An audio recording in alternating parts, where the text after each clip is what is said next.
Hello everyone, how are you all? I hope you all must be fine. This is CA Jai Chawla, faculty for CA Final Financial Reporting.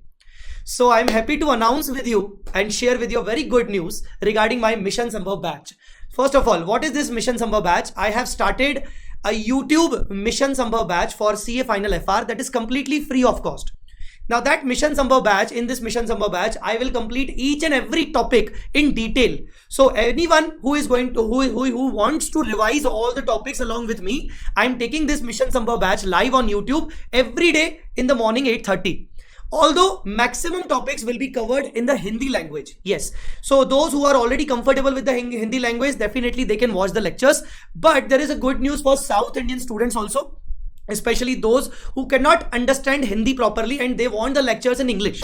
So under this Mission Sambhav batch, so many students from southern part of the country, they actually requested me, sir, can you put some English lectures also? So now I'm happy to share with you everyone the one biggest news for all of them who want my lectures in English for this Mission Sambhav batch. Some of the videos I have recorded in English, yes, dedicated in the English, very simple language, in simple English language. So the topics which I have already recorded for this Mission Sambhav batch, which are completely applicable for further attempts, they are business combination and consolidation, they are joint ventures and associates, they are financial instruments also. Other than that, we have some other topics in English. I will discuss about them in the further videos. So these topics I have taken in English language and I'm going to upload all these topics on YouTube as a part of Mission Sambhav batch. So now for which students they are going to be recommended? All the southern part students who cannot understand Hindi, they want the lectures in English, and all other Hindi band students, they want these lectures. They can also take the benefit if they are comfortable with the English. So these all the lectures are beneficial for all the kind of students if you guys are comfortable with the English. I already announced that business combination, consolidation, joint venture, associate, financial instrument, I'm not going to upload in the Hindi language. So I have uploaded these English lectures videos. Definitely you can take the benefit. Now other than this, now what you can expect from me for regarding these topics, I have covered all the concepts in detail, yes, and I have discussed the important question also. So what from which book I have covered the concepts? From my Ind AS concept book. So if you have my Ind AS concept book version 4.0, these lectures will be definitely beneficial for you, and I recommend you to buy these books not only for these topics. When you will buy these books, you will get all the topics in detail and they are very simple language. Other than that, I have covered some important questions also for these topics from my question bank. Question bank also you can purchase. Question bank contains all the RTP questions, MTP questions, all the ICI module questions along with the QR code video sessions. Okay, so let me show you what is the question bank. Basically, question bank looks like this. This is our question bank, and you can get the QR code also in some of the questions, some of the important questions. By using this QR code, by scanning them from your mobile, you can get the video solution of this question like that. So each and every question doesn't contain QR code, but so many important questions are having these important QR code also. So what is my basically concept book? The concept book looks like this. I have covered each and every question from my concept book. The best part of the concept book is the concept builder examples, which are resembled from the exam oriented questions. So I have covered all my concept from question bank. So guys, if you want to watch these lectures, you just need to buy these books only, and without books, if you are feeling comfortable, it's fine, it's nothing an issue. Other than that, you have to register yourself free of cost. Why? Because you will get the class notes also. When I'm discussing each and everything, you will get the class notes also, and you will get the MCQs, case studies also. You will get the audio revisions also. For all these things, free material, you please register yourself. How to register? The link is given in the description. Let me show you. When you click on that link, you will be redirected to our website directly to this particular portion. In the CA final, in the free content, you will get this free FR Mission Sambhav batch costing 0 rupee. Now you have to just buy this at a zero cost, and you register it. Once you will register, you will get this type of thumbnail. You will get this type in your vSmart login. You will get this type of order ID. In the course content, in everything, you will get the free material. Like here, you can get the course content, and this is the course material you will get. Even you have to join the study group, Telegram study group also, for all the further details or the further communications from my side. So this is about the Mission Samba batch. This is about the English lectures also. I hope you will find these lectures very useful for you. If yes, then please do comment below, and I'm waiting for your appreciation as well as for your feedback. You can give me your feedback on this number. This is my WhatsApp number. You can give me your feedback also. Thanks a lot, guys. Thank you for watching this video, and further you can watch the business combination lectures. Thanks a lot, guys. Bye bye. Shall we start? Okay. So now we are starting the entire series of business combination and consolidation. You must have received the chart book also. The topic which we concluded, which financial instrument just now we have done. So if you can see, financial instrument is covered in the chart also in page 1, page 2, page 3, page 4 and 5 page. In the 5 pages, the entire summary you can get for the financial instrument. That means the same topic you can revise conceptually in just 2 hours by this chart book. So this will help you a lot in case of in the exam time. So keep your chart book with you properly, and you can revise all the concepts from there only. Now we are starting the business combination consolidation portion. First of all, let me tell you,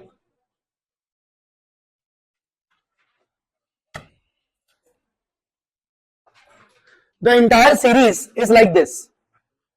First we start with Ind AS 27. It's a very small Ind AS, very small. Hardly it will take 45 minutes. This is separate financial statements, or 1 hour maybe. Separate financial statements. Whenever I start this entire series of business combination consolidation, I always start with this Ind AS only, because this is a basic basically. Then Ind AS 103 and 110. 103 is a business combination and 110 is a consolidation. So I will cover these two Ind AS simultaneously because they are totally integrated with each other, related with each other. So I will discuss these two things separately. Then we will go to Ind AS 111, joint arrangements, and then Ind AS 28, investment in associates and JV. This is the entire series.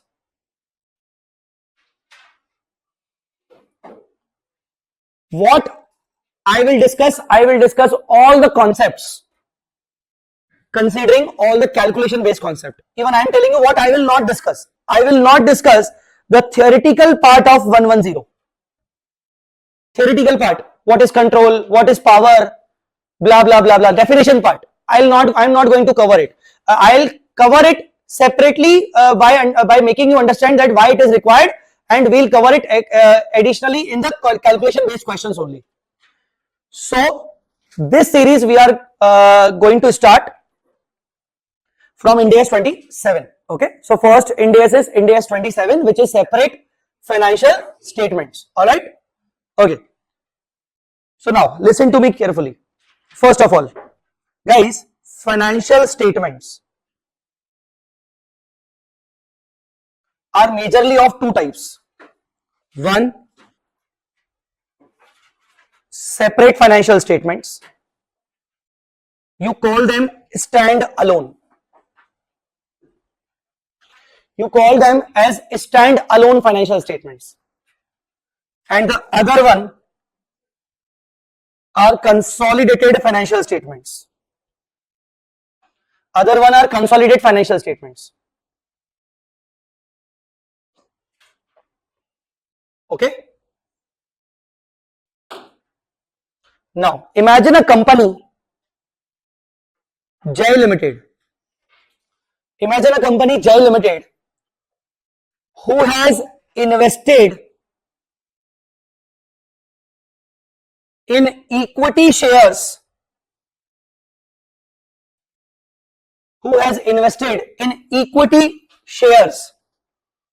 of B Limited. 100% equity investment. What is this 100% equity investment? Wholly owned subsidiary. That means Jai Limited has purchased all the issued capital of B Limited. Also invested in C Limited 25% equity investment. How much? 25%. See, the first company, B Limited, is a subsidiary company of Jai Limited. But the second one, C Limited, is not the subsidiary company of Jai Limited. It becomes the associate company. Which company? Associate company. Why? Because the percentage of investment is less than 50% and it is 20% or more. So to become the associate company, our investment should be at least 20% or more, but up to 50. If the investment is more than 50, then the company will become subsidiary company. But since here C Limited, investment in C Limited is up to 50, that is 25%, 20% or more. C Limited is my associate company. Guys, are you understanding or not? Yes. Also invested in D Limited. 10%. Also invested in D Limited 10% equity with agreement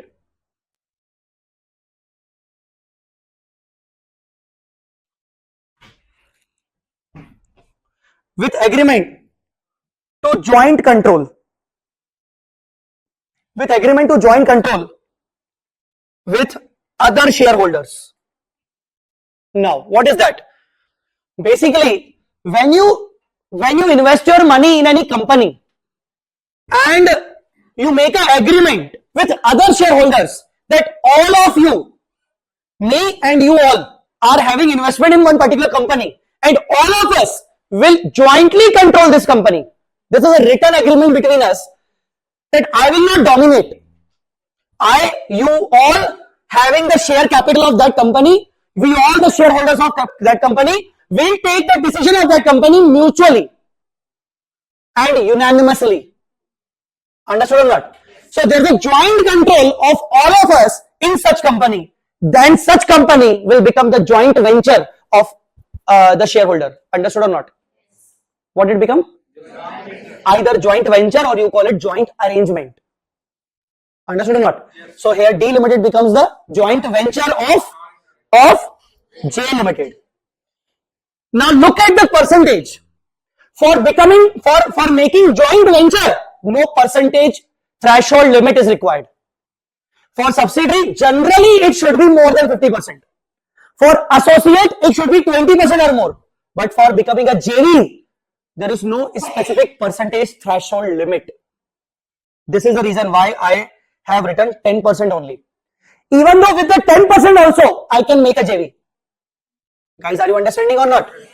Huh? Yes. So this is a JV company basically.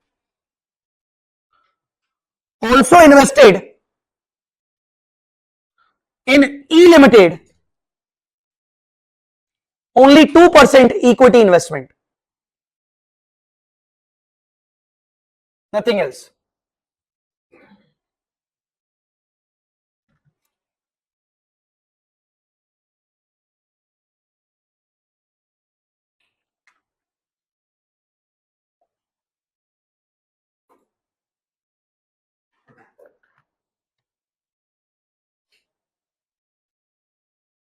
Done? Now, considering the overall situation, Jai Limited and B Limited. Jai Limited is a holding company. B Limited is a subsidiary company. Jai Limited and C Limited. Jai Limited is investor. C Limited is associate. There is a relationship of investor and associate. Jai Limited and D Limited. Jai Limited is a venturer and D Limited is joint venture. Jai Limited and E Limited. Jai Limited is investor and it is normally an investee.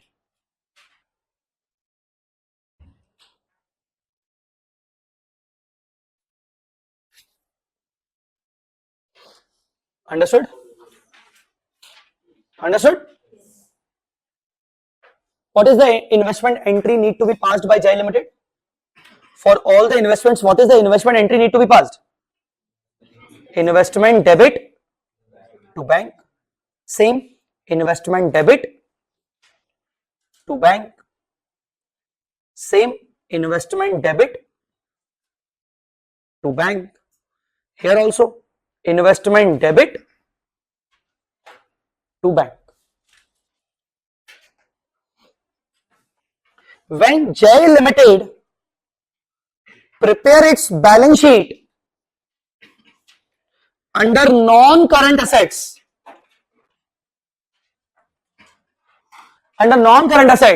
Jai will show investment in B, investment in C, in D, in E.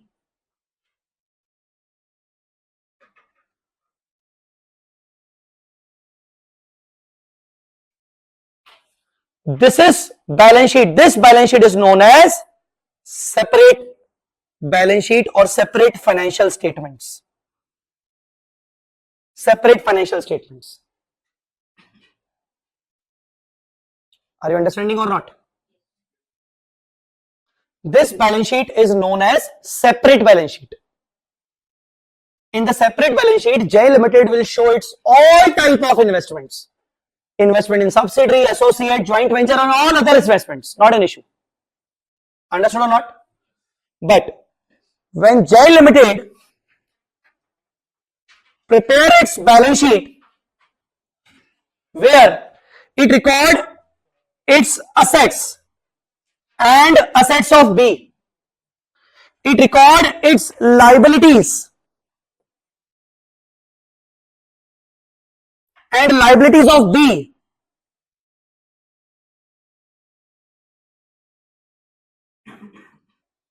When Jai Limited will prepare its balance sheet where it records its own assets as well as 100% assets of B. Who is B? Subsidiary. It records its 100% assets and liabilities of subsidiary. Understood or not? This balance sheet becomes the consolidated financial statement. Sir, what about investment in others? Investment in C, D, E. What about others? In the consolidated balance sheet also, Jai Limited will continue to show investments in C, investment in D, investment in E. C is associate, D is a JV, E is a normal investment.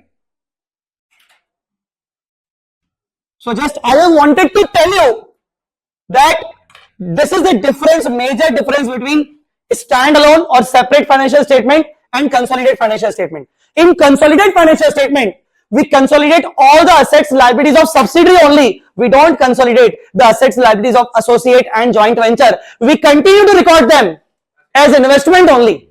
As investment only. Guys, are you understanding or not? So right now, what we are going to understand about this standalone, separate financial statements. Separate financial statements.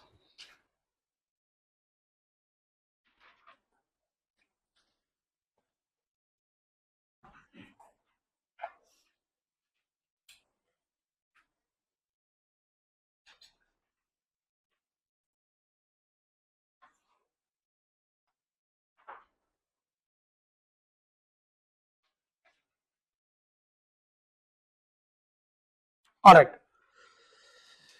So, see, Ind AS 27 talks about two things. Ind AS 27 talks about two things. One, measurement of investments in subsidiary, associate, JV in separate financial statements, and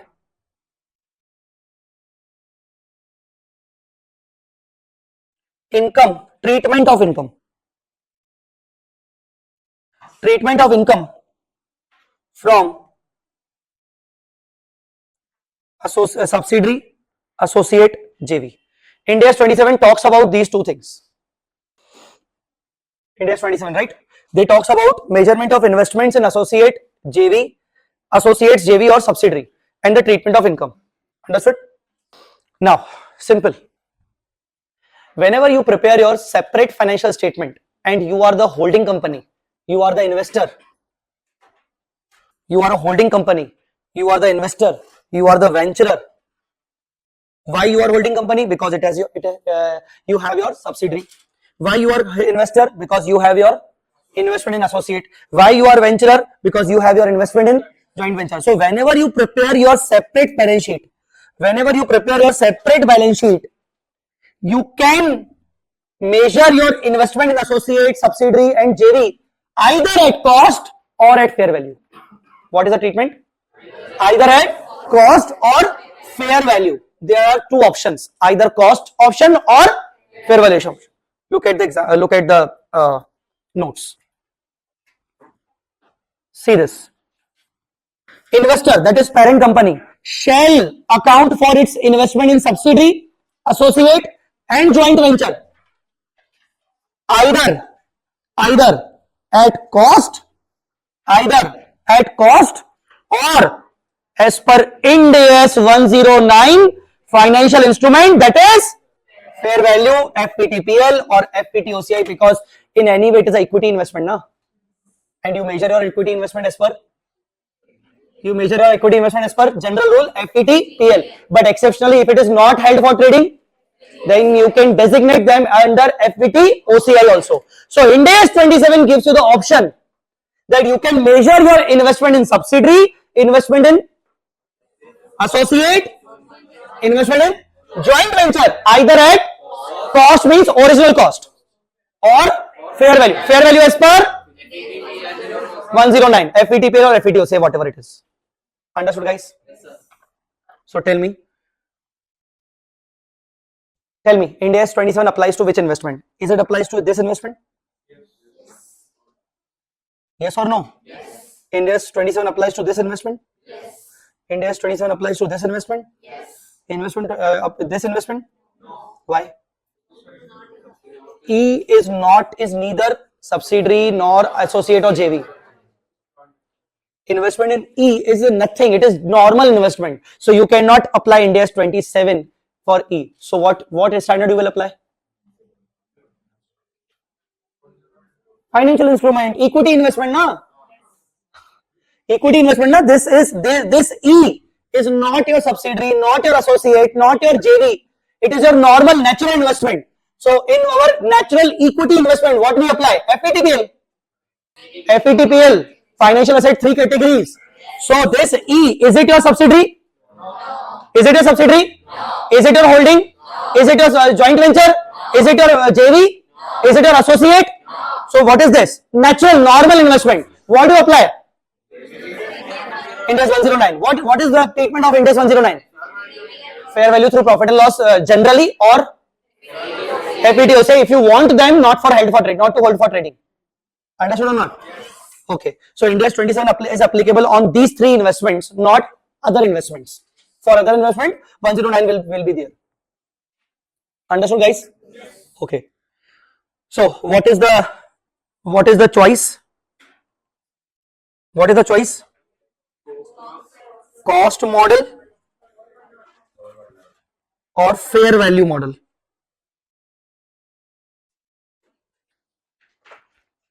Fair value model means 109 and 32.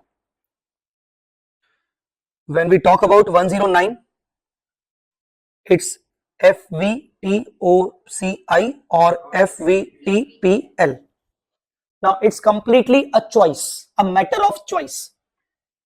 Investor, holding company, venturer has the choice. Acha, can I follow cost for associate and fair value for JV? I have a choice, na? This is my investment in associate, this is my investment in JV. So can I apply cost model for associate investment and fair value model for JV investment? Yes, because these two are different classifications. Investment in associate is a different classification.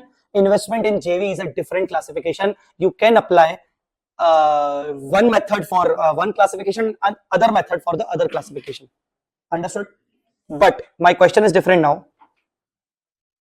I have investment in associate 1, investment in associate 2. Can I apply cost model here and fair value model here? No. For the entire classification, I have to apply same model. Same model. I have investment in subsidiary. I have investment in subsidiary 2. Can I apply fair value model and here cost model?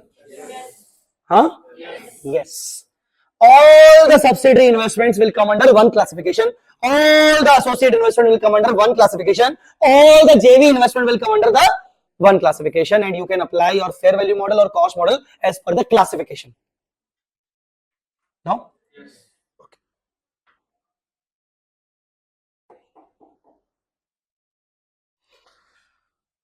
So this is cost model and fair value model. We'll not talk about fair value model because we have already invested our time in financial instrument. Let's let's talk about cost model. So what is cost model? Cost model says original cost of acquisition, less accumulated impairment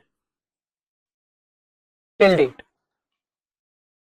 Impairment as per Ind AS 36, not as per financial instruments. Original cost of acquisition less accumulated impairment till date. This is the cost model. You cannot write off, you cannot amortize the investment cost. You can only do impairment testing. When you do impairment testing, today only we discuss the impairment of financial instrument. Risk, correct, credit risk. And when the recoverable amount is slightly lower than the carrying amount. So technically the recoverable amount is lower and carrying amount is higher, then you will do impairment loss. Understood or not? Okay. So this is the cost model. Fair value model I don't need to discuss. Fair value already we discussed. Okay. Sir, Ind AS 27 says whenever you get the income from subsidiary, associate, joint venture, you recognize the income in profit and loss account always. When you should recognize it? When right to receive is established. When right to receive is established.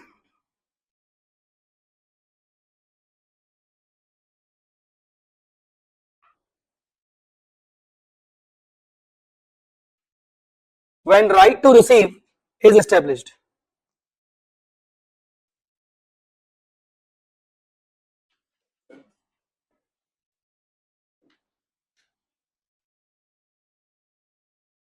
Okay. So as far as investments are concerned, either cost model or fair value model. As far as income is concerned, you can record it in the P&L always. When you should record it? Right to receive is established. Sir, what is this right to receive is established? Suppose subsidiary company declared the dividend, but it is not yet paid. When you should recognize the? At the time of declaration only, not at the time of receipt. Because once it is declared, your right to receive is established. Understood or not? So, for example, you can write here, you can write, that means at the time of declaration of dividend. Declaration of dividend.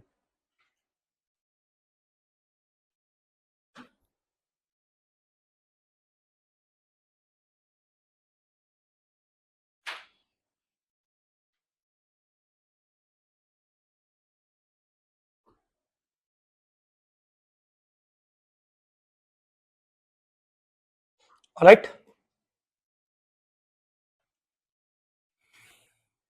This is the income point. Right to receive such income is established. P&L statement. I discussed this category wise.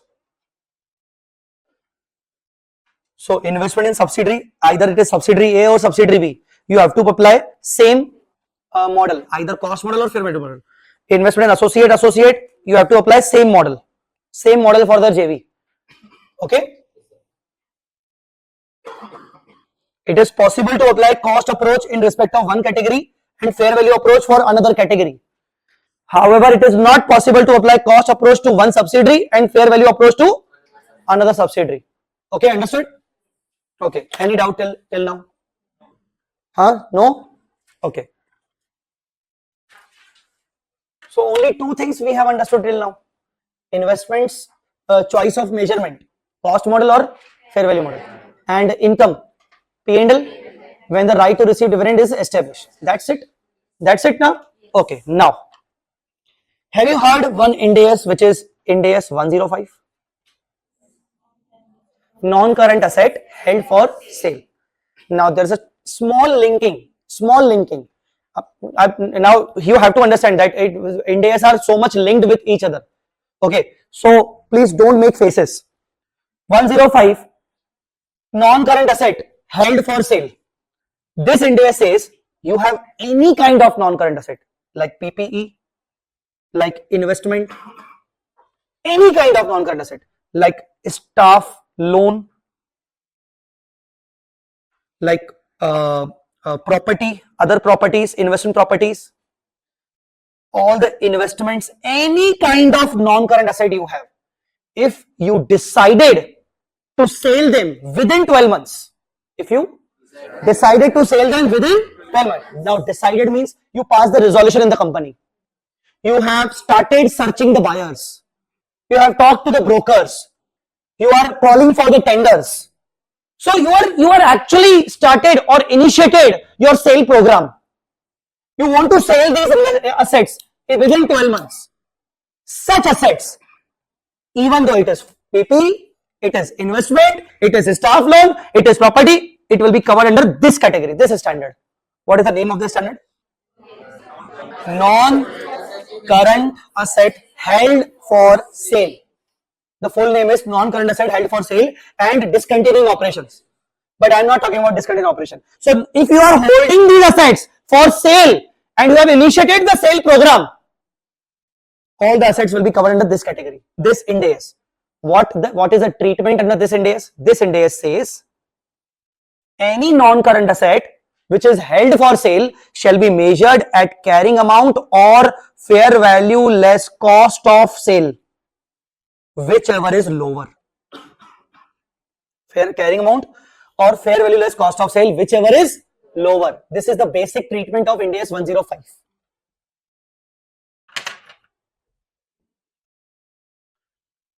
Acha, suppose you have machine. Under which Ind AS it will be covered primarily? Ind AS 16, PPE. Okay. What you do with that PPE? What accounting treatment Ind AS 16 gives you? It says either cost model or revaluation model. What it says? Cost model. In both the cases, you have to depreciate your machine. Understood? But the same machine, you want to sell it. You decided to sell. You initiated the sale program within 12 months. Now, Ind AS 16 won't be applied. You have to treat the machine under this Ind AS. What is the name? Non-current asset held for sale. Now you have to cease the charging of depreciation. Now you have to stop charging depreciation. This says stop charging depreciation and carry the asset only at carrying amount or fair value less cost of disposal, whichever is lower. Understood or not? Now do not focus on PP, do not focus on staff loan, do not focus on property, focus on investment, because here we are focusing on investment in associate, investment in subsidiary. Now, first of all, just like machine, The primarily standard is Ind AS 16. In the same way, investment in subsidiary, investment in associate, investment in JV. The primarily standard is Ind AS 27. It gives you choice of cost model, fair value model. But if you have decided to sell them within 12 months, what will you do? Stop Ind AS 27, apply 105. Now you have to measure them, carrying amount or fair value less cost of disposal, whichever is lower. Understood now? But there is one big important item, important understanding also. Before that, you please read first of all this entire paragraph. Please read first of all.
Yes, what it says.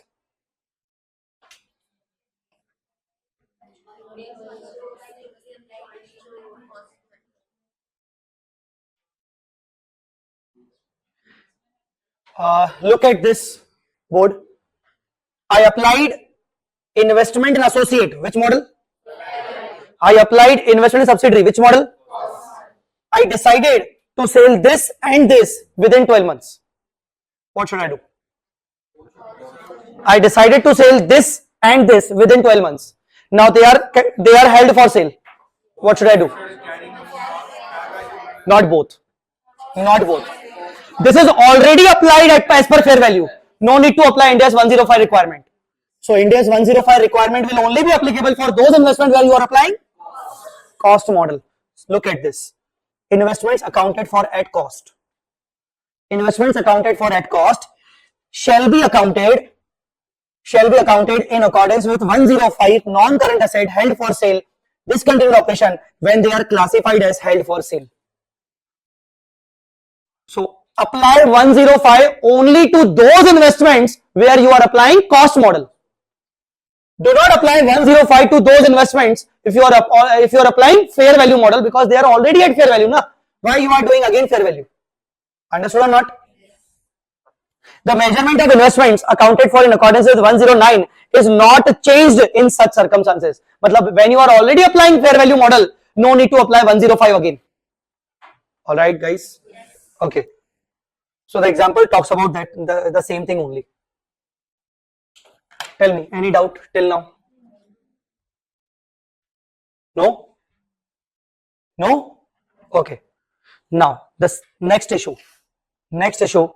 First of all, we have to describe investment entity.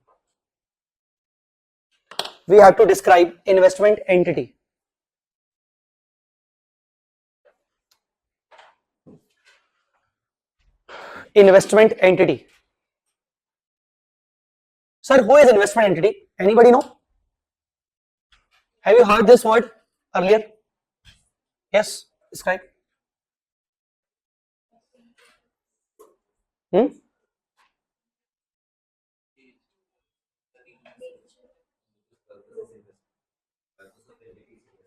Okay, very good.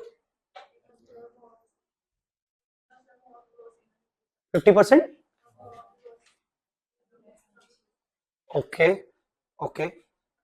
So any entity whose main business objective is to invest their clients' money into other investments. What I said? Main business objective is to invest their clients' money into other investments, into the equity shares, debentures, commodity stocks of other companies. Understood or not? Whose main business objective is to invest. They have multiple clients and they make their portfolios, investment portfolios. That company is an investment company. In real life, mutual fund companies, asset management companies, they all are investment companies. Venture capital companies, those who invest there in the startups. So there are so many foreign companies who are venture capital companies and they invested their money in Byju's. So when you look into the website of Byju's, they have more than 25 investors. 50%, more than 50% of those investors are the venture capital companies. Venture capital companies' main business operation is to invest in other companies. In any way, in like by way of loans, by way of equity investments, by way of special category investments, whatever. So investment entity's main objective is to invest in other business. Guys, are you understanding or not? Okay. So main operation is to invest. Okay. Main objective, business objective. Main business objective is to invest in other entities on behalf of their clients. But basically, they invest their clients' money, you can say. Understood or not? Yes. They make their investment portfolio. Now, suppose my company is an investment company and you guys are my clients. You gave me your money for the better investment opportunities. I made a pool of some good investments or portfolios and invested your money in that portfolio. Now, some of my investment becomes investment in subsidiary. I am the investment company. I can invest in the equity share of any company. One of those investment becomes my subsidiary. Accidentally. I may have invested more than 50%, no? Let's leave it. One of that investment becomes my associate accidentally. Why? I invested more than 20% of the total share capital. Because that company is a very good performing company. I invested all of my clients' money in that company.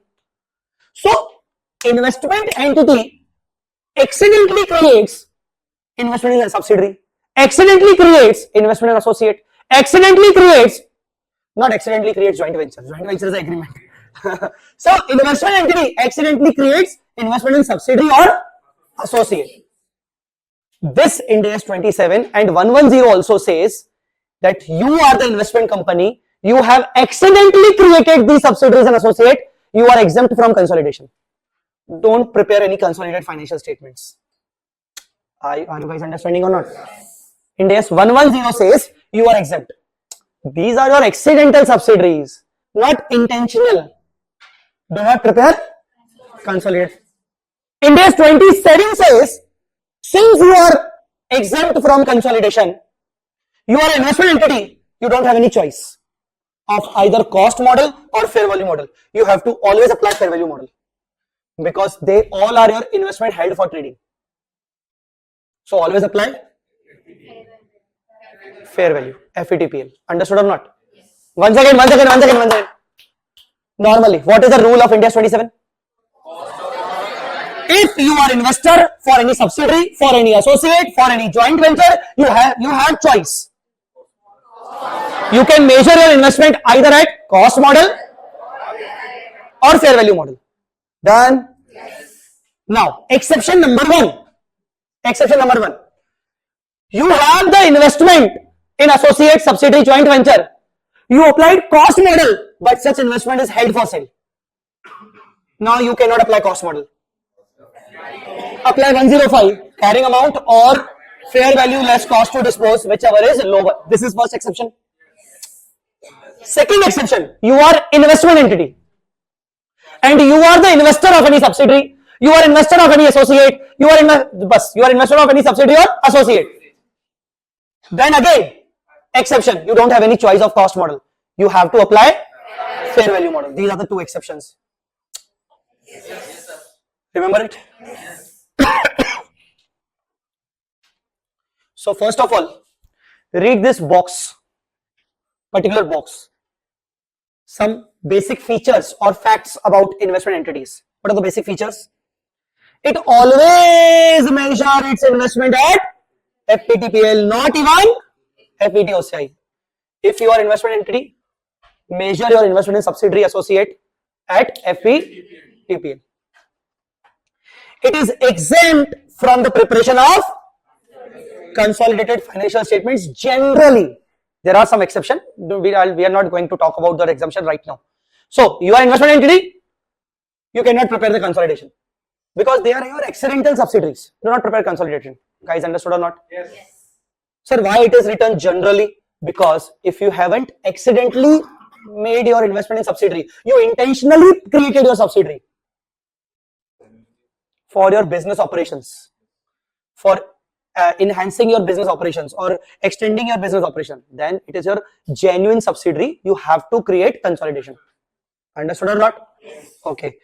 If investment entity is having investment in subsidiary, associate, JV, then such investment shall be measured at FVTPL only. This is the exception of Ind AS 27. Guys, are you understanding? Yes. So tell me, what is the general rule of Ind AS 27? Cost model, fair value. Even in the fair value model, FVT OCI, FVT PL, whatever you want. This is the general rule. Exceptions are two. What? If you have investment in subsidiary, associate, joint venture, and you are opting for cost model, and now you have classified those investment as held for sale. Now, discontinue 127, discontinue Ind AS 27, apply 105. What to do? Carrying amount or fair value less cost to sale, whichever is lower.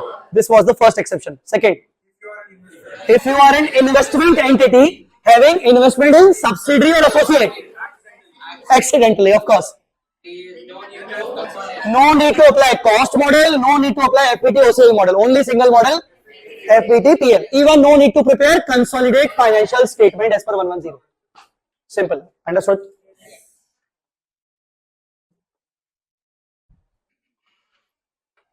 This we have already understood. Impairment and all. Okay. When a parent ceases to be an investment entity or becomes investment entity. All right. Now, investment entity.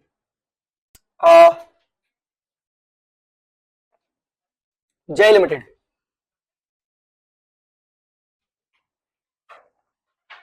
Non-investment entity. In 2018,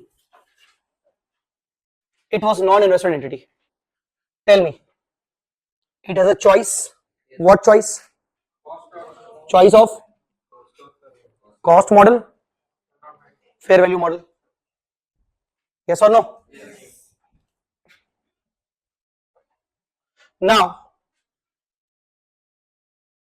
Now Jai Limited becomes investment entity in 2024. In 24, it becomes investment entity. What to do? Yes. Okay. That's it. Okay, I am asking you. Earlier it was cost model. What to do?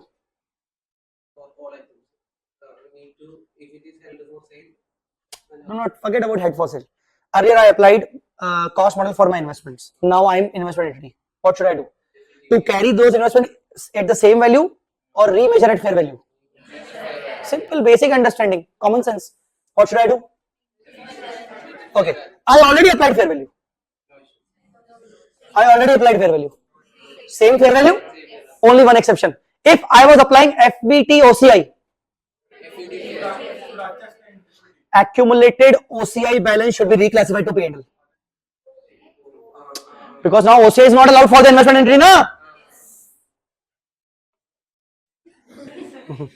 No? Should I?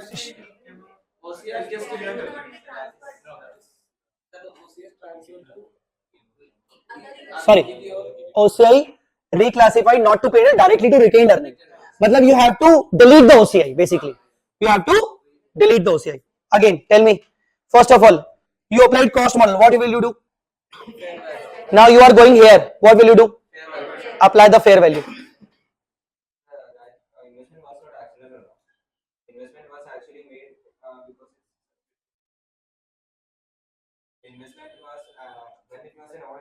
See, right now we are not going to talk about accidentally because there are so many provisions under 110. I will discuss them later.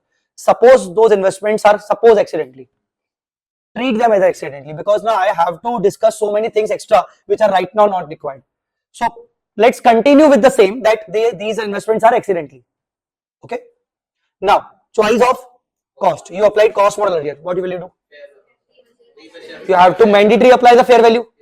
Earlier the cost was 100 rupees. Now the fair value is 105. What journal entry you will pass? Investment account debit 5 rupees. So what two will be what two? P&L or OCI? OCI not possible because for this OCI is not there, na? Always P&L. Done. Okay. Here fair value was 105. Here also 105. No issues. But here OCI balance was 5 rupees. Transfer to retained earning. Understood? Understood? Now, vice versa. Earlier you were investment entity. Now you are not investment entity. It's your choice now. Correct. Earlier investment entity 2018. Now non-investment entity 24. Earlier what you did? Only FVTPL. Now tell me. Choice, it's choice. So tell me. Yes, case 1. Case 1, FVTPL only. Continue with the same. Case 2, FVT OCI. Same fair value, no? Now further gain to be booked in OCI. Here also fair value. Here also fair value. Fair value same. Now it becomes only FVT OCI, na? So now subsequent gains or losses you have to book into OCI only. Acha, case 3. Cost.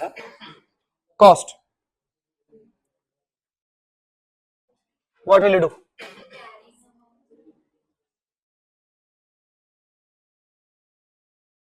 Cost will be is equal to cost. Tell.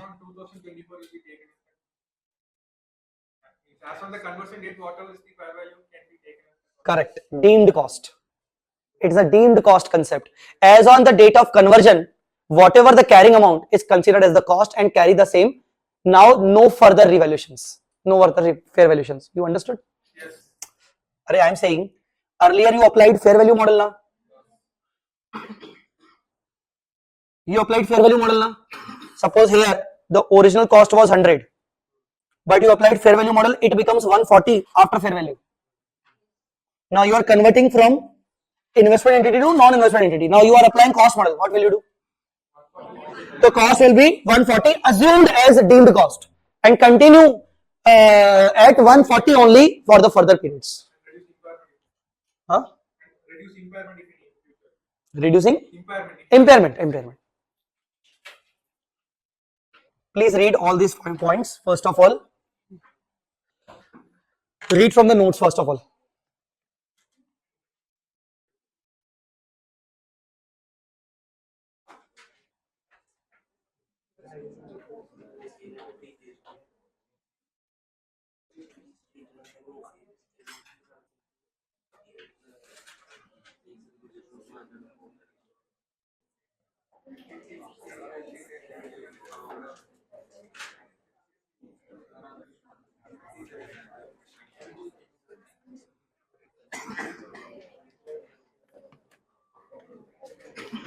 Yes, done.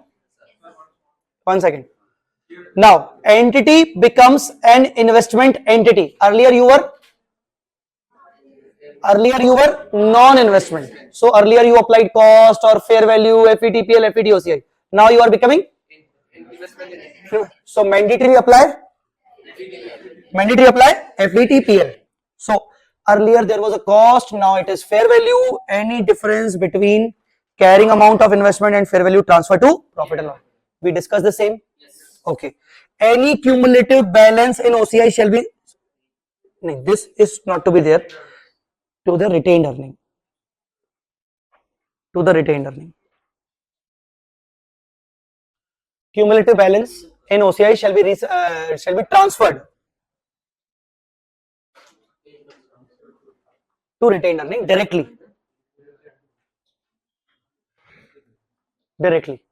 Okay. Same. When entity ceases to be an investment entity. Now, earlier you were investment entity. Now you are not investment entity. What you will do? Either you will continue. Previously fair value, now also fair value, or you will apply the cost model. What will you do? Fair value on the date of change of status is taken as deemed cost. Fair value is taken as deemed cost. Any doubt, guys? No? Will you attempt these two questions?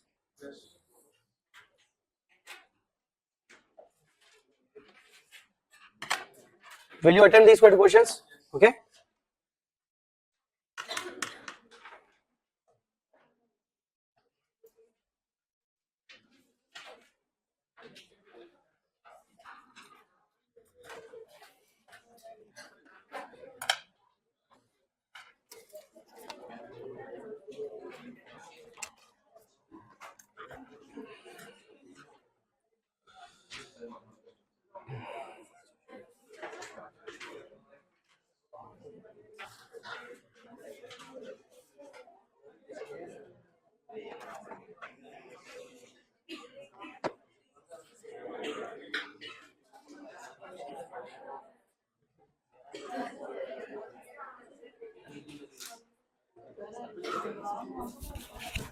All right.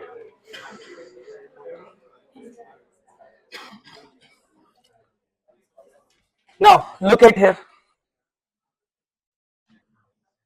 I am writing one example.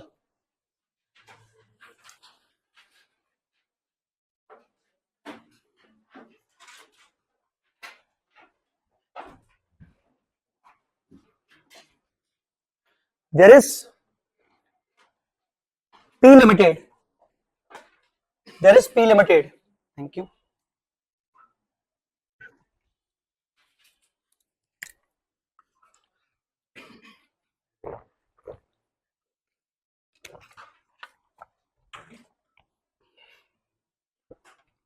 P Limited has shareholders.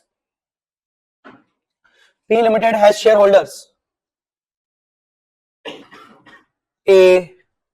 Mr. A, Mr. B, 50-50%. P Limited is a company who has only two shareholders, 50-50% holding 50-50% of the shares. This P Limited has two subsidiaries. Q Limited, R Limited. Subsidiary.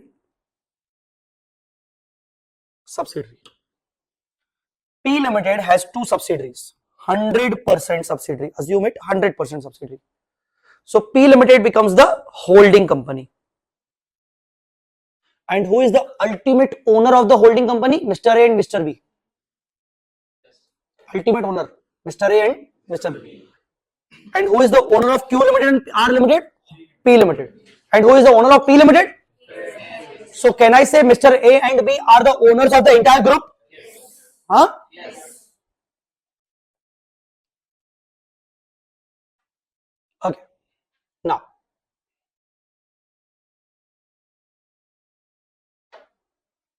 S Limited. See, S Limited is not in the picture here.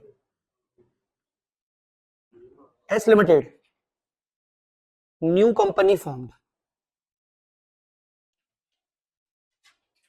and purchased 100% shares of P Limited.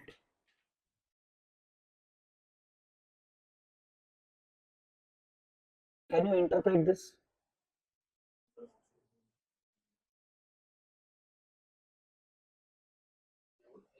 S Limited, a new company formed, purchased 100% shares of P Limited.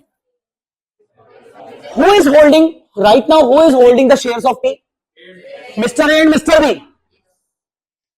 S Limited has purchased the P shares from Mr. A and Mr. B. Matlab Mr. A and B sold their shares to which company? S Limited. S Limited, new company formed and purchased 100% shares of P and P Limited and issued its own shares to Mr. A and Mr. B. 50:50. Tell me, what is the structure now? S Limited is the main company. Under S Limited, there is a P Limited, and under P Limited, there is a Q and R. Q Limited and R Limited. Both are 100%, 100%. Even now, the P becomes a subsidiary company of S Limited. Understood or not? Now, who is the ultimate owner? Still ultimate owner are the Mr. A and Mr. B. Earlier, they were owner of the P. Now, they are owner of the S. Here, this is called restructuring. What is this? Restructuring. I am discussing this thing. Reorganization of the group structure. Reorganization of the group structure.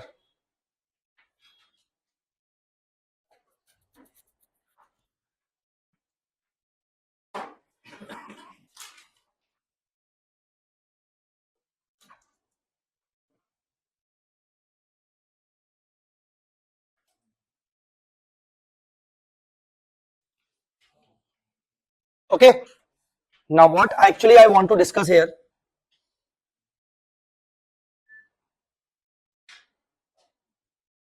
In this particular transaction, who is the purchaser of the shares? Who is the purchaser of the shares? See, A and B sold their shares, dear. S Limited, new company formed and purchased 100% shares of P and issued its own share to. Who is the purchaser of? Now, can I say S Limited has made investment in P Limited? Can I say this? So, in the S Limited SFS balance sheet, you have to show investment in P Limited. S Limited has the choice. Which model? Cost model or fair value model? Tell.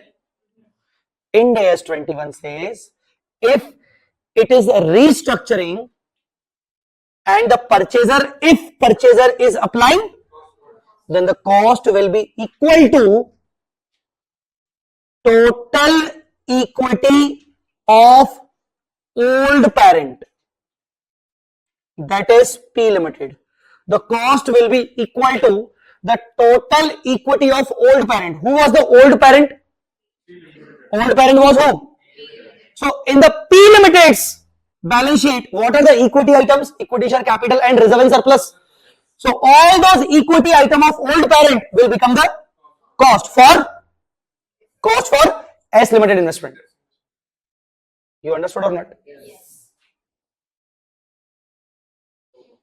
Again, you understand this structure? Yes. Any doubt in this structure?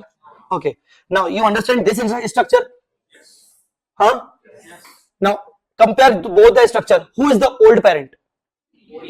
P. Who is the new parent? S. Now, new parent has investments? Yes. So, it will apply Ind AS 27? Yes. As choice? Cost or fair value? If it applies cost, then cost is equal to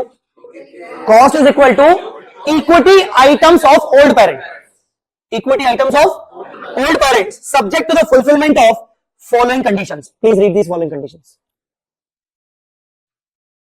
Subject to fulfillment of following conditions.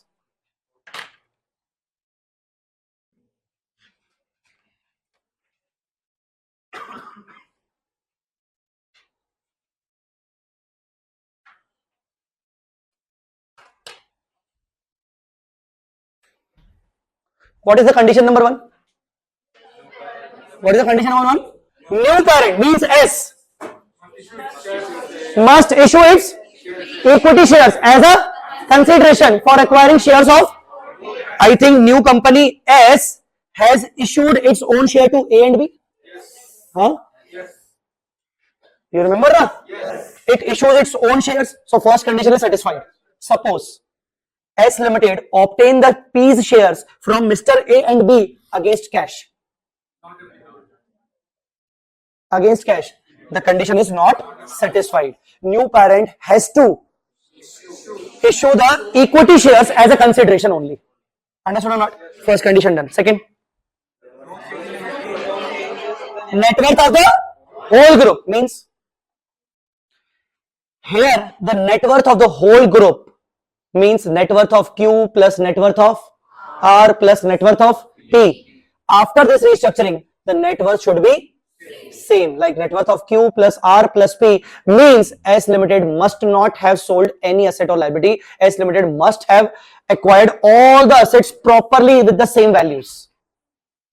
Understood or not? Yes. Huh? You remember in CA intermediate amalgamation in the nature of merger? All the assets and liabilities to be amalgamated at book value. So there should be no change in the net worth of the whole group. Okay. Third condition. Owner's position, Mr. A, Mr. B. Mr. A, Mr. B. Must be as same as position exempt. Means earlier what was the position of A and B? Now there is a, suppose instead of 50-50 there is 60-40. Suppose instead of 50-50 there were A, B, C 33-33-33. Not applicable. Understood or not? So what to do?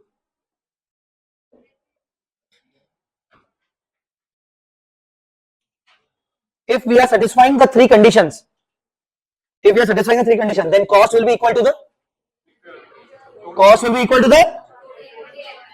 total equity of the old parent. Okay. If you want to write it down, please. Your Ind AS 27 done. This was Ind AS 27. Okay.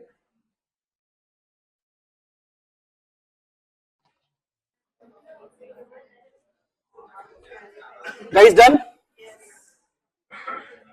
This is just a carve out. It is not required here, although. Okay. So it is 27. I hope it is 27 is fine. What are the general provisions? Important provisions. Investment in subsidiary, investment in associate, investment in joint venture to be measured under SFS either at cost or fair value. Fair value can be fair value through profit or loss or fair value through OCI. If you are applying cost, then the impairment testing is must. Okay? This is the general rule. Income from all three investments should be recognized in the P&L when right to receive the income is established. General rule. Okay.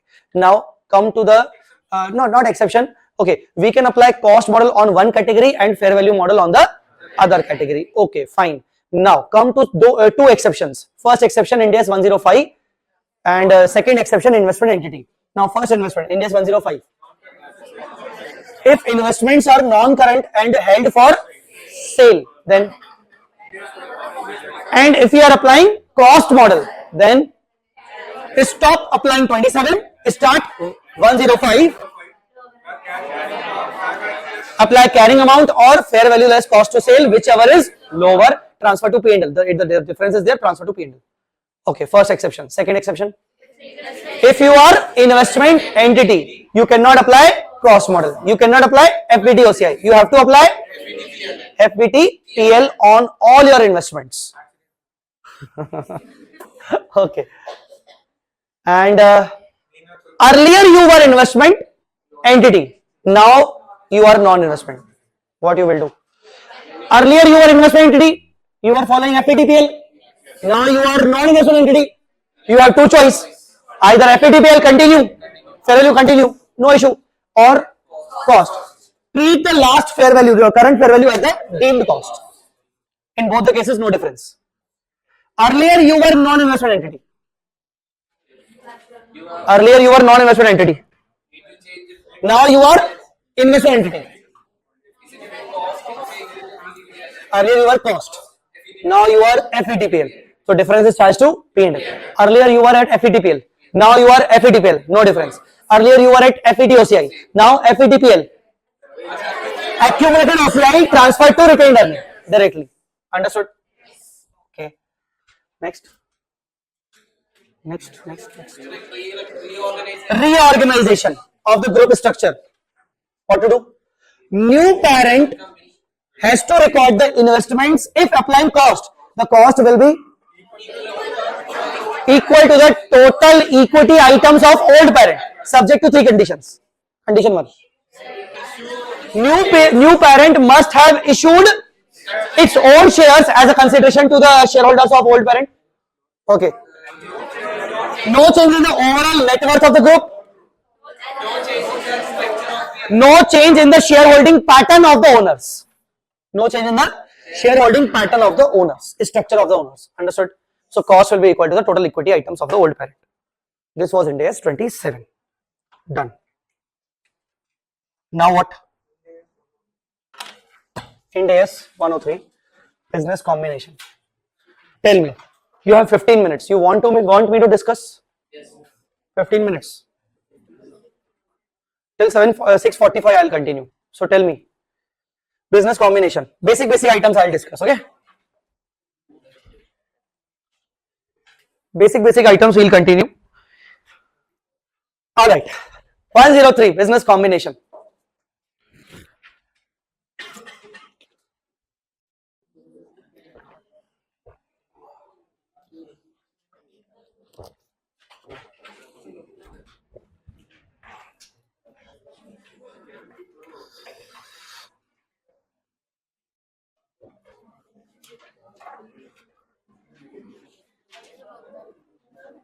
Not only 103, I will simultaneously teach 103 as well as 110.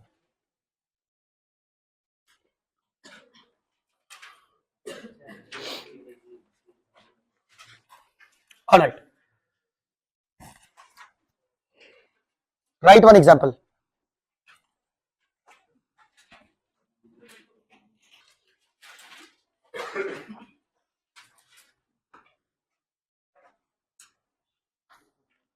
A Limited invested in equity shares of B Limited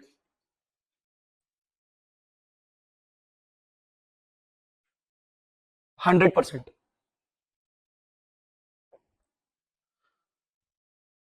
on 31st March 24 at cost of 12 lakhs.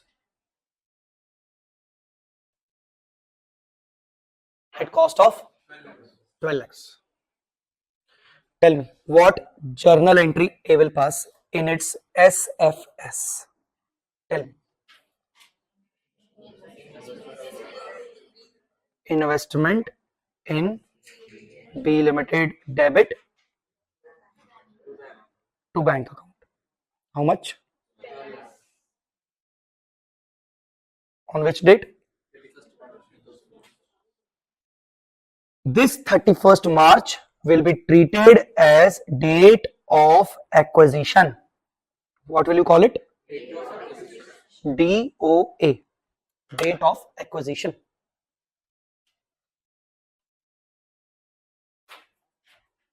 Okay.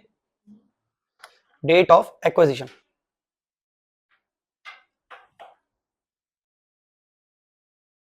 Now, again, some question part. Balance sheet of B Limited Balance sheet of B Limited on 31st March 24.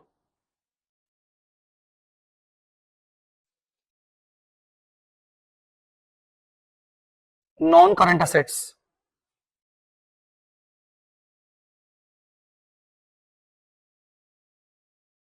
Equity share capital. Other equity.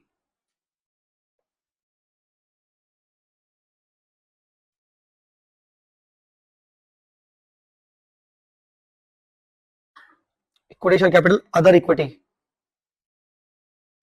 5 lakh other equity. Liability. 18 lakhs. Total 33. Non-current assets 20 lakhs. Current assets 13 lakhs. Total 33.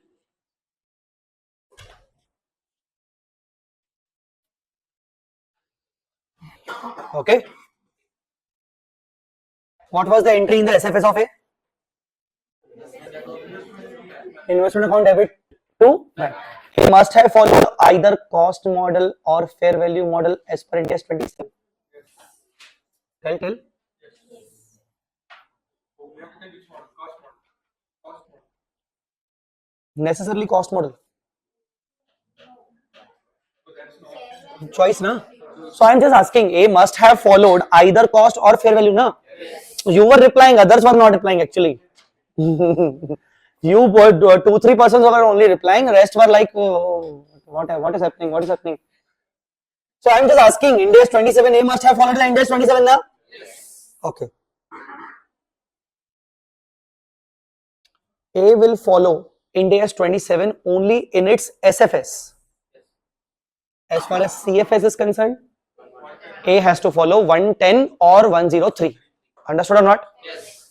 Now, how A Limited will follow these two standards, basically. So, A Limited shall follow Ind AS 103 and 110 in its CFS.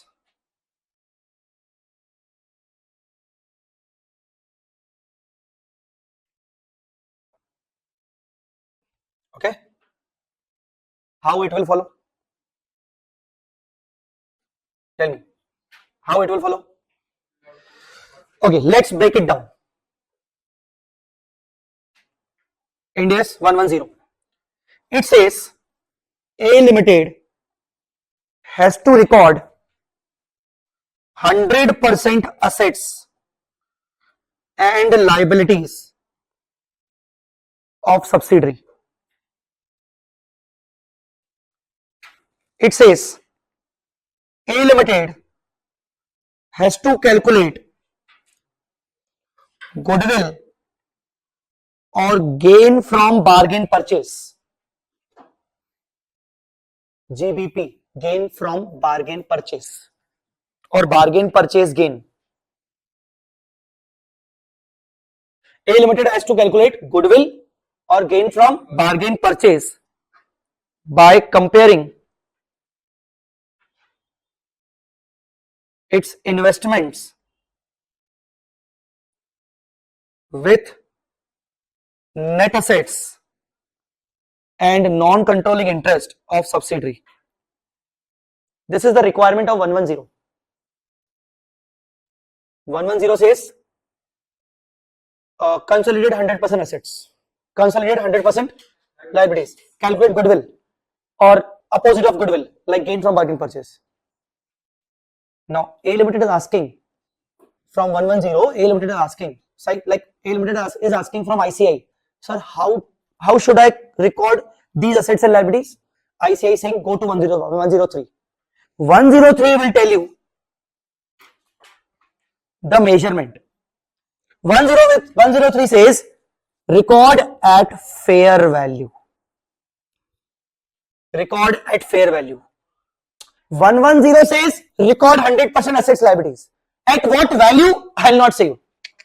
Go to 103. 103 will tell you what to do. So all the measurement criteria is discussed by 103. So 103 says at fair value. Understood or not? Okay. It has asked one more question from ICI. Sir, how do I calculate the goodwill? How do I calculate the gain from bargain purchase? Go to 103. So, measurement of NCI, goodwill, gain from bargain purchase. So, India's 103 talks about the measurement criteria, basically. 110 gives the guidelines. You need to consolidate. You need to consolidate 100% assets, 100% liability. But how to consolidate? 103. Understood or not? Alright? Suppose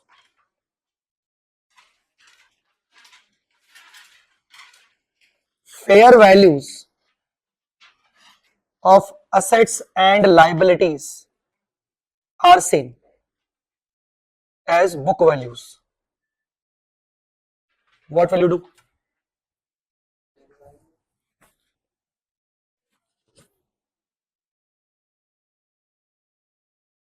What will you do? When A Limited has recorded the investment, what entry A Limited has passed earlier? Investment was debited.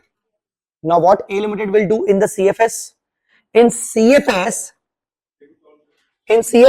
A Limited shall de-recognize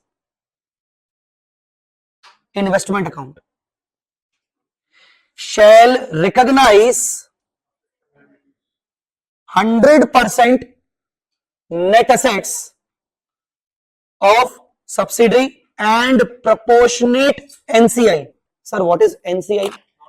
NCI means non-controlling interest. Sir, what is it? Subsidiaries shares held by others. In our example, there is no other. Subsidiary shares held by other are 0. Because in our example, holding company has invested in the 100%. In CA intermediate, you call it minority interest. You remember minority interest. So this is NCI. So in our example, there is no NCI. Why? 100% investments are held by A Limited. So there is no NCI. Shall recognize 100% net asset subsidiary in proportion NCI and also goodwill. Sorry, that's it. Shall recognize 100% net assets of subsidiary in proportion NCI. Now, de-recognize. Tell me what should be the entry. The entry should be to investment. What are the two investments? 12 lakh. Yes, but two investment we do or not? You are concentrating on net asset. First of all, concentrate on the investment de-recognition. De-recognition. Okay? To investment. Understood, guys? Where we will do this? Under the CFS. Now, what we need to recognize? Assets at fair value. I told suppose the fair value and book value are same. So tell me. Assets account debit. Non-current, current, whatever. 33 lakhs. To liabilities. 18 lakhs. Tell me the difference. Credit side or debit side? Credit side or debit side? 2. 3 lakhs. You will treat this as gain from bargain purchase.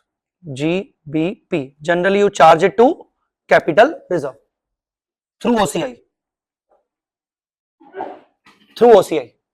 You charge it to capital reserve. In the year of business combination, you transfer 3 lakh to the OCI. P&L statement, the second one OCI. And then OCI will be shown under the other equity as a capital reserve. This I am saying. Done? Guys, done or not? So investment is de-recognized and net assets are recognized. But institute won't ask you any entry, so leave the entry. The same to be calculated separately by way of cost of control working. Cost of control working. See what you guys did? You compared assets, liabilities with, so formula is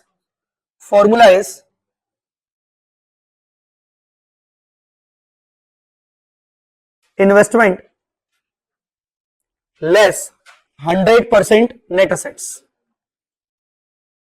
Tell me, what are the 100% net assets?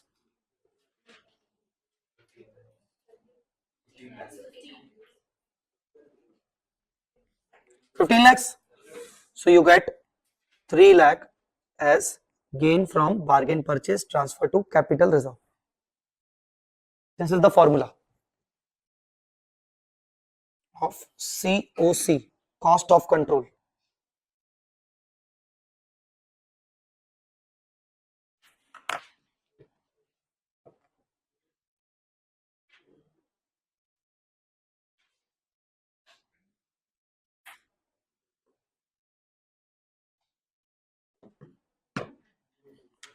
Guys, done? Any doubt? No? All right. So that's it. Shall we continue tomorrow now? Huh? At least we discuss some basics. What are the basics basically? 110 and 103. 110 talks about the recognition of assets, liabilities. You have to record all the assets, all the liabilities, NCI and goodwill and gain from bargain purchase. But how to record them, how to measure them, that's the work of 103. So we record the investment under Ind AS 27 as per cost model or fair value model. But under 103 and 110, we de-recognize the investment and record the net assets at fair value. And what is the formula of calculating goodwill or gain from bargain purchase? Investments minus 100% net assets. This is not the complete formula. I will discuss further in this thing, further things. Okay. Thank you so much, guys. Okay, we'll meet tomorrow. Thank you so much. Shall we start? Yes. Okay. Good morning, guys. Good morning, sir. So, have you any doubt regarding yesterday's session? Any doubt regarding yesterday's discussion? No? So, okay. So, let us revise the bit portion of 103 and 110. I said 110 talks about the recognition of assets and liabilities. It says it provides the procedure how to consolidate. We need to consolidate all the assets, all the liabilities together. Okay. It says we need to recognize the goodwill and gain from bargain purchase also. But how to recognize, how to measure them? It basically transfers its work to 103. Now 103 says all the assets and liabilities to be recorded at fair value. It says goodwill to be calculated on the date of acquisition, or gain from bargain purchase to be calculated on the date of acquisition by comparing the value of the investments with the net assets. It also says how to calculate the NCI, non-controlling interest. So now let's begin with a basic discussion first of all. Starting 1 hour or 1.3 hour, 1.5 hour, we will only focus on the basics, like how to calculate goodwill, how to calculate gain from bargain purchase, what about net assets, what to do with the basic consolidation procedure. I'll focus on that because everything is dependent on that basic only. Okay. So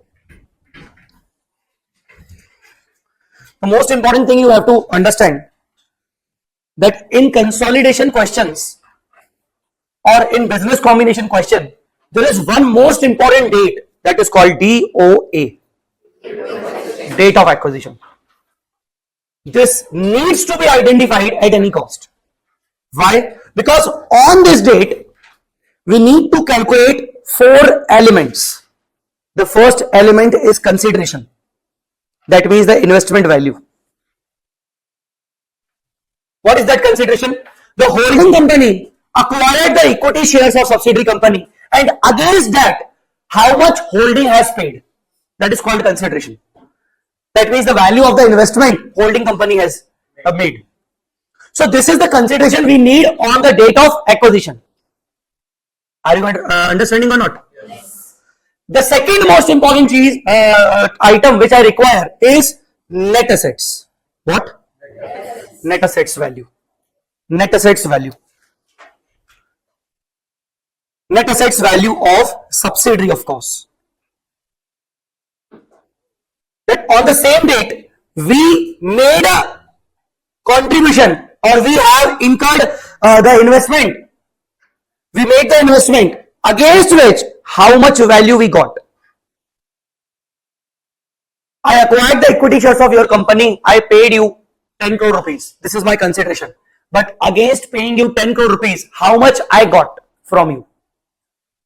What amount I got from you? That is net assets value of subsidiary. The third item we require is non-controlling interest. Non-controlling interest. So now why there is a need to calculate non-controlling interest? Because suppose in subsidiary we have made the investment of 80% of the equity shares. 80% of the equity shares. How much investment we made? 80%. So the rest 20% equity shares are held by other parties. Are you guys understanding or not?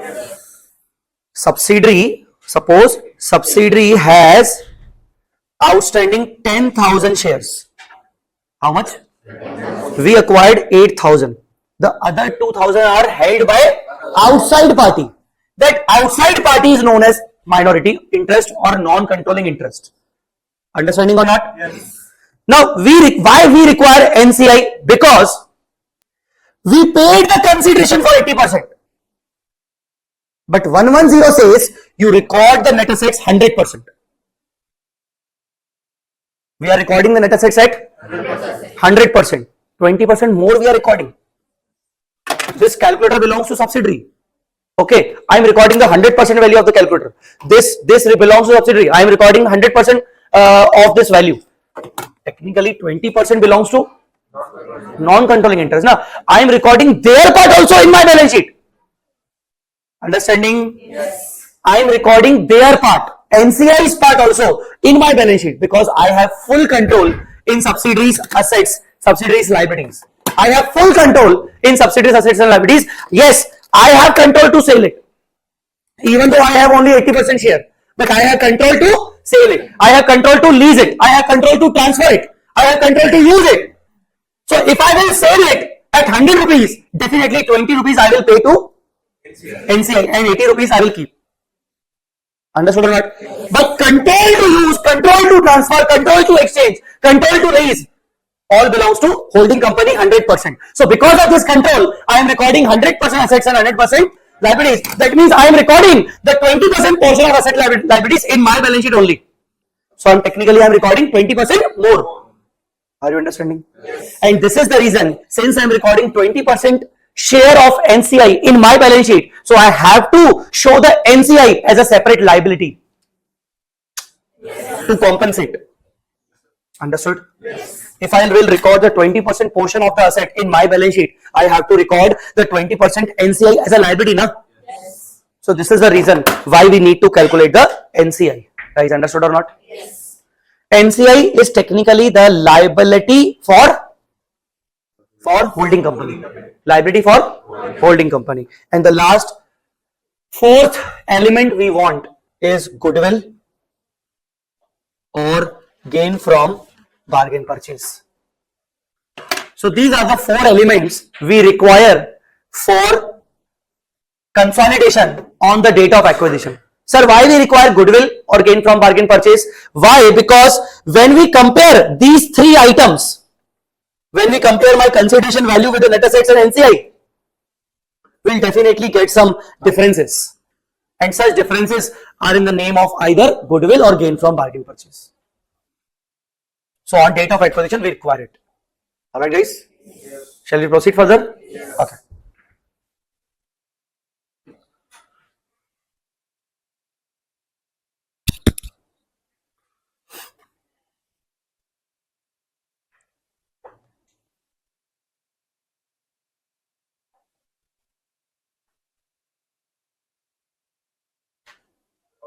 Now, first of all, as far as 103 is concerned, 103 describe holding company and subsidiary company in the name of acquirer and acquiree. 103 never use the word holding subsidiary. No. 103 never use the word holding subsidiary. 110 uses this term. 103 says it's an acquirer and it's acquiree. Acquirer means who obtains the control. Who obtains the control. Acquiree means who is under control. Understood or not?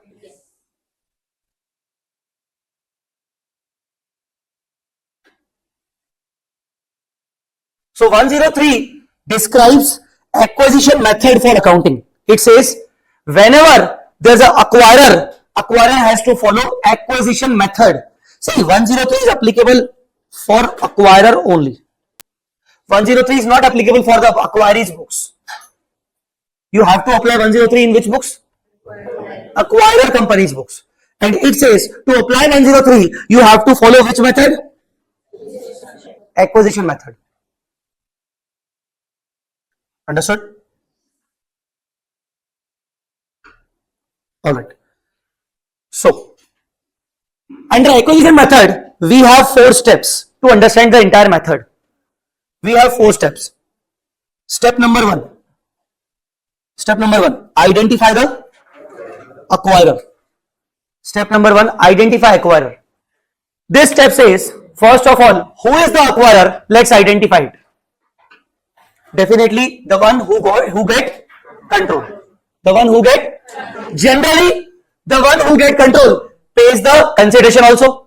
Yes. But in some exceptional situations, sometimes the party who is paying the consideration or the party who is acquiring the net assets cannot be the acquirer. I am talking about reverse acquisition. Have you heard this term, reverse acquisition? Most of you have heard, but some of them are not basically familiar with this term. Reverse acquisition, also known as basically public-private partnership. Reverse acquisition. What is that reverse acquisition? Under reverse acquisition, small company acquire big company. Basically, under reverse acquisition, what happened? See, this is the example of reverse acquisition. Can you please write? Reverse acquisition example.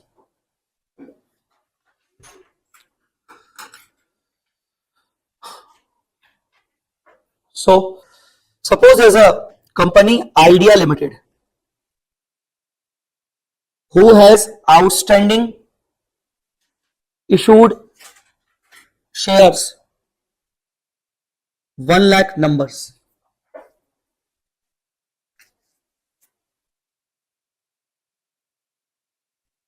There is company Vodafone Limited who has outstanding issued shares of 5 lakh numbers.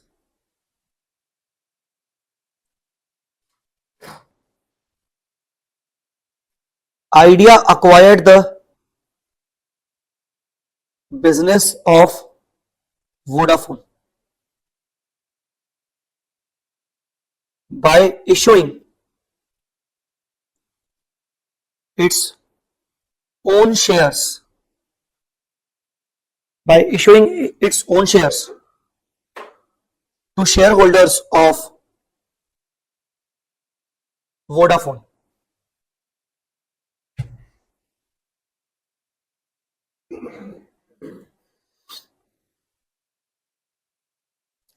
In the ratio of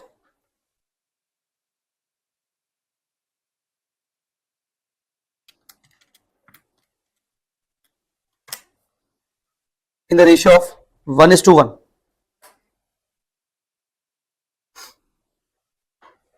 Tell me, prima facie, who seems acquirer? Idea, because Idea acquired the business of Vodafone. Idea has issued the shares. The company who pays the consideration is a basically acquirer. But no, Vodafone is an acquirer. How Vodafone becomes the acquirer? See, suppose Vodafone, see, in real life also Vodafone is a private company and Idea is a listed company basically. So in real life also this happens, and Idea acquired the business of Vodafone, but Vodafone was a big company basically. Vodafone in terms of net worth, it was a big company. In terms of limited and company, it was a private limited company. So private limited company acquired actually the public limited company. How? Vodafone shareholder are A and B.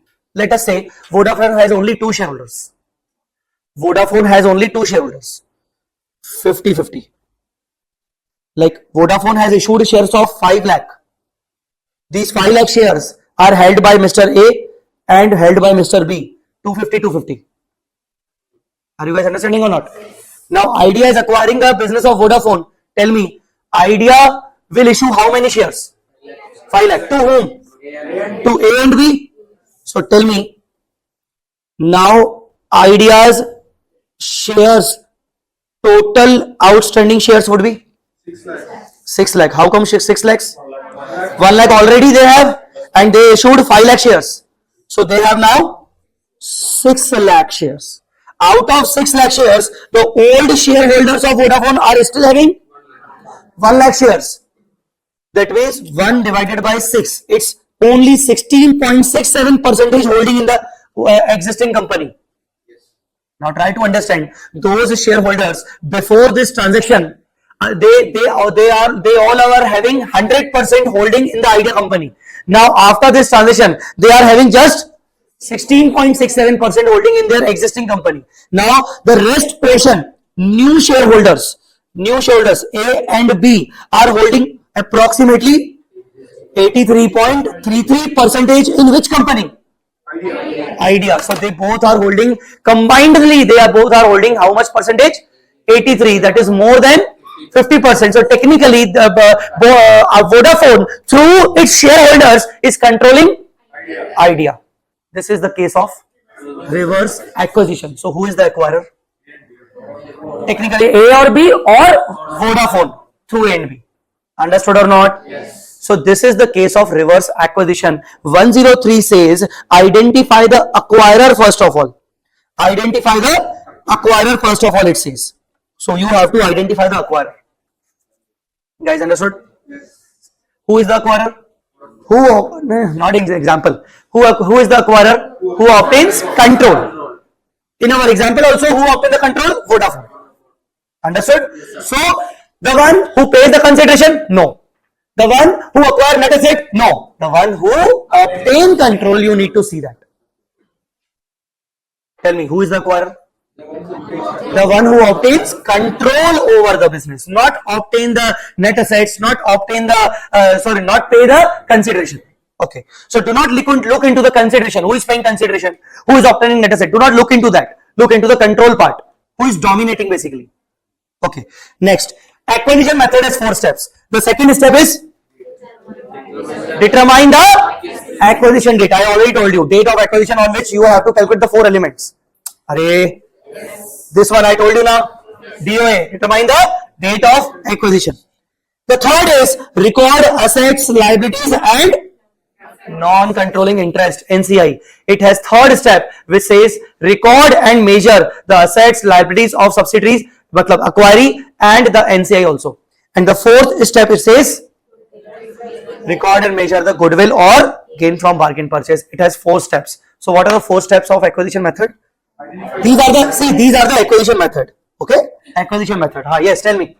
Identify the acquirer. Determine the date of acquisition.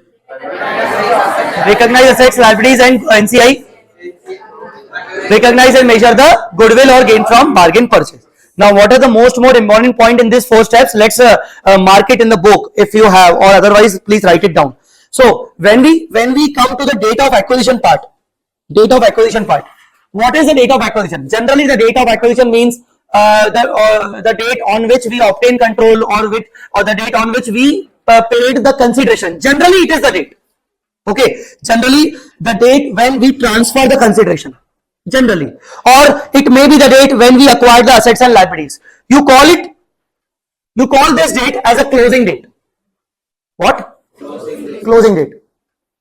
But there is one exception, and that is most important exception. You may get this in the questions also. There is most important exception. The exception is last number point. If any approval of regulating authority is required for the business combination, then the date of obtaining approval may be considered as date of acquisition. Now what is that? Basically, I want to acquire your company. Now you are a telecom based company. Telecom based company, Airtel, Idea, Vodafone. So I want to acquire your company. I acquired everything. I acquired the net assets and all. But I didn't get the approval from TRAI. Telecom Regulatory Authority of India. So basically I didn't got the approval from the government. I need the approval. I need the license also to acquire your company. But without approval, I cannot run the operation of your company. I cannot do anything. I transferred the consideration already. All the requirements are done, but still what is pending? The approval is pending, and that is very important element without which I cannot run my operation. I cannot start my operation. So if the approval becomes necessary, the date of approval would be considered as the date of acquisition. But if the approval is just a formality, we are waiting for the approval, but we already started the operation. We know that we will get the approval, and we didn't require to do anything else for that. We have already fulfilled all the required legal obligations for getting the approval, and we have already started the operation. So approval is becoming the formality only. Then do not consider the date of approval. Consider date of approval only when it is necessary element, without which you cannot run the operation. Understood or not? Yes. So date of approval could be the date of acquisition. Generally, the date of acquisition means when you pay the consideration. Generally, the date of consideration means a date of acquisition means either when you pay the consideration or when you obtain the assets and liabilities, the closing date. Exceptionally, date of obtaining approval from the regulating authority can be the date of acquisition. Guys, understood or not? Yes. What is the relevance of this date? What is the relevance? On this date, we need 4 items. What are the 4 items?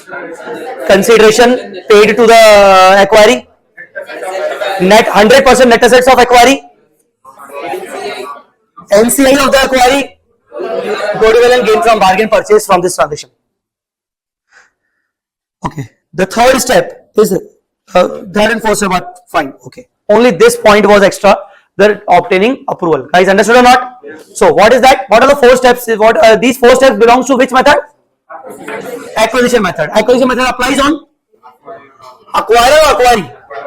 Acquirer. Okay. So I told you that we need 4 items. These are the summary. Look at the board. These are the summary. We need 4 items on this date. We need 4 elements for solving the question. The first element, consideration, or you call it the investment made by parent company, means acquirer. Only on date of acquisition. You want this figure on the date of acquisition only. The second figure we want, tell me. The second figure we want, net assets. Which how much net assets? 100% net assets. I told you the example of calculator. Even though I have 80% share, but I will record 100% asset because I have control over 100% asset. Guys, understood or not? So I require the net assets also on the date of acquisition. Yes, I require the net assets also on date of acquisition as well as on the consolidate or consolidation date also, but I will discuss it later on. I require the net asset on date of acquisition first of all. The next is I require non-controlling interest on date of acquisition also, and last I require goodwill or gain from bargain purchase also on date of acquisition I want. Now let us talk about these 4 elements one by one. The first element, what is the first element? First element is consideration. Who will pay the consideration? Acquirer. To whom? Either shareholders of acquiring or directly to the acquiring. Again, who will pay? Acquirer. To whom?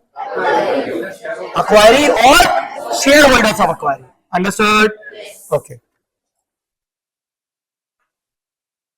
Now, consideration may include first cash. It may include cash. We may have paid the investment, purchased the investment in cash. It may be the immediate payment of cash or it is deferred. What is deferred? Like we'll pay after 1 year. We'll pay after 2 years. We'll pay after 3 years. If it is deferred, you have to consider the present value only. Please write down. If it is deferred, you have to consider the present value only. At present value, at PV. So consideration could be in cash. Second, consideration could be other than cash, like issuing the shares, issuing the debentures, providing the assets. Consideration could be other than cash. Other than cash means debentures and other securities like equity shares. Consideration could be in equity shares. Understand? If consideration is in other than cash, you have to record them at fair value. You have to record them at fair value. See, for cash, the fair value is same, absolute terms. But for other consideration other than cash, like I'm issuing my shares, I have to record such consideration at fair value of shares issued, not the face value, not the issued price. Understood or not? So I have to record the consideration at fair value. Consideration includes cash, consideration includes other than cash consideration like shares, consideration includes contingent consideration. Contingent consideration. What do you mean by contingency? Based on occurrence of future events. Correct. Based on occurrence Based on occurrence or of future event. non-occurrence of any future event. Any like I am saying, I will pay you 5 crore rupees extra if your company performs better or your company gives us at least 10% net profit every year for the cumulative 2 years. Then only I will pay 5 crore rupees extra after 2 years. So what is the condition? What is the condition? Earning net profit of minimum 10% every year. First year and second year, then only I will pay you 5 crore rupees additionally. So this 5 crore will become the contingent consideration. Understood or not? So contingent consideration we may or may not pay. It depends on the occurrence of some conditions, future event. Understood or not?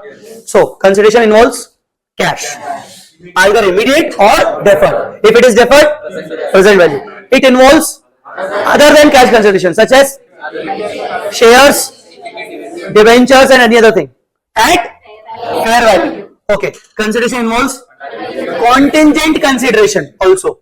It is also at fair value or present value. If it is a cash, we will pay after 2 years. Then it should be at present value. They will give the fair value of this contingent consideration. Don't worry. Okay, it should be at fair value only. Okay, and last, consideration involves. Now, what is that step acquisition? Like last time, I acquired only 10% of your company share. Last time I obtained 10%. only 10%. That time when I obtained only 10%. Can I say I got the control? No. On that time, I will get the control only when I cross 50%. But last time, did I cross 50%? No. But I acquired that 10% also. This time, I acquired 45%. Now tell me, overall, in combined terms, did I cross 50%? Yes. So tell me, consideration is only 45% part or it also includes the 10% part? The 10% part also, the previous equity interest. So please write it down. Sir, what is step acquisition? Step acquisition means previous equity interest obtained earlier.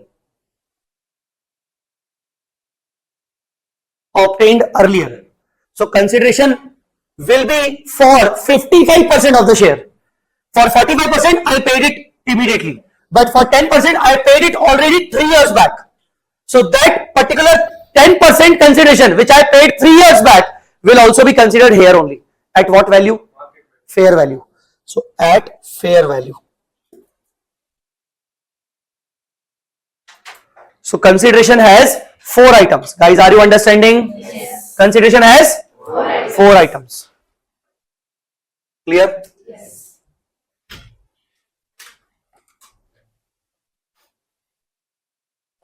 Done? Yes.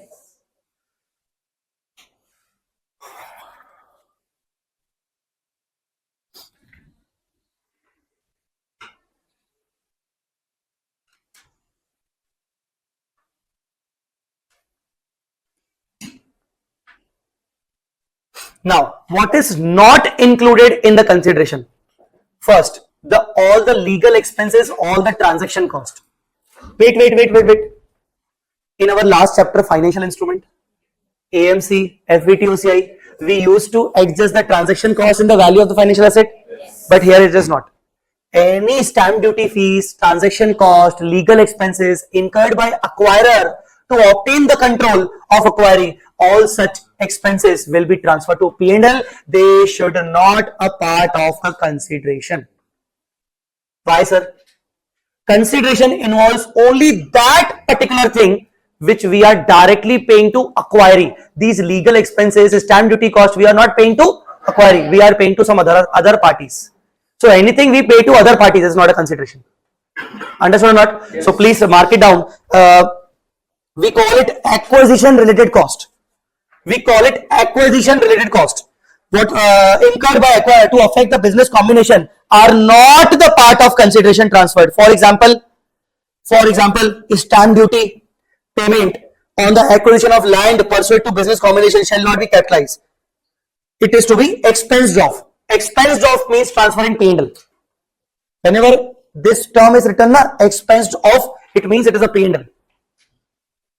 Any payment to the regulator of acquiring to run the license, we make the payment to regulator to run the license, to obtain to transfer the license. Whatever payment payment made to the third parties, they all are treated as acquisition related cost, not a part of consideration, directly transferred to the P&L. It is also known as transaction cost. Guys, understood or not? One last thing about consideration. I said consideration involves contingent consideration, right? Yes. It may be based on any contingent event, like you have to earn net profit of 10% minimum, then I will pay you. Yes. Your company should perform extraordinarily, then I will pay you. Okay, it's fine. It is a consideration. But if the consideration is dependent on the employment services, suppose Anup is the CEO of your acquiring company. Anup is CEO of your acquiring company, and along with him, David is also the key employee of this company. Now, I acquired your company, but they both don't want to come along with me. Are you guys understanding? Yes. They are against this merger. Guys, are you understanding? I acquired the company, I have paid the PC, or I have proposed the consideration that I will pay so and so and so, but they are not in favor. I told them that, David, I will additionally pay you 15 crore rupees additionally if you come along with me for at least 3 years. I will pay you 45 crore rupees extra additionally if you come along with me for at least 5 years. They agreed. And my business combination has happened. I acquired your company. They both agreed to come along with me. And I have guaranteed how much amount for David? 15 crore. And how much amount for Anu? 45 crore. This is the consideration, but this is not the consideration for acquiring the company. This is the consideration for obtaining employment services.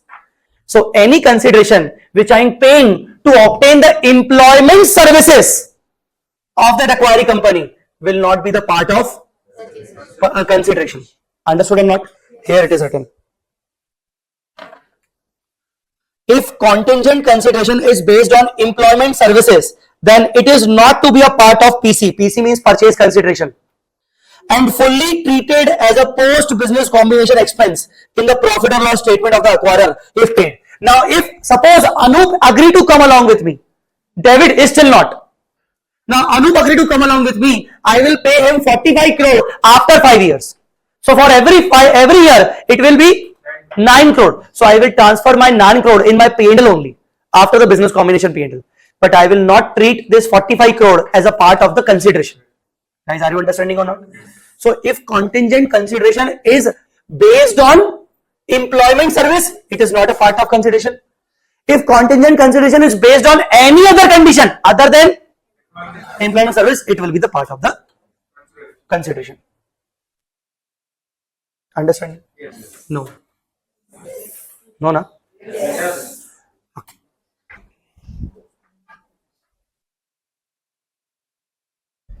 All right. So this is purchase consideration. Let's sum up. What is purchase consideration? Cash. It may be immediate payment of cash or deferred. If it is deferred, then present value. Next. Other than cash consideration such as equity shares, debentures and all. It should be at fair value. Next. Contingent consideration. What is contingent consideration? Based on some contingent event happening or non-happening of some uncertain event. Okay, it should be at fair value. It should not include. It should not include the consideration based on employment services. Okay. Fourth one is step acquisition. What it means? Previous equity interest already held by me at fair value. It should be included. Okay. It should not include transaction cost, also known as acquisition related costs, such as stamp duty payments for the assets and payment to the regulators and all. So it will be directly transferred to the P&L of the acquirer if paid. It is overall consideration. Any doubt? No? No? Easy? Okay. So if it's easy, then try this question.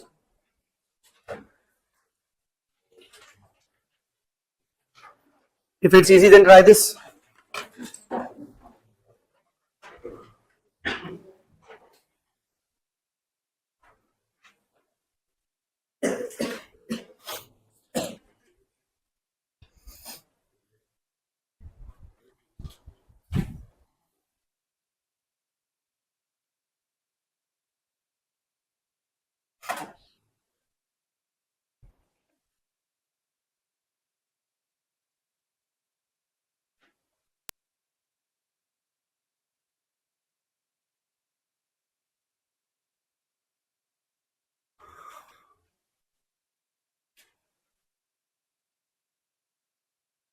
So consideration would be discharged in the form of cash of rupees 5 lakh immediately. Okay, it is a consideration.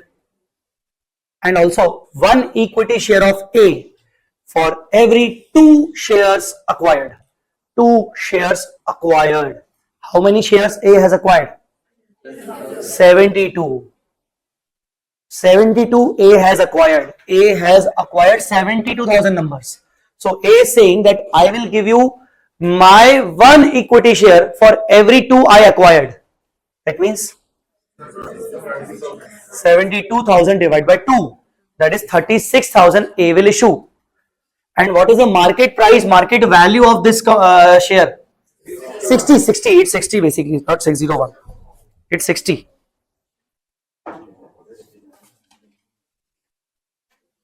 It's 60.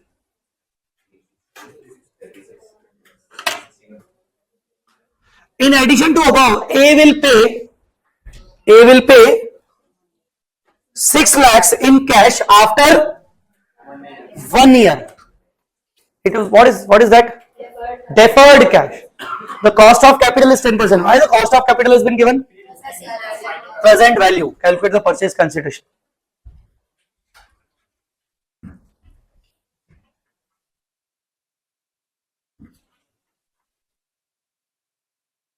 Done?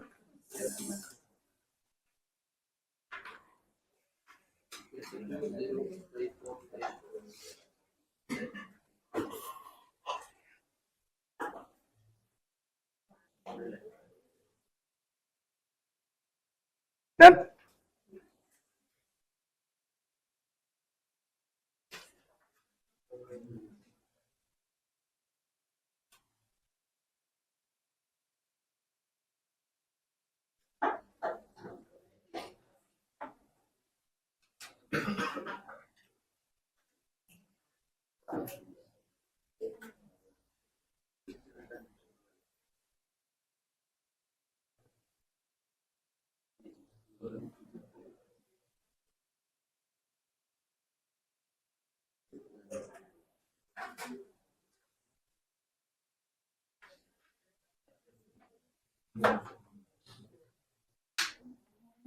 All right. So that is consideration 3205 455 done. So what entry A has to pass? Look at the journal entry, please. Look at the journal entry. A has to pass investment in B limited account debit 3205 455. To bank 5 lakh paid immediately. To equity share capital and security premium 21 lakh 60,000. To deferred cash payable 5 lakh 45,455. What is this deferred cash payable? It's a liability because I will pay it after 1 year or 2 year. 1 year or 1 year. After 1 year, I will pay this cash. So it is deferred cash payable. I recorded this at 545. But when I will actually pay it, how much I will pay it actually? 6 lakhs. So rest becomes the interest cost in my books of accounts at the end of 1 year. Rest becomes the interest cost, and interest cost is not a part of the consideration. Interest cost will be transferred to the P&L. Guys, understood or not? Any doubt in that? Done? Okay. So we discuss consideration. Now, the second is net assets. Instead of net assets, see net assets I am just telling you, I'll discuss it properly, but for the time being, net assets means all assets minus all liabilities at fair value, at payable value. This is net assets. Let's not talk about it right now. We'll discuss it detail after some time. But before that, discuss the NCI first of all. Now, what is NCI? Non-controlling interest, shares of acquiry held by them on which we don't have any control. On such shares, we don't have any control. But we have control over the 100% net assets of the subsidiary company. Now, NCI, how to calculate the NCI? There are two approaches. To calculate the NCI, you have first method called fair value method and you have second method called proportion of net asset method. You have two methods to calculate NCI, fair value method and proportion of net asset method. Fair value method and proportion of net asset method. Example. Write the example. Acquiry has 250 number of shares outstanding. Acquiry has 250 number of shares outstanding.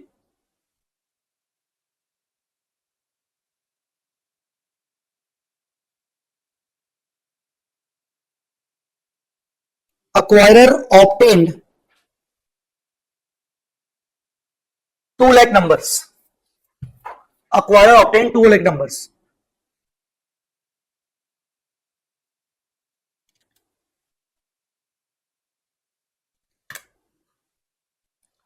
At 54 lakhs. At 54 lakhs. Market value of share of acquiree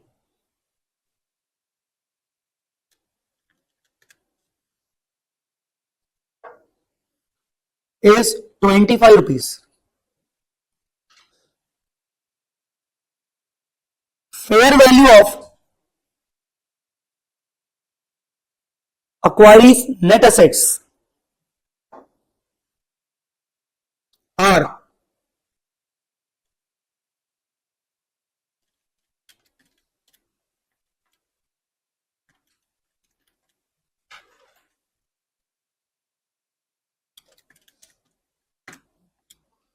are 60 lakhs.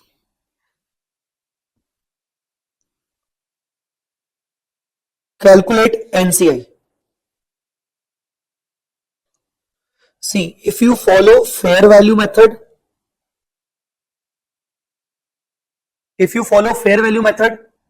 then NCI will be 50,000 numbers. How come 50? See, out of 250, 2 lakh acquired by acquirer. So NCI has 50,000 numbers. So multiply by market price per share of acquiring. What is the market price per share of acquiring? 25 rupees. Please calculate. 12,50,000 is the NCI value as on date of acquisition.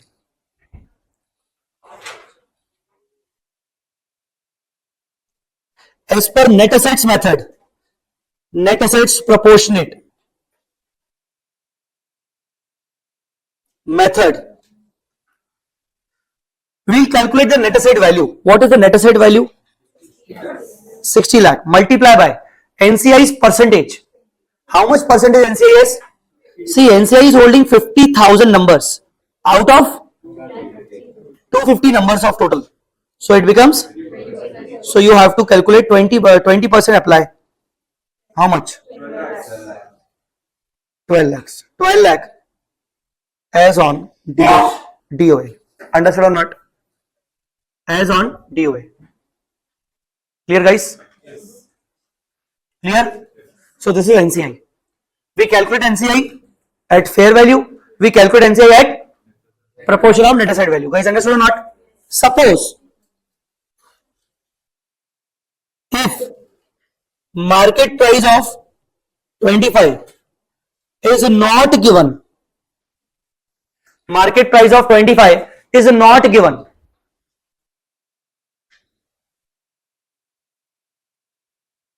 but NCI is required to be calculated at fair value only. How can you calculate? Market price of 25 is not given. There is another way to calculate NCI even if the market price of 25 is not given. How? Acquirer obtained 2 lakh numbers at how much cost? Assume this 54 is default fair value. It's default fair value of these 2 lakh. If this is a default fair value of 2 lakh, so what will be the fair value of 50,000 numbers? Correct. It should be 13 lakh 50,000. It should be 13 lakh 50,000. So we apply the fair value method either when the market price per share is given, or even if the market price per share is not given, then also we can apply the fair value method by considering the investment made by acquirer as a base. Understood or not? Sir, suppose this 25 is not given. This 54 is also not given. And they are asking to calculate NCI. Now what method you can follow? Only proportion of net asset. You don't have any other choice. So when you don't have any other choice, then follow net asset method. Okay. But when they specifically ask you for the fair value method, so either you should have this much or you should have this much in the question. Understood? Yes. So this is NCI. Any doubt on that? Any doubt? NCIs are of two types: qualifying, non-qualifying. Qualifying, non-qualifying. Now what is this qualifying, non-qualifying? Qualifying NCI means the shareholders who are holding the ordinary shares of the company, ordinary equity shares. Non-qualifying means the person, the holders who are not holding the ordinary shares. Basically they have the acquirees debentures. Suppose I am holding the acquiring company's convertible debenture. I am holding the acquiring company's ESOPs. So in future, these convertible debenture will be converted into equity share. I will become the equity shareholder. In future, the ESOP will be converted into equity shareholder. Equity share. I will become the equity shareholder. So I am right now the debenture holder of the acquiring. I am right now the preferential holder of acquiring. I am right now the employee of the acquiring holding ESOPs. But in future, I will become the shareholder of the acquiring. And in that case, I am the non-qualifying NCI. Understood or not? Yes. This is only for the theoretical purpose. They are not going to ask you this non-qualifying in the practical question. They may ask the theoretical part of this. Okay. NCI can also be negative. Please mark it. NCI can also be negative when net assets acquired are negative. Net assets can be negative, so NCI can also be negative.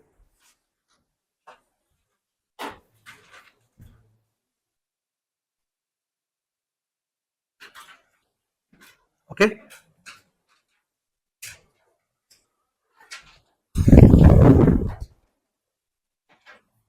So this was NCI.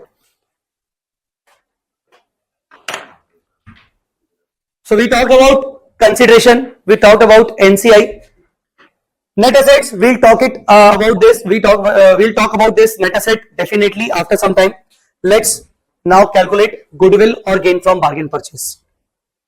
Yesterday I discussed with you one journal entry. You remember this example? Yesterday's example you remember? Yes. Okay. Again I would like to discuss with you the same example or the same concept. See, for acquirer there is SFS and there is CFS. What journal entry acquirer will pass in the SFS? It would be definitely investment account debit. 2, it depends. If the consideration is cash, then to bank. If it is deferred cash, then deferred cash payable. If there is a contingent consideration, then contingent consideration payable.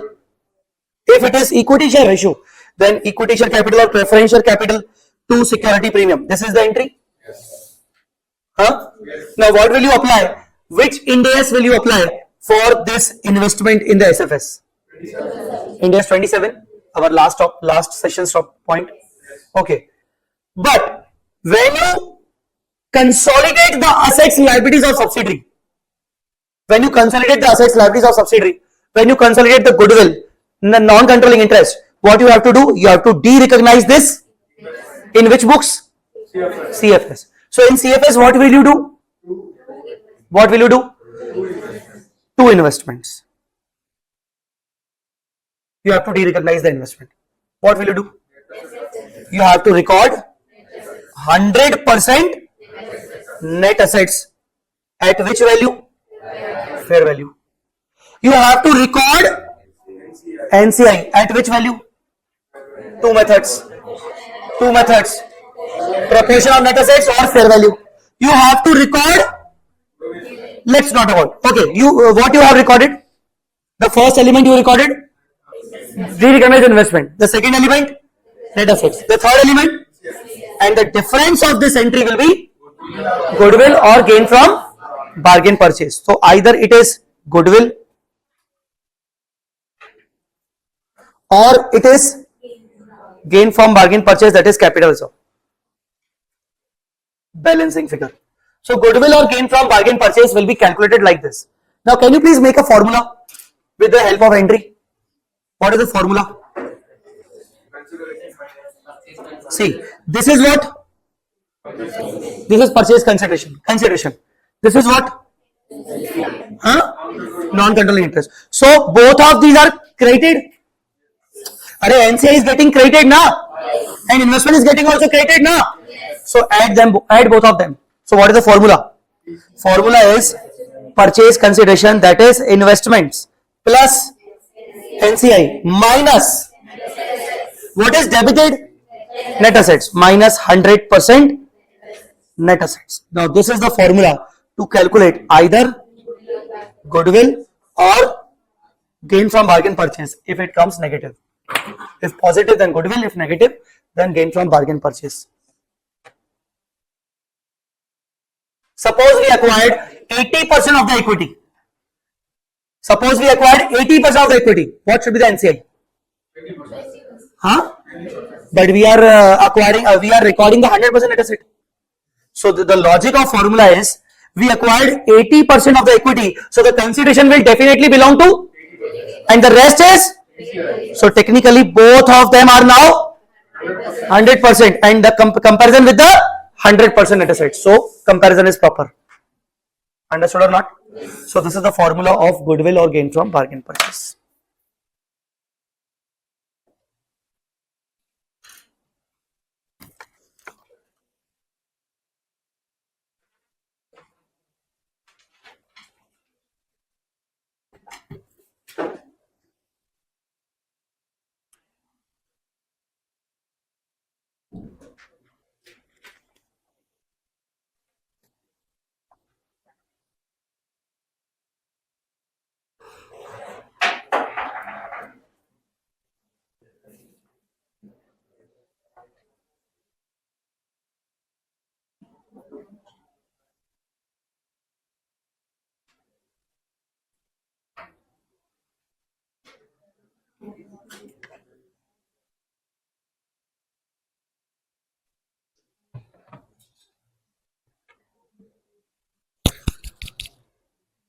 All right, done.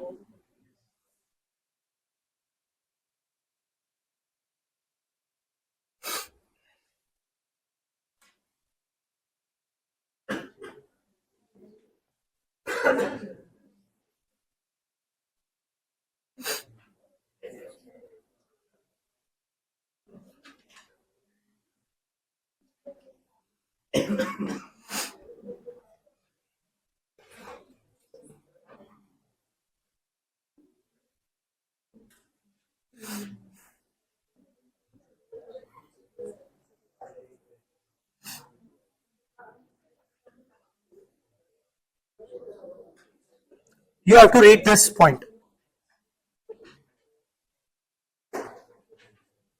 Not actually this.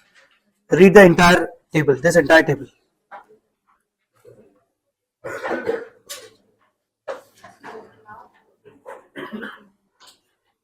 Ind AS 103 requires that business purchase gain, bargain purchase gain, should be recognized in OCI and accumulated in equity as. However, if there is no clear evidence for the underlying reason for classification of business combination as bargain purchase, it should be recognized directly in equity as capital reserve without OCI. So it says the general rule is in the year 22-23, you had a business combination transaction. In such transaction, you got the gain. The gain is basically the bargain purchase gain. How you identify it as a bargain purchase? Because you are saying that we actually did bargaining with the other party, and because of that bargaining, we paid a less consideration and we got higher net assets, and we actually identify it as a bargaining, and this is the reason we got a gain. So you have to transfer such gain in the current year 22-23 financial year, current year OCI, and then it will be accumulated in the other equity statement as a capital reserve. Okay, this is the general rule. But suppose when you compared the purchase consideration and NCI with the net assets, you got the gain from bargain purchase, but it is actually not you because of your bargaining. You can't identify the reasons of bargaining, reasons of gain. You got the gain, but you are not saying that it is because of the bargaining and all. Then in that case, if you can't identify it, or you don't know the reasons why you got the gain, you cannot transfer it or post it into the OCI. You will directly accumulate it into the capital reserve without posting it into the OCI. Understood or not? Okay. Next, goodwill, obviously other intangible assets. What is the carve out? Carve out says as per IFRS 3, IFRS 3 requires the entity to recognize gain on bargain purchase to profit or loss account and not through OCI. Yes, this is a carve out as per IFRS. IFRS says do not transfer the gain from bargain purchase to capital reserve or through OCI, whatever. You have to transfer it directly to the P&L. It is the IFRS 3's requirement. Okay. Guys, done? Tell me, done? Yes. Any other doubt? Any doubt? No? So let's talk about net assets now. Let's talk about net assets now. What is the formula of net assets? How to calculate net assets? How to calculate? Okay, all assets minus all liabilities. Any other way? Value of equity. Correct. First is all assets minus all liabilities. Second alternate, value of total equity. So it is equity share capital plus other equity. It's equity share capital plus other equity. Guys, understanding or not? This is also the net assets. Either you calculate in this way or that way, the answer should be same. Okay?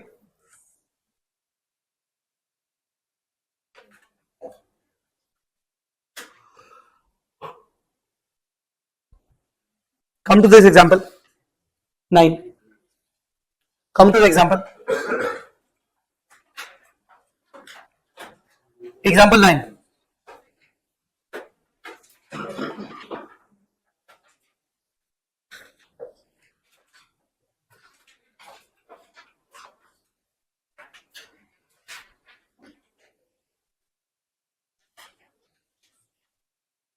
Okay. The balance sheet of acquiree. The balance sheet of acquiree on 31st March 23. Balance sheet of acquiree. The PPE 80 lakhs, current assets 30 lakhs, total 110. Equity capital 40 lakh, other equity 35 lakh, liability 35, total 110. Date of acquisition is 31st March 23. It is a very important date. The tax rate is 30%. Why they have given the tax rate, I'll tell you. The fair value of the PPE on date of acquisition is 90 lakhs. Understood or not? Yes. Okay. At this point, it is not relevant. Calculate the fair value of net assets. Now, how to calculate the fair value? Will you try?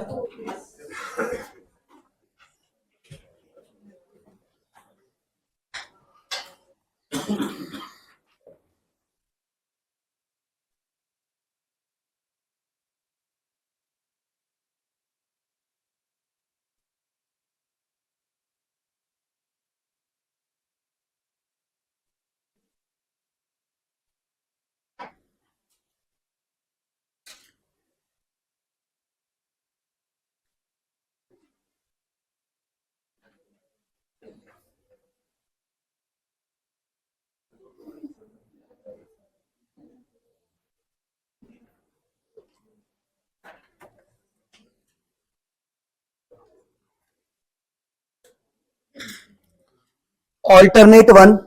How can you calculate? All assets minus all liabilities. First of all, PPE. How much? 80 or 90? 90. Second is current asset. They haven't given the separate fair value. That means 30.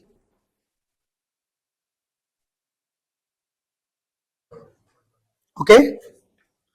Less liabilities. How much? 35 lakh. One more thing. They have given the tax rate to us. 30%. Now here we have to apply Ind AS 12 requirement. Ind AS 12 is a income taxes. Now your PPE is showing at in which books? In the books of acquiree. So consider this 80 lakh as a tax base. What is tax base? That means the value of the PPE as per tax record. As per income tax records. Guys, are you understanding or not? Yes. So as per the income tax record, the value is correct, 80 lakh. But for the purpose of consolidation, the value of PP is now 90 lakh.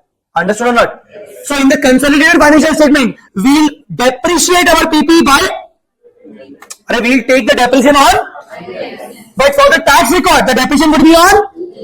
So technically in the income tax, the excess depreciation of 10 lakh will be disallowed in the future. Yes. See, in the consolidated financial statement, you are recording the PPE at which value? 90 lakh. So you will charge the depreciation on 90 lakh. So over a period of PP, over a life of PP, how much depreciation will you charge? Over a period of PP, you will charge overall 90 lakhs. Sometime 8, sometime 9, 10, 11, 12. But the depreciation, overall depreciation will be. But income tax is going to give you only up to. So how much depreciation they are going to disallow? 10 lakh in the future. So in the future, if the depreciation will get disallowed, the taxable income will be higher, more. And if the taxable income will be more, the tax would be more. And if the tax would be more, I need to create today deferred tax liability. Understood or not? So this is the reason acquirer has to create DTL right now. So DTL is again a liability. DTL is again a liability. Now how much liability we need to create on 10 lakhs? 30%. How much? 3 lakhs. So my total net assets becomes 82 lakhs. Done, guys? Yes, sir. 82 lakhs. Any doubt?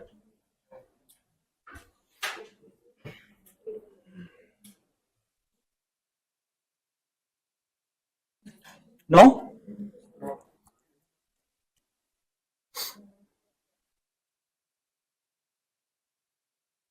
$82 lakhs. Done.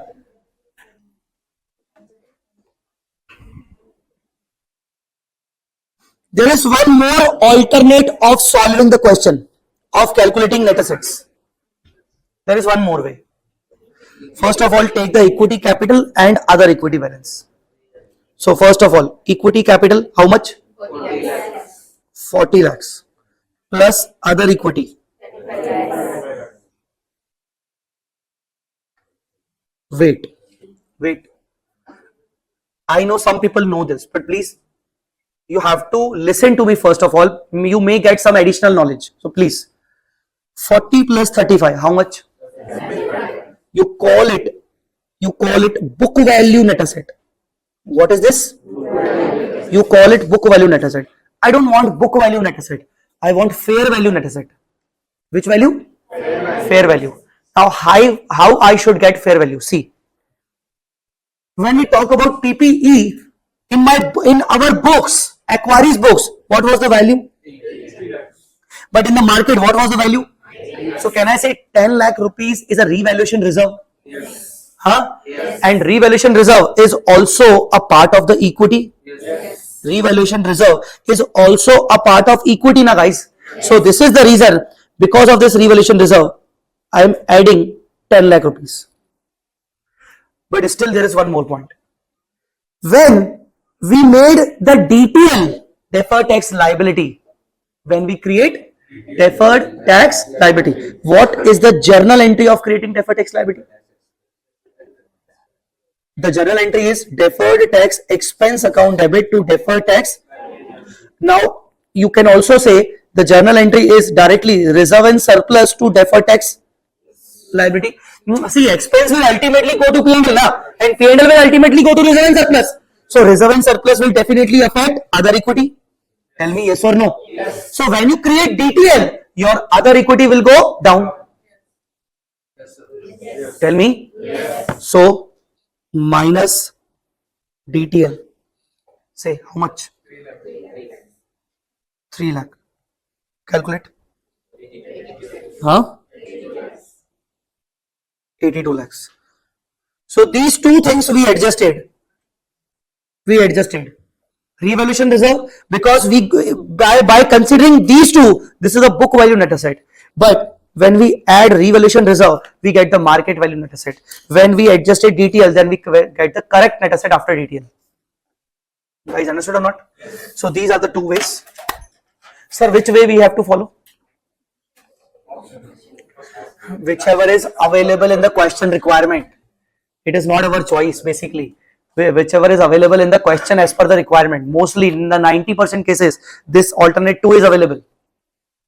Question will not give you all the assets and liabilities details and on the date of acquisition, because your date of acquisition generally may not be the 1st April or 31st March, which is easiest. The date of acquisition could be 15th of June. What will you do? on this date, you need asset liability information if you want to apply alternate 1. So on 15 June, though, they will not give you the asset liability information. Are you understanding or not? Yes. They will not give you asset liability information, but it is possible for you to calculate this alternate 2 on 15 June because you only need 2 figures, equity and other equity. It is possible for you.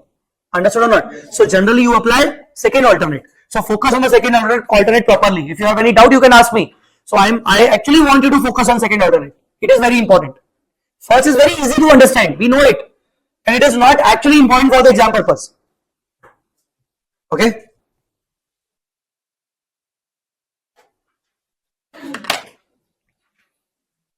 Any doubt? Why you guys don't have any doubt?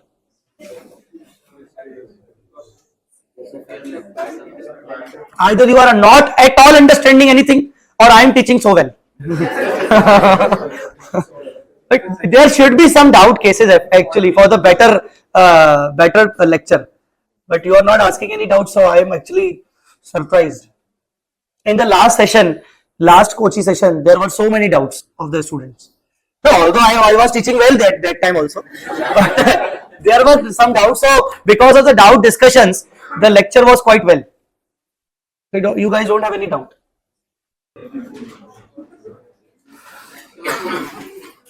Let's come to another example. Example number 10. Example number 10. Balance sheet of A Limited, B Limited on 31st March 23. The equity share capital 50 lakh, 30 lakh. Other equity 30 lakh, 25 lakh. Liabilities 40 lakh, 20 lakh. Investments in B Limited 100%. Matlab no NCI. No NCI. All other assets. Date of acquisition 31st March 23. Please correct. 31st March 23. Fair value of assets of B on 31st March 23 is 80 lakhs. 80 lakhs. Show the business combination accounting and prepare CFS. Okay. You have this question. Now let's start solving. Example number 10. Our first step would be to identify date of acquisition on 31st March 23. Now on this date of acquisition, we need first element called consideration. Can you please tell me what is consideration? It is already given in the balance sheet on the investment side, which is 60 lakhs. So consideration is 60 lakhs. Our second item would be 100% net assets. And try to calculate with the alternate number 2. We discussed. Alternate number 2. What is net assets? Now net asset would be equity capital 30 lakh, other equity 25 lakh first of all. Equity capital and other equity.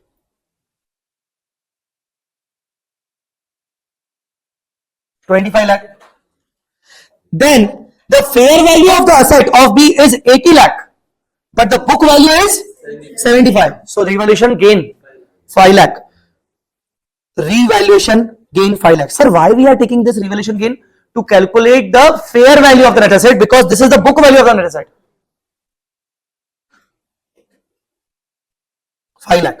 Any tax rate or not? No. So overall we got the net assets 60 lakhs.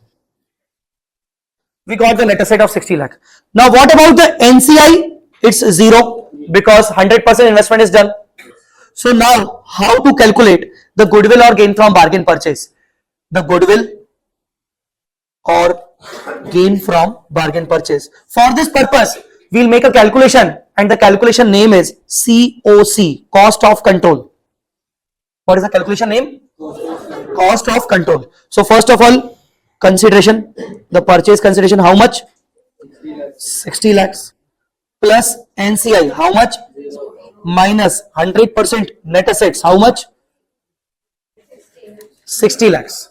So overall goodwill or gain from bargain purchase is nil. Considering this, what should be the journal entry in consolidated financial statements? Journal entry in CFS of A. Yes, tell me. Let's tell me the individual asset liabilities. Yes. All other assets. Debit, how much? Not 75. Not 75. We record it at fair value. 80 lakhs. Okay. 2. Liabilities. How much? 20 lakhs. 2. Investment, 60 lakhs. All right. Done. So this is journal entry. Now they are asking us to prepare consolidated balance sheet. To prepare the consolidated balance sheet. So look at the balance sheet of A first of all. If you have, look at the balance sheet of A. First of all, what is the item? Equity capital. What is the item of equity capital? And now the figure of equity capital? 50 lakhs. So equity capital of A is 50 lakhs.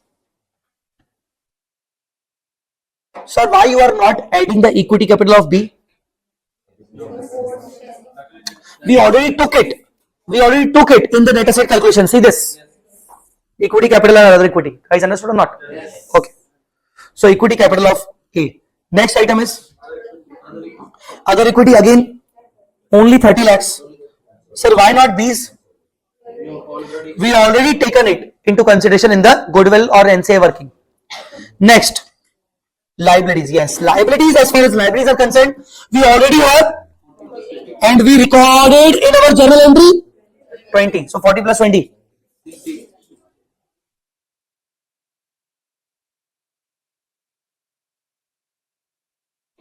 Next.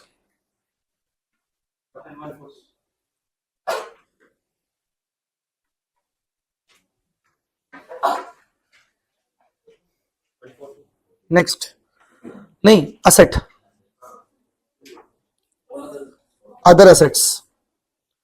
We have already 60 plus we recorded 80 means 140.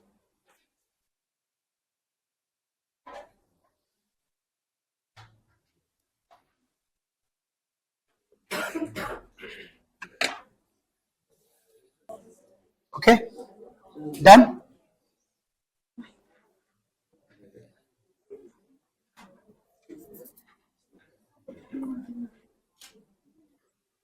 Come to example number 11. Come to example number 11.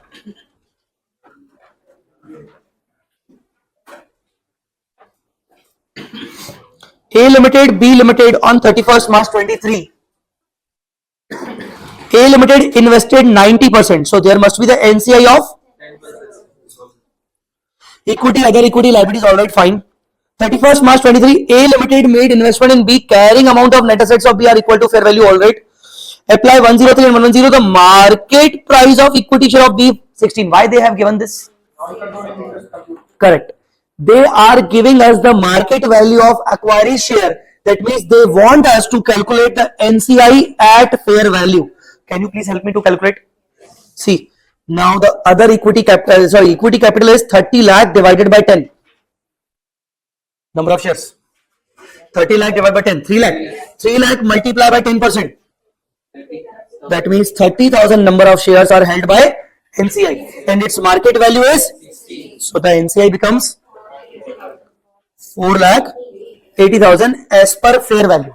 But if I ask you to calculate NCI again at proportion of net assets, what will you do? At proportion of net assets. Proportion of net assets. What are the net assets? 75 lakhs. Minus 30 lakhs. Assets minus liabilities. 75 minus 30. How much? 45 lakhs. 45 lakhs. Into 10%. It becomes 450. It becomes 450.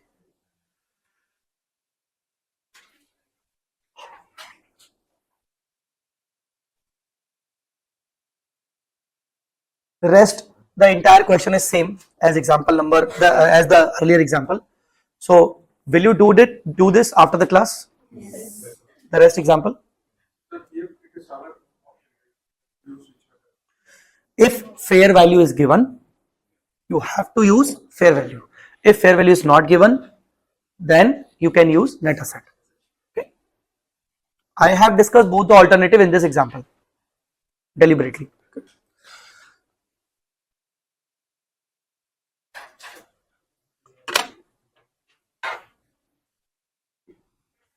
See, now one example I am discussing with you to increase the level. Now there is time to increase some level for the questions part. We already understood how to calculate the net assets, NCI, goodwill, gain from bargain purchase, consideration. But now I'm increasing the level. I told you one basic thing, date of acquisition. We want the date of acquisition first of all, and then only we'll move on for the further things. Now read the example number 12 first of all for important discussion.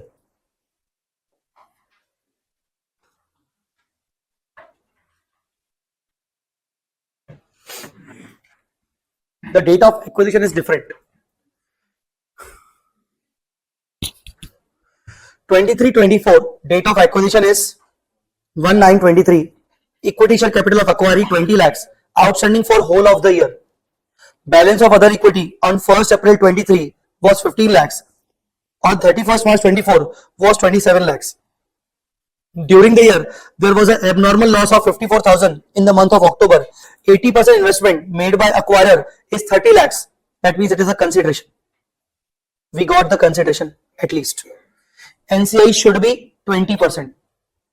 Calculate the gain from bargain purchase or goodwill. Also the share of acquirer in the post-acquisition period profit. Now, consider this timeline. Your year starts from 23, 1st April 23, or ending on 24. Ending on 24. This is a timeline very important. Now, your date of acquisition is quite different. Date of acquisition is 1 September. This is your DOA. Here on this date, you will apply the business combination accounting.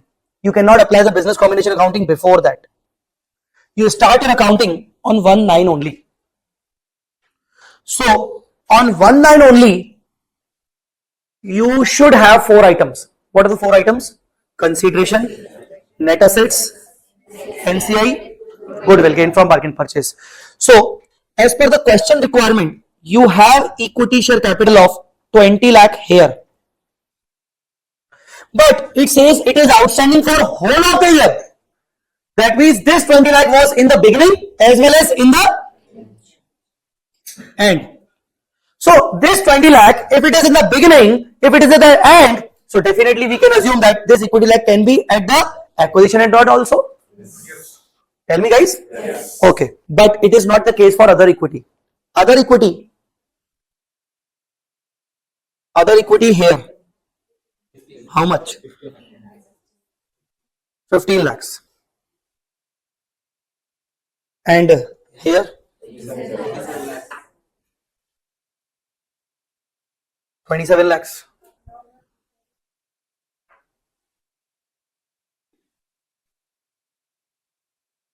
Okay, but we want here the value of net assets, and net asset means equity capital plus other equity at least here.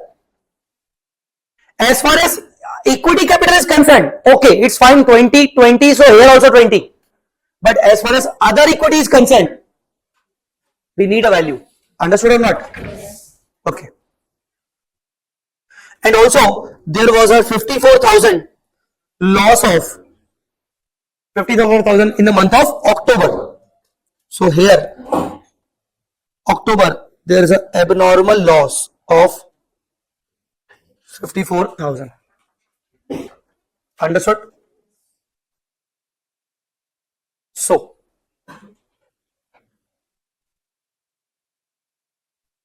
first of all, we want to calculate our net assets. See, basic should be clear. On date of acquisition, what do you want? First consideration. You have the consideration, yes, 30 lakhs. Second, you don't have the net assets. So for calculating net asset, you prepare your working note number 1. It is called statement of net assets and changes thereon. Statement of net assets and changes thereon. Particulars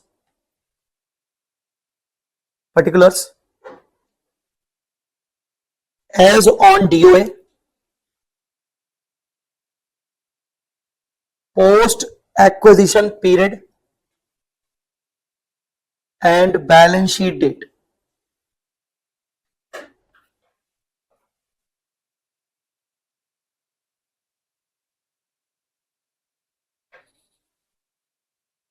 Okay.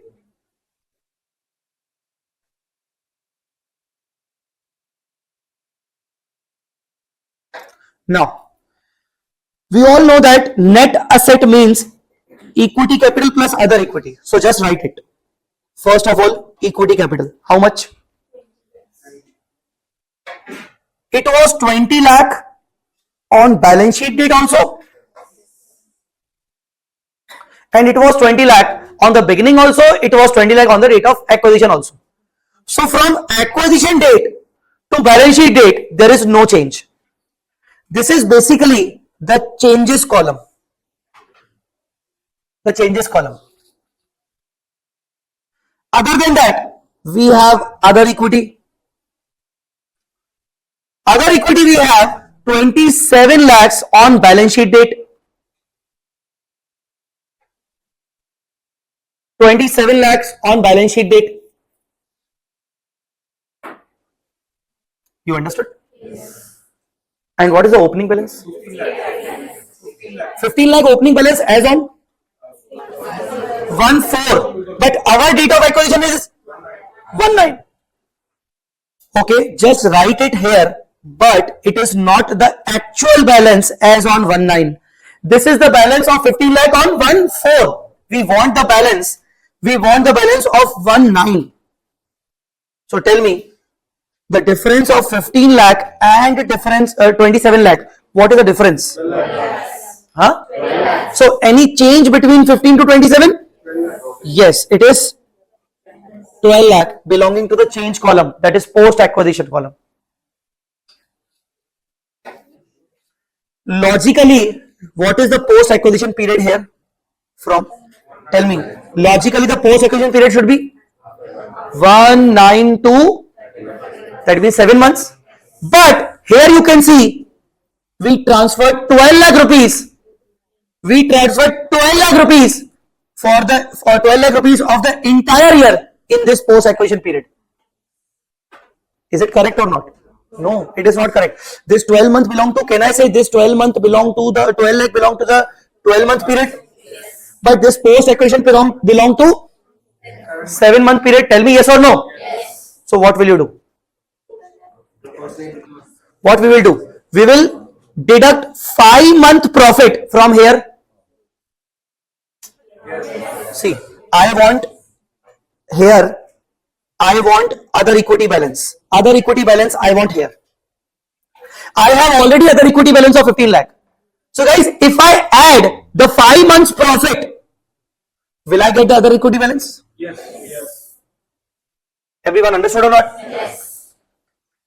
I have other equity balance opening 15 lakh. I want other equity balance of here. Sir, why you want other equity balance of here? Because I want the net asset. And for calculating net asset, we need equity capital plus other equity. As far as equity capital is concerned, it is same for all the updates. But as far as other equity is concerned, guys, are you understanding or not? On 1/9, I want other equity balance. I want, but I don't have other equity balance on 1/9. I have other equity balance of 1/4. So if I take this 15 lakh as a base and add the 5 months profit, will I get the profit? Will I get the balance of 1/9? Yes. All right. And what is then? What is this 12 lakh? What is the 12 lakh? The difference of opening and So technically 12 lakh belong to how many months? So what I will do, I will deduct 5 months profit from here and add 5 months profit here, so that I will get the other equity balance on fund 9. Do you understand or not? Yes. What? How can I do this? Tell me. What should be the calculation? Divide by 12 into 5 or into 7, whatever. Okay? But there is abnormal loss also. See, try to understand. I can assume that 12 lakh profit is equally every month only when it's a normal profit. But during the year, is there any abnormal item? Yes. Abnormal item incurred in the month of? I cannot assume this 12 lakh as a equally occurred every month. Like 12 lakh divided by 12, 1 lakh. So every year the profit was 1 lakh, every month the profit was 1 lakh, 1 lakh. It is not like the case because of the abnormal loss. So what I will do first of all, I will add back abnormal loss first of all to eliminate the effect of loss. Suppose the loss was not there. What would have been the profit during the year? The profit would have been 1254. Now I can say that this is a normal profit. This is a normal profit for 12 months. Now you can assume 1254 divided by 12. Every month's profit is 1,04,500. Are you doing the calculation or not? Yes. 1254 divided by 12. Every month's profit is 1,04,000. I am assuming this after eliminating abnormal item, because abnormal item occurs only in the October. It cannot be assumed every month. Done? So 1254 we got.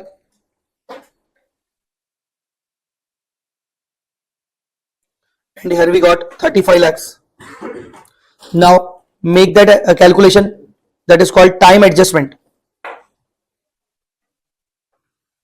Time adjustment. 1254 is the profit for entire year. Considering every month profit is equal. So how many months I need to eliminate from here and add here? 5 months. So I did time adjustment for 5 months. Please tell. Okay. 522, 500.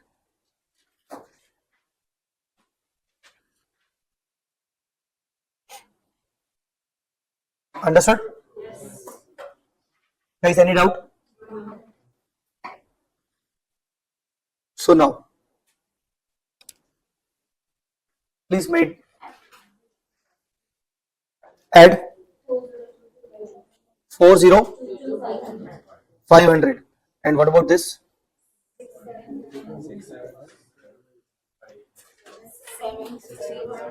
677,500.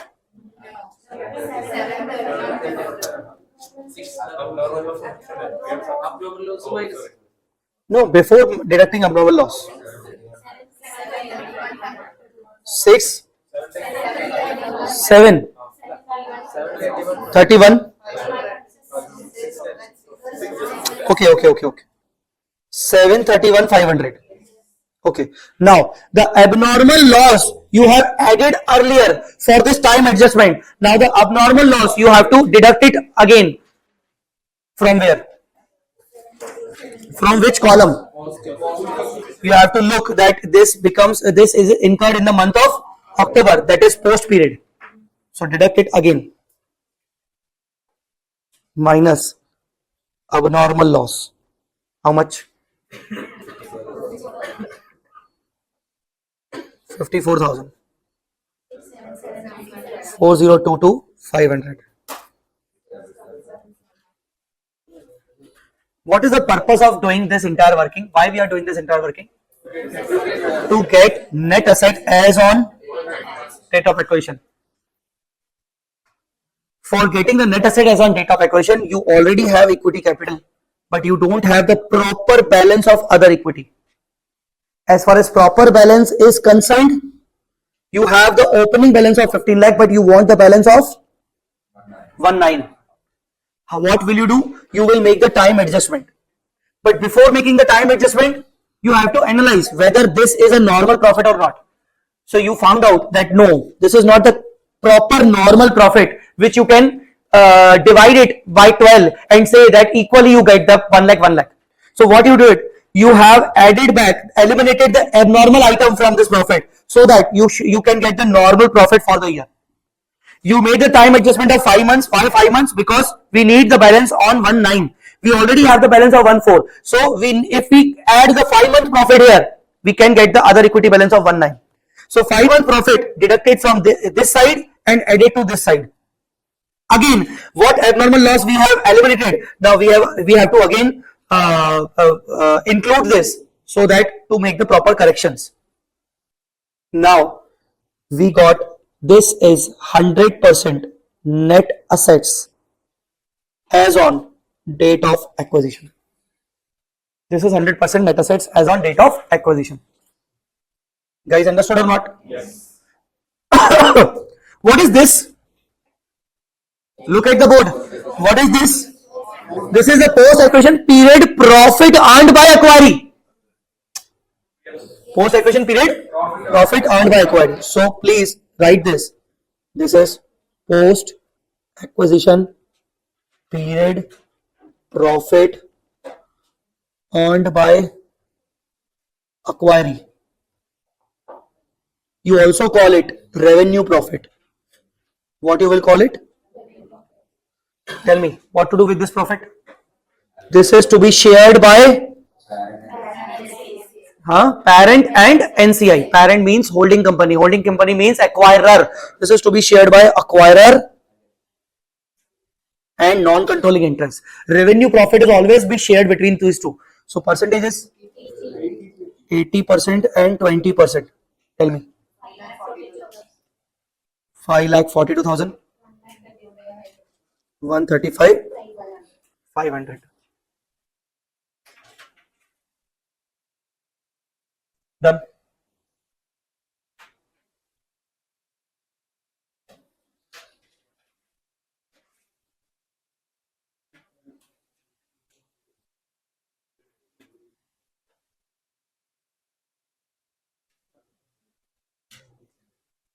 Let's calculate the NCI now. Non-controlling interest. Non-controlling interest, we have two methods, fair value and proportion of net asset. Can you please check the example? That is fair value given in the question? No. So if the fair value is not given in the question, always apply proportion of net asset method. Proportion of net assets. So what is the net asset as on date of acquisition? Net asset as on DOA 40/22/500. So technically, what is the NCI? At the rate of 20% on DOA.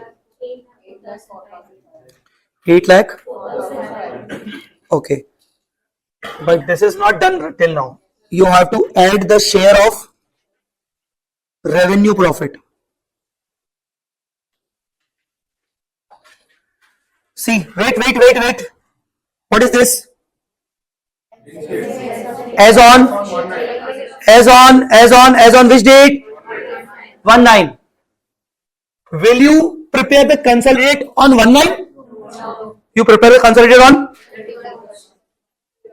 31st March. So you need one more NCI. First of all, you want NCI as on to calculate the goodwill or gain from bargain purchase.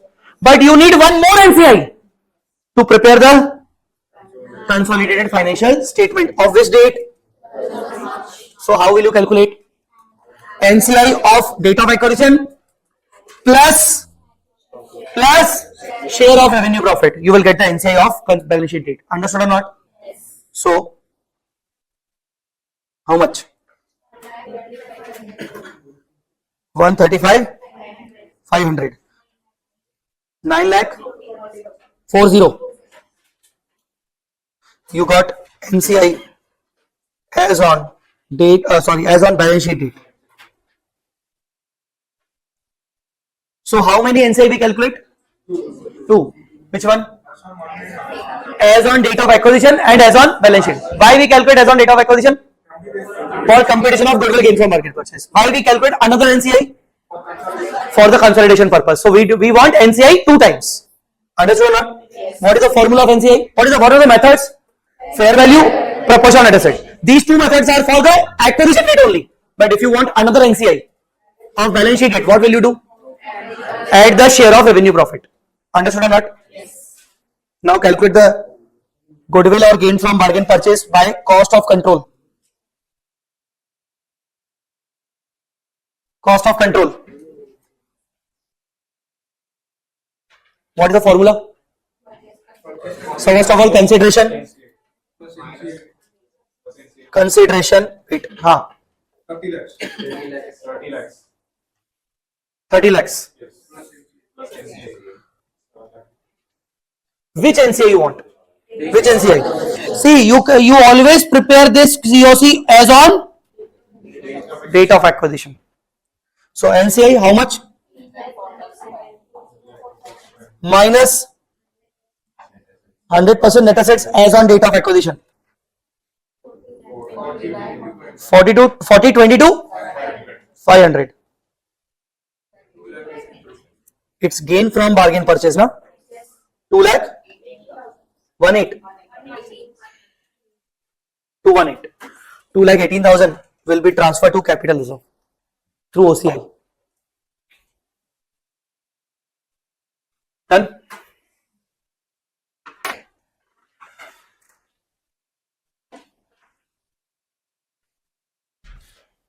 Please do refer the calculation once again because it's important and it's very crucial.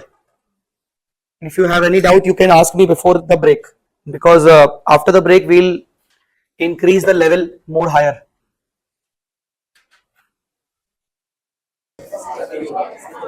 Yes.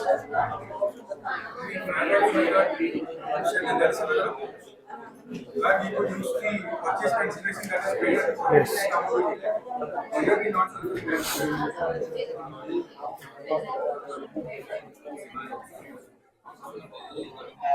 Refer this.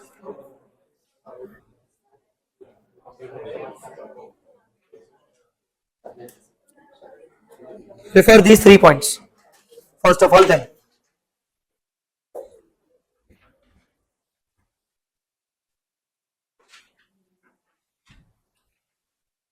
Either for NCI calculation, either the fair value per share should be given. If they are giving the fair value per share, we have to calculate the NCI as per fair value. Second, if they are not giving us the fair value per share, but still requiring us to calculate as per fair value, then we will calculate the NCI as per fair value by that another alternate method, consideration of holding company divided by. You remember? Yes. Now, third situation, they are not giving us any fair value per share, even they are not requiring us to calculate as per fair value. Then in all those cases, we always calculate the NCI as per proportion of net asset method. Understood? So in our current example number 12, they were not requiring us to calculate the NCI as per fair value and the fair value per share was also not given. So default method should be proportion of net assets. Understood? Yes.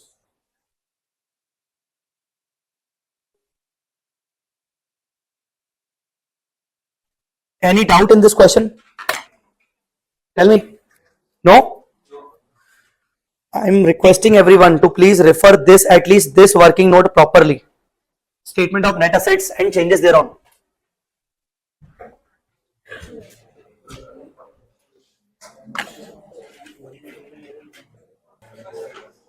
Yes, done.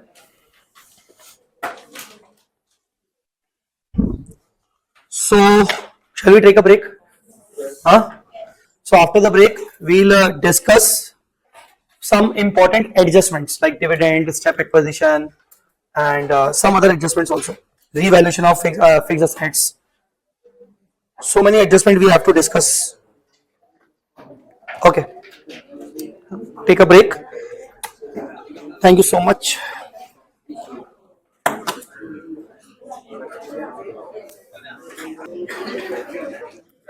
All right, guys, welcome back. Now we are moving towards the another adjustments of consolidation and business combination.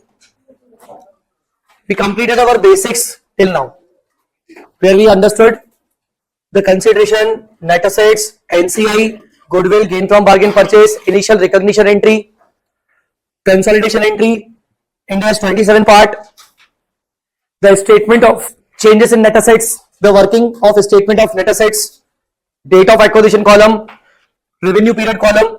We understood all these things.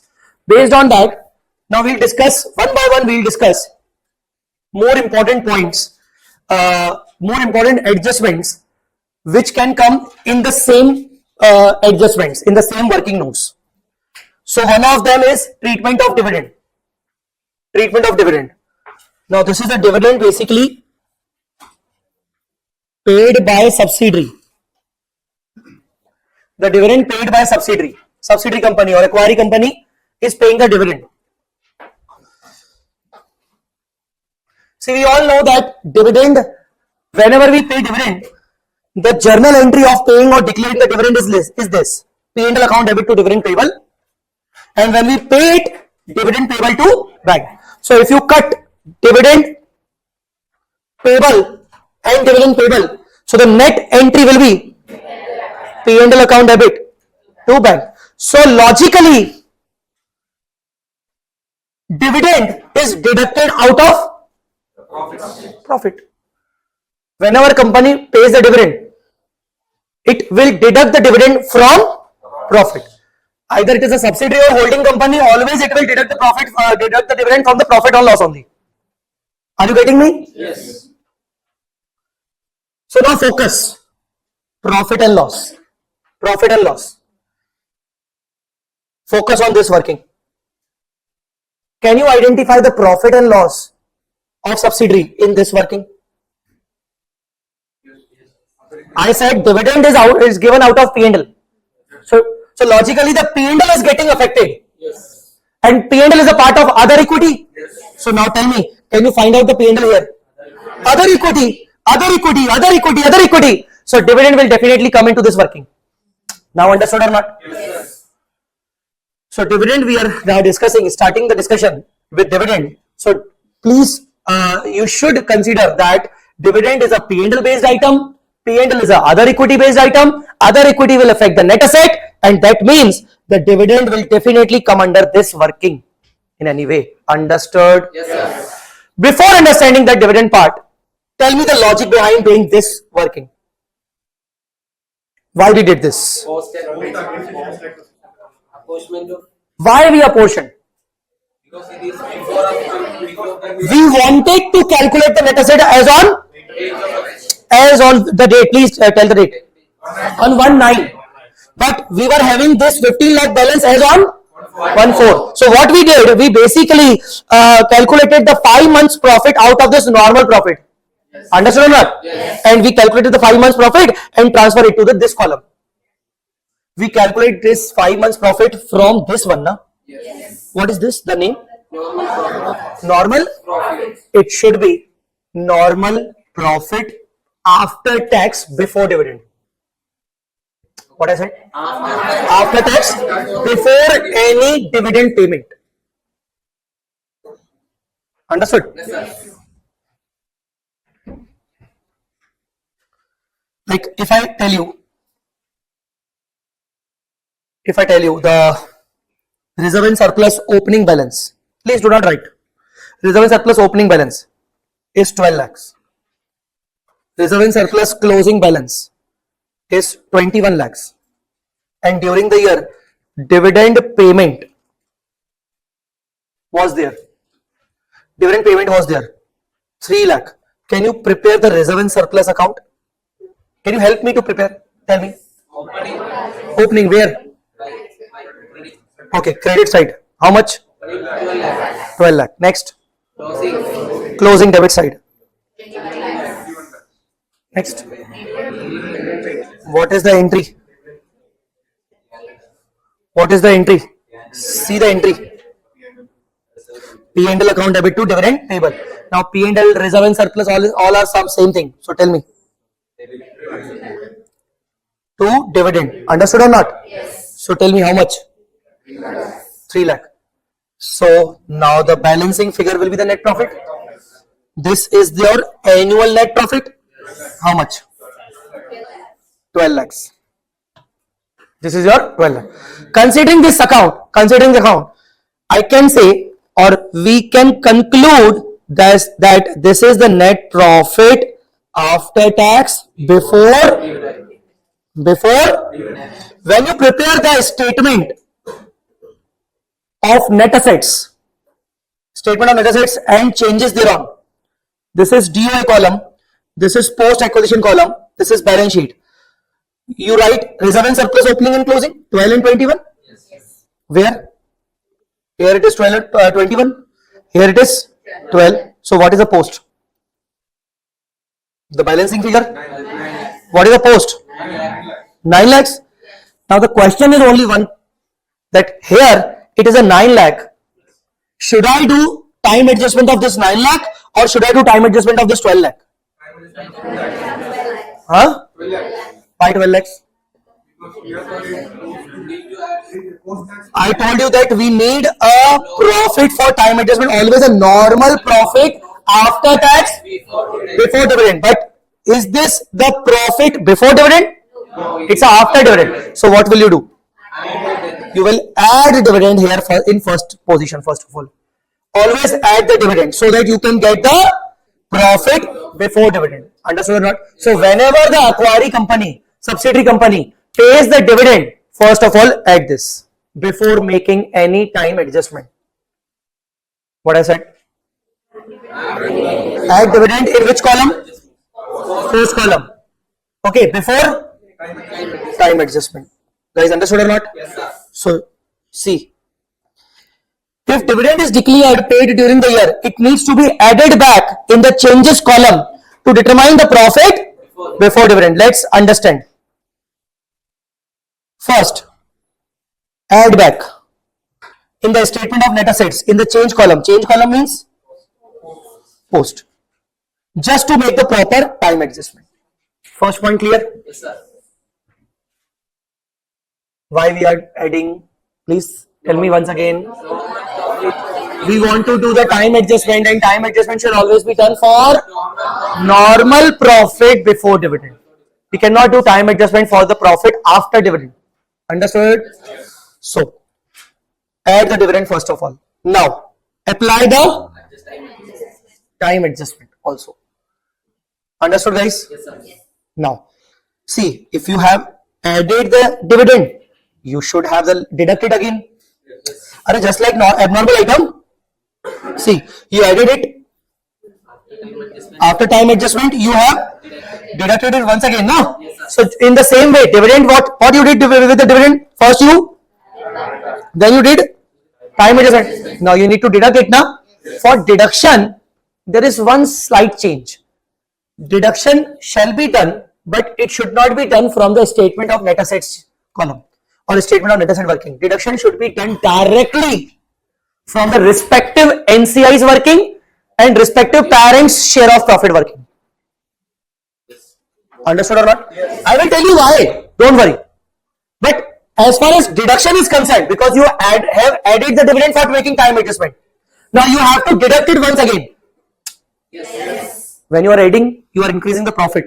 But technically, you have already paid the dividend. So profit is reduced. So you have to reduce it once again. But for reduction shall be done proportionately from NCI's working and proportionally from the parents working. So last point is deduct the proportionate dividend directly from parents P&L and remaining directly from NCI directly. When dividend is paid before, don't refer this. This will be understood later on. So this is the third point. Let's start working on this. First of all, we'll do one question on this. Example number 13. Example number 13. Please read example number 13.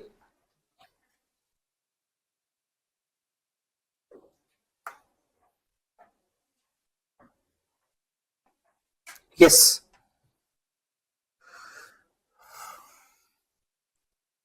$1,423. The other equity balance was 6 lakh. 1623. This was the date of acquisition of 70% investments at 15 lakh. Can I consider it as a PC? Yes. 1823. The dividend was paid at the rate of, at about 150. 31st March 24, the share capital was 12 lakh and the other equity balance was 9 lakh. Just make a timeline. First of all,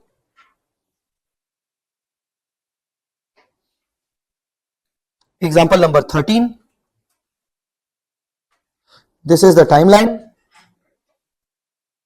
1/4/23, 31st March 24.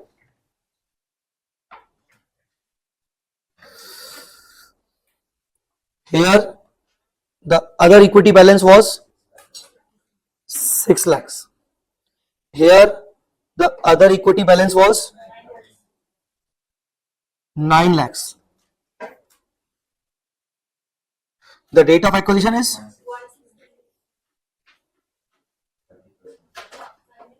70%. And the dividend payment was made on 1/8. Dividend 150. 150. And share capital was, so here the share capital is 12 lakhs. Here also share capital is 12 lakhs. So on date of acquisition, I want net assets, and net assets means equity capital and other equity balances. So what we will do, we'll prepare a statement of net assets and changes thereon.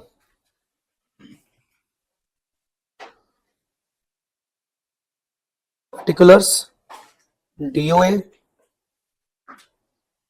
changes, balance sheet. First of all, write the equity capital 12 lakh, balance sheet date 12 lakh. For net asset, we need equity capital first, and then we need other equity. What is other equity balance? Balance sheet date it was 9 lakh, and opening it was, but it was 6 lakh as on opening, and our date of acquisition is 1 June. So we have to make the time adjustment. Now what is the change? Tell me, before any time adjustment, what we should do? This is the dividend here. Can you see the dividend? So before any time adjustment, the dividend has been paid. So dividend has been paid. That means it has already deducted the profit and loss. So you have to add it back only for the sake of time adjustment. Plus dividend. How much? 1,50,000.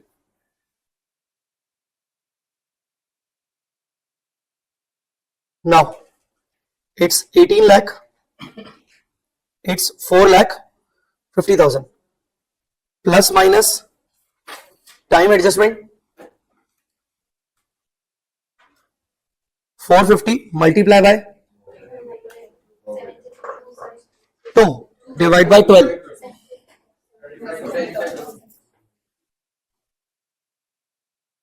75,000. Yes. 18,75,000 and 3,75,000. Any doubt? Now we have added the dividend, we have to deduct it, but not from this working, from directly from NCI and parents working. Okay, so that's it. Just end it here. Now you call it which profit?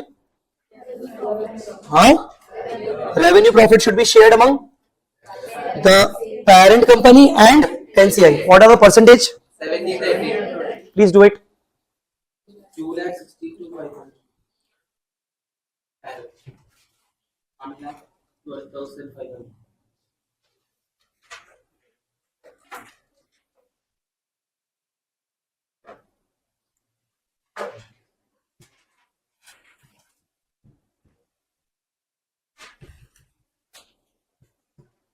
Okay.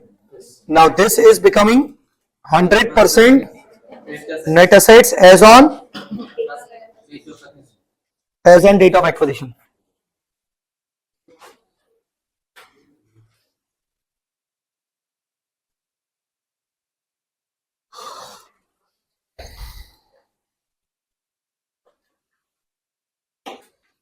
Done? Now please do it. NCI working. What is NCI? It's 1875 multiplied by 30%. 5,62,000. I have done proportion of net asset method because fair value they are not asking. 5,62,500. Plus Add post acquisition add share in sharing revenues. post acquisition profit or revenue profit. 1,12,500. Dividend. Minus. Dividend need to deduct. I told you where you have to deduct the dividend. So NCI has already received the dividend. So you have to deduct it from their profit. Because when you are adding this profit, this how this 1,12,500 came from 375. How 375 came? By adding the dividend. So logically, this includes the portion of the dividend, but dividend has been already paid paid to the NCI. So dividend already received by NCI. What is the share? 1,30,000 into 30%. 30%. 45,000. So you have to deduct from this only. 6,30,000. Okay. What is COC? First of all, investments. 1.5. 15 lakhs plus NCI as a rate of acquisition 5,62,000. minus 100% net assets.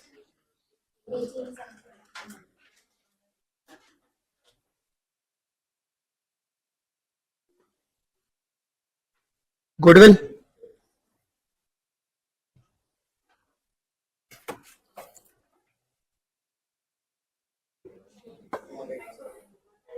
Hmm. 187 500.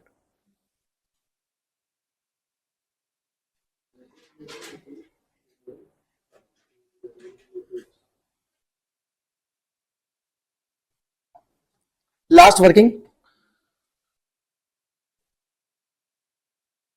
Consolidated reserve and surplus of parent. So reserve and surplus or other equity balance with parent. They have given? No. I think no. They haven't given any balance sheet. Zero. But parents share in revenue profit 2,62,500. 262. What will you do? Minus. Minus the dividend. Why? Already included in the Already included in this value. Okay. Minus dividend received. How much? 1,05,000. 1,05,000. Okay.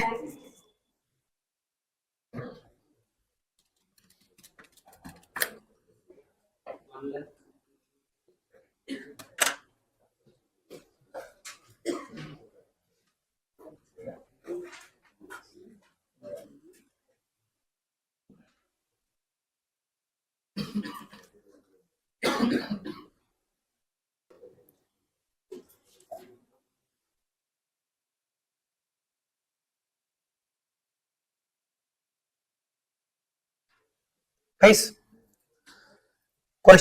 example number 14 is slightly different. Can you please read only the question part first?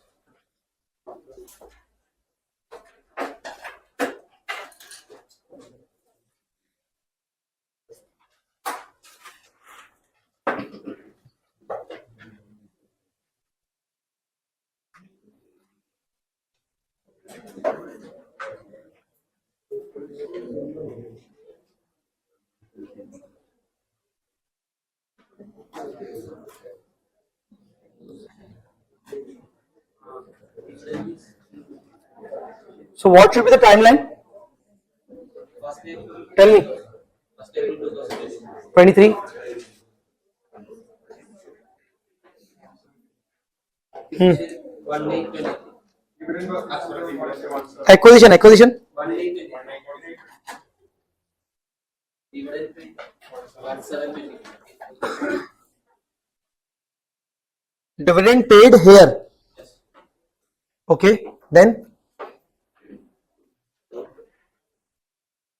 that's it. Now please compare this example with the earlier. In our earlier example, the dividend was paid after date of acquisition. Now the dividend is getting paid before date of acquisition. Only slight change is this. Read this point.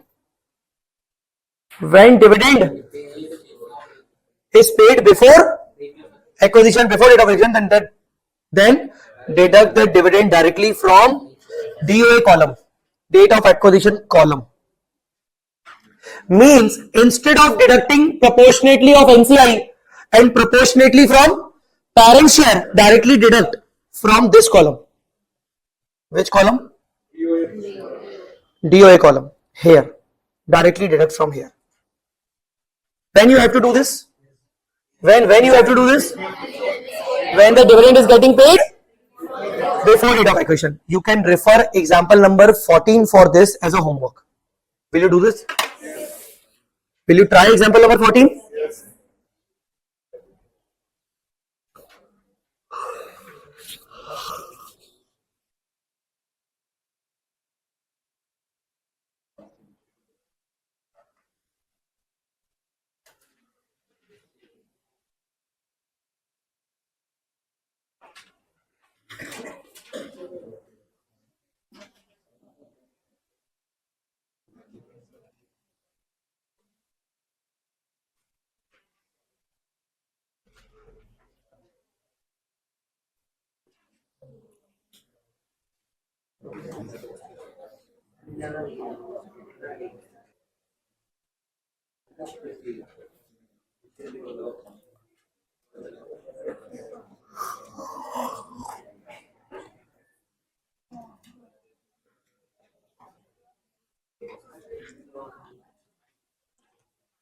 So, we discussed what? Dividend. There can be two type of dividends. Please write it. Equity and preference. Equity and preference. Equity dividend.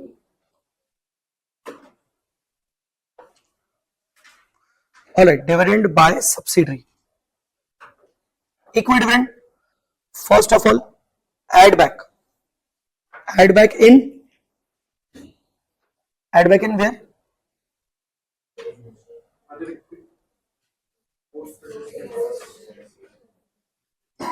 Add back in change column.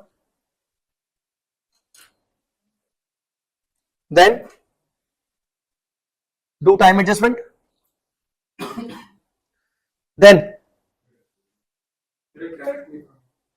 third, deduct. For deduction, there are two situations. Dividend paid before date of acquisition, dividend paid after date of acquisition. If dividend paid after date of acquisition, then proportionate deduction from NCI and proportionate deduction from parent's P&L.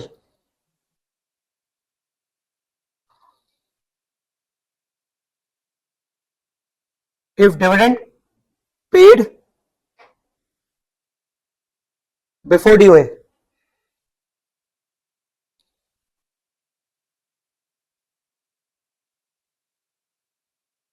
before DOI, what will you do? Correct. Deduct directly from DOI column.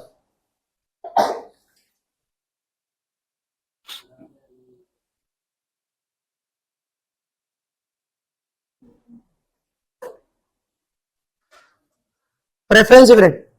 What will you do? Same to same. Add back in change column. Then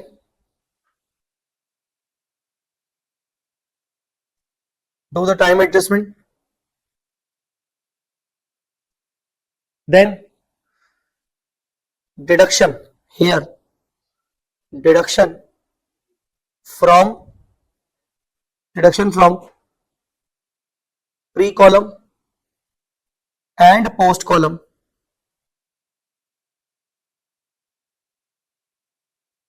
Depending on period of dividend. Did you understood?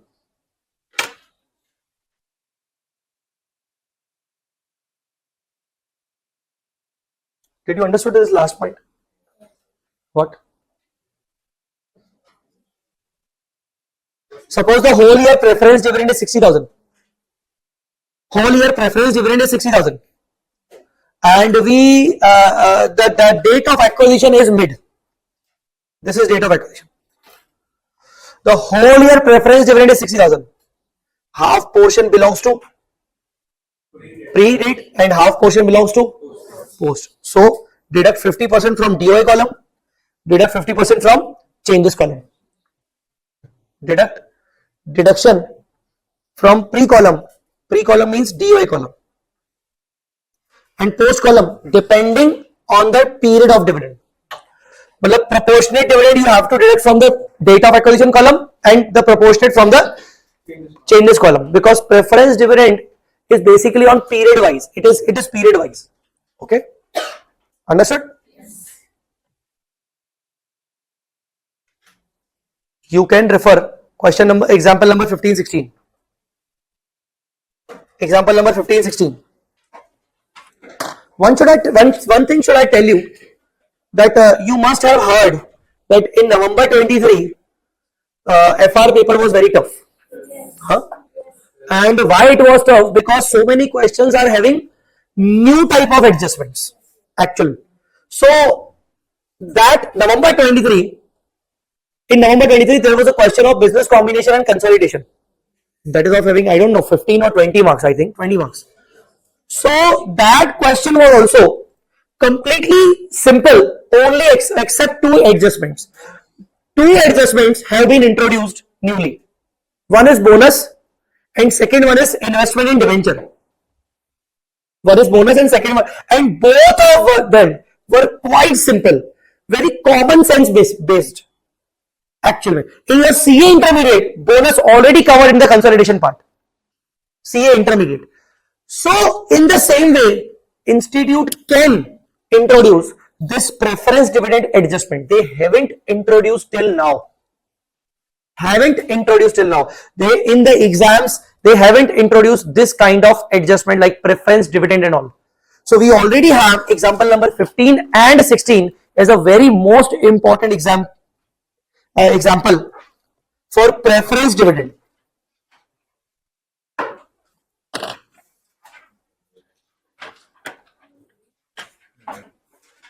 Both are same example, only the date of acquisition. In the one example, the date of acquisition is beginning, and the 16th example, the date of acquisition is the mid. So 16th example is much better, basically. So now what you can do, you can refer this example 16 right now only. First of all, read example number 15 and use all the information of example 15 in the example 16 because they are same. Please read it first of all. 15.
Let's make first of all the timeline.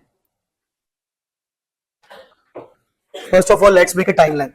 Now, based on that, the balance sheet date is 31st March 24.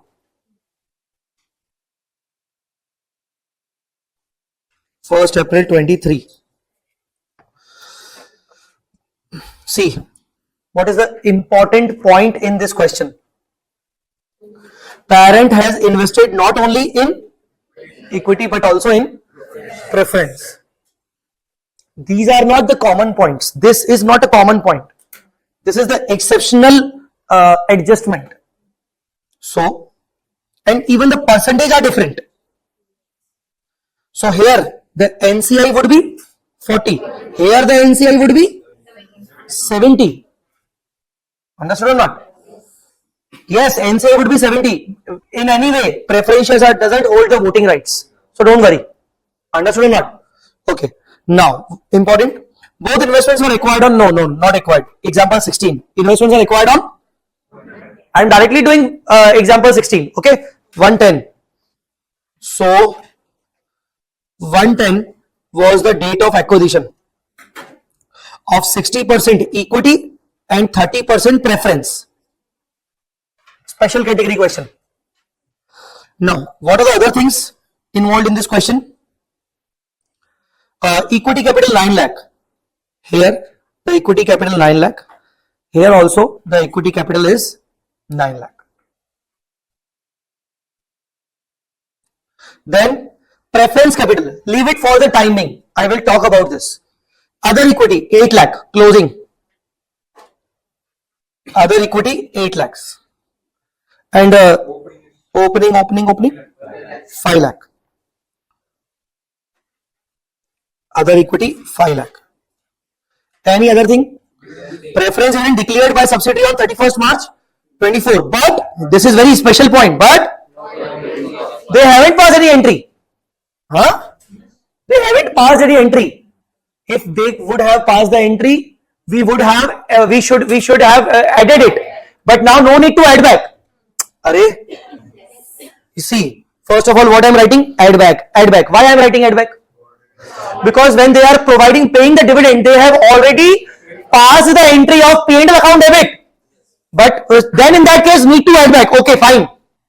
But they haven't passed any entry of preference dividend declaration. So that means no need to add back. So here please write it down. No need to add back in change column. No need to add back.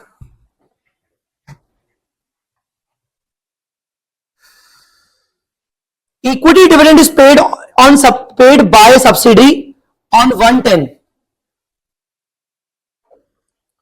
110. Here equity dividend was also paid. See, it is paid on 110, already paid, assuming the entry has been passed. See, there is a difference between declared and paid. Declaration means they just have declared it. They haven't yet paid it. So there are such chances that declaration entry may not be there. But whenever they paid it, definitely such payment must have reflected in their bank balance, bank account. So definitely the accountant must have passed the entry now from the bank account. Yes. So it's a common sense that I am not talking about the no need to add back only for preference. No need to add back, not for this. Equity dividend is a normal concept. Understood or not? Because it is paid in the mid of the year, 12%. Can you please calculate the 12% part of the equity? 9 lakh 12%? 1 lakh 8,000. So equity dividend of 1 lakh 8,000. And here they have declared the preference dividend. How much percentage? 9% of course. So 5 lakh multiplied by 9%. That is 45,000. Can we solve the question? Tell me. Or will you try? Let's discuss it properly. First working is, you give me the name of the working. You have to be very comfortable with the names immediately. Okay. Statement of net assets and changes thereon. Okay. DOA and changes and balance sheet. What is the equity capital? Huh? 9 lakh. 9 lakh. Sir, there is preferential capital in the balance sheet now. So, sir, do we write preferential capital also? Not here. Not here. We'll write it at some other location. Don't worry, not here. So, other equity. Tell me. 5 and 8. So it becomes 3 lakh. Need to add back what? Equity dividend only. How much? Why not preference? So it will not be adjusted. Not, no entries passed. Even written in the question also. Okay. Tell me. 14 lakh. 4 lakh minus, plus minus time adjustment. Plus minus time adjustment of 4 lakh 8,000. Divided by 2 na, October. 2 lakh 4,000. Is it so?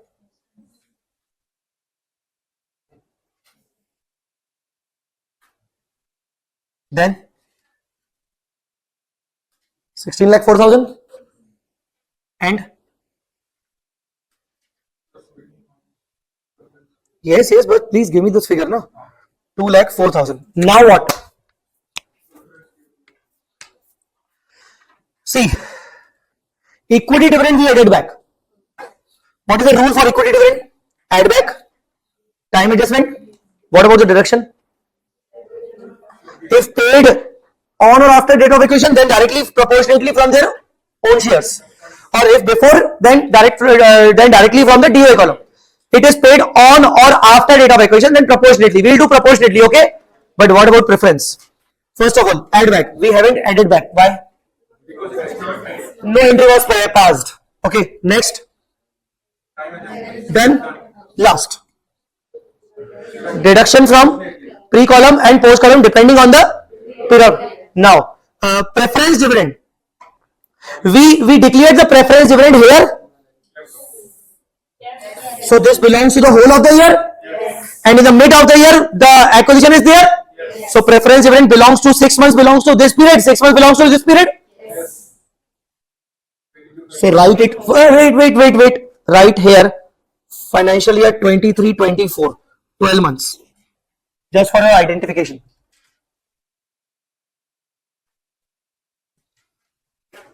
So out of this, 6 months pre, 6 months post. Just do it. Deduct minus preference dividend. Tell me. 22,500. 22,500. Yes.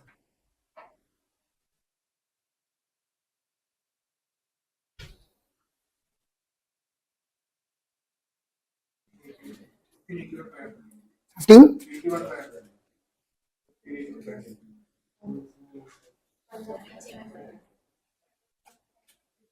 181. 500.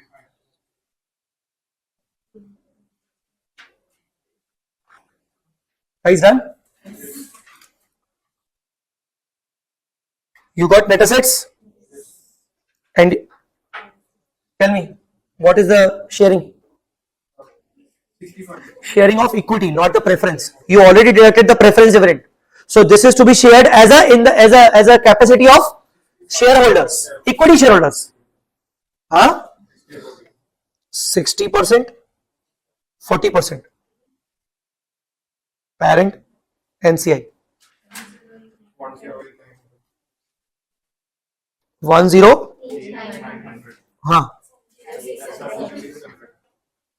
Okay. Anybody want to ask anything? Any doubt?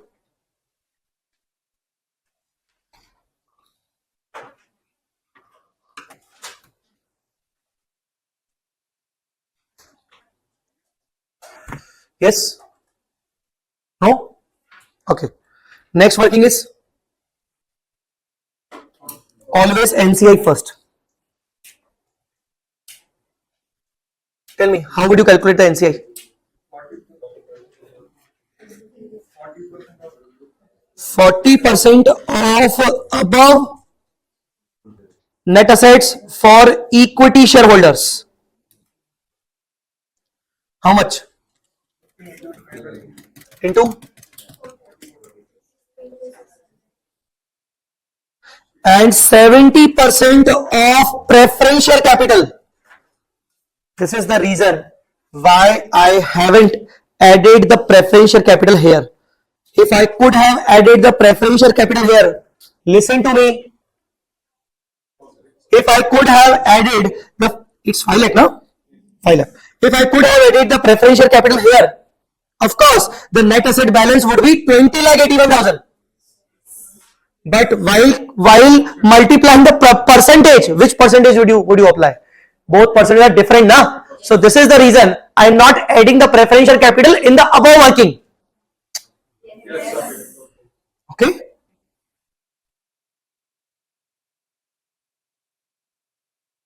So 70% of the preferential capital for preferential holders. Tell me.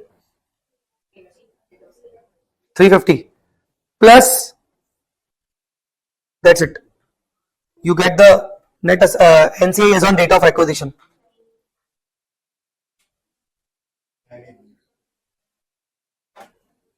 982 plus share of profit. What is share of profit? Minus equity dividend already received.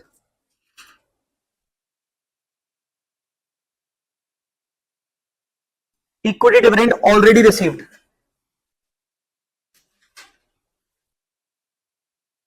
Yes, tell.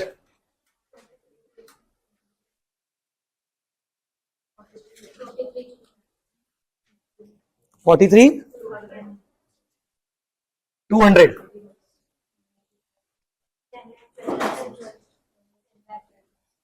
12 lakh, 10 lakh, 12,000. NCI as on balance sheet date.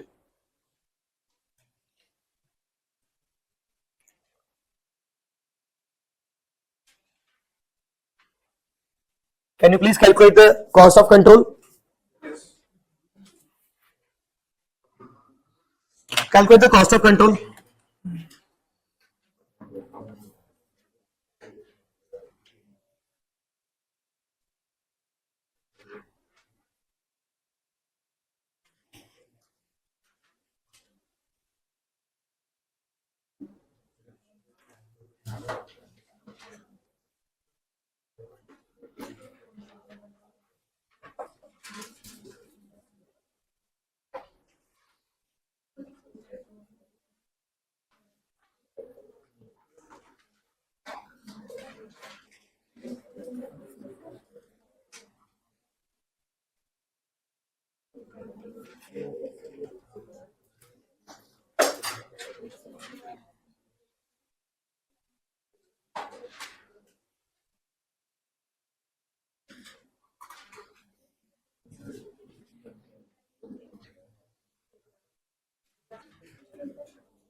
Yes. Cost of control.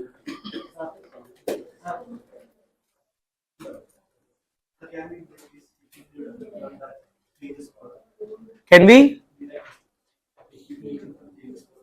Directly from the changes column. We can do this, but why we are not doing, because of some adjustments involved in it. You will get to know in the future, because of some important things. You will get to know because of some reasons. Okay, so do not deduct here from here. Yes, investments. It's in equity. It's in equity for how much? In preference plus NCI 982 minus 100%. How much? It's 1581 plus 5 lakh preference capital. When you are considering the investment portion, you are considering the NCIs and preference capital portion. You have to consider here also, no?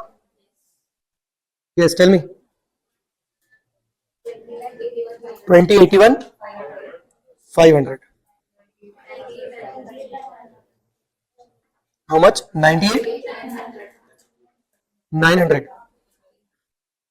It's what? Okay.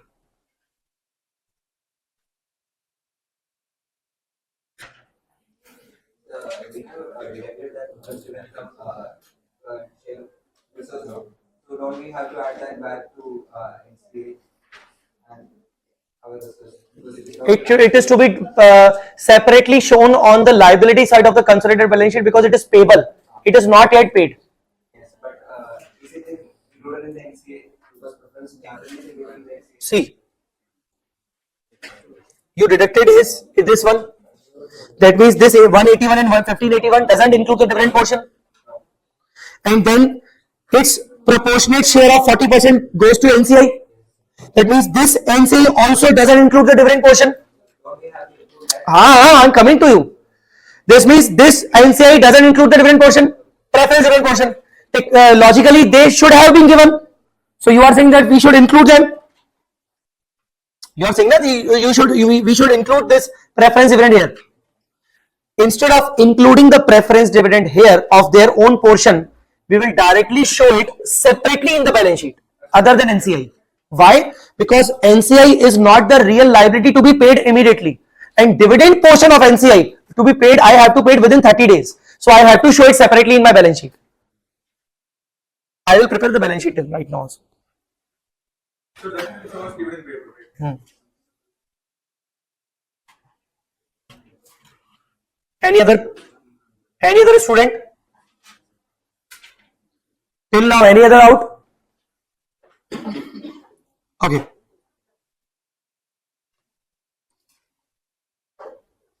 Consolidated reserves and surplus or other equity.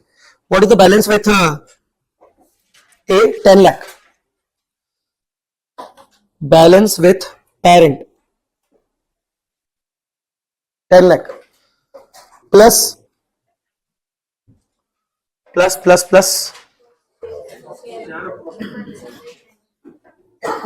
share of profit 1,08,900. Next, equity dividend already received 64,800.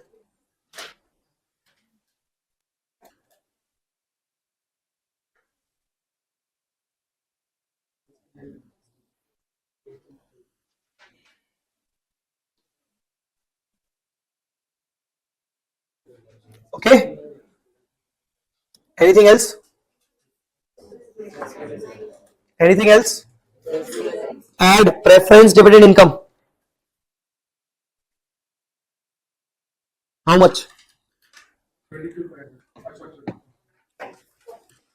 It's only 30% now. 13,500.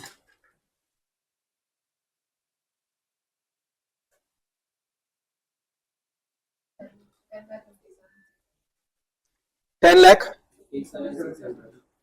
57 600.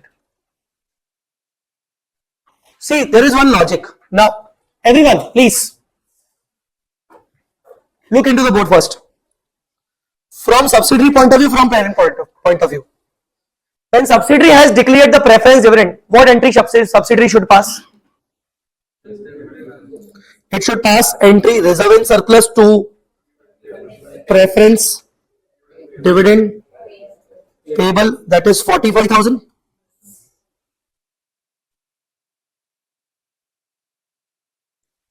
It should be 45,000, right? P should get 30% of the dividend. And now, so what entry P should pass? Preference dividend receivable 13,500 to income 13,500. So now this income we included here. We should have passed this entry, na?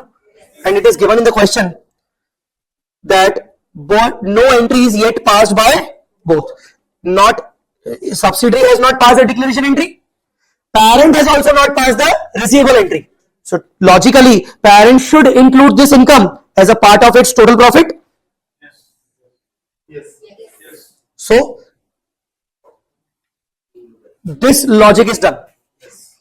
Fine? Now,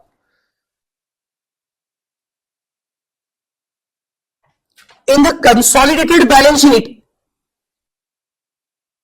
from whole group point of view, it is payable and it is receivable. So there should be net. Subsidiary is saying I need to pay how much? Parent is saying I need to receive from you. So from group point of view, it is only payable to the NCI. Huh? So logically, this to be cut, the net will be 31. So in consolidated balance sheet, preference dividend payable to whom? To NCI 31, and I will write it separately. I will write it separately, not as a part of NCI. Why? Although it is payable to NCI only, but not as a part of NCI. Why? Because there is a difference. This I need to pay immediately within 30 days as per the Companies Act requirement.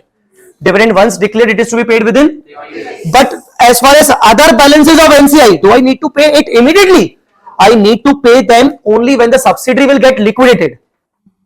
Understood or not? So this is the reason why I haven't included the preference dividend part in the NCI. I need to show it separately as a liability. Understood or not? Done? Now, this is cut, this cut, and this 31,500 is shown here. Now, what about this one? Already 22,500 in the statement of changes in net assets column. Look at the working. 45,000 reserve and surplus of subsidiary debit. So 45. This is the statement of changes in net assets. So here 4,500 we have already considered. Understood the working? Yes. Huh? Simple logic. So everything is same otherwise. So only for this. Guys, now understood or not? Yes. Now understood why we have added the holding company's income? Yes. And as far as NCI, we are showing it separately in the payable side. Understood, guys?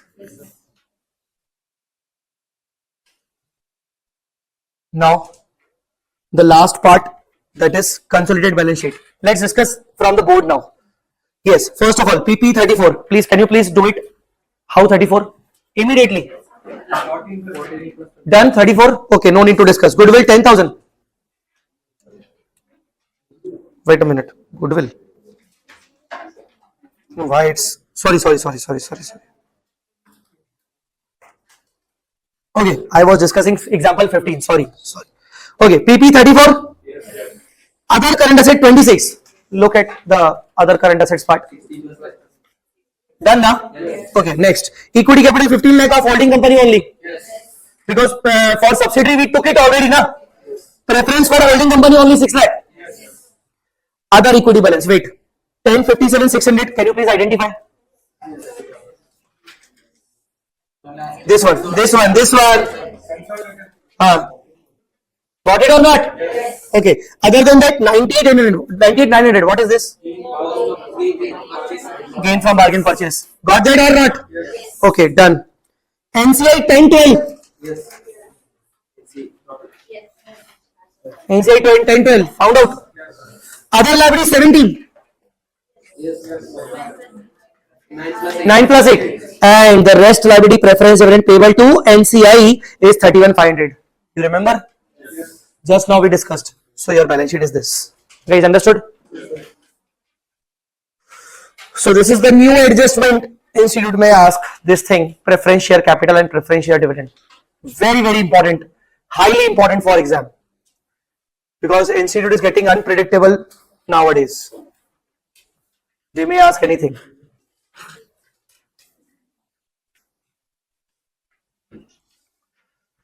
Actually, the paper was tough, or you can say with the additional adjustment, this was actually required to open the eyes of students.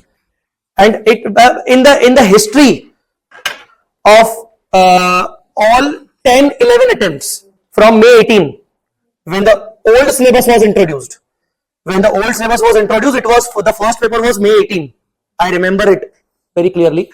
From May 18 till November 23, FR was not the tough paper at all.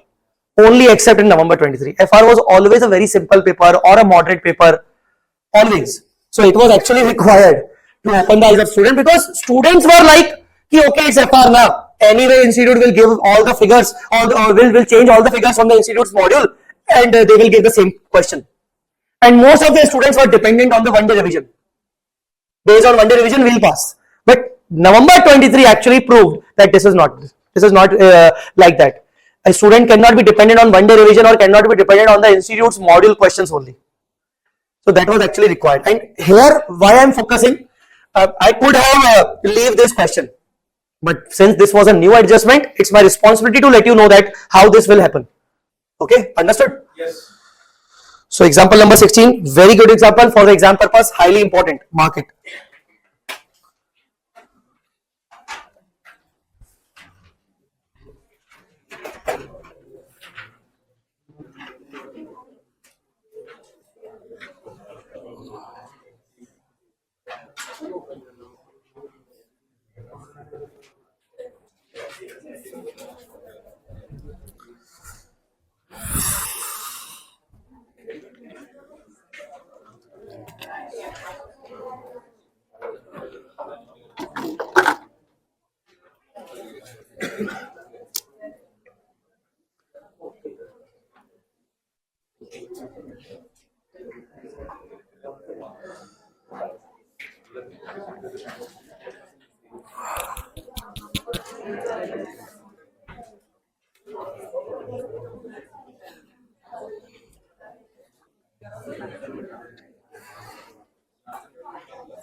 Alright, shall we move on to the next point? Fair value of identifiable net assets, revaluation.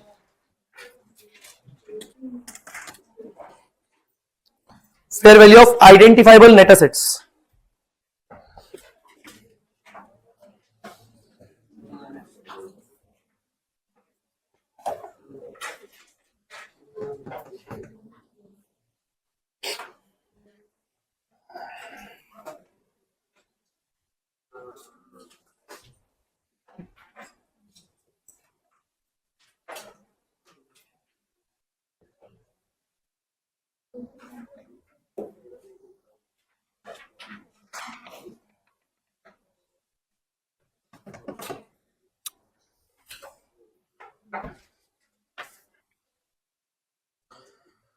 So I told you that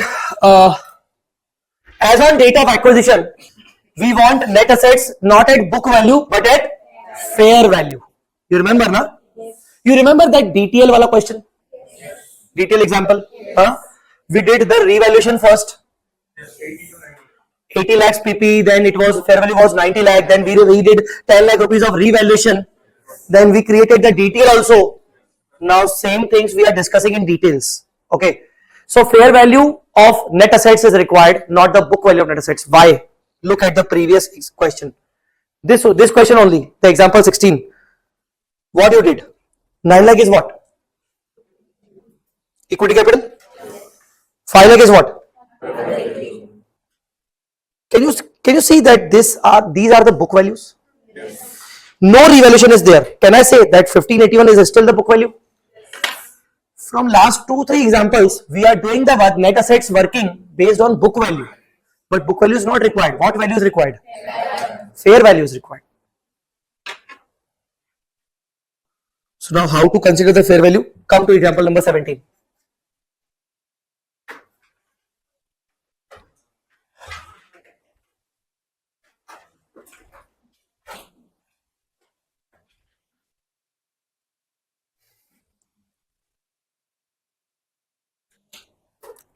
Example 17.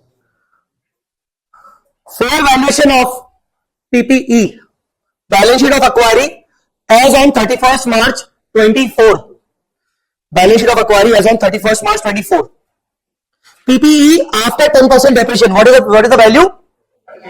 13,50,000. Current assets 7,50,000.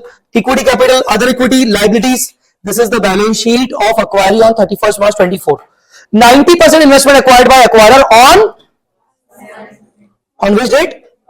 1/7/23 at a cost of 1258. 1258 becomes the consideration.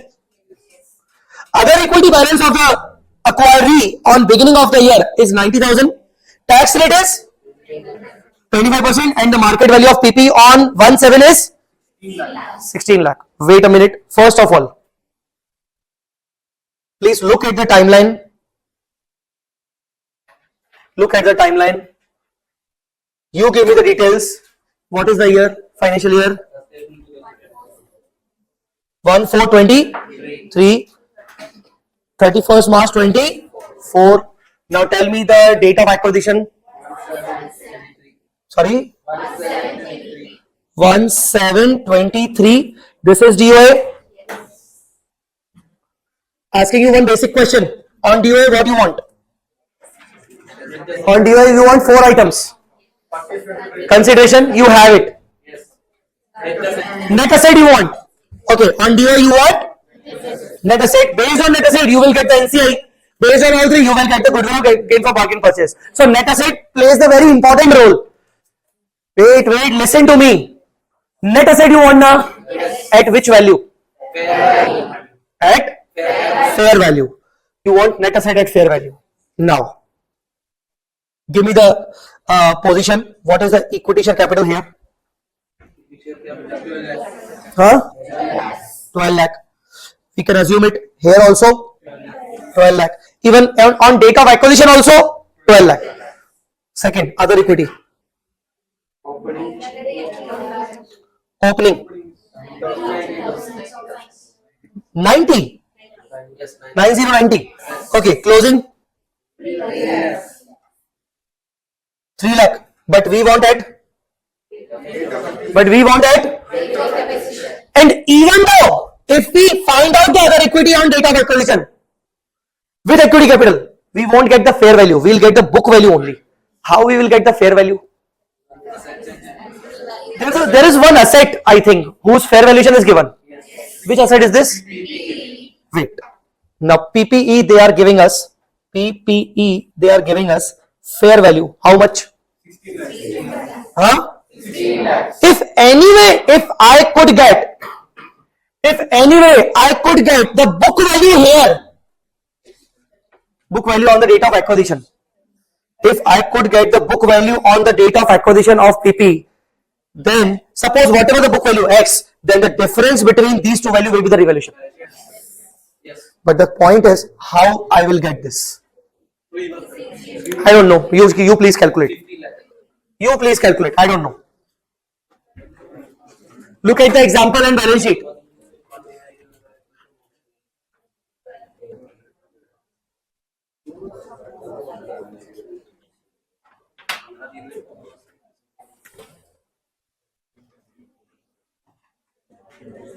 So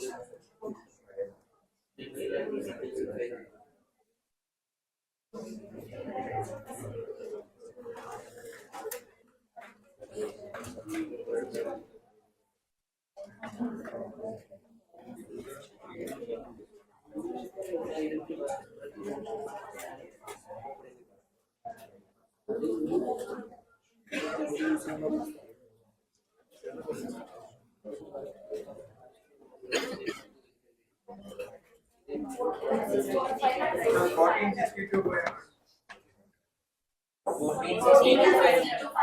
Okay. So what was the PP balance? Here the PP balance was 1350 and the depreciation rate was 10%. so it must be equal to 90%. So what should be 100% here? 15 lakhs. Everyone? Are you guys comfortable now? Okay. So here it should be 15 lakh. But I don't want the balance of here also. I want the balance after 3 months. So what you would do? 3 months depreciation to be deducted from 15 lakhs. How much? 37,500. 15 lakh multiplied by 10% into 3 by 12. That is 37,500. So you get your book value here. That is 14 lakh 62,000. Now can you calculate the revaluation? Please calculate the revaluation. So fair value gain. How much? 16 lakh minus 14,62,500. 137. You will always post this. Tell me, fair value gain. This fair value gain is for which period? Or for which date? Date of acquisition. So you will post this always in the DOA column. DOA column. Always in DOA column. Always in DOA column. After doing time adjustment. After doing time adjustment.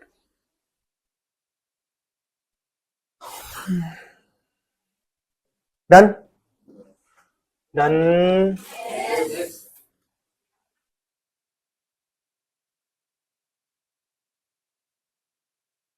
But picture अभी बाकी है. Did you understood? Yes. What? Not detail only. Depreciation. The excess depreciation because of the revaluation.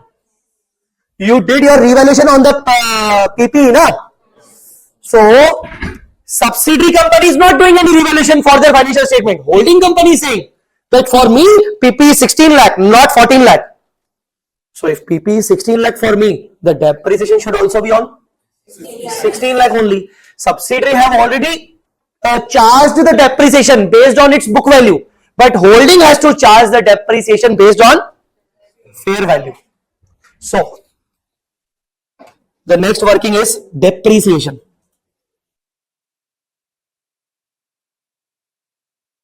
Tell me,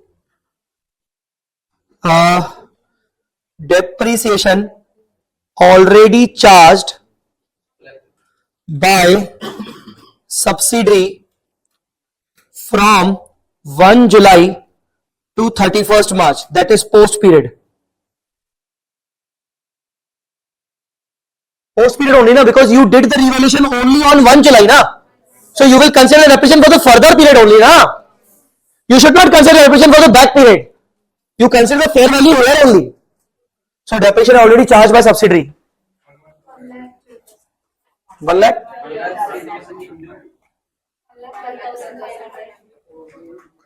Balance of this and balance of this. Yes, this book value and this book value. The book value is standing on 1 July. The book value is standing on the 31st March. You will get the depreciation. What I did, please tell me. 1,462,500 minus 13 lakh. 1,12,000. Or what you did, 1,50,000 multiplied by 9 by 12. Okay. Second, depreciation should be charged by parent on fair value for same period. How much? On 16 lakhs. It should be 10% for the same period. Tell me, how much depreciation need to be charged more? It's additional depreciation parent company has to charge. How much? 7,500. It is always goes to the post column. Always post column after time adjustment. Picture अभी भी बाकी है मेरे दोस्त. What is remaining still? DTL. We'll do it in the same working statement of net assets working only. Don't worry. Till now, any doubt? Sir, why we are doing all this? Whenever this question comes in your mind now, just ask why we are doing CA.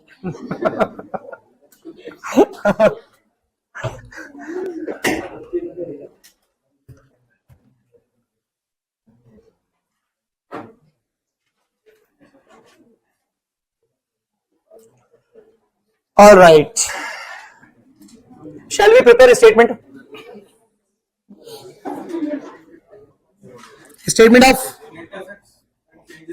Statement of net assets and changes thereon. Alright guys, particulars, date of acquisition column, changes column, balance sheet column.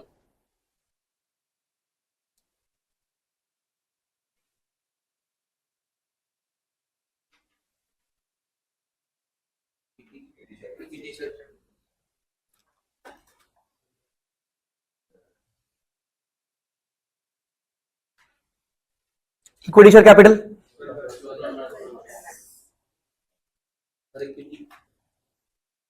12 lakh. 12 lakh.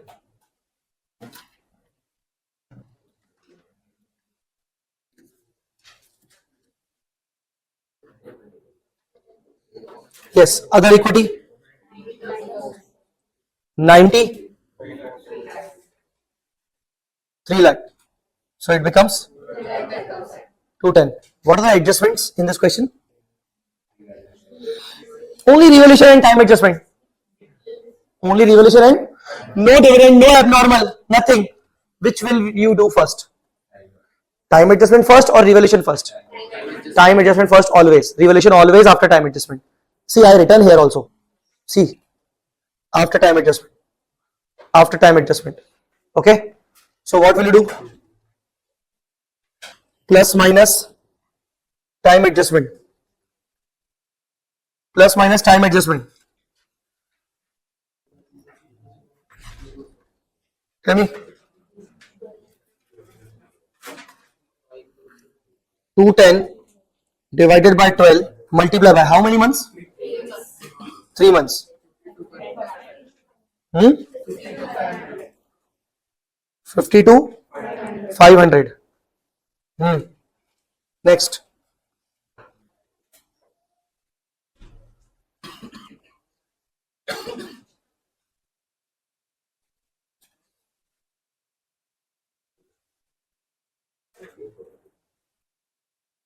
Yes. 13 42 500 157 500.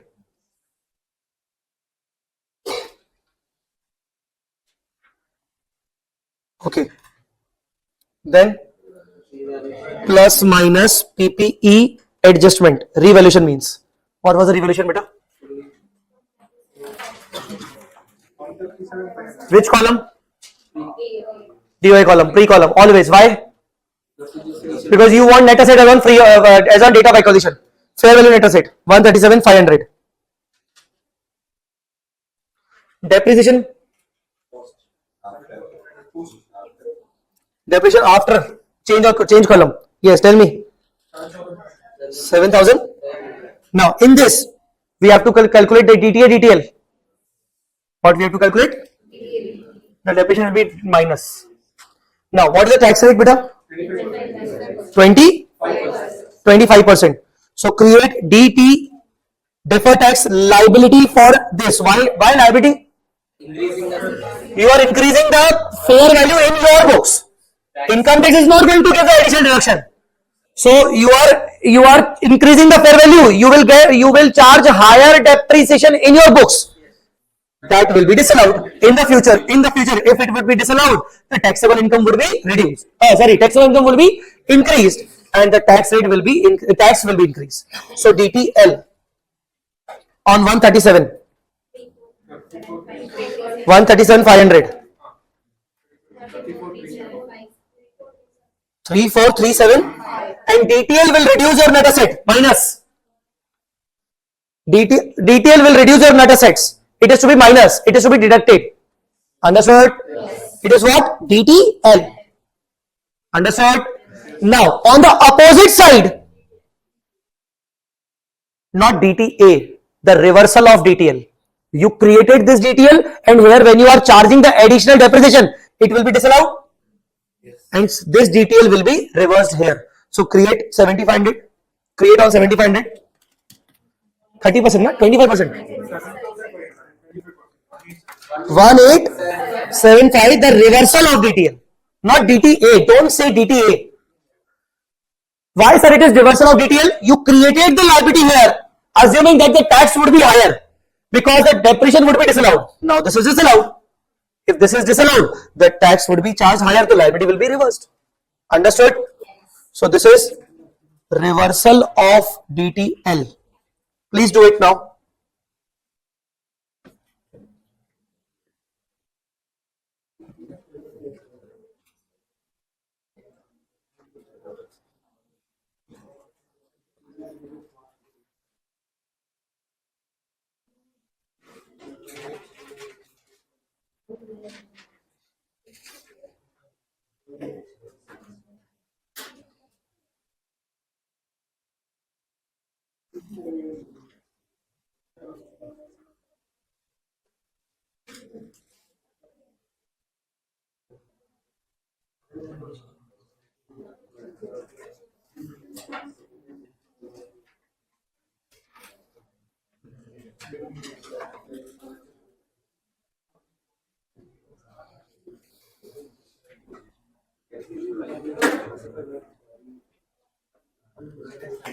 What is the amount?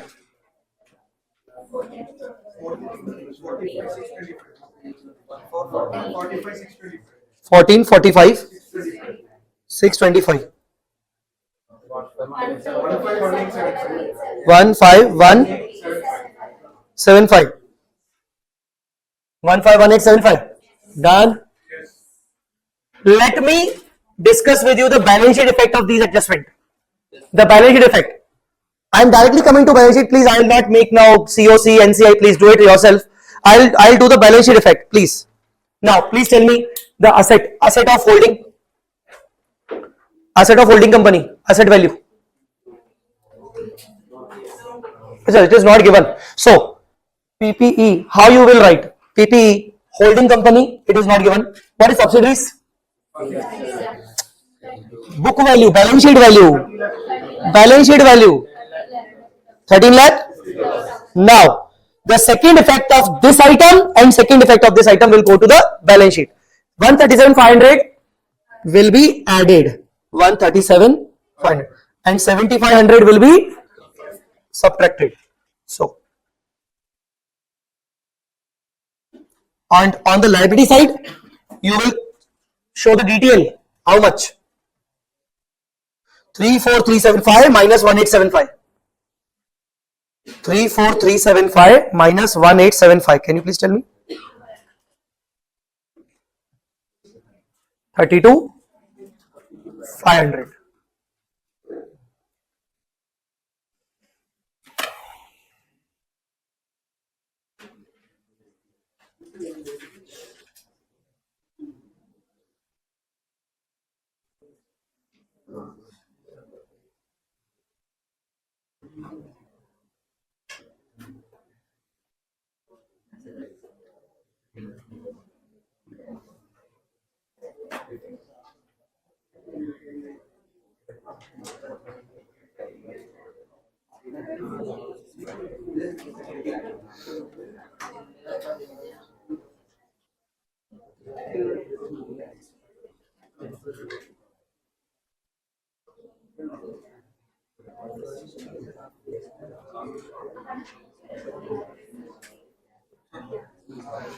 Usually the normal profit that we consider to be net of tax.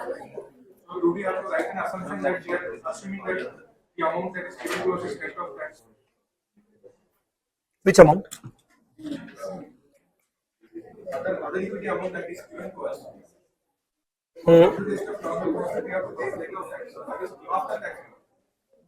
How we are assuming that these profits are already given after tax? No. Rest question you have to do it. Rest part of the question you have to do it. Okay.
Okay. Next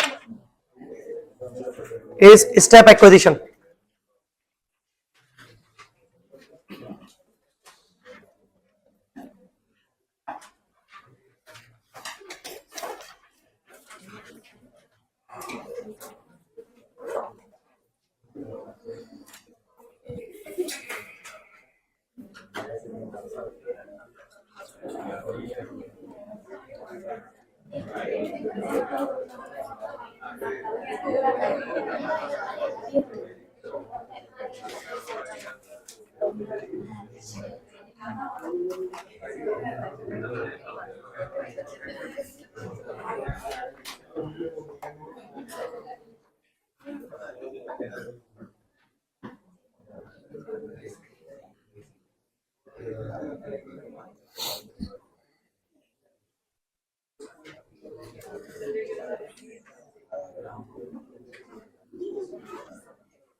So guys, what is step acquisition?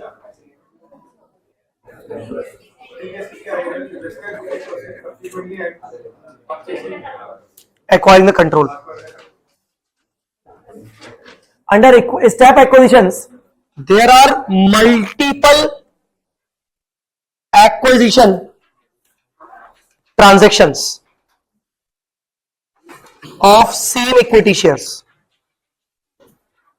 Multiple acquisition transactions of same equity shares. Like here on 1/4/22, I acquired 20% investment. I acquired 20% investment at 5 lakh. Again on 1/4/23, I acquired 25% more investments at 8 lakhs. Tell me, here did I get the control? Again, combined basis, did I get the control? No. And here on 1/4/24, I acquired 15%. Did I get the control? Yes. Why? More than 50. More than 50. And acquired the investments at 4,50,000. What is the consideration value? What is the value? Because when I will calculate my COC, the total investment value I need to write here, no? Huh? What is the value?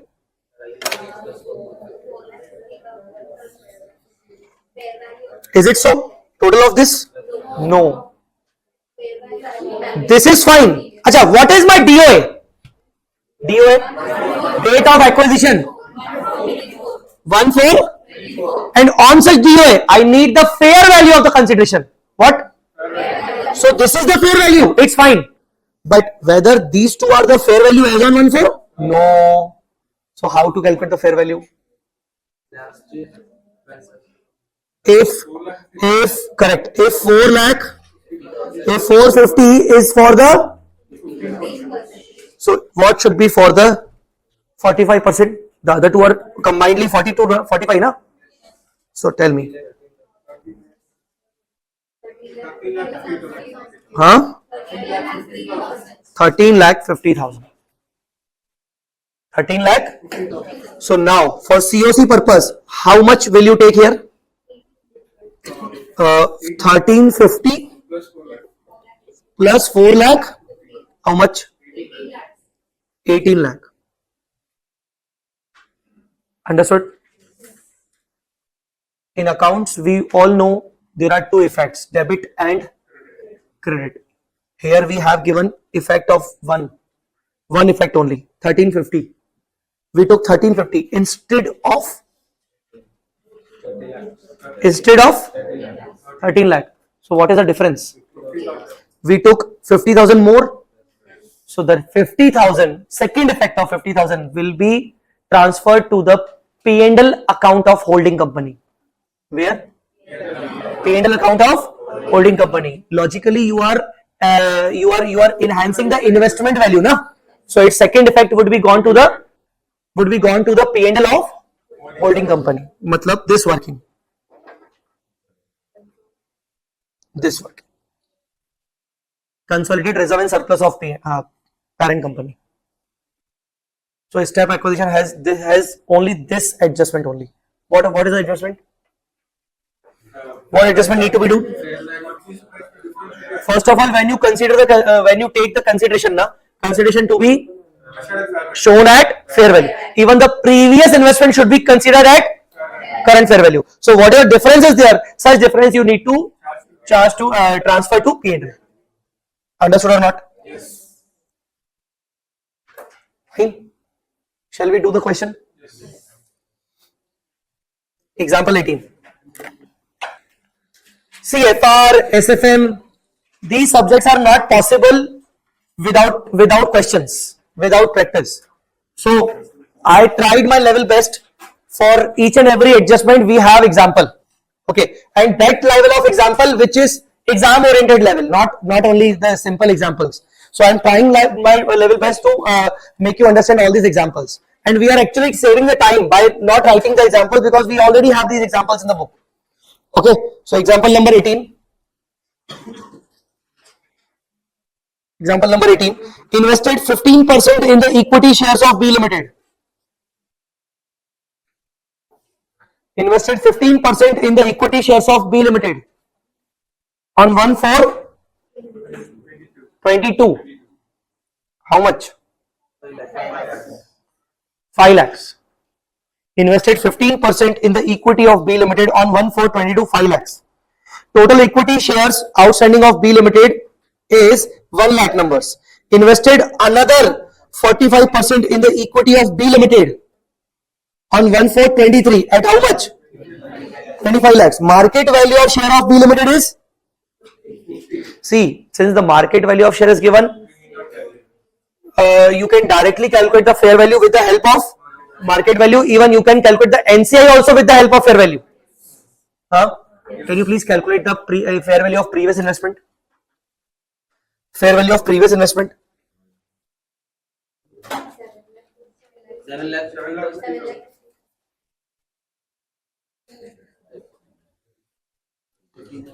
15,000 number of shares.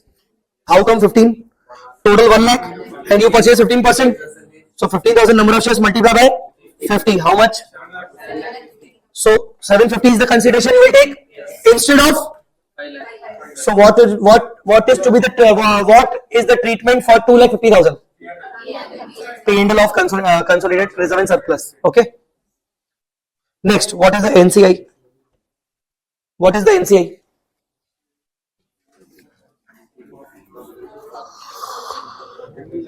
It should be 40,000 multiplied by 50.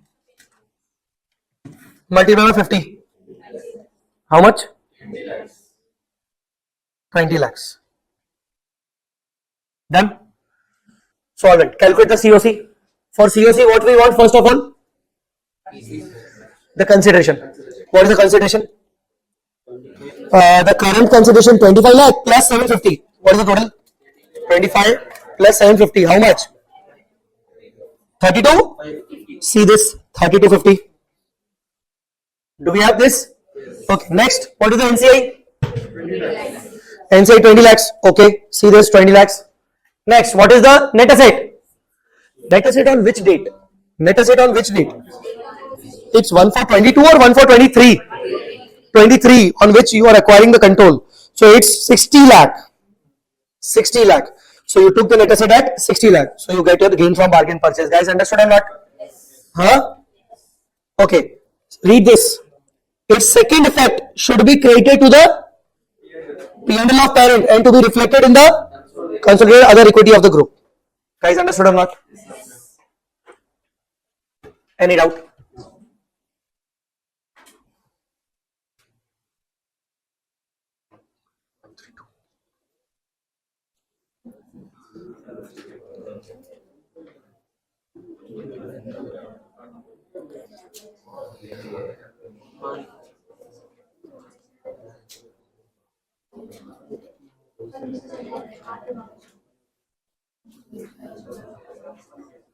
Can you please attempt this question right now? 801. 801.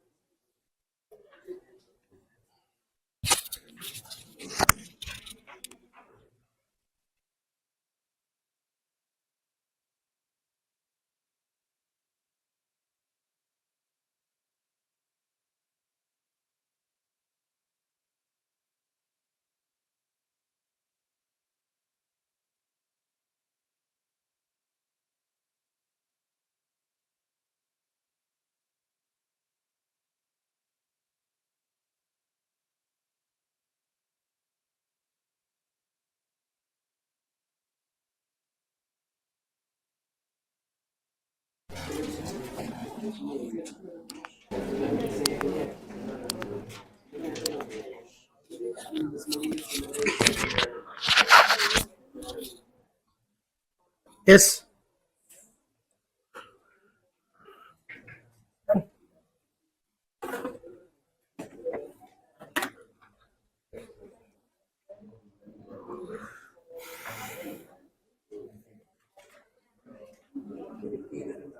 A Limited acquired 35% of the shares on 125. A follows Ind AS 109 to measure the value of the investments. On 31st March 18, fair value of the investment is 150. 31st March 19, A Limited acquired another 35% at a cost of 165 on the same balance sheet date. On the date of further acquisition of 35%, the fair value of the previously held 35 was 2 lakh.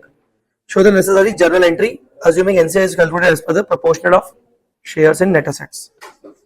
So total your investment should be 165 plus 2 lakh. All right, it should be 3 lakh 65. The consideration should be 3,65,000. Then what is the net asset value? It's 5 plus 3. It's 8 lakh. And NCI should be calculated on the proportionate share. Huh? So how much? 30%. So 8 lakhs multiplied by 30% means 2 lakh. So 2,40,000 is the NCI. So overall gain from bargain purchase would be 1,95,000. Now what is the second effect of that gain? Fair valuation you did now. So see, you must have noticed one thing. A Limited already follows 109 to its investment. It has purchased the investment at which cost? But since A Limited already follows 109 fair valuation model, so it has already did fair valuation up to 150. So 125 to 150, 25,000 are already booked by A Limited in the separate financial statements. No. Understood or not? Yes. Since A Limited is following 109, that means A must have did the fair valuation of this investment to how much?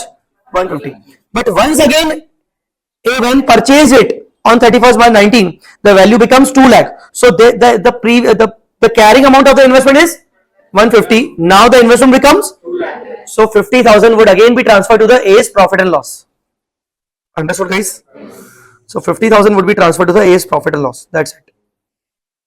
Clear? Clear? This is 50,000. 50,000. Understood? Anything else? You prepared the consolidated balance sheet? Or you calculated the gain? You calculate the gain now? 195? Huh? Yes. Now as far as balance sheet is given, 12 plus 10, how much? 22. Investment? No. Other assets, 650 plus 4. Huh? 1050 minus. One second. They have purchased the investments, no? At what value they have purchased the investment? 165. 165. Please do it. 650 plus 4 lakh. 1050 minus they purchased the another investment at 165. Haven't passed any entry. Minus 165. How much? 885. All right. Okay. Next. Share capital 10. 10. Consolidate reserves and surplus 995. 995. Liabilities 250 and 6 lakh. 850. And what about NCI? NCI we calculated 240. So it's 240. So this was 885. Why 885? Payment for the another purchase. Sir, how did we got to know that another purchase has not been passed? The entry has not passed? Because as per the balance sheet, investment is appearing only at 150, na? There is no another investment, so no entry has been passed. Understood?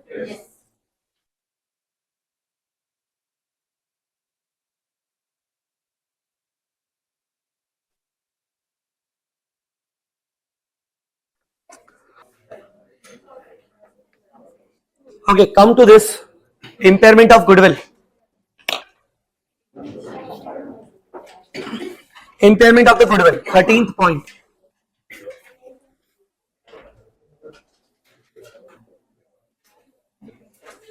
Impairment of goodwill.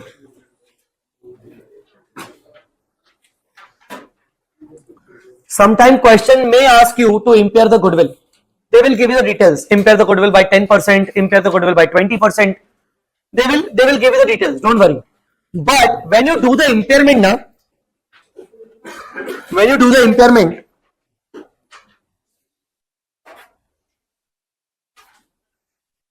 impairment of goodwill, what do you think? What entry should be passed? When you are doing goodwill impairment, what entry should be passed? It's a loss and the goodwill value should be reduced.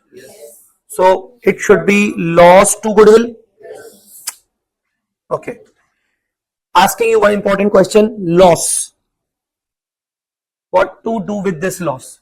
Should we distribute it in NCI and parent, or it belongs to parent only?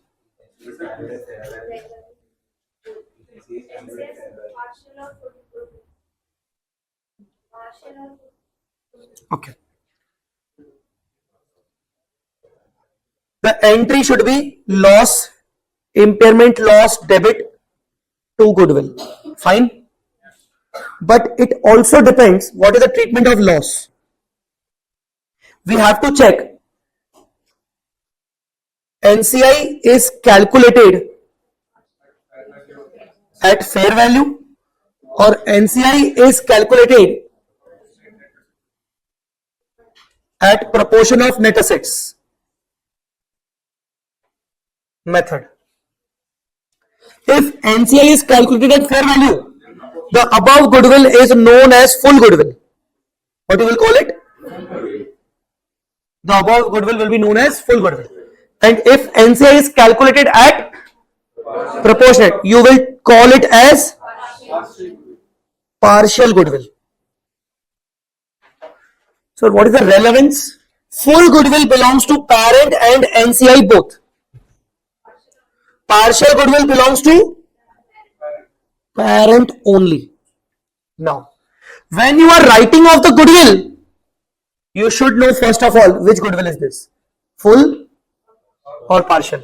If it is a full, then the loss should be distributed between, and if it is a partial,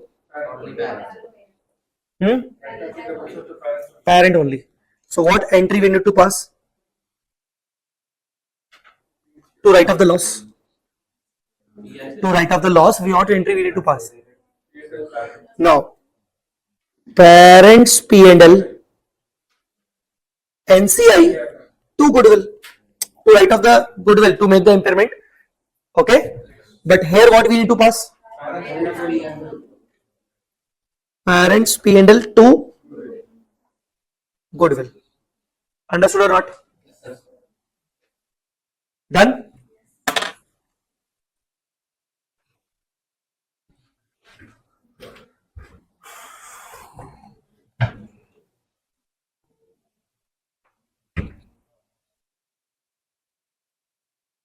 Can you please read this paragraph?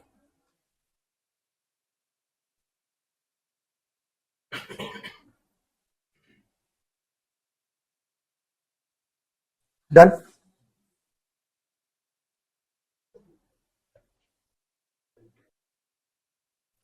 Come, example number 20.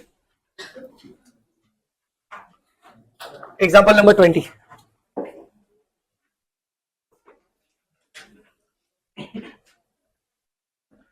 P Limited acquired 80% of the share capital of S 2 years ago.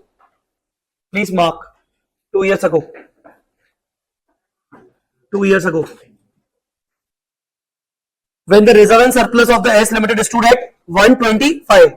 That means the date of acquisition is 2 years ago. And on that date, the reserve and surplus, the other equity balance was 125.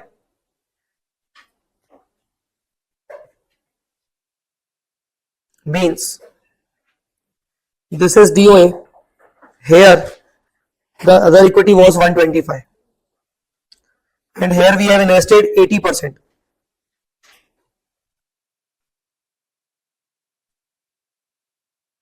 P Limited paid initial cash consideration of 1 million, 10 lakhs. Additionally, P issued, additionally, guys calculate the PC please. Additionally, P issued 2 lakh shares with a nominal value of 1 and a current market value of 1.8. Can you please calculate? Huh? 360. It also agreed that P Limited would pay a further 5 lakh in the next 3 years time. Deferred cash consideration. Current interest rate at 10% per annum. Discounting factor for the third year is 0.751. They have given 5 lakh multiplied by 0.751. 375, 500. The shares and deferred consideration. The shares and deferred consideration have not yet been. So first of all, calculate the PC. What is PC? Cash is how much? 10 lakhs. Shares fair value how much? And deferred cash how much?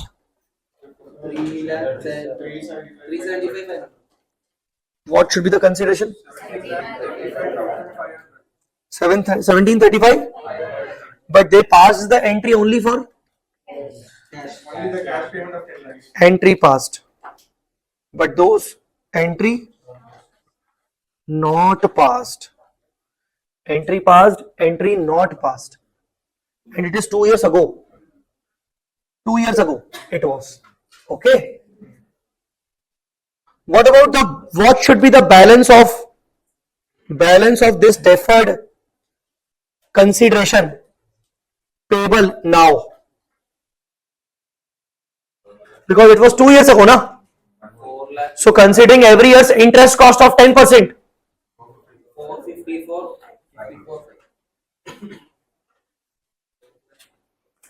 375 500 plus 10% plus 10%, 454 355. No, 454 355. Arey, 375 plus 10% na, 2 times. It's 2 years. They did not use 0.55. They calculated the It's approximately 454 355 now. Okay. So if it's that, what is the interest cost? What is the interest cost? Interest cost. Can you please calculate? 78 855. This is the interest cost. This is the interest cost of 78. Now in this question, parent did one mistake. What mistake they did? They haven't passed the journal entry for shares, they didn't pass the journal entry for deferred cash, and also since they didn't pass the journal entry for deferred cash, definitely the interest cost have not yet been recorded. Understood or not? But your total cash consideration is 1735. Can you please calculate the goodwill? This is the question. Can you please try to calculate the goodwill?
Did you find out? This was the consideration. Now, further moving on 31st December 14, see the cost of investment they recorded just 1 million, only 10 lakh. So it is incomplete balance sheet. Its balance sheet is incomplete. Okay. At acquisition, the fair value of S Limited plant exceeded its book value by 2 lakh. Plant has remaining useful life of 5 years. For many years, S Limited has been selling some of its produce under the brand name of M Limited. At the date of acquisition, the directors of P Limited valued this brand as 250. The brand is not included in the S Limited balance sheet. The consolidation goodwill has been impaired by 258. This is the impairment. Now, when we calculate the goodwill, first of all, we have to calculate the net assets of subsidiary. How to calculate the net assets of subsidiary? First of all, equity share capital. What is the equity share capital? 5 lakhs. And at that time, what about the other equity reserve and surplus balance? No, 125. It was 2 years back. The date of acquisition was 2 years back, na? In this question, they told her 2 years back, they purchased the shares on 2 years back. So the date of acquisition is right now or 2 years back? 2 years back. That time the balance was 125. So this is the net asset, but this is the book value of the net asset. At the same time, on that date, the plant and machinery value was exceeded by 2 lakhs. So this is the revaluation. Revaluation of machine. How much? 2 lakh. So the net asset would be increased. Again, on the same date, the value of the brand also to be taken. Brand is also to be taken. How much? 2,50,000. This was not included in the S Limited balance sheet, but a parent company recognized this brand. So brand value. Net asset means all assets minus liabilities. The all assets should include the brand value also. Brand also we are recognizing. How much? 2,50,000. Anything else? No. So calculate the net asset value.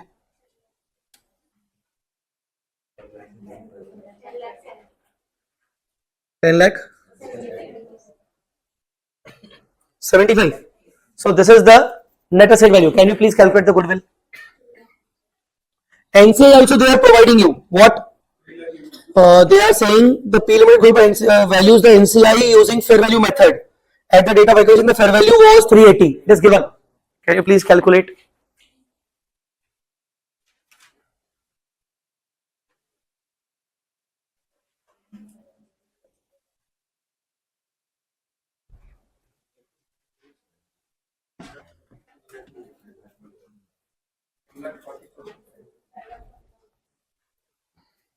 Consideration is 1735,500 plus NCI is 3,80,000 minus net assets 100% are 10 lakh.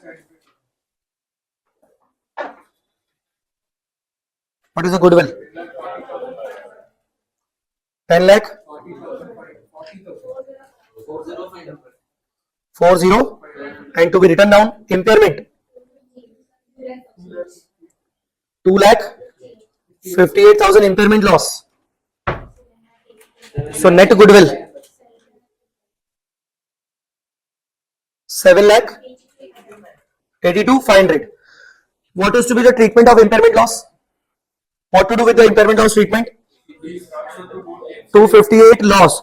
You have to check whether the NCI was fair value or proportion. Fair value. So the bifurcate 80% parent P&L and 20% NCI. How much? 206,400 51,600.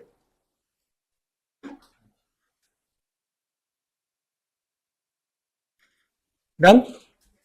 What is the consolidated balance sheet effect of some important items? Consolidated balance sheet effect. Now in the consolidated balance sheet, can you please tell me PPE values? PPE values. Parent. Full value, full amount. 5,50,000 or 55 lakhs? Huh? 55 lakh. S. Book value only. Huh? It was 2 lakh revaluation. It was 2 lakhs revaluation, no? And additional depreciation should be. I think useful life was 5 years. So 2 lakh divided by 5. Multiply by 2. Yes, additional depreciation should be 80,000. So this is to be done. For PPE.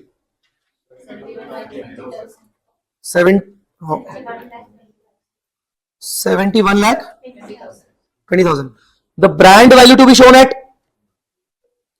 250 minus additional depreciation of how much the brand life is? 10 years. So 2 years has been passed. 50,000 depreciation. 2 lakh. Other than that, the deferred cash payable would be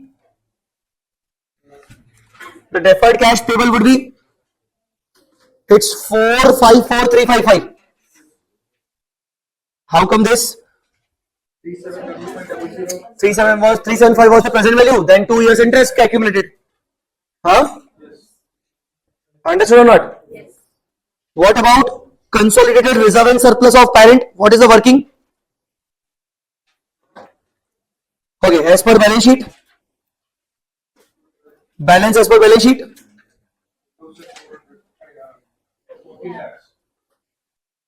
14 lakhs.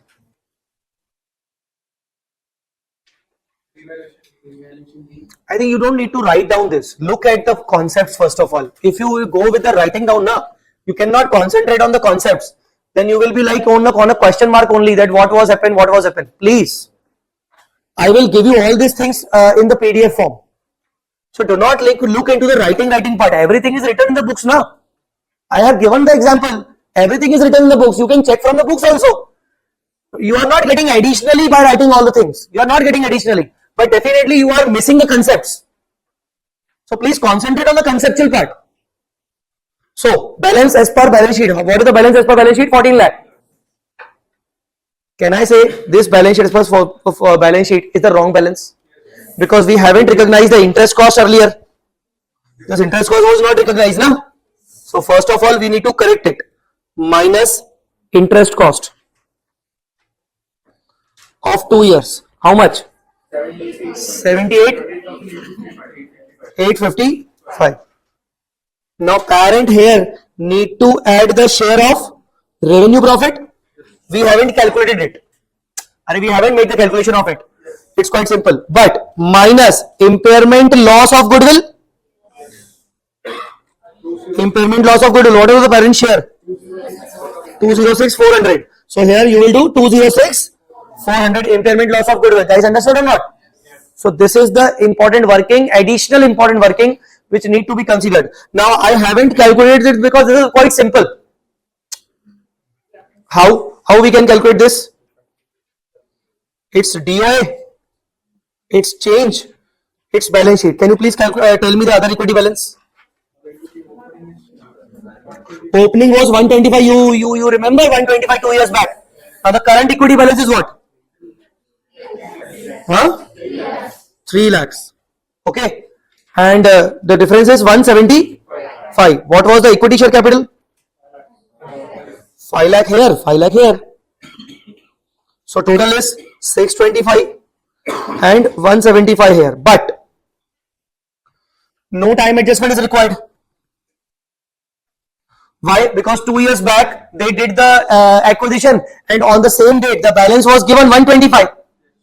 So directly we can do the revaluations. Revaluation of PP was 2 lakh and additional depreciation was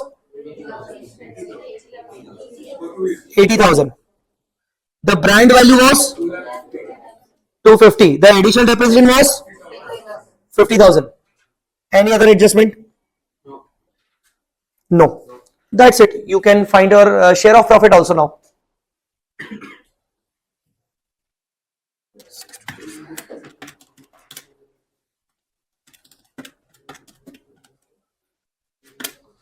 It's 1075 which we have already calculated now. But what about this? 1075 minus 80 minus 50. How much? So 45,000. Two ratios, 80 and 20. 36,000? 9,000. So this would be 36,000. Guys, understood or not? Tell me. One more thing. Also, when you will prepare the balance sheet, what should be the equity share capital of parent company? Example, what should be the equity share capital of parent company? Huh? No, not 20 lakhs. It's 2,000 plus. Some entries was not passed earlier. Consideration has been given in the form of shares also, no? So the equity capital will also be changed. What was the consideration earlier? Huh? Shares, 360. 2 lakh shares at 1 rupee. So it's 200. So it is basically 2200. And the rest will be added as a security premium in the other equity, na? Yes. What is security premium? 160. Huh? So these all effects are there in this question.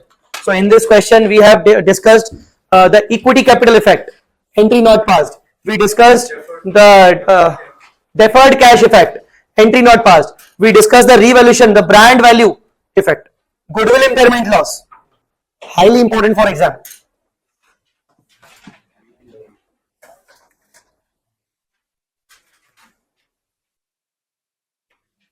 This is exam based question. Okay.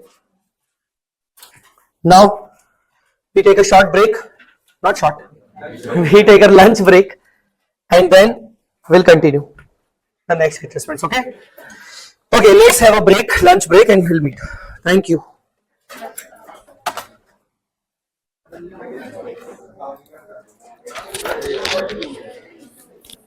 Guys, now we are continuing with some more adjustments. Now some more important small adjustments are there. The one is elimination of unrealized profit on intercompany stock transfer. So what is intercompany stock transfer? When the holding company transfers goods to subsidiary at a profit margin, or vice versa, when subsidiary company transfers goods to holding company at some profit margin. What is the intention basically? So what is the intention? There is a intercompany stock transfer. The stock is transferred at profit. So logically from group point of view, the stock should not be shown at profit. Huh? Are you getting my point? Yes. If I am holding company, say I am holding company, 100 rupees cost of goods I sold to you. You are my subsidiary company. 100 rupees cost of goods sold to you at 120 rupees. So I made a profit of 20 rupees. I am holding company. Don't forget, I am holding company, made a profit of 20 rupees in my P&L, in my other equity balance. So in my other equity balance, there is a profit margin of 20 rupees. It is showing. And you got the goods. Now you got the goods at 120 rupees. You are the subsidiary. Suppose you sold entire goods to the outside customers. You sold entire goods to the outside customers.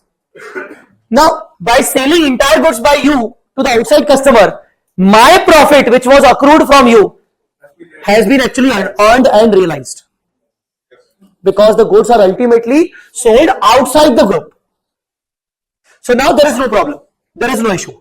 No need to eliminate any profit element because you don't have the stock now. I sold you the stock. You sold it again to the outside party. No need to eliminate any profit which is earned by me. But suppose the stock is unsold at your end. 120 rupees of stock unsold at your end in your balance sheet, standing in your balance sheet. Now your balance sheet is going to be merged with my balance sheet under consolidation. Yes. How? Your assets to be merged with my assets. Your liabilities to be merged with my liabilities. Your stock to be merged with my stock. So your stock means 120 rupees of stock. When I will merge this 120 rupees of stock, I know that this is costing rupees 100 only.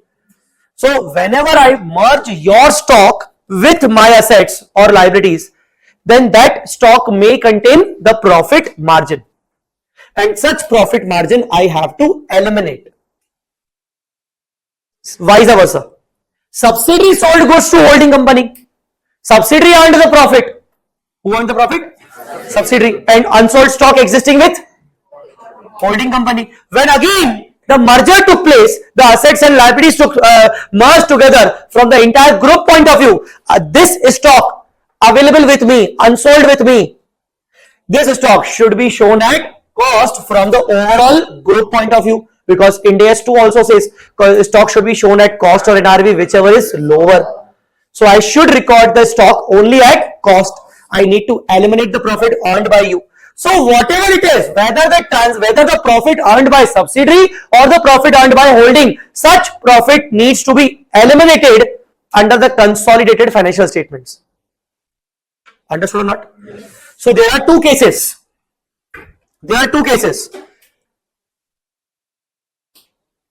Profit earned by subsidiary.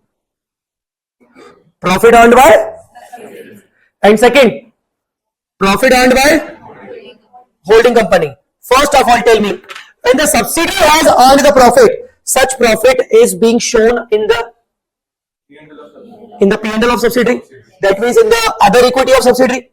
And you when you calculate the statement of net assets, you take the other equity of subsidiary. So whenever you eliminate this profit, from where you will eliminate this? From the statement of net assets.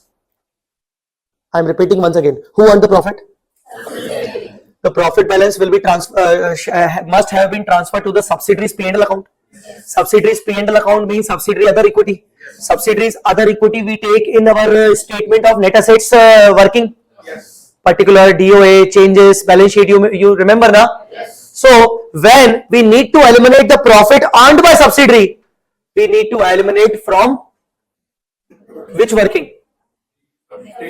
From that same statement of net assets. Understood or not? From that statement of net assets. Guys, understood or not? But if the profit is earned by holding. Now, who earned the profit? Holding. The profit is available in which balances? In the P&L of holding. So, in the P&L of holding, if the profit is available in the P&L of holding, do you need to eliminate it from the other equity of subsidiary? No. From the statement of net assets? No. From where? Consolidated reserves and surplus balance of holding company. Understood or not? And the second effect will be from the stock. Understood, guys?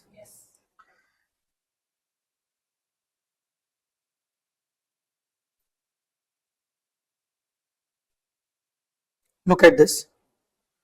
This is the format of statement of changes in net assets. So under this format, first of all, we take the share capital balance. This is in the page number 19, 23.19. We take the share capital balance. We take the other equity balance. Other equity of the subsidiary. We add the abnormal items. Do you remember? We add the dividend items. Do you remember? When the entry is already passed. Do you remember or not? Then we get our balance. Then we do the time adjustment. Time adjustment is done for profit after tax before any appropriation like dividend. Then we get our balances. Then the above abnormal item we restate. Now look at this, preference dividend to be deducted. We already did one question. You remember example number 16 we did. So preference dividend we deduct. Then we do the revaluations. You remember revaluations? Huh? Yes. DTA DTL working also. Now the last working is C. Elimination of unrealized profit and DTA thereof. Which profit is this? Profit earned by subsidiary or profit earned by holding? Huh? So please do write here. Profit earned by subsidiary. So the profit which is earned by subsidiary to be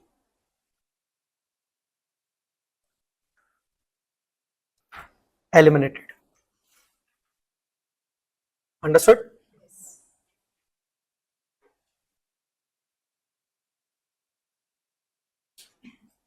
What about the profit earned by holding? Under the consolidated reserves and surplus of holding. Get that point? Yes, sir. Okay. Now suppose instead of inventory, holding company transferred PPE to subsidiary at a profit. Let me give you example and you please try to solve it right now. Should I give you the example? Example. Holding company sold PPE on 1st October to subsidiary costing 5 lakh at 7 lakh,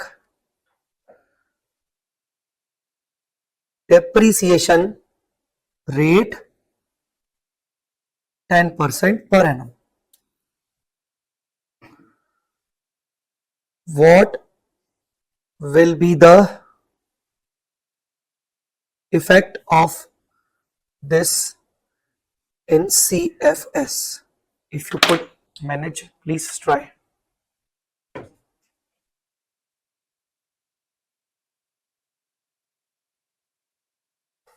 Again.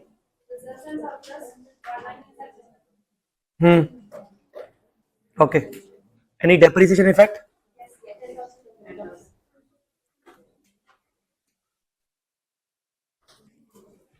First of all, SFS of holding, SFS of subsidiary, separate financial statement of holding. Holding must have sold 5 lakh rupees of PP at, so there's a profit to holding company of how much? 2 lakh. Must be shown in the other equity. What about subsidiary? Subsidiary purchased the PP at, even depreciated it for 6 months. How much? Okay, depreciation 35,000. So what is the closing balance of PP?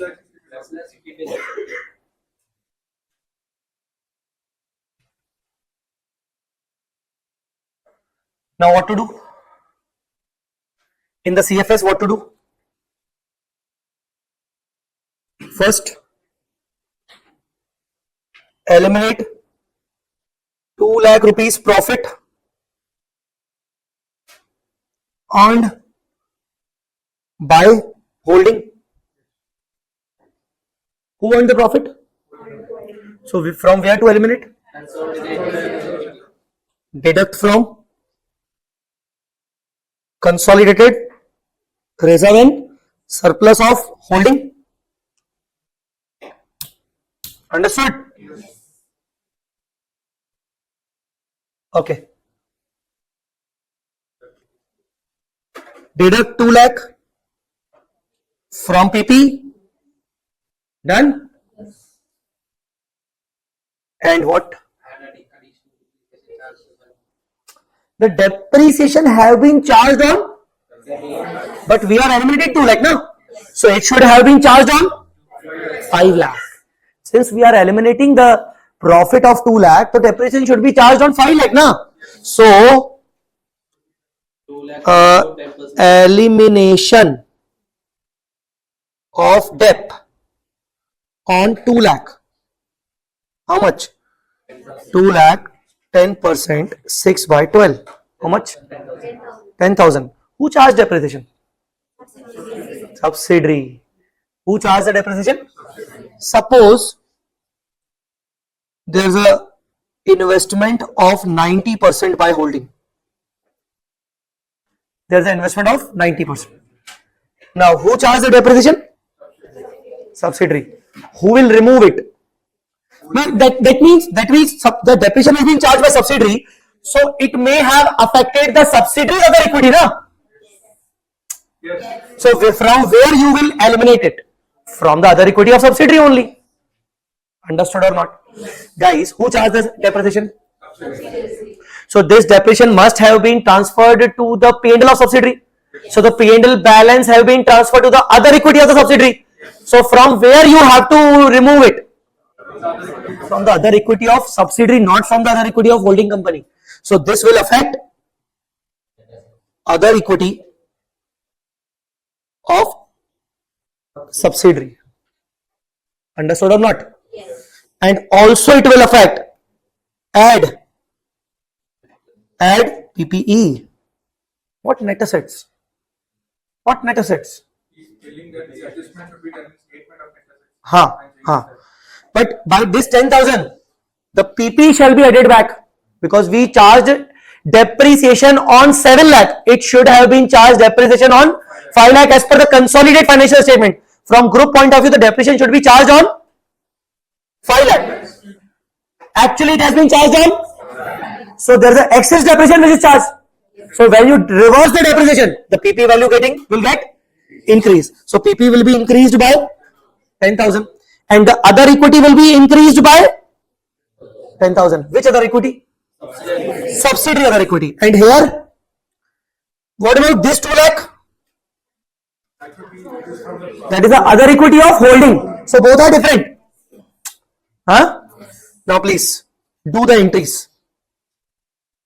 What is the journal entry of this one? Journal entry is consolidated reserves of holding debit 2 lakh to PP 2 lakh. But here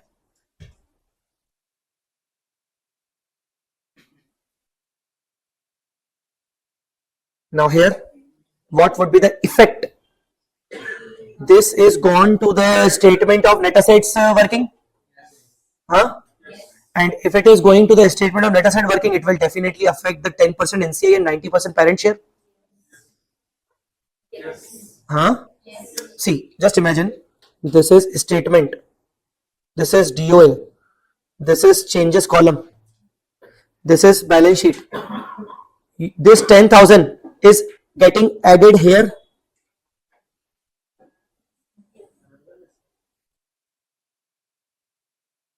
Didn't understood? Huh?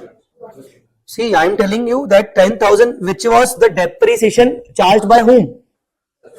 Subsidy, na? So it should have charged the depreciation only on 5 lakh, na? So we charge excess depreciation, na?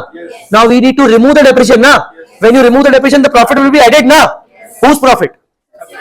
So subsidies profit is appearing in the changes column, na? Revenue profit. So you have to add 10,000 here.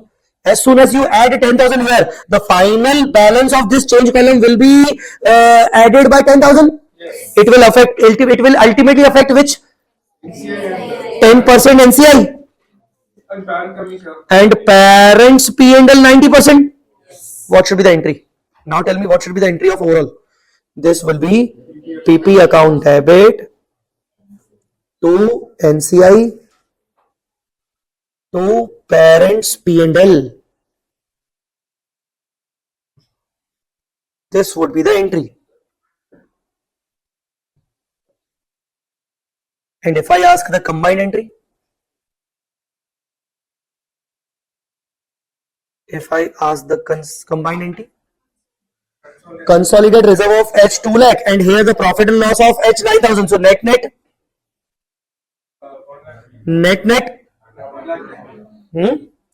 So the final entry is consolidated reserves and surplus of H 1,91,000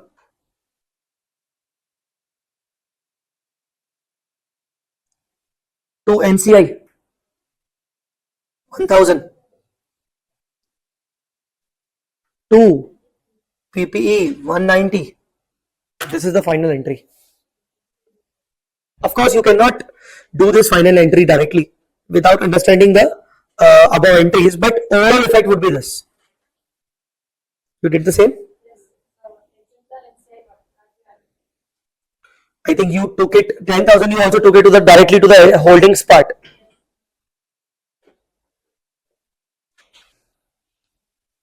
Anybody understood or not?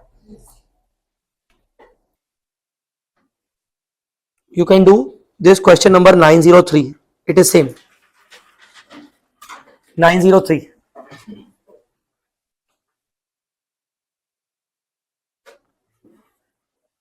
Okay.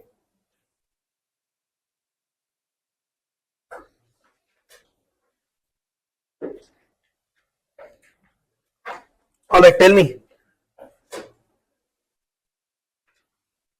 Same as above, but sold by subsidiary to holding. Now what?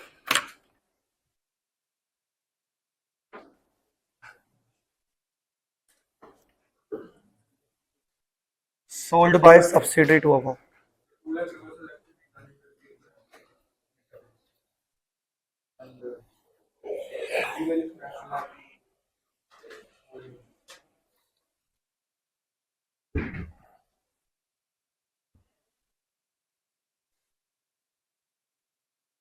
SFS of subsidiary. What subsidiary has done? It has earned a profit of 2 lakh. SFS of holding. It purchased the PP of 7 lakh. It charged the depreciation of 35, right? But now in CFS, what to do?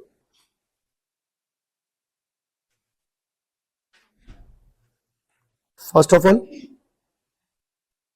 2 lakh profit from change column of statement of net assets. 2 lakh profit, eliminate, deduct, because subsidiary has earned the profit, so need to deduct from the change column. Deduct 2 lakh from PP. Then who charged the depreciation? Holding company. That means yes, so 10,000 reversal from holdings P&L and 10,000 added to PP, 10,000 depreciation reversal. So what is the entry? What is the entry of this one? NCI debit, consolidated P&L debit to PP 10,000 190 180. He's telling the last thing, telling the combined. 95 or 90. Okay. 2 lakh.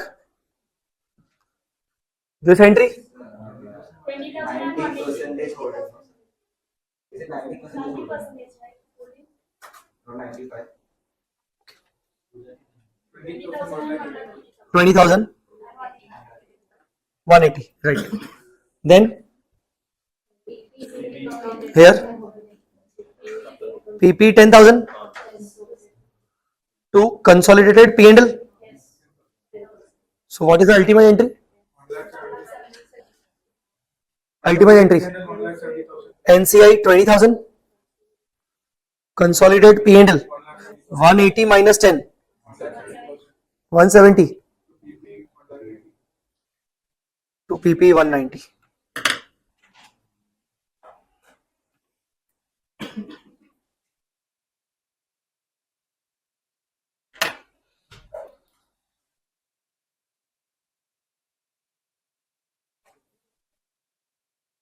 Done?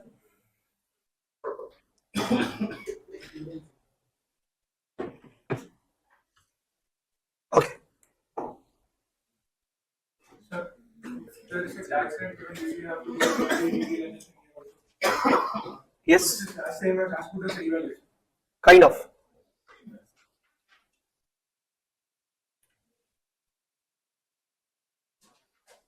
So accordingly, DT DT have to be adjusted.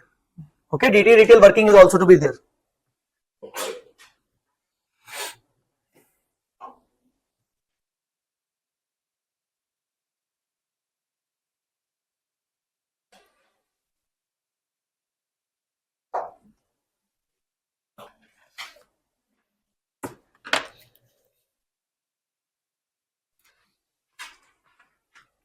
Come to this summary.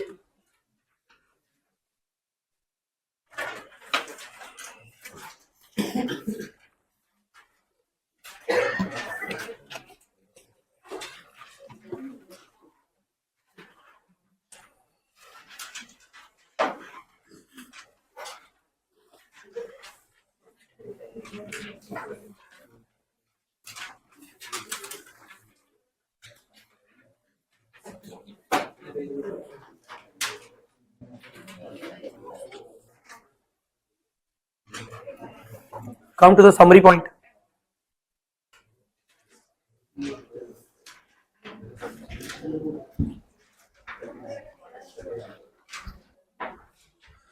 Okay. See, now some points we have already discussed, and some of the important points from this we haven't discussed, but these are very small points. And I will continue with some speed because this is some irrelevant portion is also there. Now, first of all, when we record the assets and liabilities of subsidiary, when holding company record the assets and liabilities of subsidiary, it records all the assets and liabilities, even those assets and liabilities which are not recorded in the financial statement of subsidiary, but they fulfill the recognition criteria for holding company. What I told. Even though they are not recorded, There are some assets which are not in the books of the subsidiary. books of subsidiary, but they are the assets, like brand. We did one question, brand.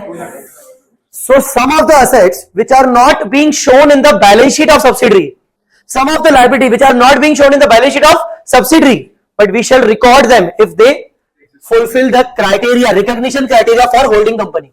So assets and liabilities which are not recorded by acquiring in the financial statement shall also to be recorded if they meet the recognition criteria. Highlight this. So some of the unrecorded assets liabilities may also to be recorded.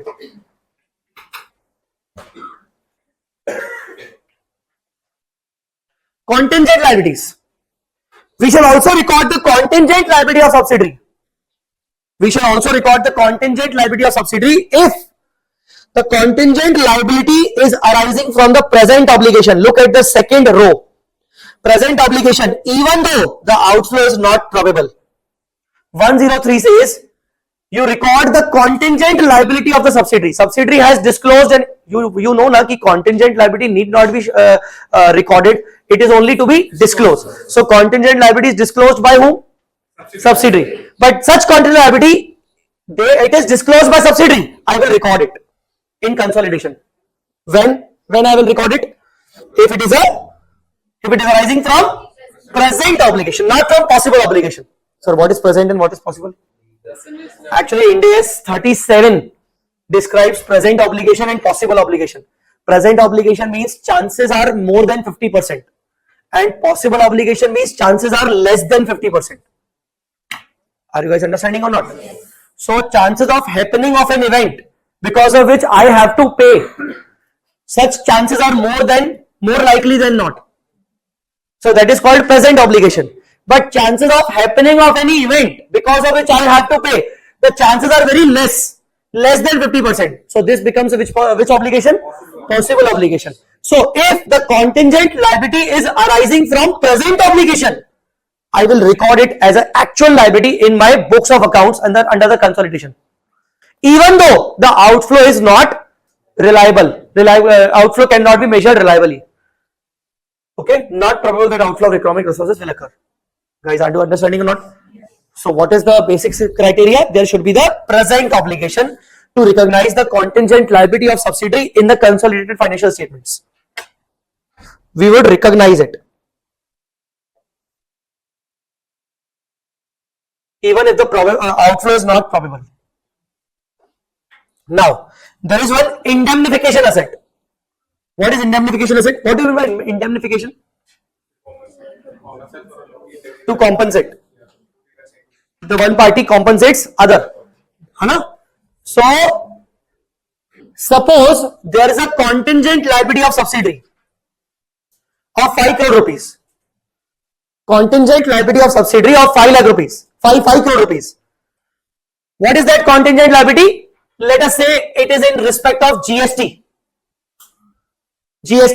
And the case is pending. Against the court regarding the GST penalties and all. The GST penalties are there in the name of subsidiary company. Subsidiary company has shown it as a contingent liability. We measured it and we came to a conclusion that it is present obligation. Understood or not? So that 5 crore contingent liability we recorded in our books. Understood or not? And we asked subsidiary to indemnify us Because suppose in future, whenever the case will close, the GST case will close, we may find out the actual liability. We have to pay it. So holding company asked its subsidiary, you should indemnify me regarding this liability. Because when today I am taking over your business, the court case is still pending. So whatever the PC I am giving to you, that is in such PC, I am not considering this GST liability. But suppose tomorrow or whenever the GST case will be closed, I may have to bear the GST liability additionally, for which you have to indemnify me. Are you guys understanding or not? So subsidiary guaranteed the indemnification of up to 3 crore rupees. How much? 3 crore rupees. This subsidiary guarantees or subsidiary's director guarantee us. So in that case, holding company shall record the indemnification asset also as a receivable, as a part of the net asset. So in the net assets, the indemnification asset will also come. Understood or not? How much come? How much? 3 crore. Because I am taking the liability of 5 crore. But suppose if I am not recording that contingent liability because it is arising under the possible obligation, and then too I ask for the indemnification, they indemnified me for the 3 crore. Should I record that indemnification asset? No. Why? Ind AS says, are you recording the respective liability? No. You should not record the respective asset also. If you are recording the respective liability, then only record the respective asset. Otherwise not. Guys, understood or not? Yes. Achha, they indemnified me up to 6 crore. And I recorded the contingent liability only of 5 crore. What indemnification asset I have to record? Up to 5 crore. So the asset value should not increase the contingent liability recorded value. Understood or not? Yes. So that is called indemnification asset. Please read this paragraph.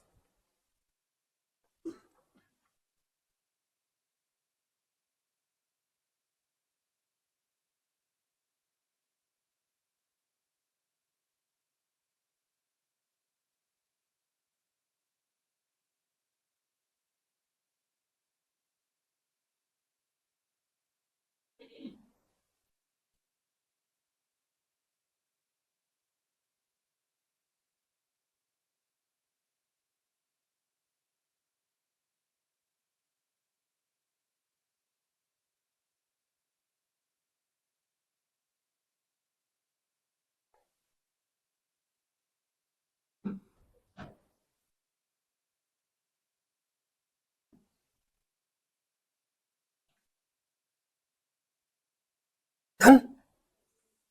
Okay. In the case of present obligation, the probability is more than 50%. Then why it is mentioned that even if there is no probability of any cash out? When we say that it's a present obligation, the probability is more than 50%. Probability of losing the court case is more than 50%, but outflow may be less than that. Losing the court case, that I may have to bear the, I may have the obligation. The chances are high, but chances even then also the chances of paying the cash may be less. Paying the amount that we have recorded. Yes. Next, measurement. For the measurement of assets and liabilities, the general rule is fair value. What is the general rule? But there are some exceptions. For the NCA also the rule is either fair value or proportionate share of net assets. Okay. Now there are some exceptions. How to measure the income tax related assets? We would apply Ind AS 12. Just like we did some examples, DTA, DTL we calculate.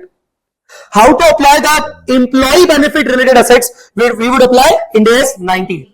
How to measure the share based related assets liabilities? We would apply 102. How to measure the assets held for sale? We would apply 105. 105 says yesterday also we did understood. Carrying amount or fair value less cost to dispose, whichever is lower. So these are the exceptions. Okay. Now measurement period. Measurement period. I want you to read it first. Read this paragraph, these two paragraphs. First of all, read the next page paragraph also. First of all, read them and then I will discuss.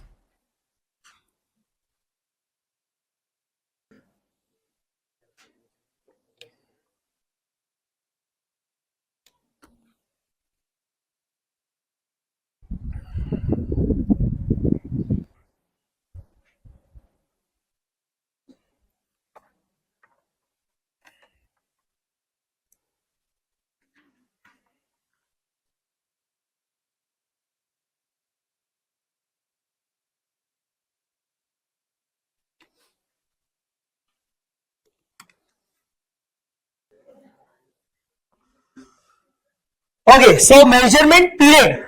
What is this measurement period? Have you read it? Huh? Anybody can explain? Explain. Sometimes, listen to me. Sometimes, when on acquisition date, date of acquisition, when we calculate our net assets at fair value, we may not have sufficient available information based on which we could calculate the exact fair value. We may not have sufficient available information in respect of any asset or in respect of any liability. So, Ind AS 103 allows us to estimate for the time being. It allows us to estimate the fair value, to estimate such asset or liability and calculate the goodwill or gain from bargain purchase. And it gives us time of 12 months. It gives us time of 12 months. This is called measurement period. So you measure it on date of acquisition on estimated basis because of unavailability of information. Now wait for some time. Whether further information are you getting or not. If you are getting further information for the same asset liability existing on the date of acquisition. Okay, understood or not? You got further information here. You got further information here.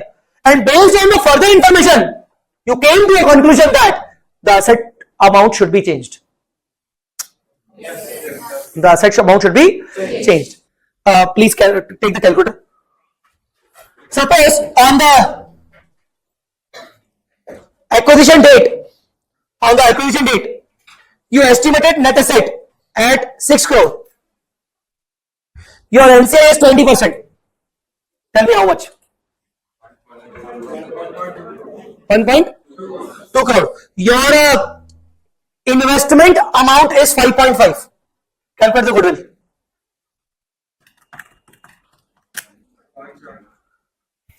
Investment amount is 5.5.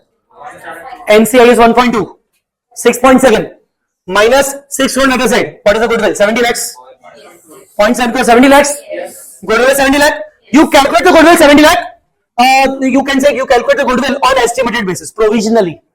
You calculated the goodwill provisionally. Understood or not?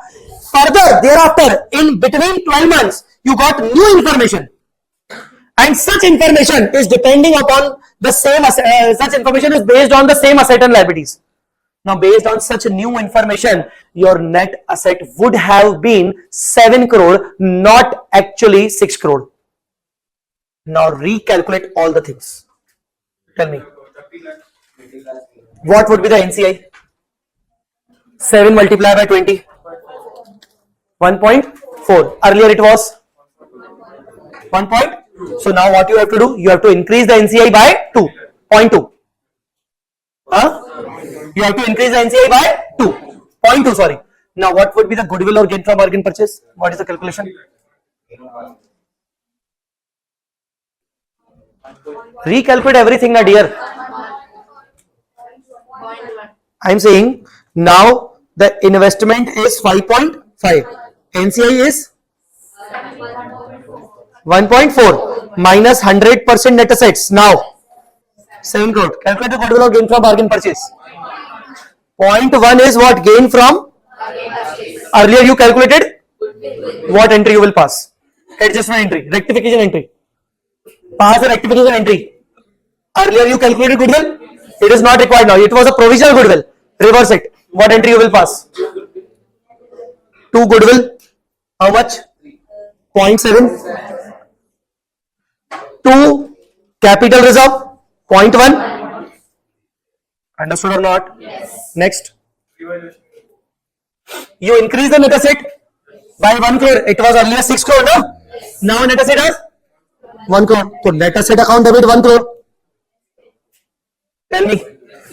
And 2 non-controlling interest by 0.2. Entry done.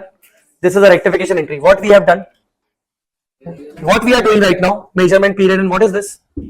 This says in case of unavailability of sufficient information, calculate the goodwill, calculate the NCI, calculate the net asset. Do not wait for the exact information. Calculate all these things provisionally.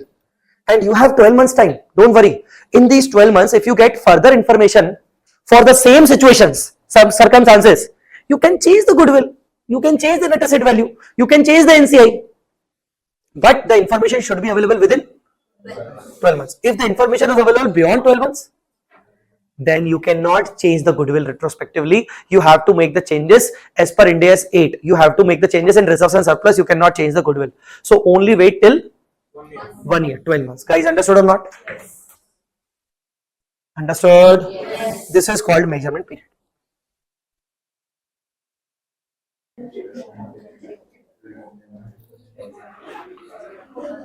This is the question.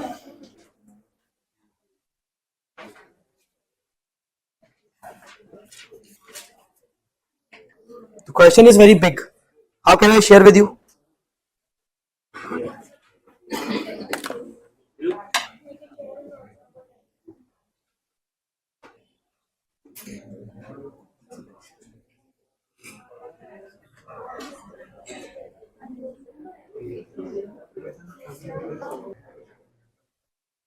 Okay.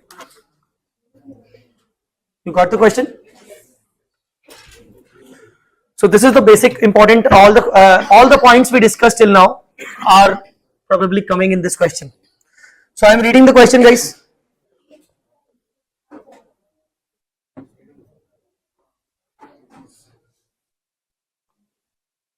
It's equity share capital 50 lakhs, holding company, subsidiary company, equity share capital, other equity containing P&L only, non-current liability which contain debentures also, which contains debentures also. The current liability, PPE, investments. Now look at the investment. Investment. Have you noticed one new thing? Investment in the debentures of subsidiary company. Debenture is kind of a loan. It's a kind of loan. Okay, so it will be set off. Current assets, date of acquisition on 1/4/24, opening balance of P&L. In the month of May, there were abnormal losses of 54,000 in the subsidiary. You know it? Treatment you know now? Depreciation rate on PP 20%. Fair value of PP 1792 lakh. The treatment you know now? Huh? Current asset includes inventory of 20 lakh whose NRV is 1850. Whose NRV is 1850 on date of acquisition. So you have to take NRV at 1850 only. There are contingent liabilities for the subsidiary due to present obligation, due to possible obligation. What will you do? Present obligation you have to take. Subsidiary company has indemnified to the parent company for the above liabilities for 2 lakh and 1 lakh respectively. What will you do? Only 2 lakh indemnification asset you will take. On 1/11, subsidiary company has paid interim dividend of 150. Interim dividend company has paid. On 1/12, subsidiary sold some of the goods costing rupees 20 lakh at 250. Sorry, costing rupees 2 lakh at 250. 40% of the goods are unsold. Can you please calculate the unrealized profit?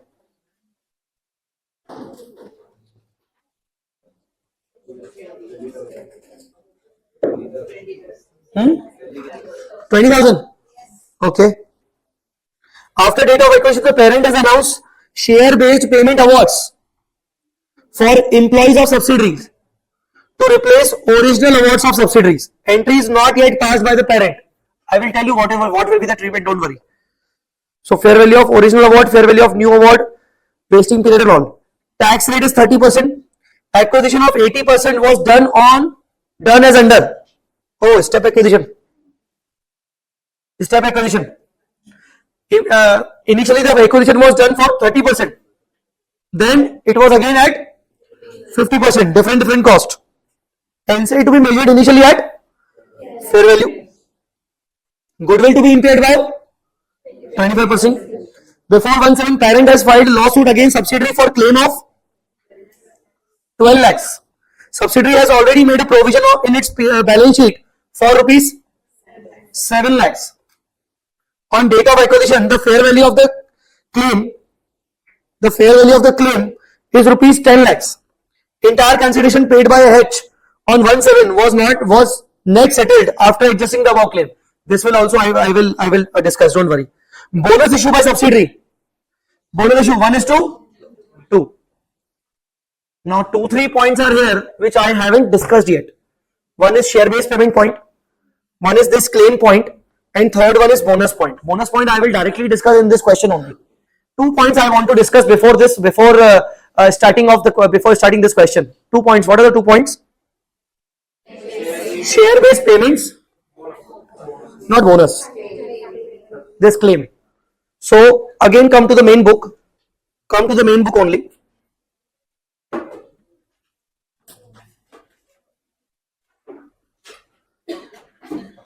And you please calculate, find out this.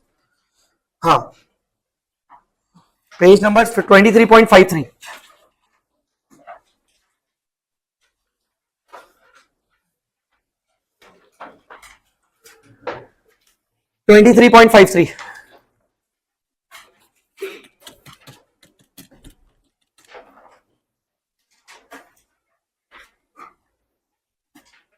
Yes. If the acquirer is now, what is this basically share based payment? What is this share based payment? Subsidiary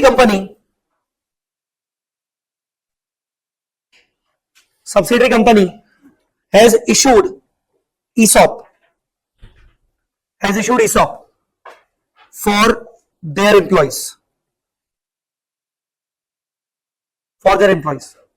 What was the ESOP? ESOP was 10,000 number of shares. 10,000 number of shares to be given to employees. 10,000 number of shares to be given to employees. The vesting period was 4 years.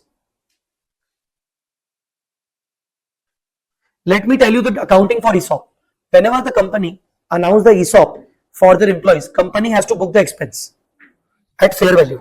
So fair value per share or per option of ESOP was 60 rupees. Can you please calculate the fair value? 10,000 multiplied by 60. So it is a fair value of share based payment award. It is 6 lakhs. And what is the vesting period? Vesting period means employee has to serve me for minimum 4 years. It is a condition. If you are serving me 4 years, then only I will give you the shares of 10,000. Guys, are you understanding or not? So I have to book this expense in the 4 years. So tell me the annual expense is 1,50,000. Now suppose after 2 years, holding company acquired subsidiary. After 2 years, holding company acquired subsidiary. Done? Now when holding acquired subsidiary, holding has cancelled this ESOP. Holding cancelled. Which one?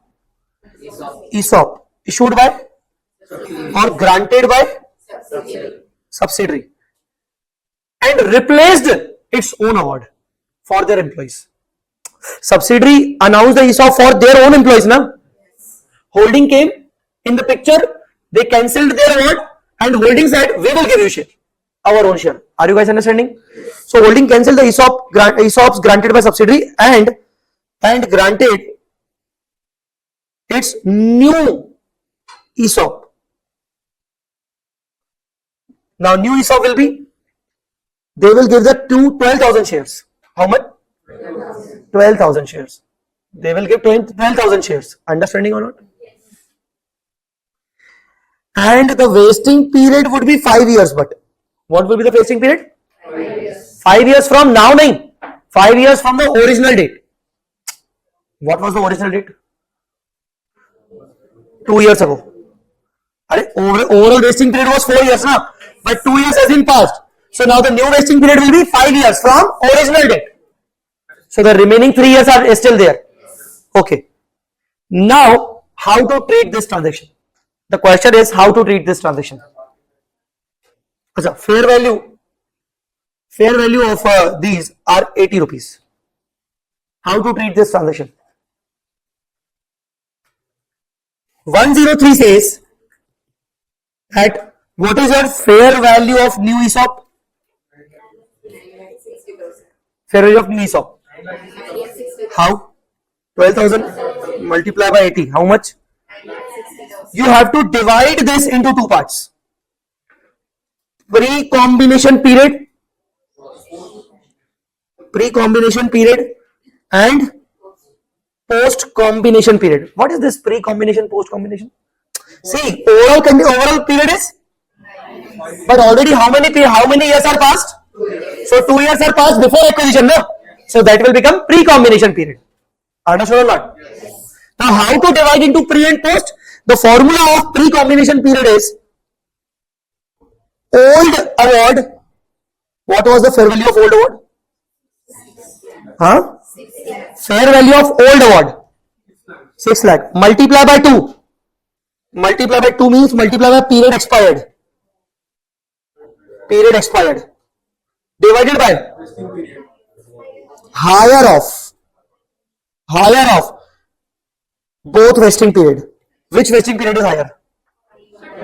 Which vesting period is higher? 5. New one. Please calculate. 6 lakh multiply by 2 divided by 5. 2 lakh. Out of 960, 250 will be treated as, 240 will be treated as pre-combination period expense. And the rest balancing figure. Tell me how much? 7 lakh 20 will be treated as post-combination. India's 103 says, treat this 240 as a part of PC, as a part of consideration. And since this is a post-period expense, transfer this in, recognize in 3 years. Recognize expense in 3 years. So PC, this will be the part of PC. Have you understood or not? Understood, guys?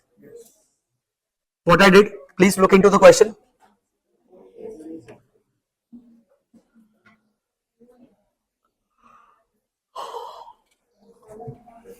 Earlier there were 10,000 options. At 60, the period was 4 years. So total fair value becomes 6 lakhs. It was all fine till the time the acquirer was not there. Once acquirer acquired our company, they cancelled our ESOP and replaced their own ESOPs. Their own ESOPs are having their own features. They will issue 12,000 number of shares to our employees. And for the 5 years from the date of original granting. Understood or not? And the fair value is 80. Now the total fair value is becoming, how he has to, it is to be divided into two parts. What are the two parts? Pre-combination, post-combination. Pre-combination means the period existing before the date of acquisition. What was the period? 2 years. So for the 2 year expenditure, the formula is fair value of original amount multiplied by period expired higher of vesting periods. This will be treated as a part of PC. Understood or not? See, logic. No. Logically, there is only what I can understand is there is a basically they don't want to show higher part of the expenditure in the consideration portion. They want to record the maximum amount in the post acquisition period as a recognition in the further period part, considering the prudence approach. So I just find out only one reason, considering prudence approach, that maximum part they should record in the post combination period as an expense, not as a part of the PC. Understood? Okay. Yes, guys. Done till now? Okay. One more point. Come to this. Pre-existing relationships between acquirer and acquiree. Pre-existing relationships between acquirer and acquiree. This means that before business combination or before date of acquisition, there were some transactions happening, or there were some financial relationship happening between holding company and subsidiary company. This may be a non-contractual relationship, or this may be the contractual relationship. I'll tell you how. You are my subsidiary company and I acquired your company just now. But last year only, I failed a legal claim against you. Last year, you were not my subsidiary. Last year, I failed a legal claim against you. Claim maybe because of the competitions and all. So last year, I filed a legal claim in the name of your company, against your company, of rupees 50 lakhs. How much? 50 lakhs. Now please remember the figures. It is important. So last year I filed a legal claim against you of rupees 50 lakh. I want to charge you for 50 lakh rupees. I want you to pay to me rupees 50 lakh for some legal suits. Okay. Now that is still pending. The legal claim is still pending. That 50 lakh claim is still pending. Now today I acquired your company. As soon as I acquired your company, I will take over all your assets and liabilities. Say yes.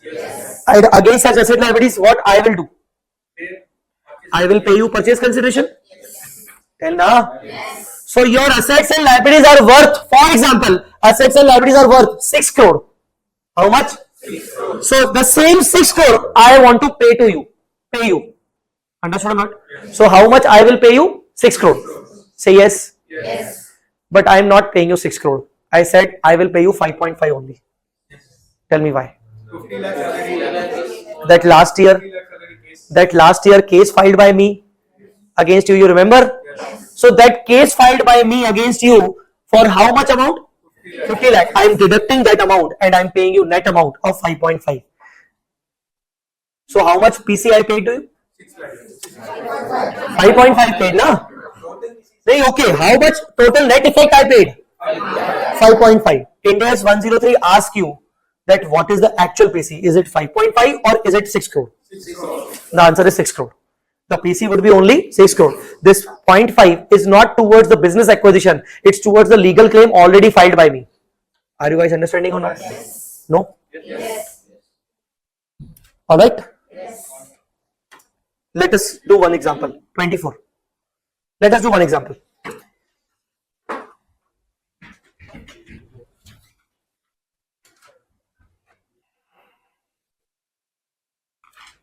Let us do one example.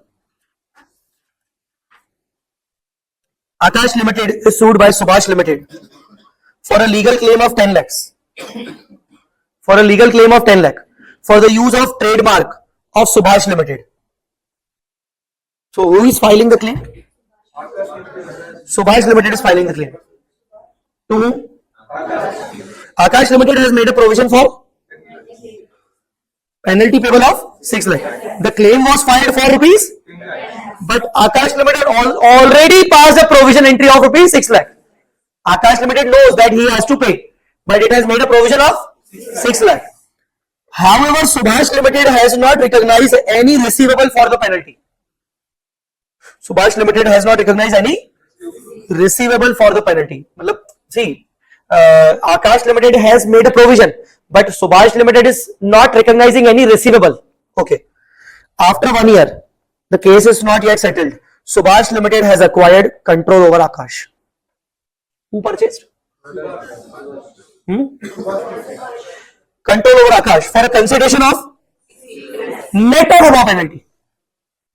Now you need to find out the accurate consideration. Is it 62 or more than 62 or less than 62? Fair value of the claim on the date of acquisition is 10 lakh only. Fair value of the net asset acquired is 70 lakh only. Assume NCI is nil. Calculate goodwill or gain from bargain purchase. Calculate. Find out what is the PC. 72. Why? 62 lakh plus. I paid to you 62 net. But if suppose if there would not be any claim, then suppose there is no claim. How much? Suppose there is no claim, then how much would I have to pay for the business acquisition? 72, na? So basically, I am having a claim on you for rupees 10 lakh, and I deducted this rupees 10 lakh, and net I paid you 62. So the PC should not be 62. PC would be the gross value. PC would be the gross value. What would be the PC? 72. What journal entries need to be passed? See the journal entries. First, Subhash Limited has to pass compensation refundable or receivable to gain. Net asset account debit 70, consideration payable 72, the goodwill will be 2. Now here the compensation is receivable and here the consideration is payable. It is receivable 10, it is payable 72. So the net would be settled at 62. Understood, guys? Understood or not? This was the example where Akash Limited is sued by Subhash Limited. Now change the example. Example number 25. Do it.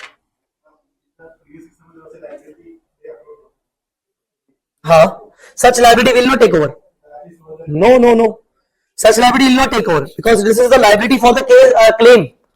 So the Akash Limited has made the provision, whatever the provision it has made for 6 lakh, will not take over as a part of the net assets. We'll ignore it. In the net assets figure, we are assuming that it is not included. Okay? Had the fair value of the case on the date of acquisition being less than 10 lakhs, what would have been Had the fair value been? less than 10 lakhs? Then what would have been this position? Whatever the fair value would be, we have to take the same fair value. Suppose the fair value is 7 lakh. So we'll assume that only 7 lakh has been adjusted. So 62 plus 7, 69. So we'll not take the original claim. We'll take the fair value of the claim. How much claim we'll take? Fair value. Now please do it 25.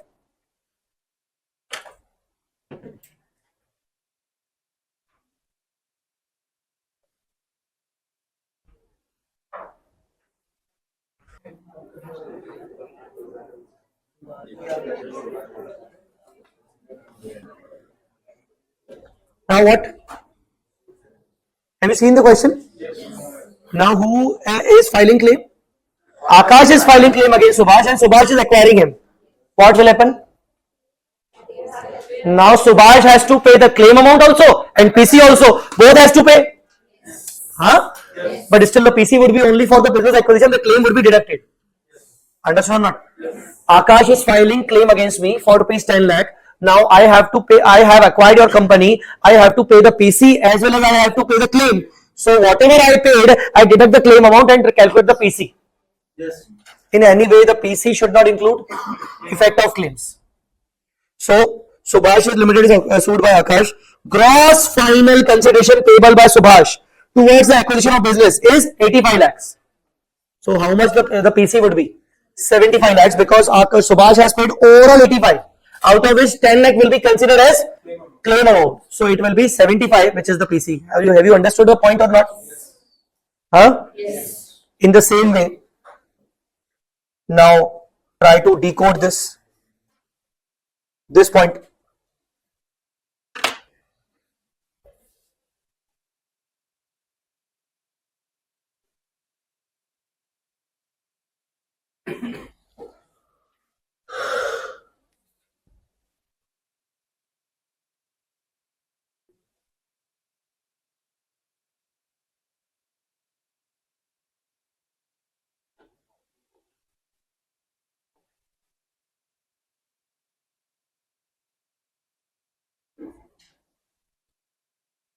Yes, tell me. And 10 lakh should be added to the PC value. Okay, 10 lakh should be added to the PC value. Understood, guys? Yes. Clear? Okay. Decode this.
Yes, calculate. 480. 480 is a part of PC. And post combination period? 10 lakh? 20,000. Okay.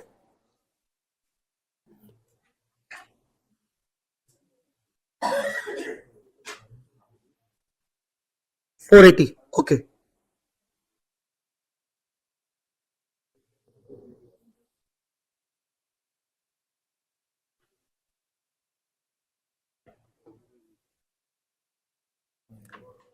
Now let's start the master problem.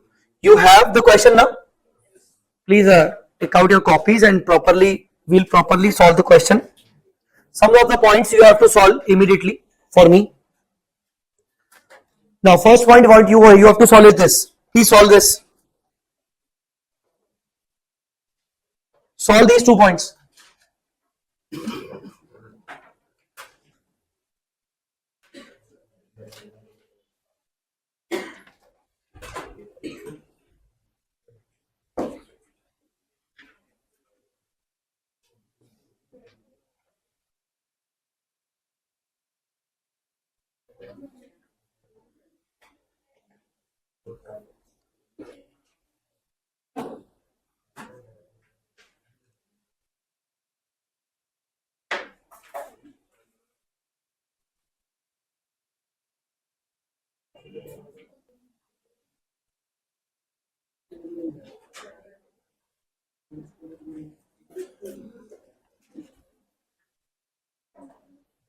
Done?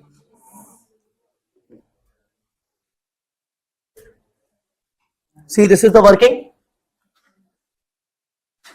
Firstly, you had a book value on 31st March, it was 75 lakh. Based on the reverse working, you got opening balance of 93 lakh 75,000. Then, based on the 3 months depreciation of 20%, you got the book value on 1 July 89 lakh 6,250. You compared it with the 92 lakh. You've got a gain of 293, and you will make a DTL also on 30%, 88,125. So this is the first working. Tell me guys, is this understood? Then the depreciation. Now depreciation on fair value. What was the fair value? 92. So on 92 the depreciation on fair value for 9 months. How it should be? 92 multiplied by 20% into 9 by 12. 1380. But how was the actual depreciation? The actual depreciation would be 1809 to 75.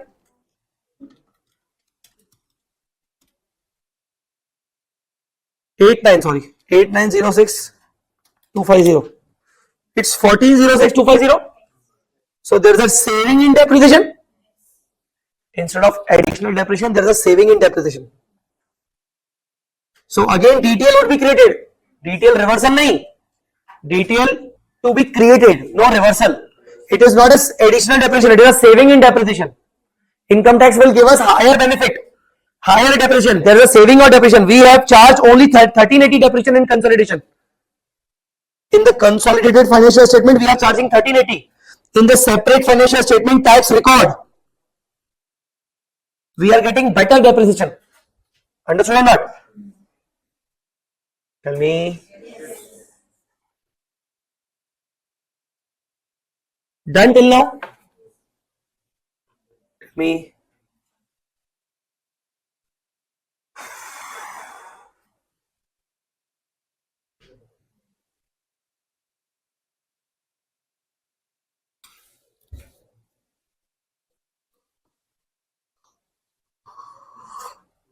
You calculated the new share-based payment award like this.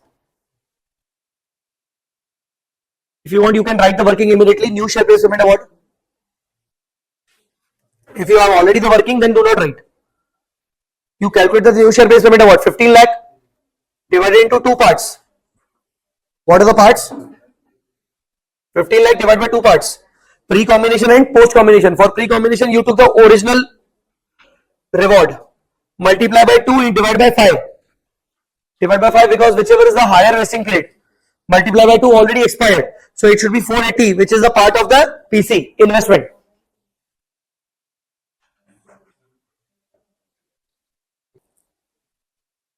Done?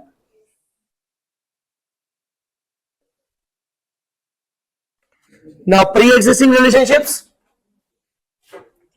How much claim was filed? See, you all have the example now. Please look into your example. I will ask some questions. How much claim was filed? Parent has filed lawsuit against subsidiary for rupees. Subsidiary has already made a provision for rupees. DO is a fair value for rupees. So fair value is relevant for us. Entire consideration paid by H on this was net settled after adjusting the above claim. So what should be the PC? PC should be added by 10 lakhs. And 10 lakh will be separately recorded. Just like this. This separate compensation recorded. Okay. Look at the pre-existing relationships. Settlement value of lawsuit is what? 10 lakh. So what is the entry? Compensation receivable account debit to P&L. Who will pass this entry? A holding company. Now gross consideration for 50%. Gross consideration. Now how will you calculate the gross consideration? Look, please read the question. Read the question. See this 13th number point. Acquisition of 80% was done as under.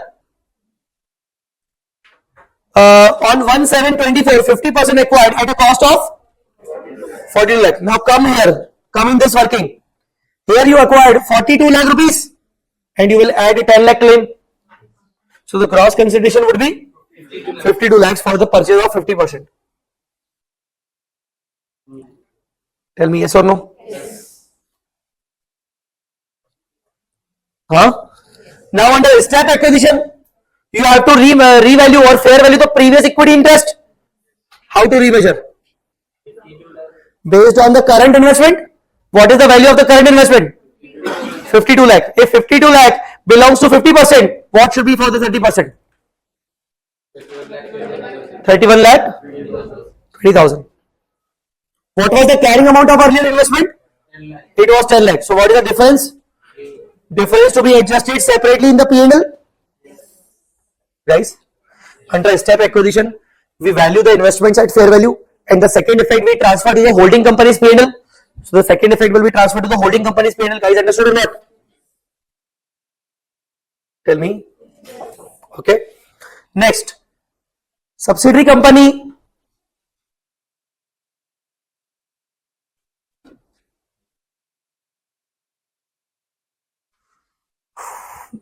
There is bonus.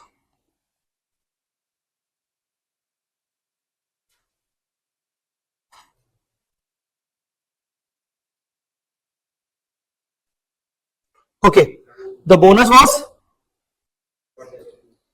bonus issue 1:2. For every 2 share, bonus is getting issued at 1. Now for bonus issue, please listen to me. For as far as bonus issue, bonus is not a new point for you. In your CA intermediate, the bonus has been taught to you, but you may have forget about the bonus.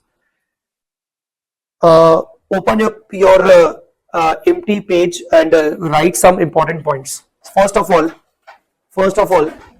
tell me what journal entry you pass for bonus issue. What journal entry you pass for the bonus issue? It's general reserve or P&L account debit to equity share capital. It's general reserve. You pay the bonus out of reserve and surplus. You pay the bonus out of reserve and surplus. So pass the entry. What entry you pass?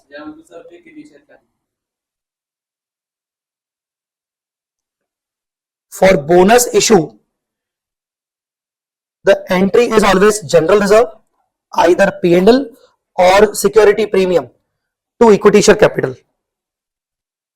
Now, one important requirement for bonus issue, considering SEBI guideline, it says whenever you have sufficient old reserves, past reserves, you have current year profit also, you have old reserves also. Whenever you have sufficient old reserves, then always distribute the bonus issue from old reserves only, not from the current year profit only. What I said? See, you have two type of profits. One is old profit, one is current year profit. Which one is to be given priority? For the bonus, the old reserve will be given priority. So, use old or previous year reserves. Use old or previous year reserves. Now, suppose subsidiary company is issuing bonus. Subsidiary company is issuing bonus. I am giving you one situation.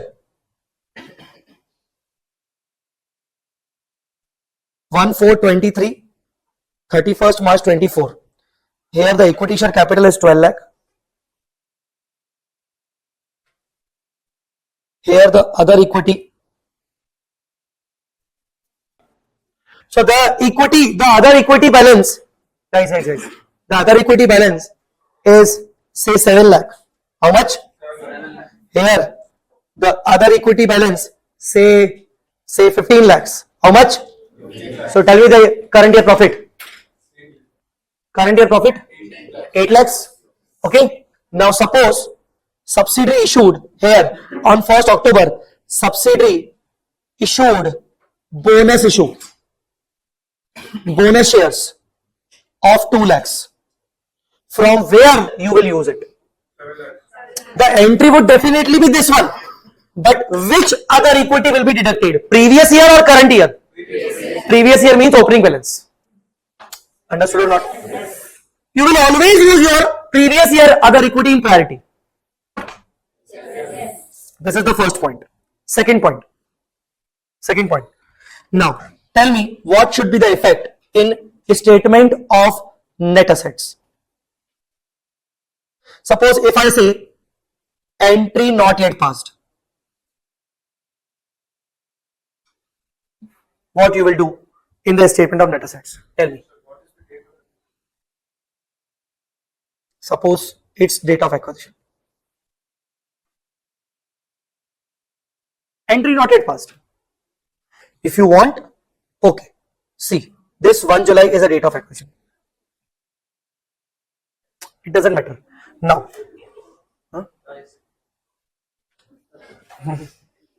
okay. Date of acquisition, change, balance sheet. What is the balance of share capital? It's 12 lakh. Here also it's 12 lakh. Why 12 lakh? Because the bonus entry has not yet been passed. So here only equity capital is 12 lakh. Now other equity. Other equity. 7 lakh. Balance sheet. 15 lakh. So change column. 8 lakhs. Now what you will do in respect of bonus issue? First of all, what is the rule for bonus issue? Which reserve you have to use? Previous year you have to use. So the entry is not yet passed. So you have to deduct for bonus issue. You have to deduct rupees 2 lakhs from here only. You will use this. What is the journal entry of bonus? The journal entry of bonus is general reserve debit to. Don't you think that this entry is not affecting your overall equity? The general reserve are getting reduced, the equity capital is getting increased, the overall effect is zero, na? So if you are debiting general reserve, you have deducted 2 lakh rupees out of other equity, but at the same time you are crediting. So again you have to add back, na? Your capital is getting increased, na, by rupees 2 lakh. So ultimately the effect will be nil. The bonus issue effect will be nil. In November 23 paper, this was the case. The bonus issue nil was effect was nil. Actual. Acha, I am telling you one more thing. Wait. Don't do this. Wait. Ask your doubt properly after my discussion. Now, I don't know how many of you are comfortable with Ind AS 33 EPS, but I have to talk about that Ind AS 33 to make the concepts very clear about this bonus. Even if you are not comfortable with 33, if you have remember your AS20 CA intermediate part, when we calculate our EPS earning per share, whenever we calculate the EPS earning per share, in the calculation of EPS, what is the formula? The earning divided by number of shares. This is the basic formula, no? Yes. But technically the formula is earning divided by weighted average number of shares. Yes. You remember weighted average? Yes. Okay. But that same AS20 or Ind AS 33 says, whenever the company issues bonus shares, the time weight would be from the beginning of the year.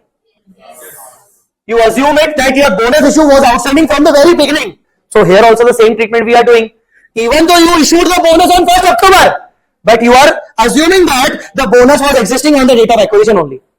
Guys, understood or not? Yes. So I deducted 2 lakh rupees from the reserve. I added 2 lakh rupees in the capital on the same date because it is a bonus. It was already existing in my equity. Understood or not? Yes. So the overall effect would be nil. Your doubt? Anything? Change in the MCA and change in MCA, they are mainly changed. What change? You tell. I just checked it. Okay. So this is the bonus issue.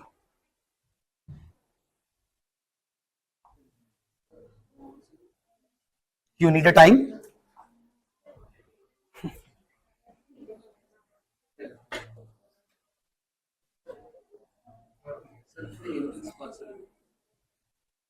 One more thing. One more thing. Okay. Now, entry passed.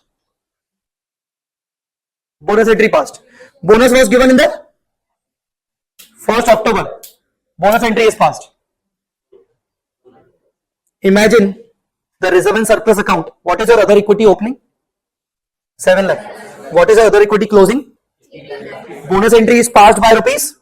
So the net profit should be 15 plus 2 minus 7.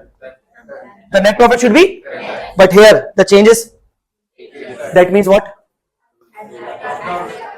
The bonus of 2 lakh is wrongly deducted from the current year profit. Look at the profit na. It's 10 na. The current year profit should be 10 lakh na. It has been wrongly deducted from this profit. This is the reason it is 8. Now what you have to do? Add 2 lakh here and less is perfectly fine. Understood or not? Yes. Huh? Yes. So whenever the entry is passed, the bonus entry is passed, you need to add back here and deduct here.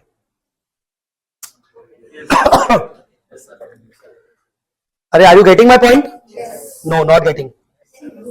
Getting or not getting? Getting? This is November 23 question.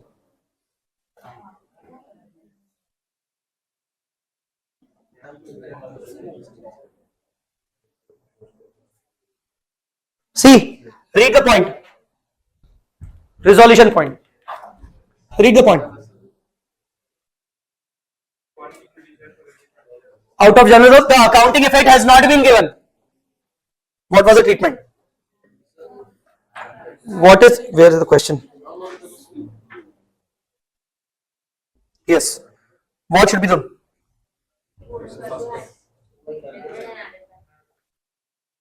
Only this. No need to add back. Understood or not? This is the bonus effect. How many of you understood this? Properly raise your hand. How many of you understood? Backbenchers did not understood.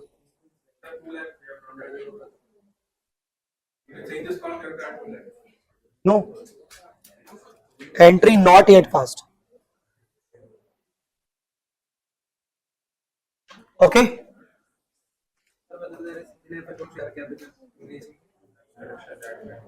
I increase now?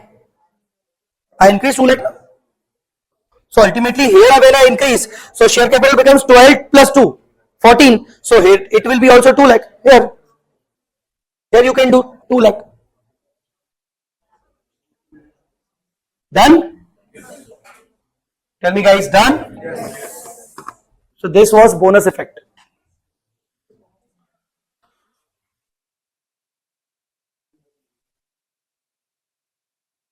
Now I will discuss each and every point one by one now.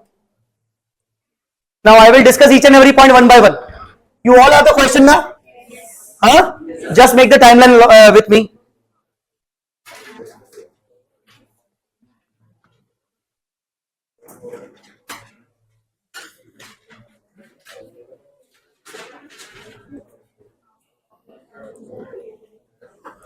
What is the balance sheet date of the question? You please you don't talk here.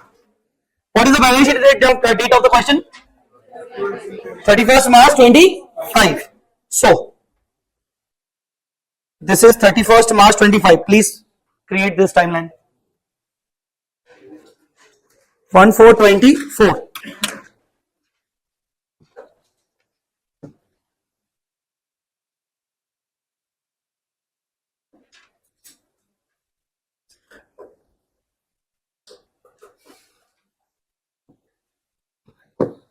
Now, this is the balance sheet date. Fine. 80%, 25%. Now, what is the date of acquisition? First point. 1/7. Okay.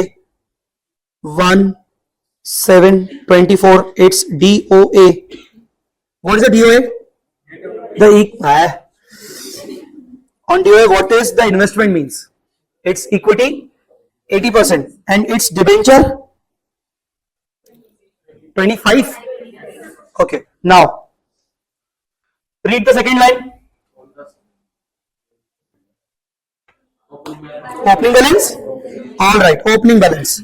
So this is other equity. Other equity opening balance how much? 1 lakh 50. 15 lakh. What is the closing balance? What is the closing balance? 27 lakhs. Okay. 27 lakhs. Now, how many debentures we have purchased? Use the calculator, please. How many percentage of debentures we purchased? Look at the non-current liability of subsidiary, which is a debenture. The overall debentures are how much? Do 25%. It's 12 lakh and we purchase at 15 lakh. 12 lakh debentures we purchase at 15 lakh. The asset and the liability would be cut down. But there's a difference of 3 lakh. What journal entry shall be passed in the consolidation? Liability will be reversed by 12 lakh. Liability will be reversed by 12 lakh. Asset will be reversed by 15 lakh entirely. So there's a loss of 3 lakh to be transferred to the parent's P&L because parent has a loss now. Parent has invested 15 lakh rupees in the debenture of 12 lakh. So the liability as from the consolidation group point of view, parent has given the loan to its own subsidiary and the 12 lakh loan has been given at 15 lakh. So 3 lakh is ultimately the loss to the parent. Yes. So what will be the overall effect in the consolidation? 3 lakh loss will be in the parent's P&L, consolidated P&L. Yes. When you make the consolidated balance sheet, now 48 minus 12 will be there. You will merge the liabilities now. So 48 minus 12 and this will be 0. Understood or not? Wait. Look at the question. Look at the question. How much investment parent is holding? 6 lakh. Now read this point. Read this additional point.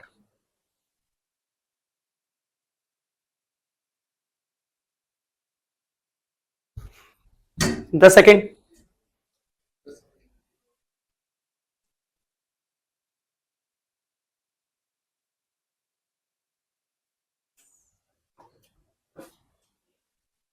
Nominal value is, and these were acquired by Hammer at a cost of, this will be cut down.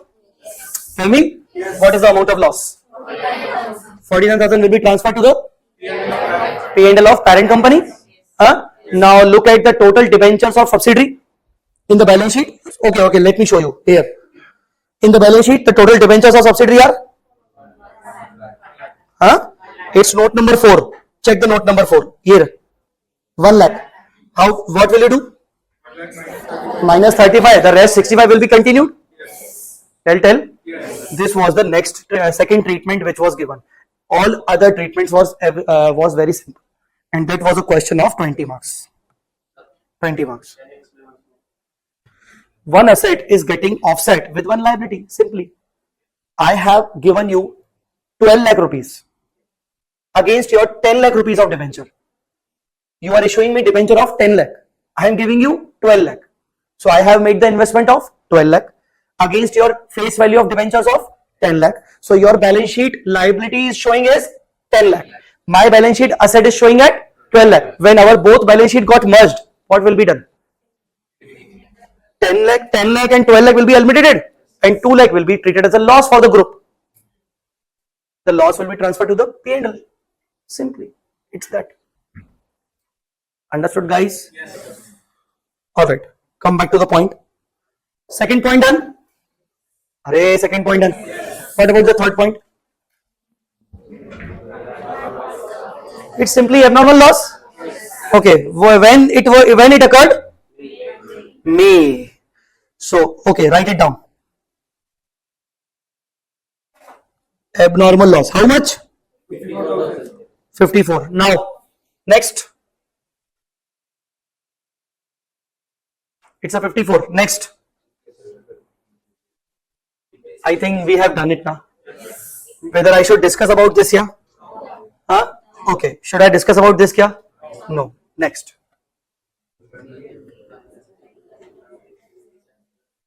Current asset includes inventory of rupees 20 lakh, whose NRV is. It's fine. We'll take the net asset. We'll consider the inventory at. So technically 150 will be the revaluation loss. 150 is the. So just write it here. Revaluation loss on inventory. 150. Will you create any DTA DTL? Because assets value you are reducing, na? DTA or DTL? DTA will be created. Whenever you take the higher fair value, the DTL is created. Whenever you take the lower fair value, DTA is created. Please create the DTA 150 multiply by. How much was the tax rate? 30%.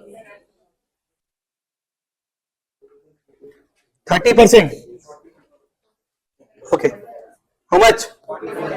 45,000. So DTA would be 45,000. So look at the working of DTA DTL. First of all, you created the DTA DTL on the PP valuation. Yes. You can check your workings. You did the working of PP valuation revaluation, I think. Yes. What was the revaluation profit? What was the revaluation profit? 2 lakh? It was revaluation profit or DTL? Okay, it was a revaluation gain. So it was a revaluation gain, and you have to create the DTL. 88,125. Is it coming or not? Yes. Okay. Then you have calculated the depreciation effect also. Yes. How much? 26,250. It was a saving of depreciation.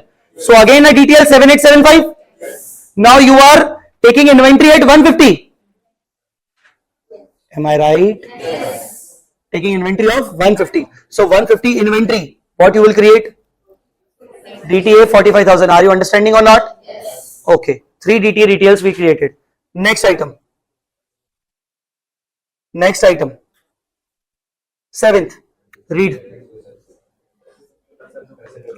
Which will you record? Which one will you record? How much? So 5 lakh you are recording?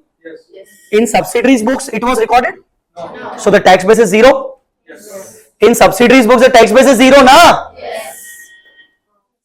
Sir, what is tax base? Oh, subsidiary haven't recorded any contingent liability, so no tax treatment in subsidiaries books. But you are recording it the same in the consolidation. So there will be the difference of 5 lakh as per the tax record and your accounting record, what will you create? Deferred tax asset. So again, deferred tax working. See this. You are creating 5 lakh rupees of liability, and on such 5 lakh you are creating deferred tax asset of 30%. Comfortable? Yes. Comfortable or not? Yes. Next. One more thing. The same contingent liability you will record now. As a part of the net asset you will record now. Even you will do the PP revaluation as a part of the net asset. What was it? 293? 750. Next.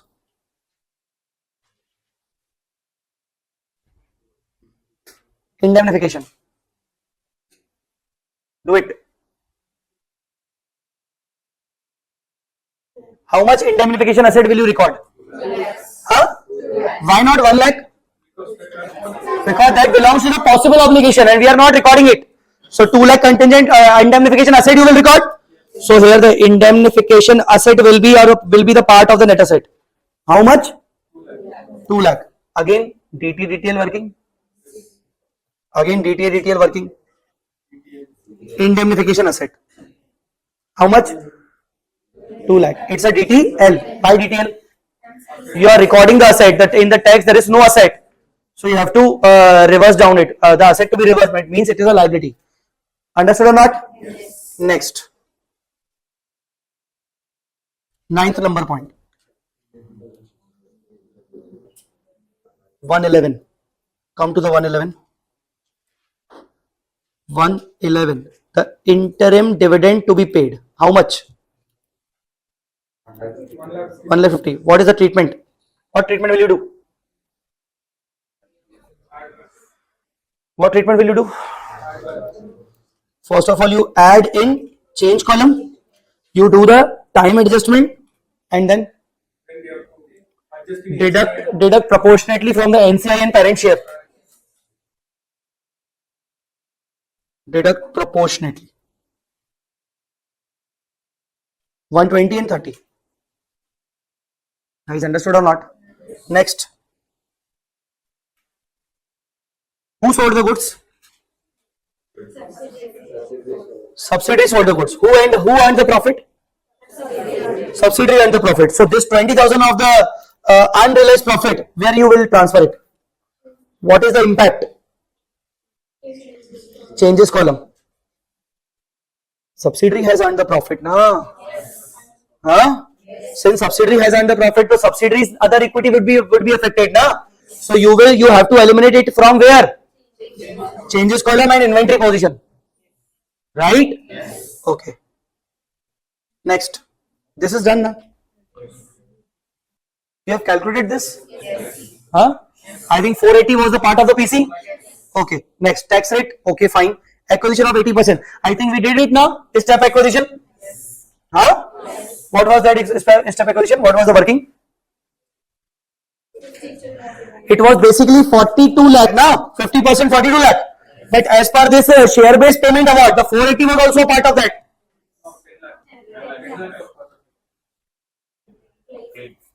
Claim. Okay. 42 plus claim of 10 lakh. Okay. Claim was part of that. Okay. Let me check. Yes. The claim was there 10 lakh and 42 plus 10. The total PC was becoming 52 lakh. So based on that 52 lakh, you calculated the fair value of the previous equity of 30%, 31 lakh 20,000. And you have recognized the gain of 2120. Where you will show it?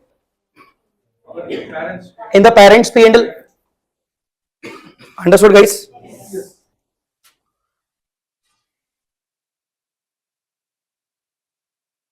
It's done. NCI to be measured initially at fair value. How to calculate? How to calculate? Based on the consideration we are paying.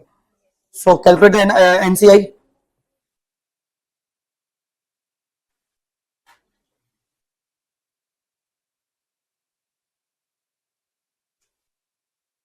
This is the NCI.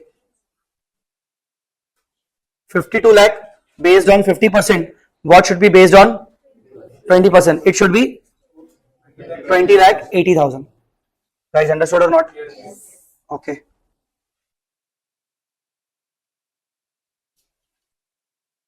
Goodwill to be impaired. Okay, fine. Legal suit, it's fine. It's done. Consideration is done. Bonus is done. Now see the final working of consideration. Our consideration is 88 lakh. How come? Consideration is 88 lakh. This 3120 is the fair value of previous 30%. How come this 5680? Correct. 52 we already found out. Plus 4.8 was the share based payment. Pre-combination. So it becomes a 5680. Overall consideration was 88 lakhs. So overall consideration 88 lakhs. NCI 2080 we find out. Now 100% net asset based on a statement of net assets. So you find the goodwill. Now goodwill amortized by how much percentage? And it is to be a portion between holding and NCI. Why? Because we are calculating NCI at fair value. Is understood or not? Understood or not? You just look into last discussion. You just look into this statement properly. Just look into this statement. Okay. Just tell me. Look into your example. Just tell me what was the equity share capital in the question. Subsidiary company's equity share capital. Okay. 30 lakh. What was the reserves and surplus balance? Closing. 27 and opening it was 50. So total milake 12. Tell me. Now, first of all, abnormal loss you added 54,000. Comfortable? Interim dividend you added back 150. Comfortable? Dividend we always add back now. Okay. Bonus 15. Why this is 15? Bonus. In the question entry is not passed. What is the bonus ratio? 1:2. So equity capital is already 30 lakh. So divide by 2. It's a 15 lakh. So you already you haven't passed any entry and you have to distribute the bonus from very old profits. Now, so old profits you have already. Understood or not? So you distribute the bonus and your equity capital will be increased. Understood, guys? Overall effect will be nil. Now, time adjustment for how many months? 3 months, because date of acquisition is 1/7. Now, abnormal loss you added here, but you are deducting here. Why? May month, but your acquisition is July month. Are you saying na? Yes. Next, asset liability adjustment. First of all, PP fair value gain or this is done. Yes. You have already calculated these figures. Yes. Then inventory deducted by 150. Yes. Why? From 20 to it's 1850. Then contingent liability you recognize, so net asset will be reduced by 5 lakh. Yes. Then indemnification asset, net asset will be increased. Yes. It will be increased technically. Okay. Huh? Yes. It will be increased. Next, elimination of lawsuit provision. What is this? Subsidiary has created a provision of 7 lakh rupees. Read the question. Subsidiary has created a provision of second last adjustment, I think, of the question, 16 number. So how much provision subsidiary has already made in its books? So that provision we should not take over, no? Someone is asking me the same question, I think. You were asking, no? So that claim, provision for that claim, provision should not become the part of the net assets. So we are reducing the net assets by 7 lakhs.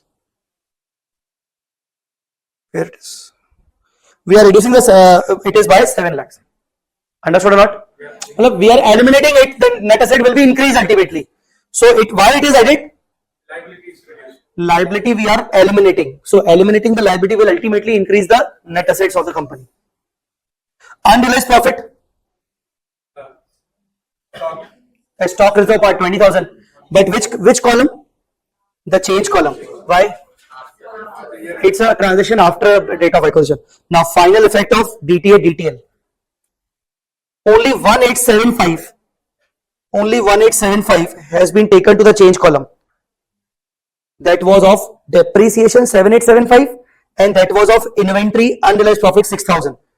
These two effects belongs to changes column. Everything belongs to DOA column.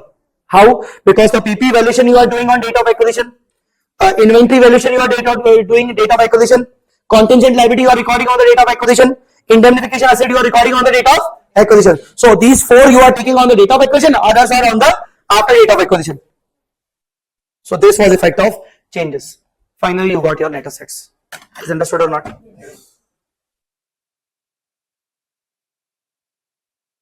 Take your time. You can do this question properly at your home definitely. But my thought process is to discuss all the points in one question so that you should be familiar or you should feel familiar in the exam situation. Like, okay, we have made these kind of points. Understood or not? Yes. Okay. Now, 2 important points are pending for today's session. One is change in percentage of holding and the second one is chain holding. 2 important points are pending. I will discuss it after the break. Okay. You must need a break after this heavy question, master problem. So after the break, we'll discuss the rest 2 portions. Okay. Thank you. So now chain holding is there. We'll discuss first of all chain holding and then we'll move on to the changes in percentage of holding.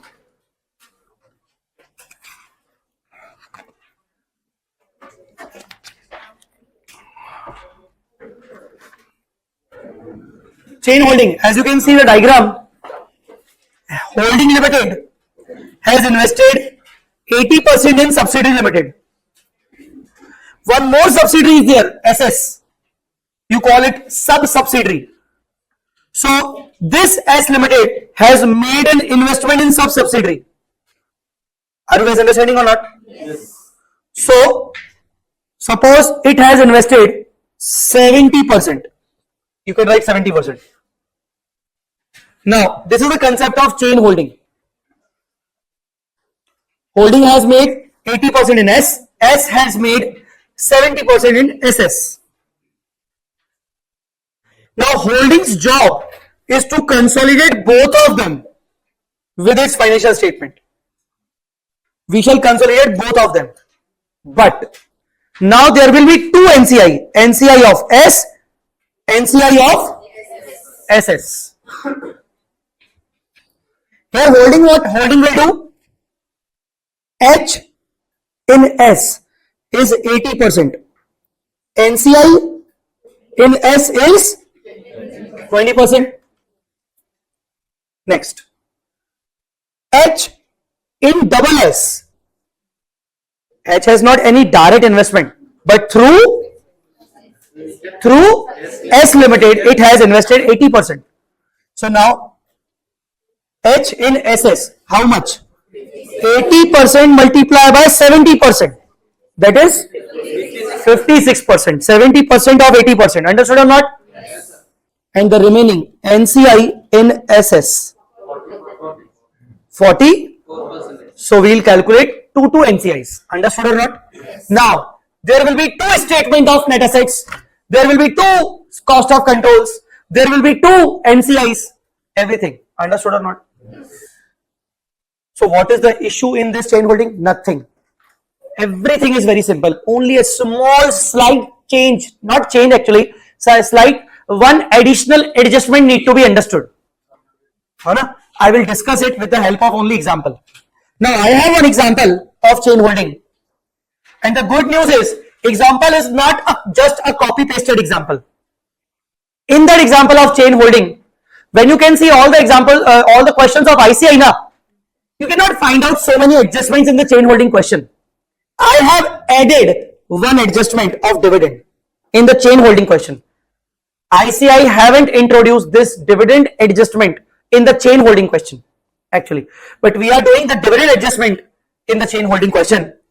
So this is the question with us. Okay, you please start reading the question immediately because we have only one question to discuss properly about the chain holding.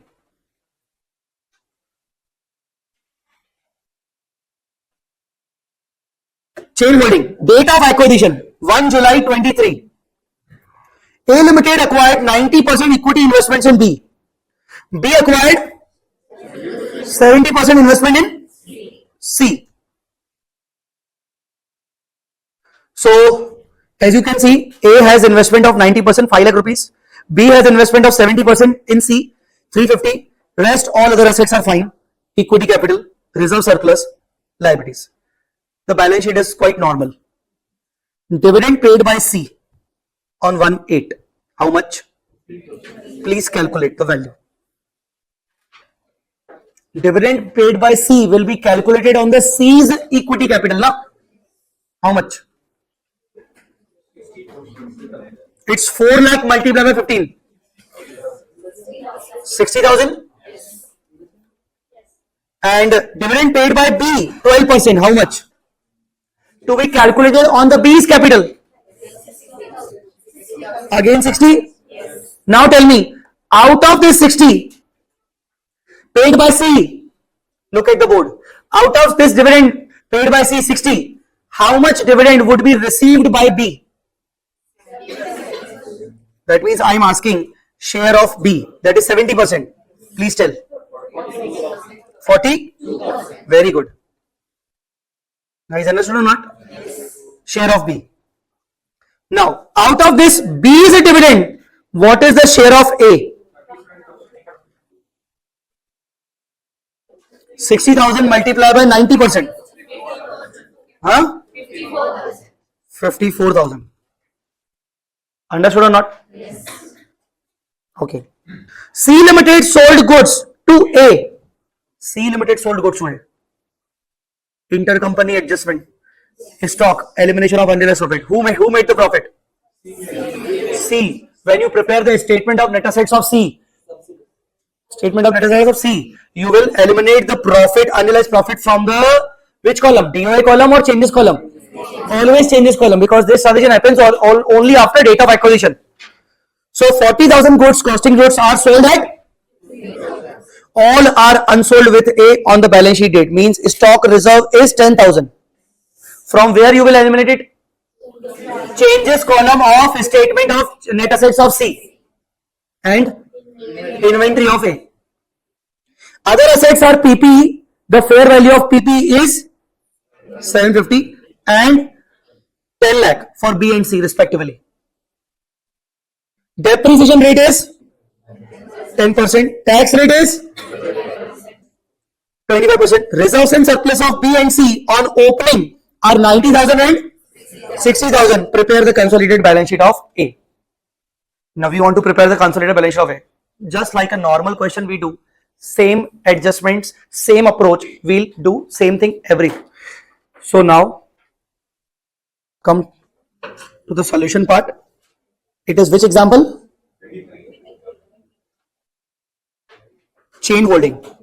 It is the best question you have for chain holding. I can guarantee you that even after this question, if you can see this question for the exam purpose now, leave all other chain holding questions the institute has. Don't worry, this question will be perfect and it has some more adjustments like dividend, fair valuation, depreciation and tax effects. Institute's chain holding question doesn't have anything. So you can refer this question for the exam. Now, what is the date of acquisition? 1/7. Okay. Now first of all, we would prepare a statement of net assets and changes thereon.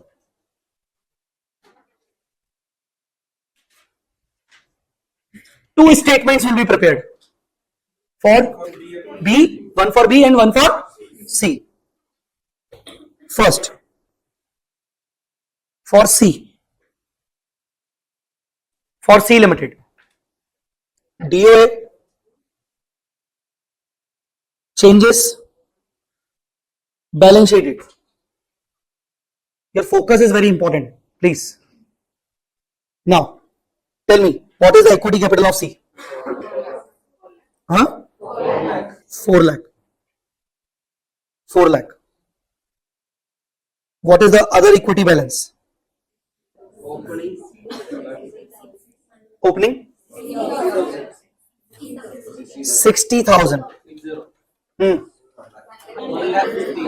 150? 90? What are the adjustments? One is dividend. Next, Stock always after time adjustment.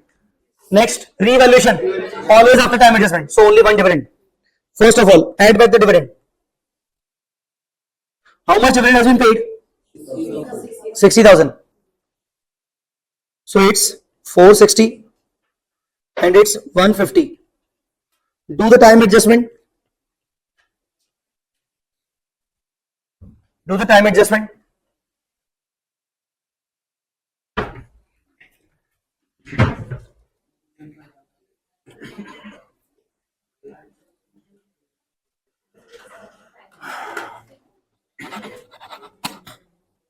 Yes. 150 divided by 12 multiply by 3. How much? Next.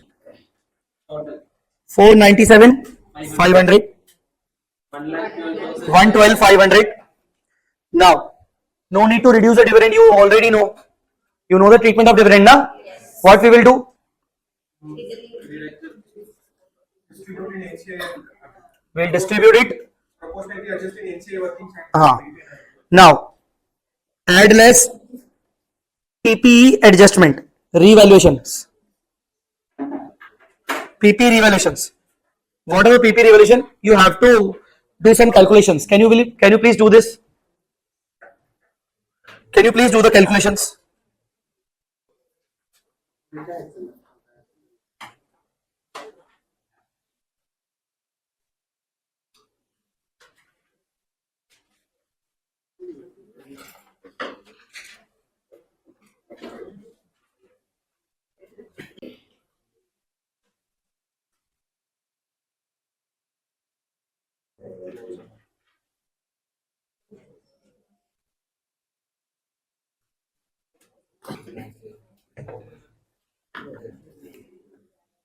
Yes.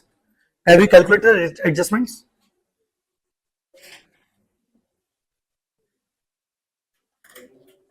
C's PP is 8 lakh, right? Yes. So the opening PP should be 8 lakhs divided by 90%. 8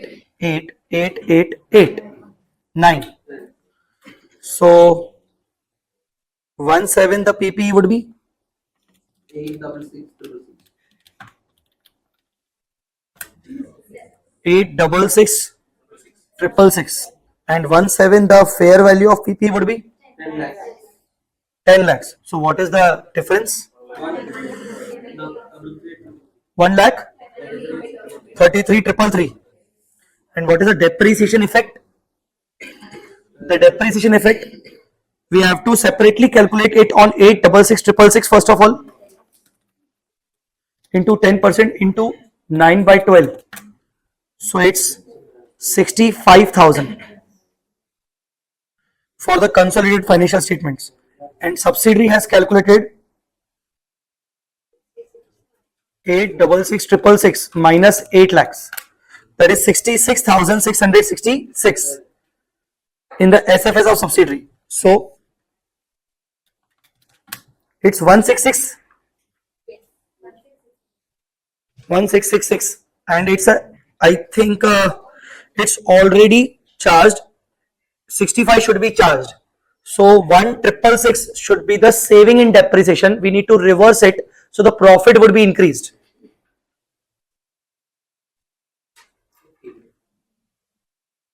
Okay.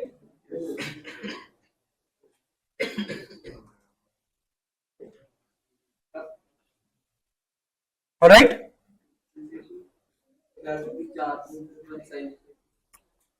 See, one thing is depreciation should be charged on how much? On 10 lakh, no? On 10 lakh. Okay, 10 lakh multiply by 10% into how much? Okay, 10% into 9 by 12. It should be 75. I have wrongly calculated. Kya? Multiply by and second, depreciation actually or already charged by subsidiary 86666 minus 8 lakhs. It's 66,666. Yes. It's 8334. Minus incorrect. 8334 is the additional depreciation. Okay? Deferred tax impact. 30%, 25%. So we'll create DTL. 33,333 will be deducted and 2084 will be added. Reversal of DTL.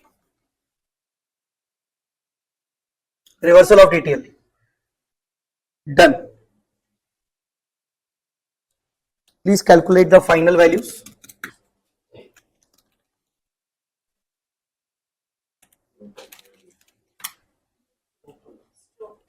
Oh, sorry. Stock reserve is there, kya? Stock is by C or B? C. Oh, C. Okay. The stock reserve is 10,000. Okay. Minus unrealized profit. 10,000. Minus unrealized profit 10,000.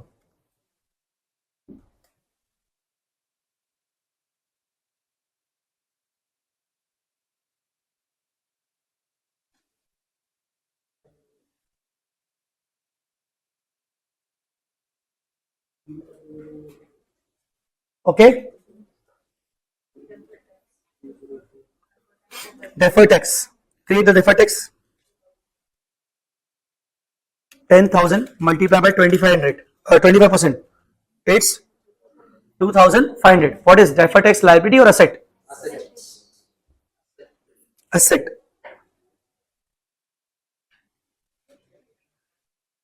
Deferred tax assets.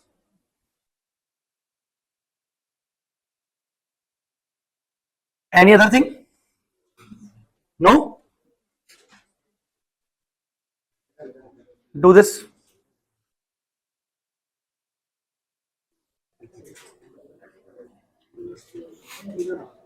Guys, hurry up. Huh? 597 500 98,750. Bifurcation.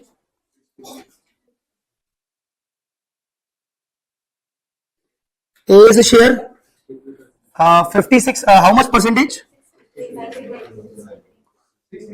A in C. Okay. 90 into 63. Yes, do it.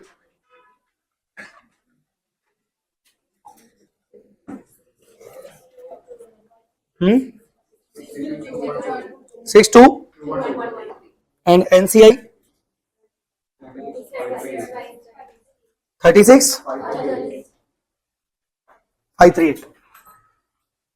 So this is the net assets statement of C. Now what we prepare? Net assets statement of B. Asking you one treatment first of all. Please hurry up. Asking you one treatment. Give me the answer.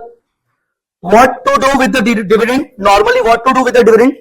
What we do with this dividend? First of all we add it back. Then we do a time adjustment. Third step.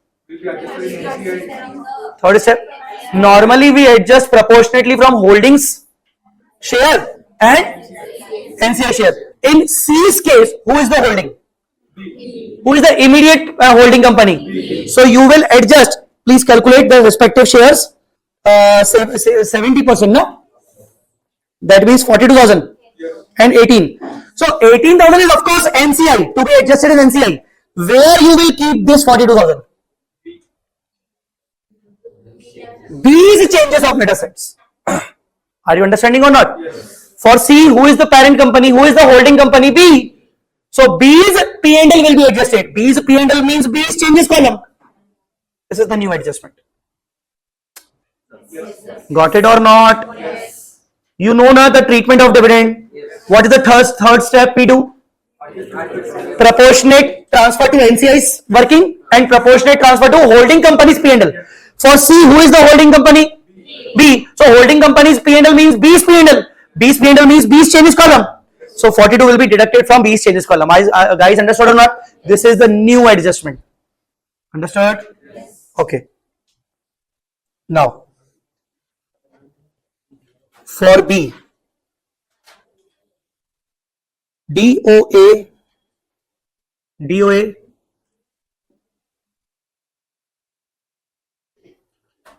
changes balance sheet. What is the equity capital? What is the equity capital? 5 lakh.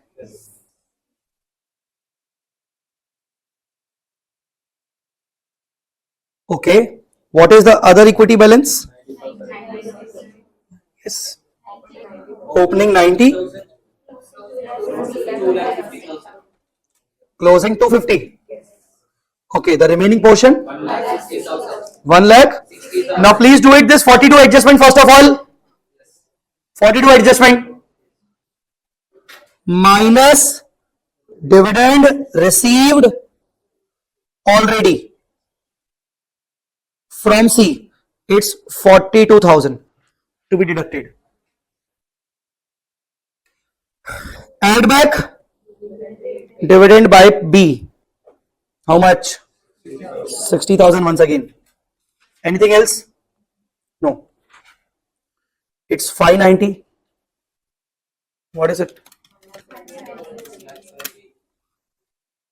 178 plus minus time adjustment for 3 months. 44,500. Yes.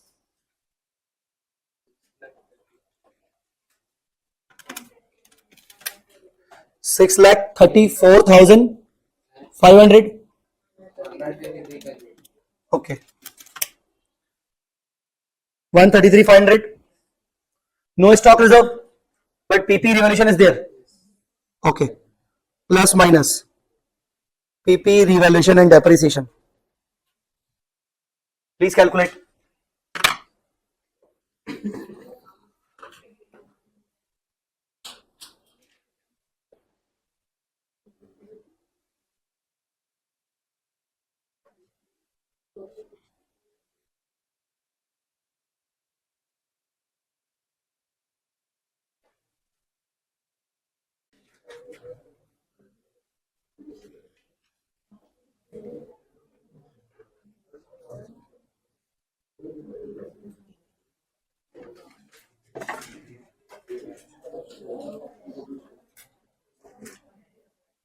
Yes, what's the amount?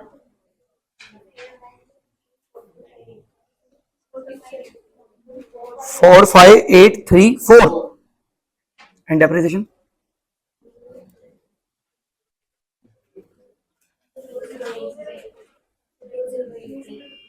2083 minus deferred tax impact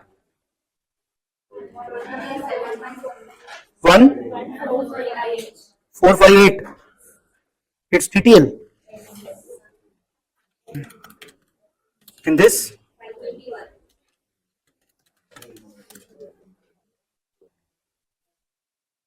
everyone has got these figures? No?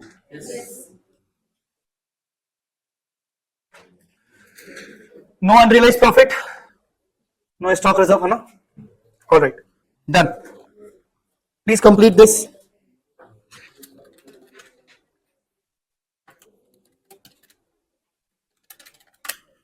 Six, 876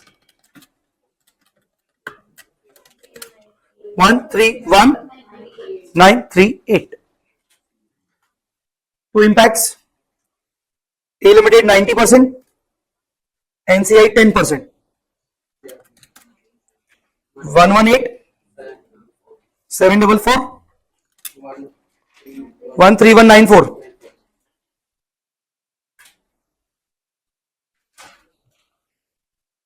Done? Next, working note number 2.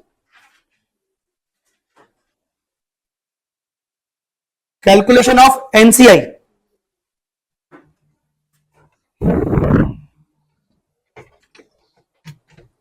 Calculation of NCI. NCI for B, NCI for C. Both the columns at one place. I want your concentration here because there is a change. Now a big change, a big new adjustment of chain holding we are discussing. So please concentrate. How you people calculate the NCI normally? Based on proportion of net assets, how you calculate? You take the net asset value. You take the net asset value, na? Yes. Okay, take it and tell me what are the NCIs. Proportionate net assets on date of acquisition. For B, I think it's 10%. And for C, it's 37%. Calculate the respective portions. 668,876 into 10%. 66888. And C 597,500 into 37%. It's 221,075. Any doubt on this portion? No? Respective proportionate share. Understood? Okay. What you do then? Add share of revenue profit. Please do it. For B, it's 13194. For C, 36538.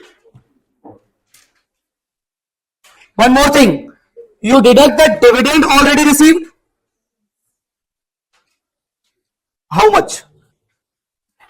I think in case of C, it was 18,000. You remember?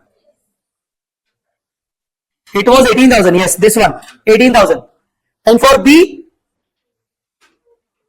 I think for B, it's 90% for the holding and 10% for the NCI. That is 6,000.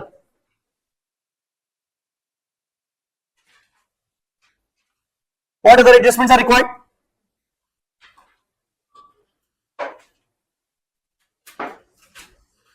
We took NCI on date of acquisition. We added the share of revenue profit. We deducted the dividend already received. Then mostly these all are the adjustments of NCI. But under chain holding, there is one more adjustment. So I am not totaling. I am leaving the space. I will discuss it later on, please. I will discuss it later on. Leave the space. Now, next is what? Cost of control, goodwill capital reserve. Again, B and C. Tell me how you start this working. Very crucial working here. Please look at the board now. First of all, you take the investment. Tell me, what is the investment? Investment made by A in B. Made by A in B. It's what? 5 lakh. Then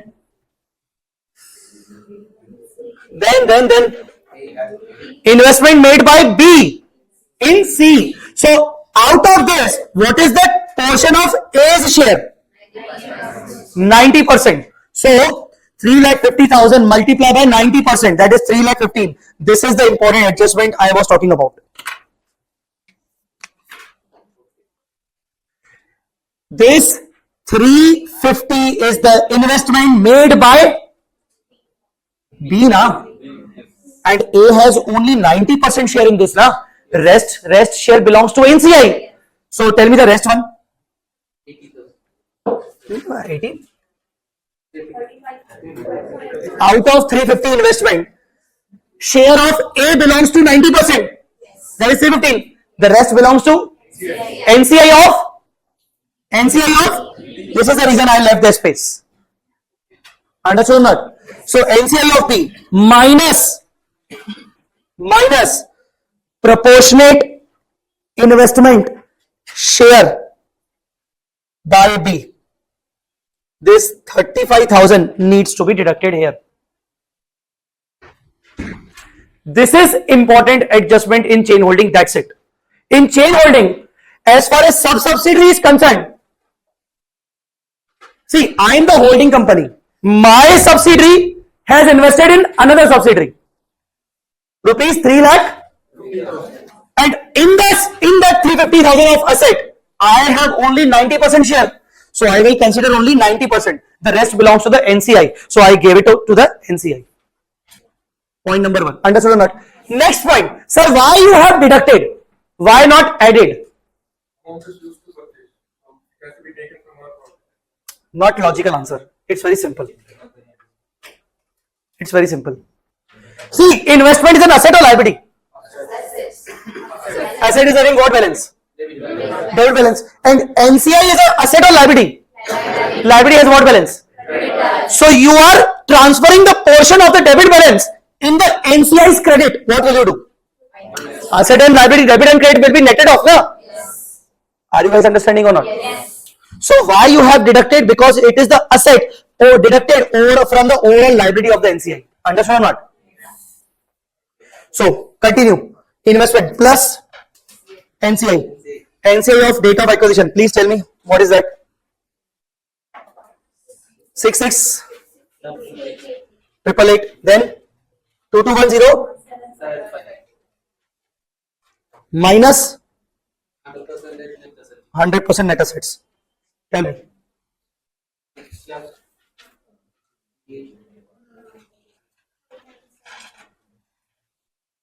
How much? 668876. 668876. 597. 500.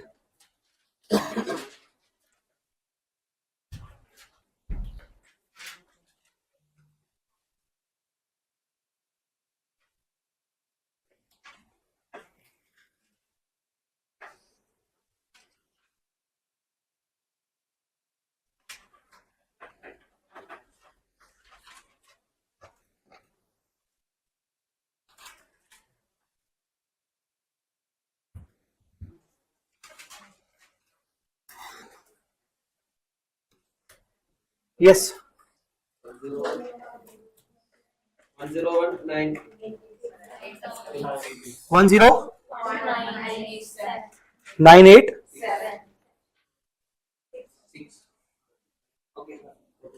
987.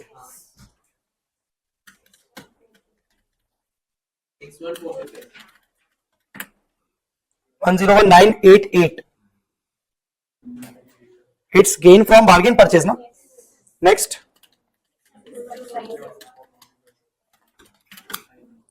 61,425. It's again gain from bargain purchase. And what about NCI now?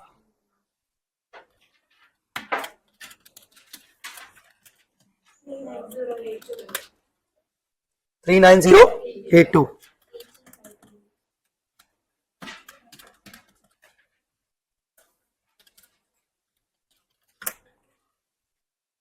239 613. Rest you need to just tally the balance sheet only. You need to prepare the balance sheet and tally. So what was the major adjustments in this question? Only one extra adjustment you have to understand for the chain holding. What? When you take the investment for the sub-subsidiary, take the proportionate investment and deduct the rest part from the NCI. Only this point you have to write in your own language. Please keep note of this point and write it in your own language. When you take the investment and the cost of control for the sub-subsidiary, take the investment proportionately and the rest part you need to deduct from the NCI. Only consider these things.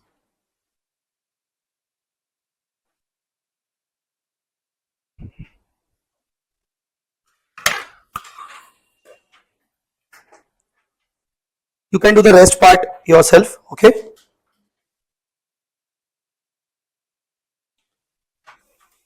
Fine. So chain holding has one extra adjustment. What? Sub-subsidiary investment in sub-subsidiary by subsidiary should be taken at proportionate value of holding, and the rest portion we deduct from the NCI of subsidiary. Have you written this? Yes. You will forget otherwise. Huh? Okay. That's it. So this was chain holding. Now the last. Change in the percentage of holding of parent company.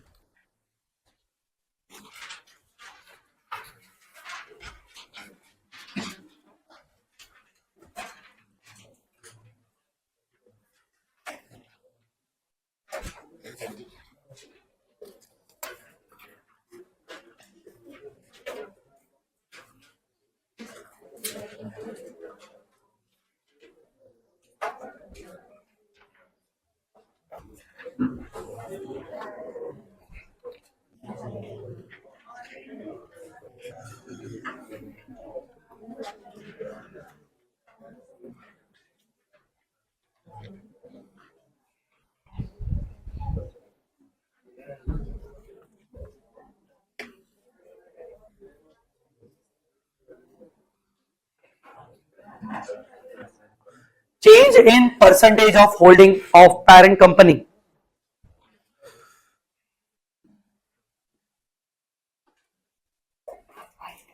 Should I discuss now? Okay.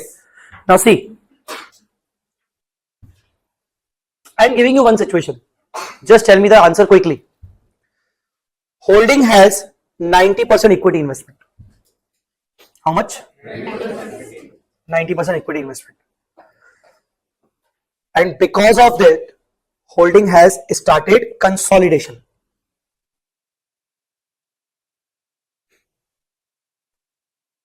As on 31st March 24, holdings consolidated balance sheet comprise of net assets of subsidiary are 15 lakhs, goodwill which was calculated earlier of 120, NCI comprise of 2 lakh 90. Alright.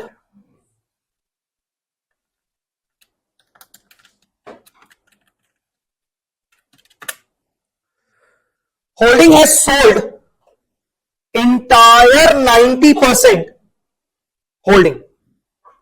Entire 90% part. Sold entire 90% investment at 14 lakhs. What will you do? Holding has sold complete 90% part at 14 lakh rupees. What journal entry you should pass?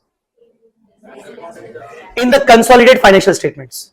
Holdings consolidated financial statements comprise of net assets of subsidiary, goodwill of subsidiary, NCI of subsidiary. Holding should pass entry. Acha.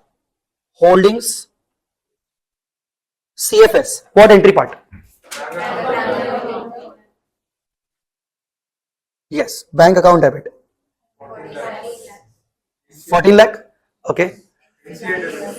When we have sold all the things, we should de-recognize all the things. Yes. What we should de-recognize? Yes. Now it's not our NCI. Now they are not our financial assets. Now they are not our net assets. They are not our goodwill. So de-recognize everything. Yes. Let's start.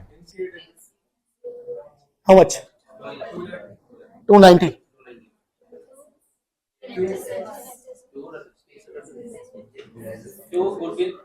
Two net assets. How much? 2. Goodwill. 120. Identify the difference.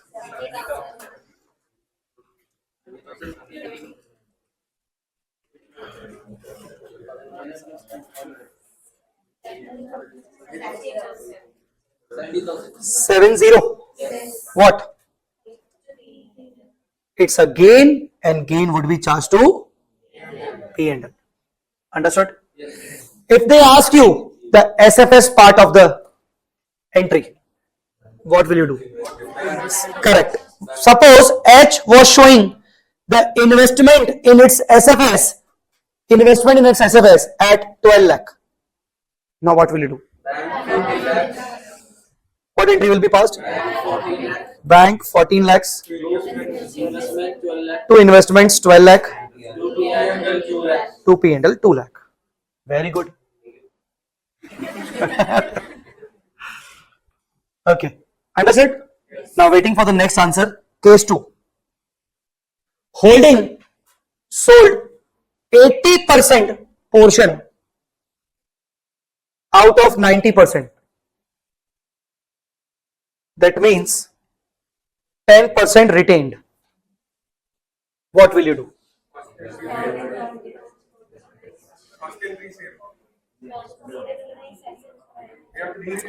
First entry same, completely same.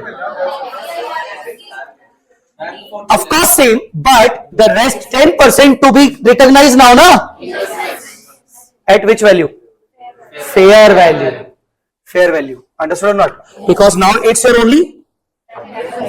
So 10% equity investment means financial instrument, Ind AS 109, and it says only fair value. Understood or not? So tell me, what is the entry? CFS. Yes, tell me. Bank 14 lakhs. Investment rest 10%. What is the fair value? You sold at 14 now. So 14 is the current fair value.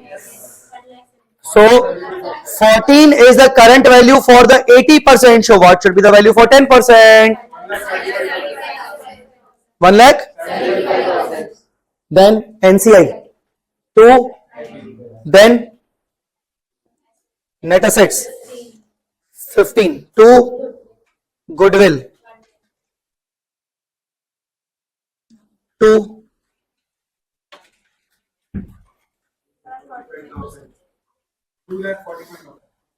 Fair value gain 2 lakh. Where? P&L. Understood? SFS. Total investment was 12 lakh. But you sold, so you retained this part.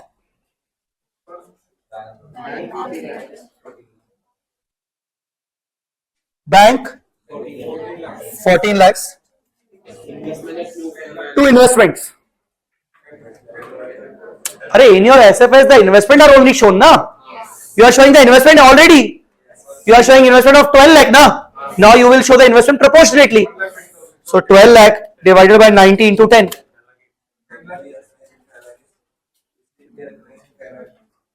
We are applying cost model in days 27. In the second entry, we should recognize at fair value. Further entry, basically you have to de-recognize the investment proportionately, na? It is already in our books at cost. It is already at cost. Suppose we can recognize the fair value further in the second entry. So what? To investment how much? 1080. How come? It was 12 lakh, no? 12 lakh? No, how 90%? It's divided by 90 into 80, na? It's not 90% of 100.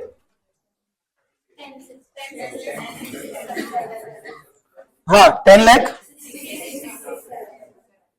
Rest is gain. I think you understood now. Alright. Now, this was case 2. Again asking you, case 3. Tell me. H has 90% share. Forget. H sold only 10%. Only 10% at 1 lakh. Now what will you do? First of all, tell me, H was having 90%. Yes. H sold 10%. Yes. H is still have 80%. Yes. H still has control. Yes. Will H de-recognize the net assets and goodwill and NCI? No. But what H will do? Earlier the NCI was 10%. Now the NCI will be 20%. So NCI have to be increased. So in the CFS, what will be done? Bank account debit 1 lakh. To how much? How much? 10% na? 10% of the respective net asset and goodwill. How much? What is the 10% goodwill in 50 and 15 and 120? 15 lakh and 120. Increased by 10% of net assets plus goodwill. Do it. How much? 62,000. Difference. 60. This time difference will not go to P&L. Other equity. You will transfer it to other equity. How much? Sorry. Other equity. How much? 62,000. What is the difference between this case and earlier two cases? In earlier two cases, control was transferred, profit and gain or loss transferred to P&L. In this case, control is not transferred, still exists. Hence, you will not transfer the gain or loss to the P&L. You have to directly transfer it to other equity. Understood or not? Last case, case number 4. Case number 4.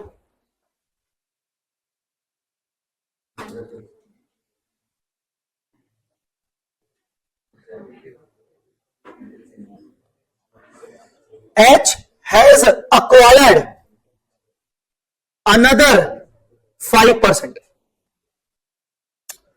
H was having this. These are the main conditions. 90%. Okay. H has acquired another 5% at 90,000. Tell me, what will happen? Two bank. Very good. Wow.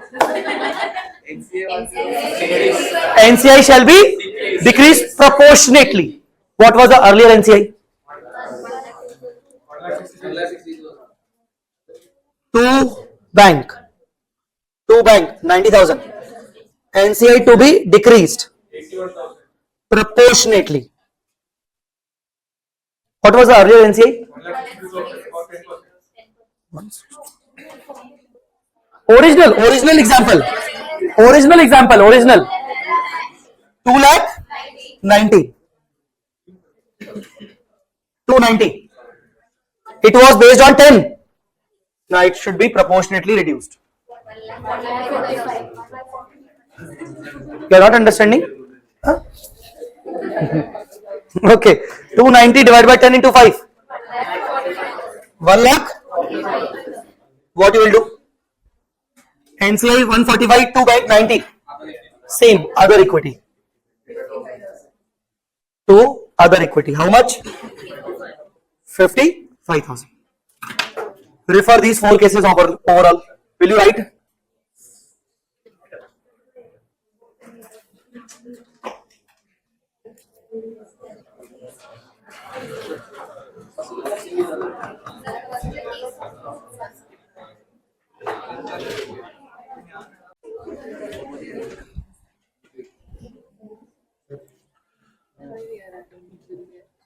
In this case, if some holding is disposed now, like here now, why we are adding goodwill? You are asking this now.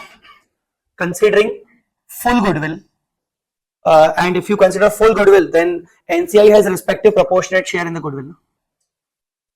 If you will consider this goodwill as a full goodwill, what is full goodwill? NCI has some portion also. So when you will decrease the NCI will be decreased not only by this value, by this goodwill's proportion also, no? Because it's a full goodwill. It has some NCI portion also. When you do impairment loss, what you do? When you recognize impairment loss, full goodwill. So divide the loss proportionately to NCI also, na? In the same way, when it is a full goodwill, so when you reduce the NCI, you will reduce the proportionate share of goodwill also. Proportionately by goodwill value also, na? You have to reduce, na? Only net assets. Only net asset. We are assuming that this goodwill is a full goodwill, and this is the reason why we did this case 4. In the case 4, we took overall net asset as well as goodwill proportion value.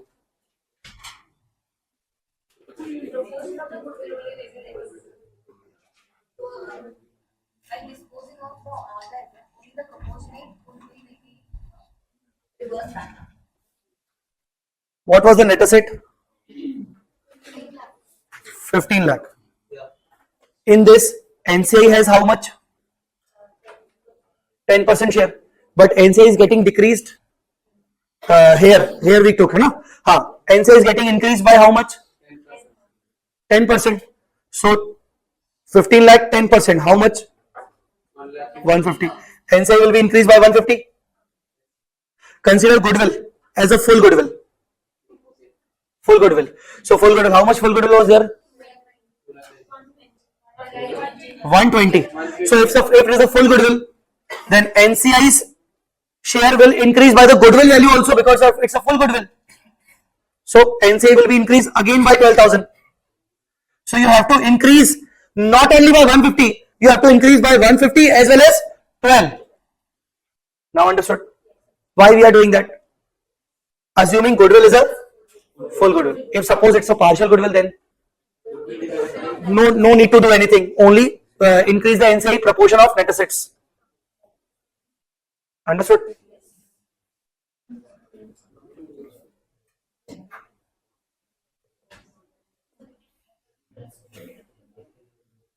This one?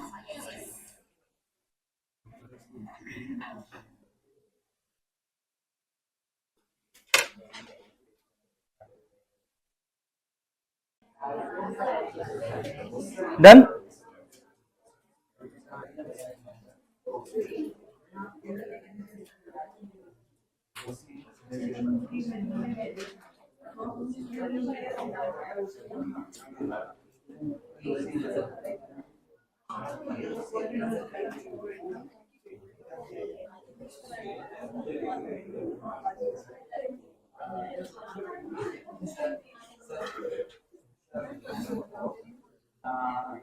In the case of four piece that can consolidate for the third case and fourth case. Both cases we are recognizing the loss other equity. Other equity. Is it going to OCI or Directly. Not OCI. why is it? See, it is a capital gain basically. It's not a revenue nature profit. Even though when you transfer some profit or some gain in the OCI, it is normally a revenue nature profit which is unrealized in nature. But this is totally different. This is not unrealized. This is not revenue. This is a capital receipt gain. Capital profit. Just like you do when you consolidate your subsidiary, either you get the goodwill or on the credit side what you get? Capital reserve. So mostly what you do? You transfer it to capital reserve. Understood or not? Now where we actually decide whether it is a bargaining or not. If it is a bargaining, then we transfer it through OCI. If it's not bargaining, then directly to the capital reserve without transferring to OCI. Here we are transferring without OCI directly to the capital, directly as a part of other equity, just like capital reserve. Okay, it's a capital gain basically. So all the cases are written here. Please look at the board. All the cases are written here. Loss of control, no loss of control, and all. All the cases are written here. This is your homework part. These are the 4 conditions. What is this basically? Loss of control of a subsidiary in 2 or more transactions. Look at the situation first. Look at the board. Look at the situation. Here, on 1st April 24, H was having 90%. How much? 90%. On 1st October, H sold 30%. Tell me, is the control lost? Is the control lost? No. But on the immediately after 1 month, on 1/11, H again sold 30%. Is the control lost? Yes. Now these 2 transactions, should I treat them separately or should I merge them and treat it as a single transaction so that only I should treat it as a loss of control? It says loss of control of a subsidiary in 2 or more transactions.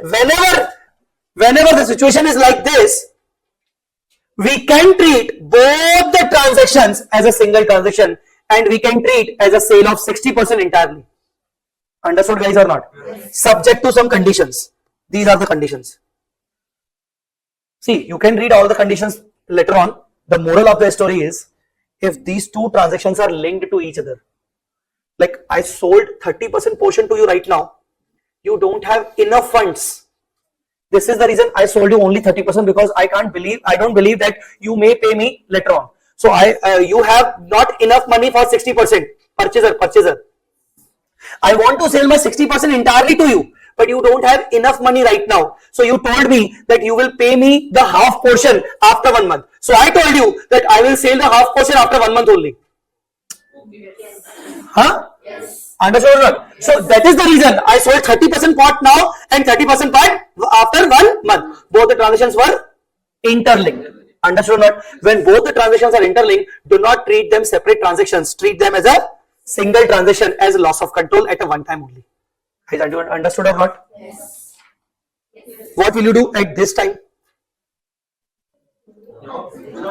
If you are now what is the loss of control date? What is the date of loss of control? Is it 110 or 111?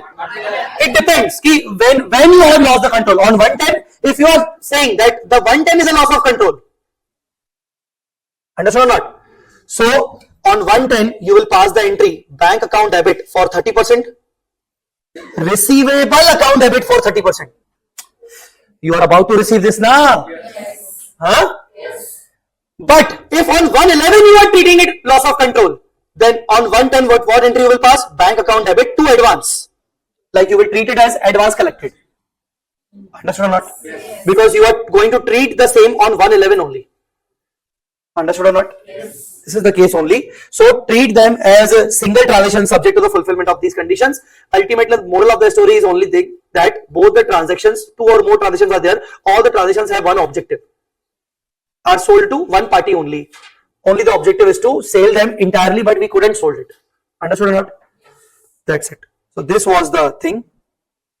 That's it. You can attempt your example 22 also as a loss of control, change in the percentage of holding. That's it. Now we are left with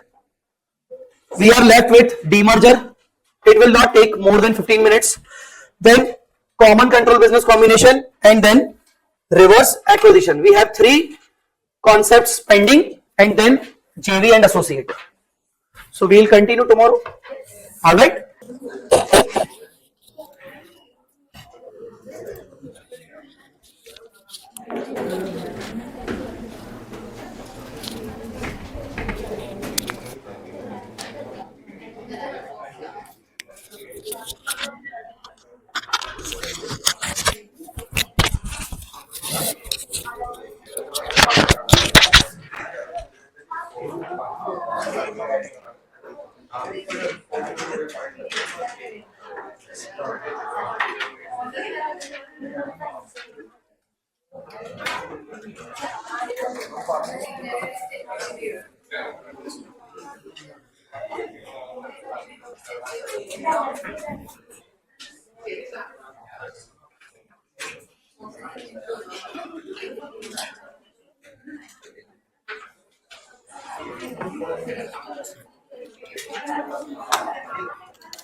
Okay.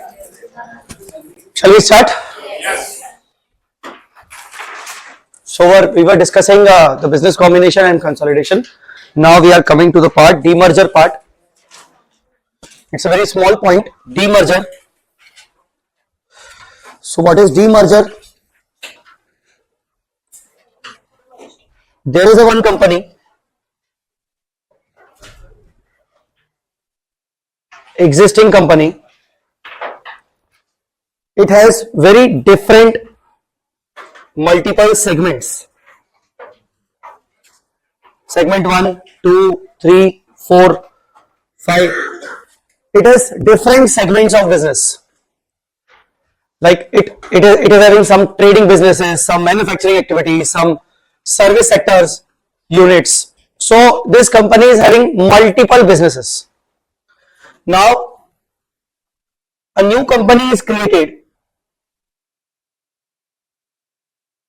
New company is incorporated, to whom these two business segments were transferred.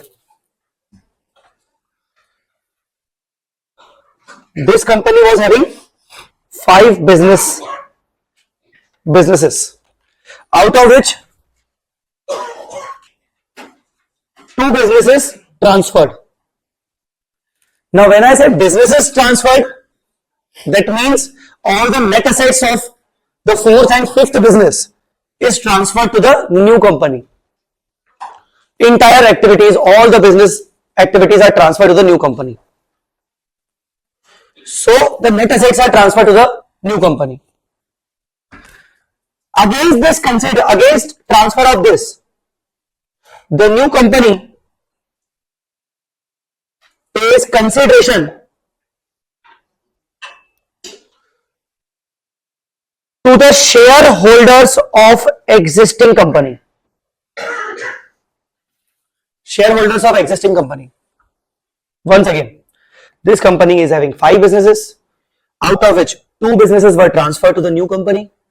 2 businesses were transferred to the new company means all the assets, liabilities, overall activities, all the employee, human resource, everything is transferred to this company.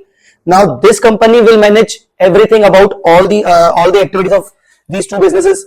Now this company has purchased the 2 businesses, and for this purchase, the purchase consideration has been satisfied to the existing shareholders of this existing company. That means the purchase consideration is not given directly to the company. It is given to the shareholders. Understood or not? Yes. This concept is known as demerger. Under demerger, one company demerge its existing businesses and transfer the businesses to the newly incorporated company. Such newly incorporated company is called resultant company. Resultant company. This existing company is known as demerged company. Is known as demerged company. So demerged company's business has been transferred to the resultant company, and resultant company pays the consideration directly to the shareholders of demerged company. Understood or not? Now, under this case, the resultant company will be treated as acquirer and will apply Ind AS 103. Resultant company will apply Ind AS 103. Understood?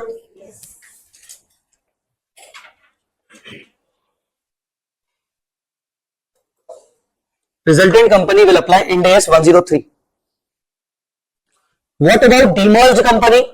Demerged company shall de-recognize the assets, shall de-recognize the liabilities only. And whatever the difference on de-recognition of assets, liabilities will be transferred to the reserves and surplus directly. So there are 3 parties. One is demerged, other one is resultant, and the third one is shareholders. We are not going to talk about the shareholders. What shareholders will do? Doesn't matter. Ind AS is not applicable for the shareholders. So what existing company will do? De-recognition of assets, liabilities only. Existing company is not going to get the money or purchase consideration. So only the de-recognition of asset, liability, transfer the difference to reserve and surplus. What about this resultant company? It will apply Ind AS 103. That means it will record the net assets at fair value. It will record the PC also. And it will record the goodwill or gain from bargain purchase as per 103. Guys, understood or not? So this is basically the demerger. Let's read the points, important points from the book.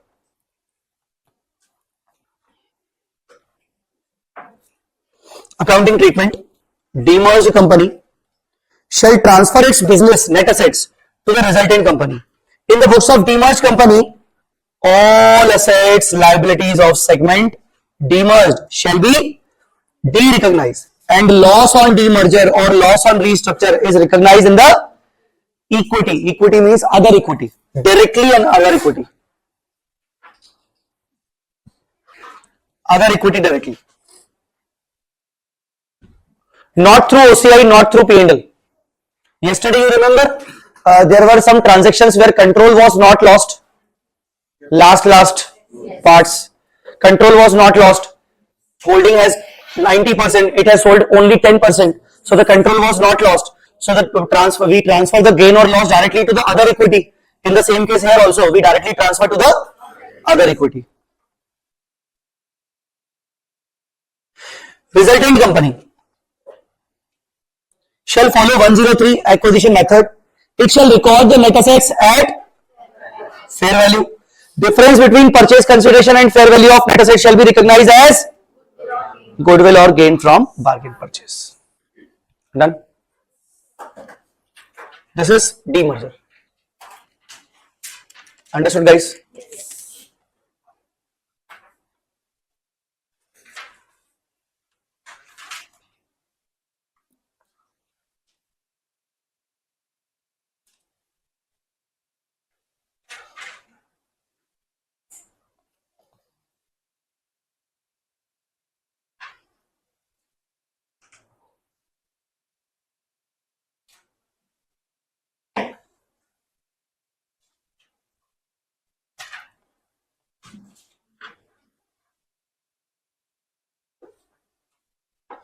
This is the question of demerger 1503 from Institute's module. This is the question of demerger 1503.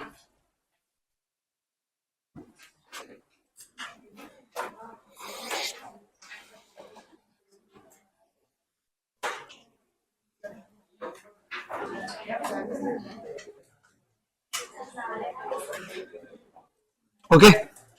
Now, Maxi Mini Limited has two divisions, Maxi and Mini. The draft information of assets and liabilities on 31st October 2012 was as under. Now these are the two divisions. Maxi division has its own assets, liabilities, and Mini has its own assets, liabilities, and these are the total combined asset liabilities figures. Property, plant and equipment, cost and depreciation, WDV, current assets less current liabilities. These are the totals. Financed by the loan funds. Loan fund is in the Mini division only. Then equity capital and other reserves. These are the part of the total column because these cannot be division wise. The equity capital and reserve and surplus cannot be division wise. It is decided to form a new company, Mini Limited, a new company, to take over the assets and liabilities of Mini division. Now which division has been transferred? Mini division has been transferred. Accordingly, Mini Limited was incorporated to take over at balance sheet figures the asset and liabilities of the division. Now a new company is getting formed. The new company name is Mini Limited, and Mini Limited will take over the Mini division, and Mini division will be taken over at balance sheet figures. It is not always the case. 103 says you can take over at fair value also. So in this question the fair values are not given, but that doesn't mean the examiner will not give you the fair values. They may give you the fair values also. So they are saying that they will take over at balance sheet figures. You can also take over at fair value figures if the fair values are given in the question. Assets and liabilities of division. Mini is to allot. Now this is the PC, purchase consideration. Mini is to allot how much? 5 crore equity shares of 10 each in the company to the members of Maxi Mini. So 5 crore multiplied by 10, that is 50 crore. 50 crore becomes a purchase consideration. The member of Maxi Mini are therefore to become the members of Mini as well without having to make any further investment. You are required to pass the journal entry in the books of the above in the books of Maxi Mini and Mini Limited. So what journal entry Maxi Mini and Mini Limited will do? Maxi Mini will de-recognize this property, de-recognize this accumulated depreciation, de-recognize this current asset, de-recognize this current liability, de-recognize this loan, and the difference will be charged to the other equity. What new company will do? They will record the property, plant and equipment at the same book value because the fair values are not given. They will record the current asset, they will record the current liability, they will record the loan, and they will record the PC of 50 crore. Understood or not? So the difference between these two will be transferred to the either goodwill or capital reserve. Understood, guys? Then they are asking you to prepare the balance sheet of two companies after the happening of this transaction. So balance sheet will be fine. Will you be able to create the balance sheet after the entries? Okay. Now, last point they are asking, comment on the impact of demerger on the shareholders' wealth. This is last point is important. Comment on the impact of demerger on the shareholders' wealth. How will you comment it? Not EPS. You have to calculate the intrinsic value. Intrinsic value. What is intrinsic value? Total net assets divided by number of shares. You have to calculate what? Like before demerger,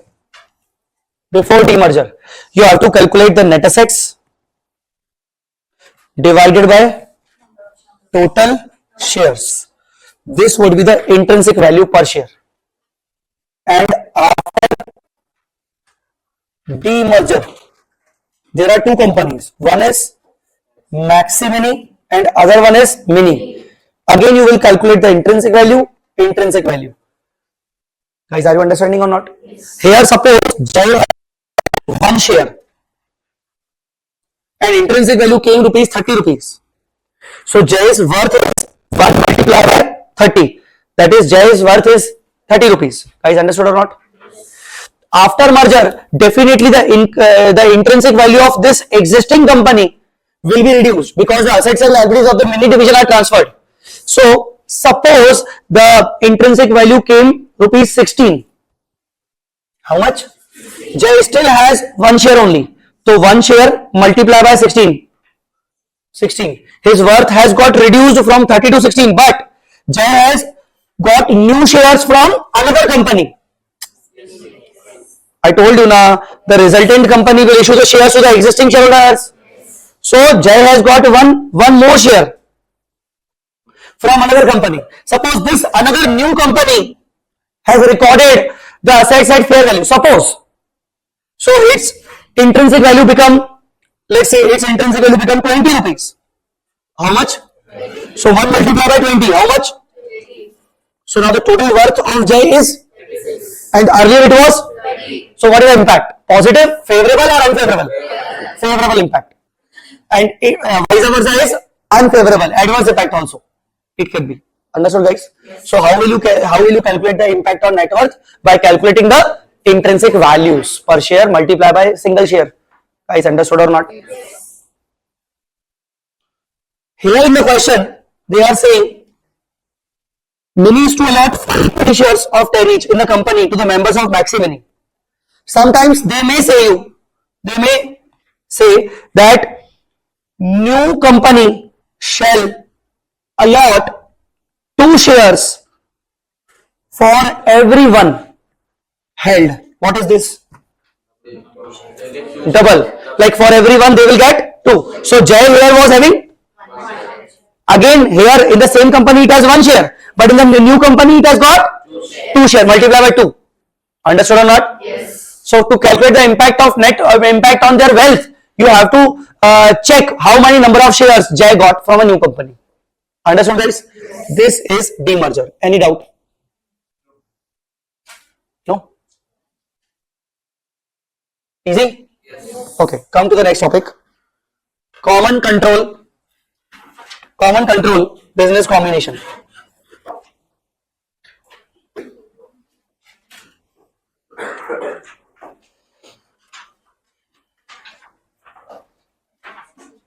Common control business combination.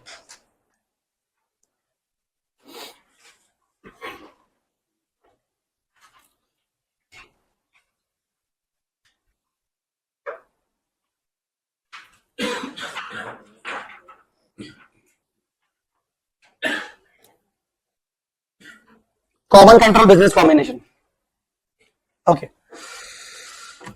I'll give you the situation as an example so that you can understand it easily. There is one company called A Limited. A Limited has one subsidiary called B Limited. A Limited has another subsidiary called C Limited. Subsidiary. A Limited has one subsidiary, B and A has another subsidiary C. Now here B and C would be treated as under the common control of A. Under the common control of A. So B and C are under the common control. B Limited and C Limited are under the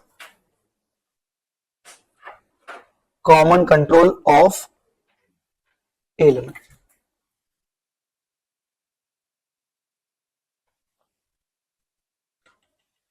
This is common control. Now suppose A Limited sold its entire holding in C Limited to B Limited. What would happen?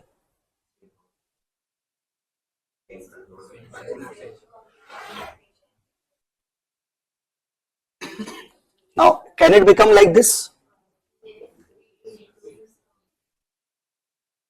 Can it become like this? A sold its entire holding in C to whom? B. Whether this transaction changed the control of A or A is still controlling C? A is still controlling C. This is called common control business combination. So here, because of this transaction, the control exists with the same party. So here, control exists with same party, that is A Limited. It is called common control business combination. Guys, understood or not?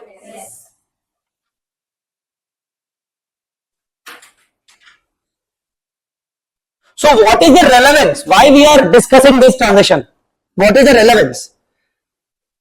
As far as B's financial statements are concerned, only B's financial statement. Can we say that B become the holding company for C?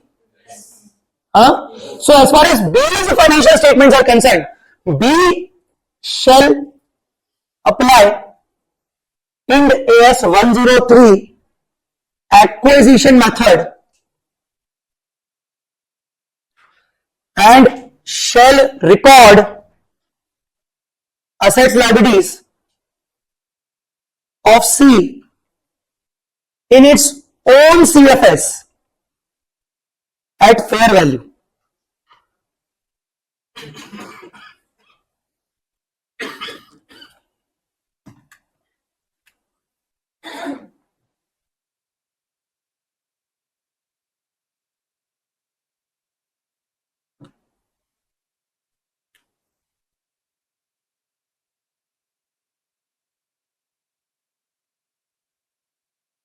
See, B has purchased shares from whom? A. And B has got control over internally. B has got control over C. Earlier B was having any control over C? No. Now B has got control over C internally only. So please ignore A's financial statements. Ultimate parent's financial statement, please ignore. Concentrate on B's financial statement. If B becomes a holding company and if B is only B is preparing its consolidated financial statements, its own consolidated financial statements. First of all, sir, why would B prepare the consolidated financial statement? Because B is also holding company for whom? C. Ind AS 110 gives some exemptions that if you are the intermediate holding company, you may not prepare the CFS if your parent company allow you, and if you are also not a listed company. But suppose you are a listed company, then there is no exemption. Guys, understood or not? So any intermediate holding company has to prepare the CFS, even though its ultimate parent is also preparing CFS. So as far as B's point of view is concerned, B will prepare CFS considering 103's basic requirements, and B will record the assets liabilities of C at fair value. But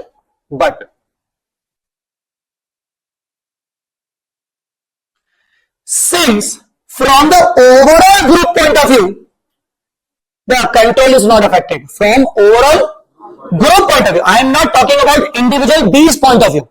Individual B's point of view, the control was affected. Previously, B was not having control. But now B is having control. Understood or not?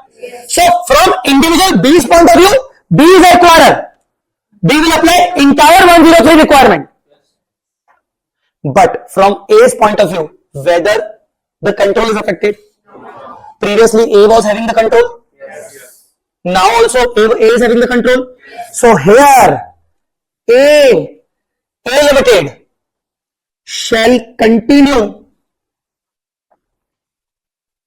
to record C at their respective or at the same values. That means A will think that why should I be bothered, because I was already preparing the CFS considering C is my subsidiary. I will continue to prepare the CFS considering C is my subsidiary. I will not change my figures. I will not reapply 103 or I will not de-recognize the C assets and liabilities from my consolidation. I will continue my same accounting as it is. Guys, understood or not? Yes. So, as far as overall group point of view, the figures will not change.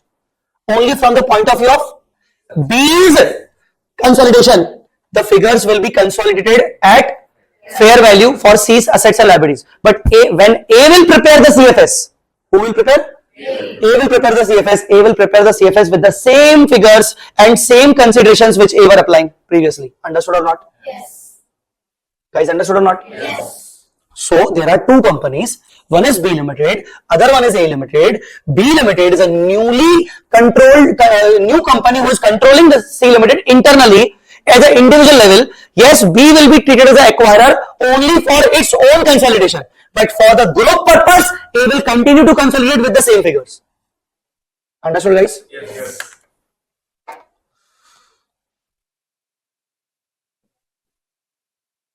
See this. Come to example number 27. Come to example number 27. A Limited holding 100% in B and 100% in C. 100% in B, 100% in C. A Limited sold 100% investment in C to whom? B. Same example? Yes. Okay. Is there any change in the group? The overall answer is no. Earlier B and C were under the common control of A. Even after the above revision, still B and C are under the common control of A. But from the B's consolidated financial statement point of view, B will definitely apply which method? Acquisition method only, because B is now a new company who is having control. Understood or not? Internally. So when B prepares consolidated financial statement, B shall record the assets of C at which value? B shall record the liabilities of C at which value? B shall record the goodwill also. B shall record the gain from bargain purchase also. B shall record the NCI also if there is NCI. Yes. Understood or not? But from whose point of view? A's point of view, the group point of view. Which accounting we have to apply? CCBC accounting. The CCBC accounting is a different accounting. CCBC means Common Control Business Combination Accounting. Now under Common Control Business Combination, because the control exists with the same party, from the group point of view, control exists with the A Limited only. A Limited again will not apply the acquisition method. Yes. Understood or not? So A will apply basically CCBC accounting. Sir, what is CCBC accounting? CCBC accounting means pooling of interest method. Pooling of interest method. And what does it say? What is pooling of interest method? Pooling of interest method says that record the assets and liabilities at the same book values. Continue the assets and liabilities at same book values. Understood or not? So now A will apply all the A will record all the assets and liabilities at same book values. A will not change its own figures. A will not change the figures of its already owned subsidiary, because A will say that I was already preparing CFS. It is not affecting my CFS because of this transition. So I will continue to maintain my own consolidation with the same book value figures of B and C. Guys, understood or not? Yes. Clear? Yes. So CCBC means an arrangement where ultimate control exists with the same parties entities. So A will apply the CCBC accounting, that means pooling of interest method accounting. Guys, understood or not? Yes. Come to this second number point. Which accounting method is prescribed for CCBC? What is the method? Pooling of interest method is applied under the common control business combination by both transferor and transferee. Transferee means A limited, B limited. A limited transferred its assets and transferred its investments. Okay. Now the assets liabilities are de-recognized by transferor and recognized by transferee. All the reserves and surplus of transferor is maintained by transferee. Consideration is calculated at fair value. If any difference is there, it shall be transferred to the capital reserve. No goodwill or capital reserve, only capital reserve. Under pooling of interest method, all the assets and liabilities are recorded at book value, and if there is any difference, it will be transferred to the capital reserve. Guys, understood? Yes.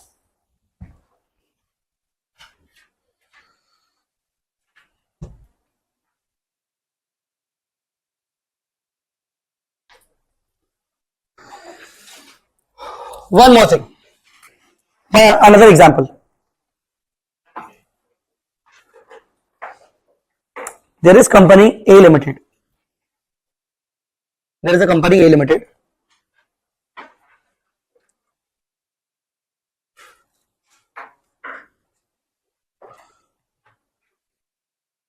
Owned by PQR. PQ are not limited companies. PQ are individual parties. Individual person. There is company B Limited, owned by PQR. Again, individual parties. Can I say that A and B are under the common control of PQR? Yes.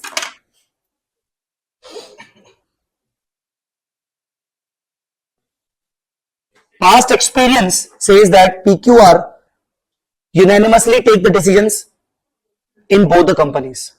So can we say that A and B are under the common control of PQR? Yes. No. India says it will be under common control only when there is a written agreement between them to control both of them. And unless there is a written agreement, this will not be treated as common control, even though there is a past practice of taking the decisions unanimously. Even though it happens, until and unless there is an agreement, there is a contractual arrangement between the individual parties, we cannot treat these two companies as under common control. Guys, are you understanding or not? They may ask you these questions in the case studies or MCQs. Now refer this question. I will show you.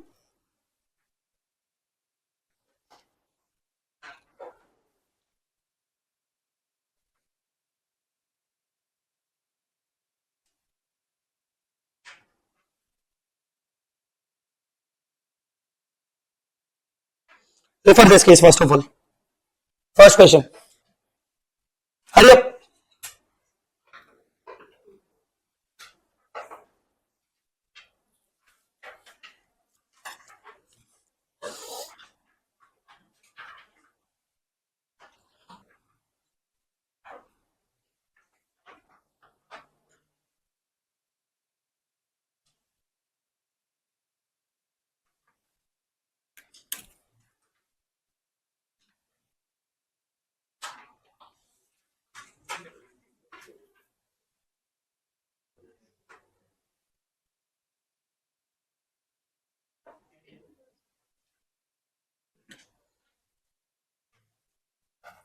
Yes.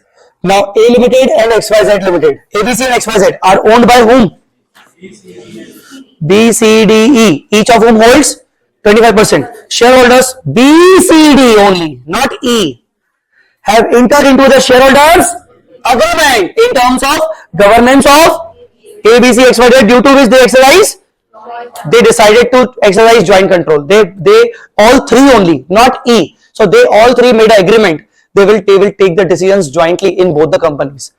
Whether ABC and XYZ are under common control? The answer is yes. Why? There is a contractual arrangement now. Read only this highlighted point, only the yellow part, only the highlighted part.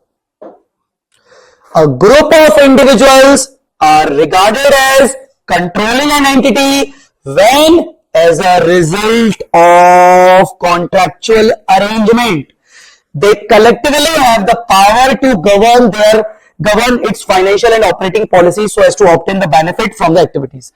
And the ultimate collective power is not transitory. Not transitory matlab it should not be temporary. The agreement should not be temporary. If they decided to govern both the companies through a contract only for 2 months, it is again not a common control business combination. It should be the permanent control. Not transitory means control should be permanent. Control should be permanent. Yep. Either permanent or it should not be temporary. Okay. Guys, understood or not? Again, second question, the continuation of the first one. Please read the second question.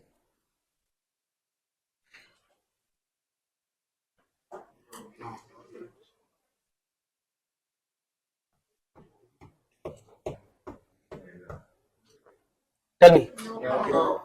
Huh? No. Why? Read the highlighted point only. No contractual arrangement. Even if there's an established pattern of voting together. From last 5 years, they vote together.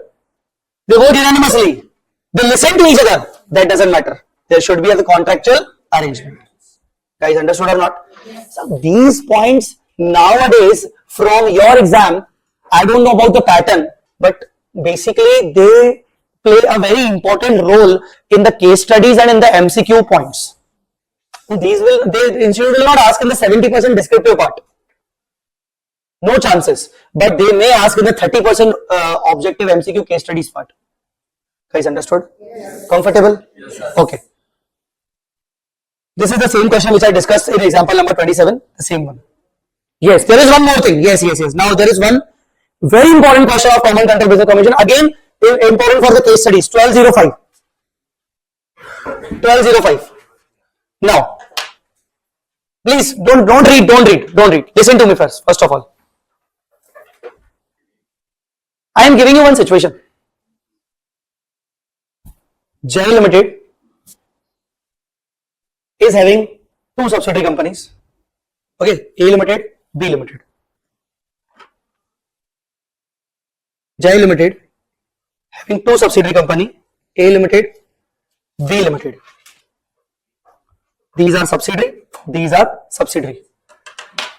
Now the important is, these both are the subsidiary from the inception, from the incorporation date. Both are the subsidiaries from the very incorporation date of the this A Limited and B Limited. What does it mean? Jai has incorporated this company. Jai has incorporated this B Limited and A Limited. Understood or not? That means Jai is the shareholder. Jai Limited is the shareholder of both of these companies from inception. Okay. Understood or not? Yes. Clear? Yes. Okay. This is the one situation. Second situation. Jai Limited is the shareholder of this A Limited from inception. But now Jai Limited acquired B Limited in the current year. You understood? Yes. Both the situations? Yes. Now please read the question.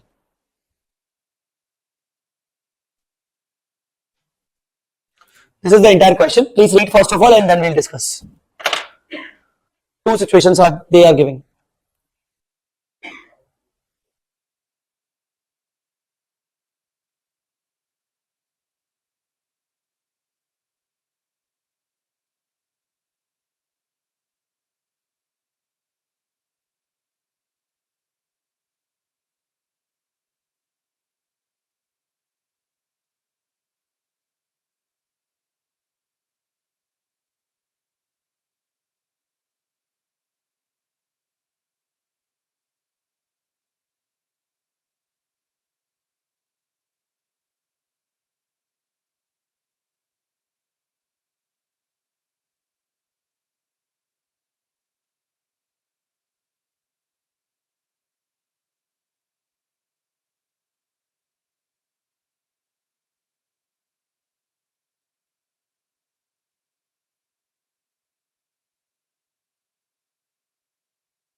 Alright.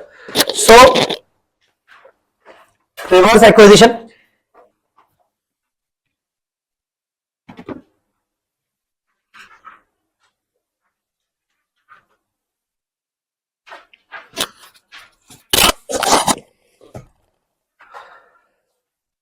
Reverse acquisition. The acquirer is not actually the acquirer. What I said? Then who is the acquirer? The acquirer is the acquirer. Have you understood this? Yes. Yesterday I had given the example. No? Yes. So acquirer is not actually the acquirer. The acquirer is the acquirer. So one company is planning to acquire another company, and because of the terms and conditions, another company acquired the first company. This happened. So we'll discuss the same, the example. First of all, example 31. Refer this example 31 first of all.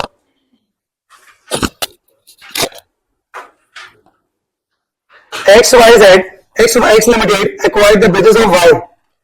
It will issue 5 shares of 10 each for every 2 shares held.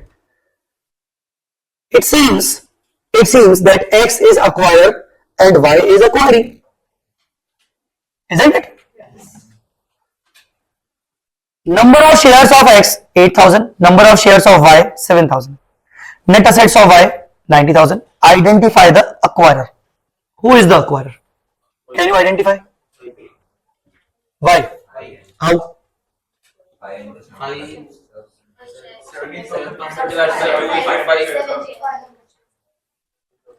75. X is issuing how many? 17,000 multiply by 5 by 2. 17,500 numbers. Now X has total numbers. It's 8 plus 17,500.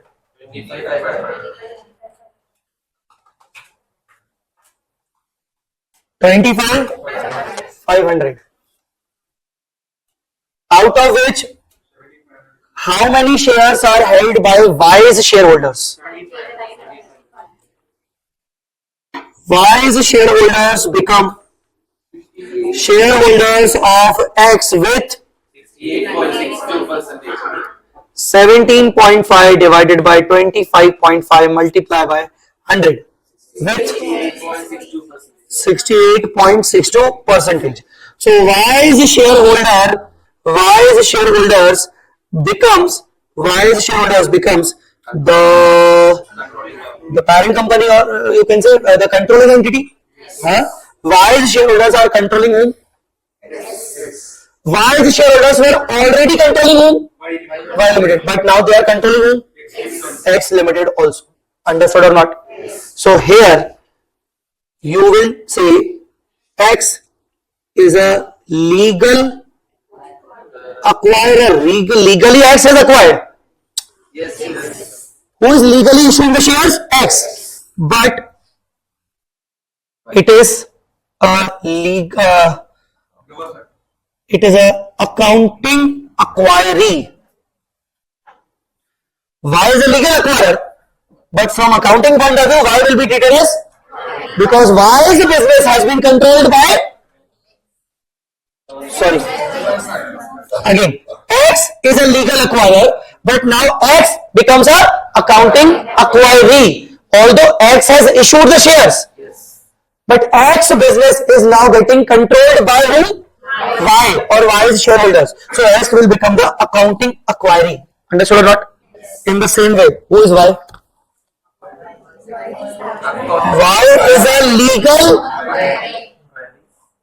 acquiree, but accounting acquirer. Accounting acquirer. So for accounting purpose, who will apply the acquisition method? accounting acquirer. That means Y. Guys, understood? Clear?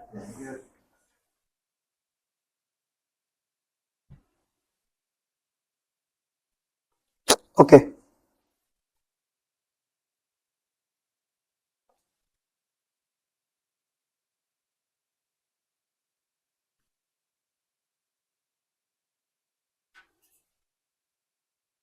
Come to example 32.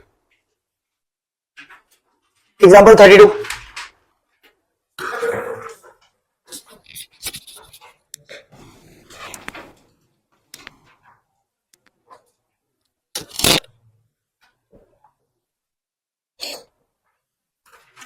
The balance sheet of A and B, entity A and B, immediately before the business acquisition are as follows.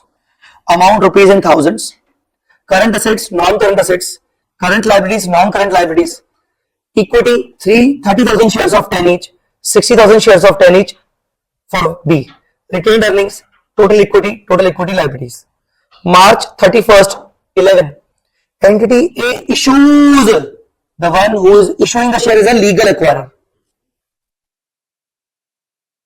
Example 32. Issues 2.5 shares in exchange for each share of entity B. Tell me. Entity A issues. Entity A issues. How many shares? The number of shares of B are 60,000. Multiply by 2.5 shares for every one share. Tell me. 1,50,000 numbers. Total issued shares of A now. Earlier it was 30 and now 150 also. 1,80,000. Out of which held by existing shareholders of X. Held by existing shareholders of X. How much? 30,000. How much percentage? 16.67%. Held by new shareholders. Shareholders of B. 150. 83.33%. Understood? Done? So conclusion. What is conclusion?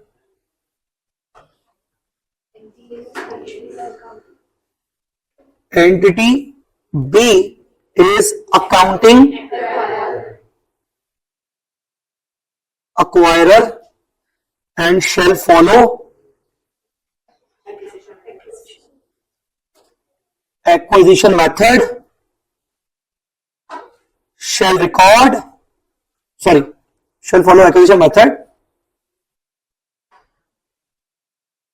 Entity A is accounting acquiree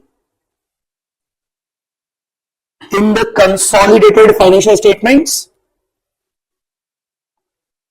The assets, liabilities of entity A are recorded at fair value, but assets, liabilities of B are continued at book value. You understood this? Yes. B is acquirer. Acquirer shall continue its own assets, liabilities at the same value. Understood, guys? Yes. Entity B has to calculate PC so that goodwill gain from bargain purchase can be determined. What is the PC now? Value of value. Is the PC this? This is the share issued by whom? A. A is not the acquirer. So PC is not the shares which is issued by A. PC we have to find out by some illogical manner. Yes, there is some point which is actually illogical provided by ICI, but we have to follow it. Some illogical manners are there, not entirely. See, first of all, PC is not 1,50,000 shares issued by entity A. This is not PC. What should be the PC? PC should be given by whom? Accounting acquirer. So from accounting acquirer point of view, we have to calculate the PC. No, how?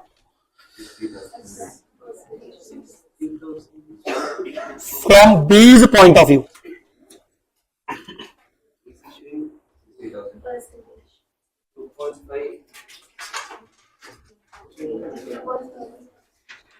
B is holding how much percentage? B is holding 83.33. So what you will say? B is holding 83.33 percentage sharing in A. Consider existing outstanding shares of B. How much? 60,000 numbers as base with 83.33 percentage as base equal to 83.33 percentage sharing. Then how many shares B would have issued?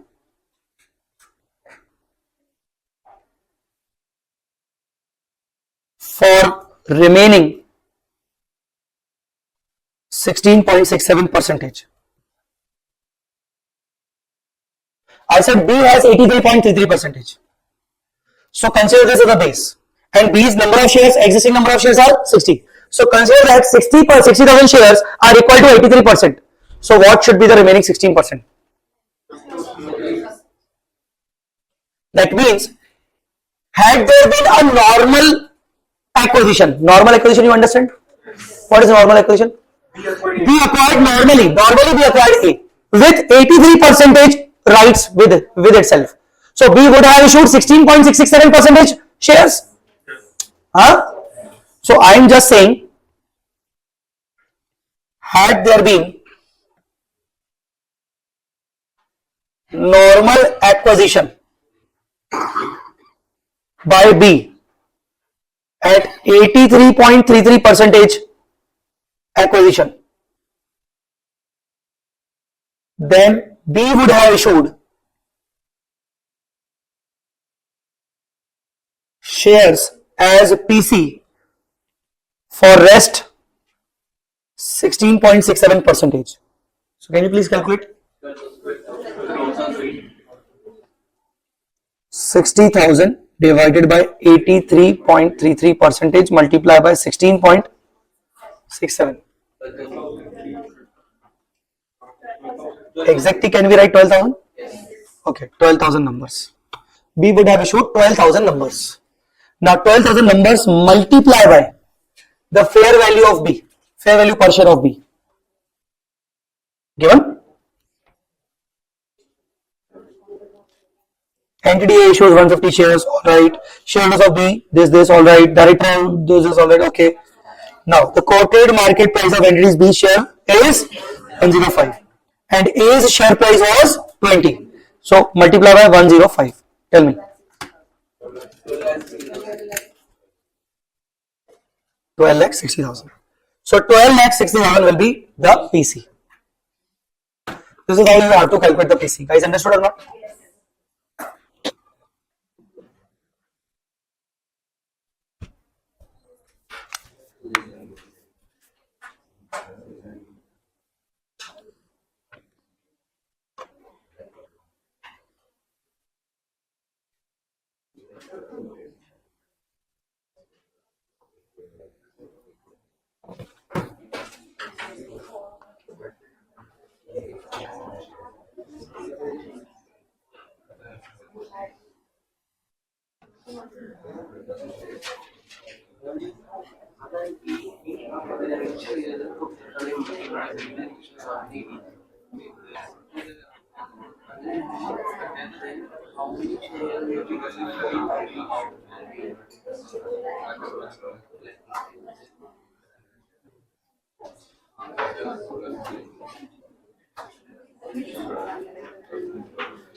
Done?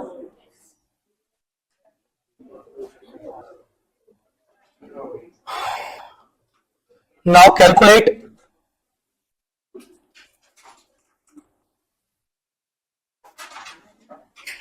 goodwill or gain from bargain purchase. How?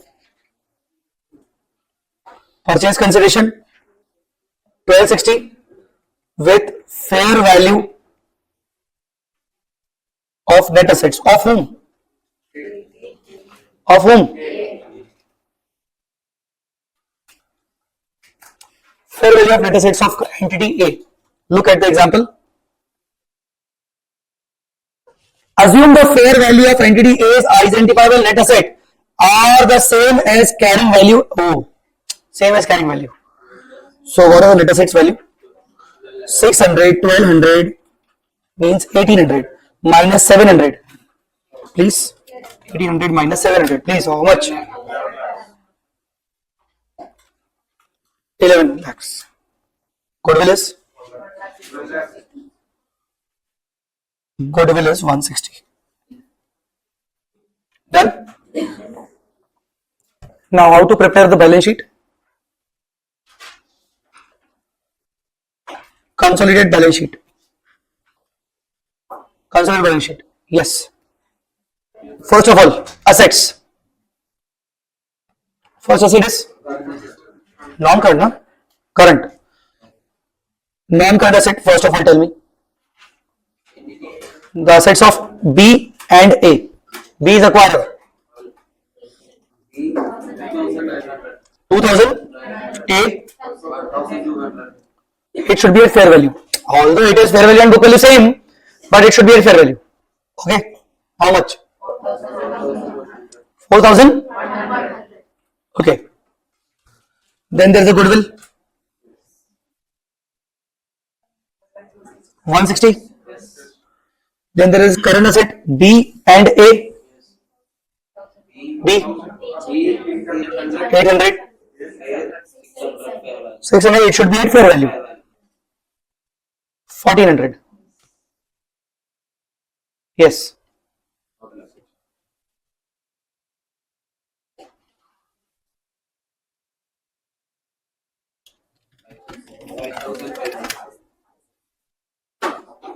Okay, next.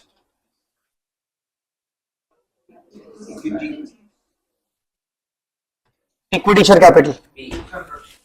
600. Are new PC is also there, no?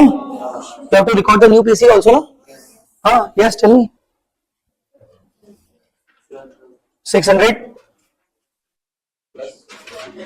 600 plus 1260 divided by how many number of shares are issued? 12,008 was issued as per 105, na? But what was the face value? 10.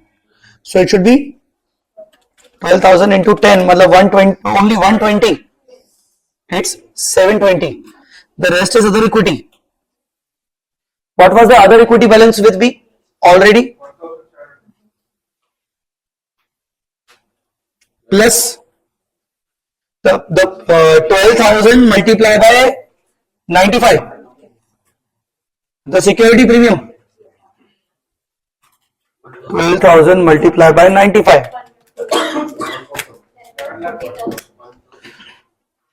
1140. 840. Next.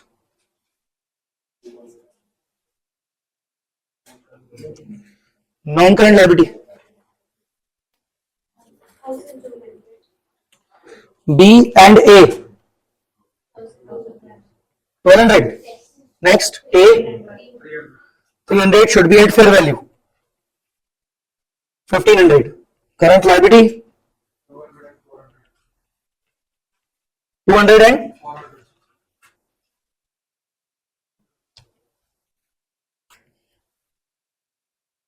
600.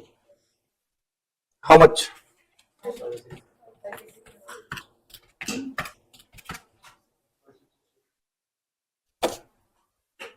5660. Done?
Fair value of B divided by 105. Let me explain. I have that question. I know which question you are talking about. I know, but that is a different situation. There are two situations actually. The question you have asked now is properly logical question. See, there are two situations. Situation 1, when the one company takes over another company. We did this example 32 of this situation. But the situation you are talking about is this situation. There's a merger of two or more companies and the exchange of shares is missing. Then the PC is calculated based on the fair value. See, in this example, everybody, in this example, the exchange ratio was given. A will issue 2.5 for everyone. The exchange ratio was given. And one company was taking over another company. So the situation was this. Taken over by one company of a company. Exchange ratio must be given. Fair value was given. And based on the exchange ratio and fair value, we actually try to calculate the PC. But there is one another situation called merger of two or more companies. And in that case, if the exchange ratios are not given, they will give you the fair value of the business of both the companies. The PC you will calculate based on the business of both the companies. I have that question. The question is,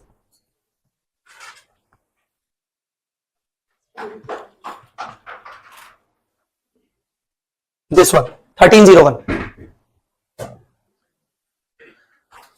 1301. Come to this question. This is the last question we are going to discuss about reverse acquisition.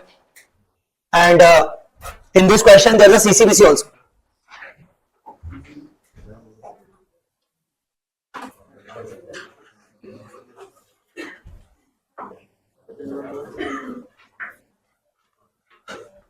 Question 1301. It's a very important question, important for exam. Already came in the exam in December 21. Also, I say model level question also came in the MTP also. So it's a very important exam question. First, I will read the question properly. Please read the question.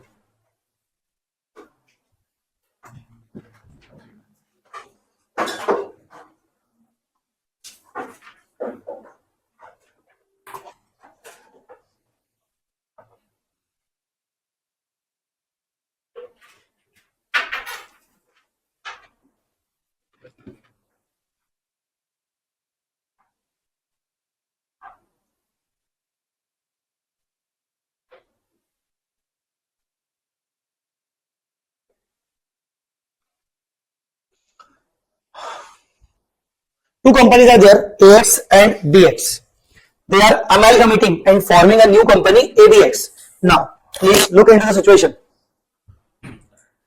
The last question we did was taken over by one company to another company. Entity A taking over entity B. Now, in this question, AX and BX, the two companies are getting merged. Now, a new company is forming ABX.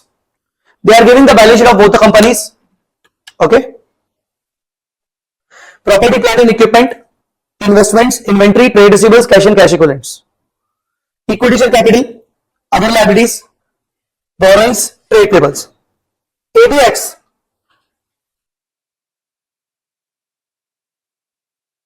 ABX issued requisite number of shares. ABX. ABX is a new company. Requisite number of shares. See, they haven't given any exchange ratio.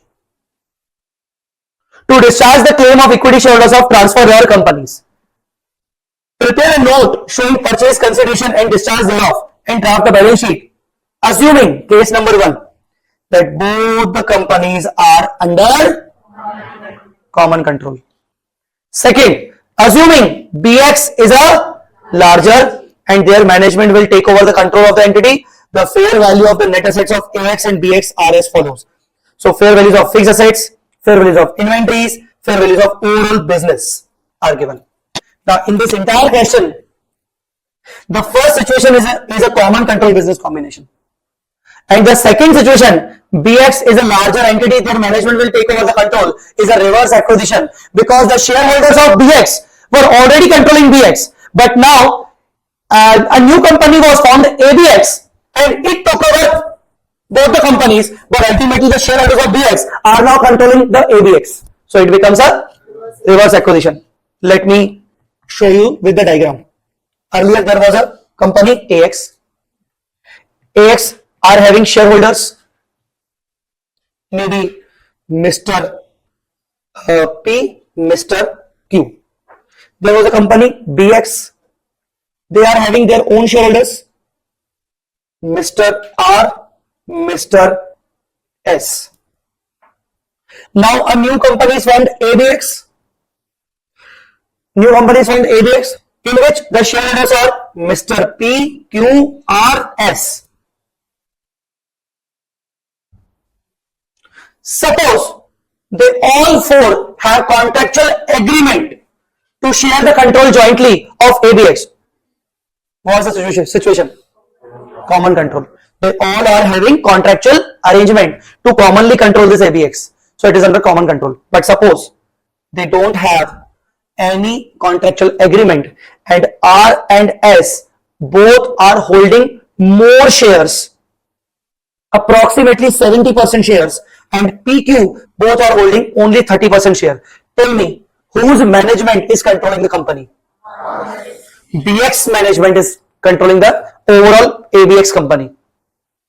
So logically, R and S are already controlling BX now. Huh? New company came in the picture. They acquired BX. They are saying we acquired BX. R and S are saying no, you haven't acquired us. We acquired you. How? We are already having control in BX and we are also having control in your company. Now we acquired AX also. Understood or not? Yes. So who is the accounting acquirer? Logically, BX. Who is the accounting acquiree? AX. Is understood or not? Yes. So this is a case of merger. Merging the two companies. Now overall, you understood two situation? Please tell me, you understood two situation? Yes. For this situation, which example we did? Example 32. Now fill this situation, which question we are discussing? 1301. The question 1301 we are discussing.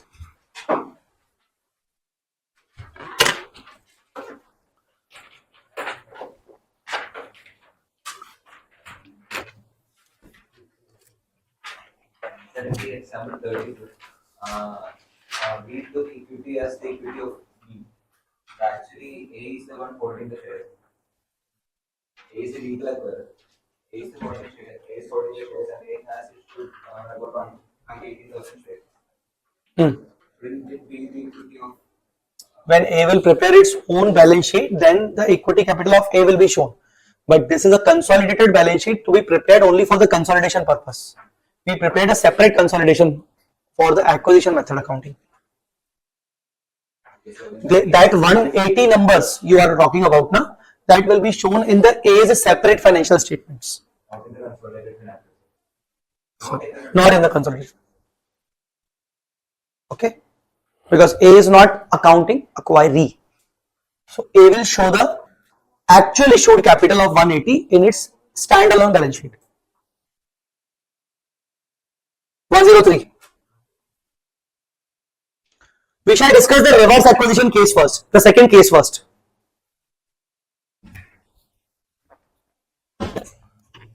Now,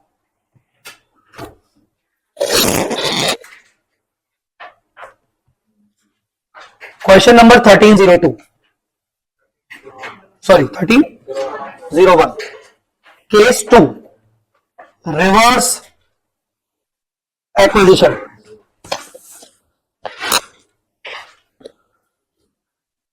Who is accounting acquirer? Yes. BX. Who is accounting acquirer? BX. BX should discharge PC to AX. Exchange ratio is missing for PC. So how to calculate PC?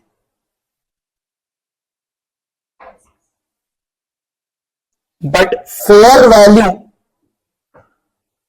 of AX and BX business are given.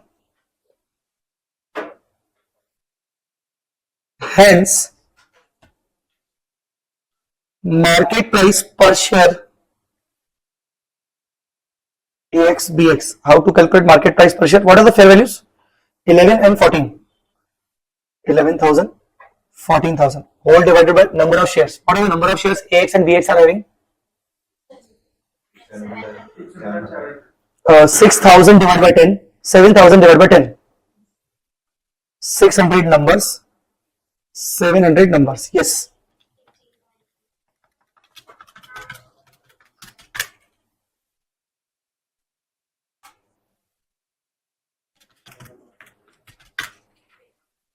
It's 20.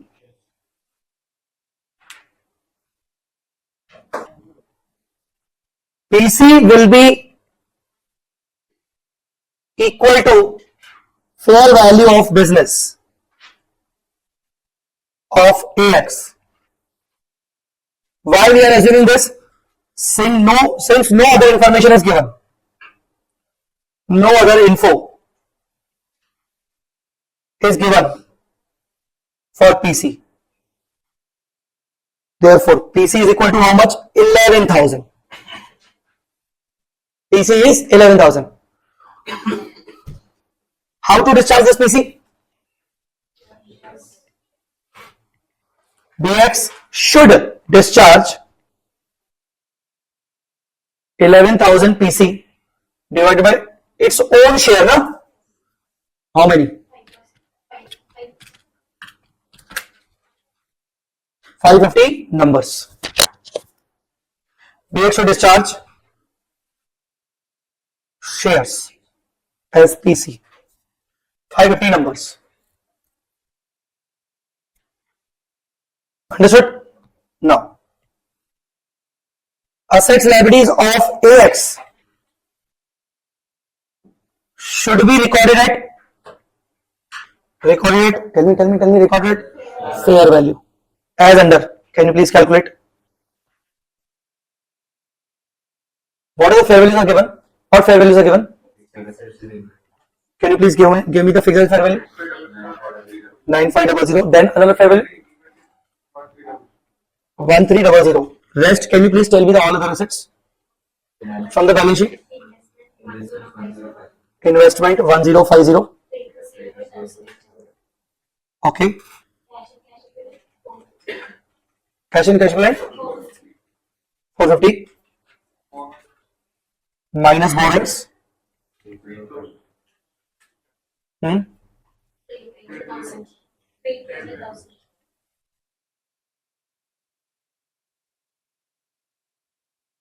That's it. Net.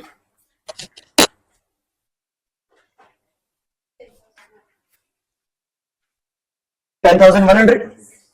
Calculate the goodwill.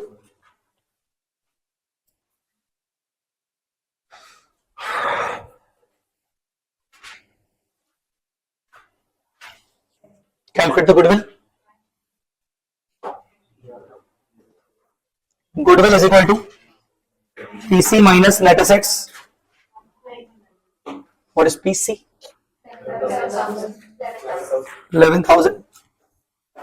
What is net asset?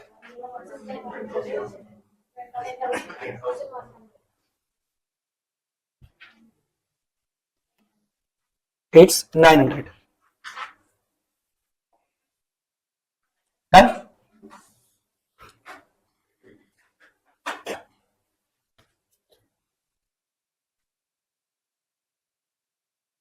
Done? How to prepare the consolidation? Consolidated balance sheet.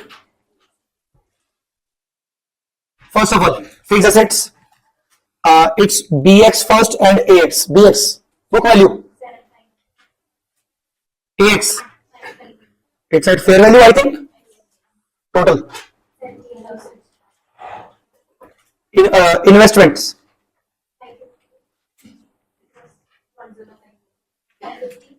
550, 1050.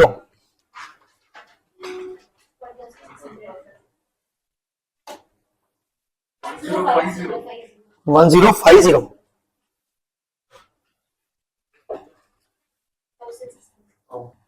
Hmm.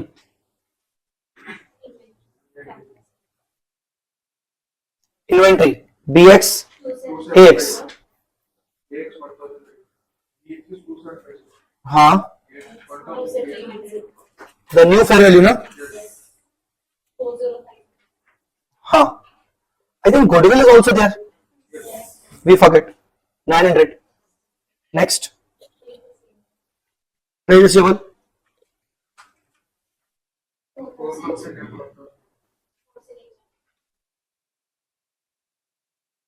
Next. BX.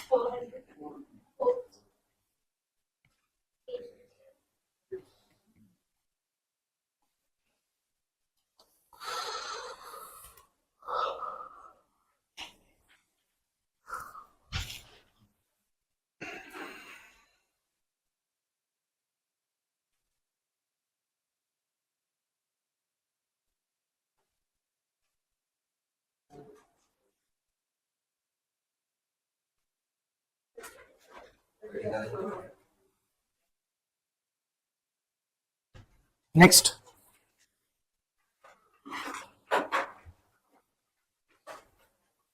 Next. Equity and liabilities. First of all, equity share capital. What was the equity capital of existing BX? 7,000. 7,000 plus B should have issued this 550 number of shares at the rate of 20 rupees, out of which 10 rupees is the face value. So, how much? 12,500. Other equity. What is the other equity balance of B? Sorry? 2,700 plus 550 into 10 as a security premium. Yes. 8,200. Then borrowings. BX. Hmm. Hmm. Hmm. Sorry?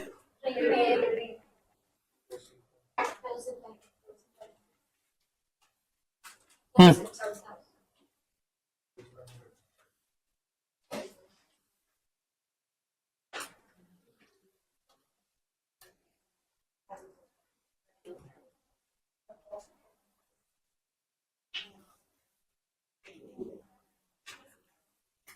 Now then, same. You ask the doubt now based on that fair value.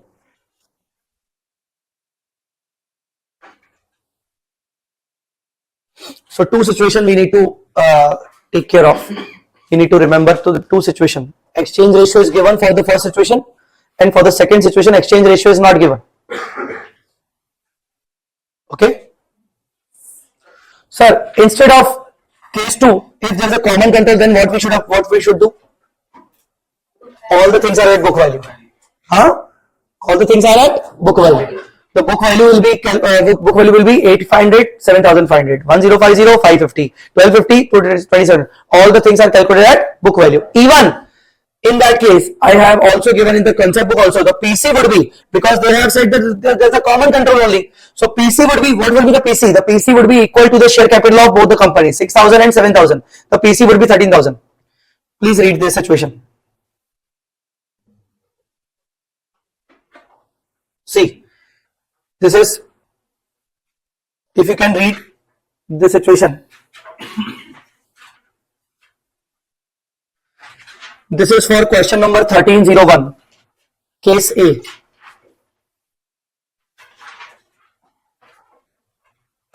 How to calculate the purchase consideration and common control business combination if the purchase consideration is not given in the question. Under common control business combination, the rights control does not transfer. It should remain with the same party. Therefore, if the two companies are getting merged under common control business transition, we should make sure that the right of shareholders of both the companies remain unaltered. Technically, the rights of both the shareholders, like AX and BX, both the shareholders of both the companies in this situation. If there is a common control business combination, I need to make sure the rights of PQ and rights of QR, RS, should remain unaltered, should remain same as it was for their own companies. Whatever the rights they were having in their own companies, they should remain same. So how to calculate the PC? It should be the PC should be sum of share capital of both the companies. Therefore, the purchase consideration is equal to the sum of equity share capital of both the companies. In above example, equity capital of A plus equity capital of B. So in this question, the total PC would be how much? 13,000 to be given to both of the shareholders, because the right should be same. Understood or not? And now how to distribute this PC? How to allocate the above PC?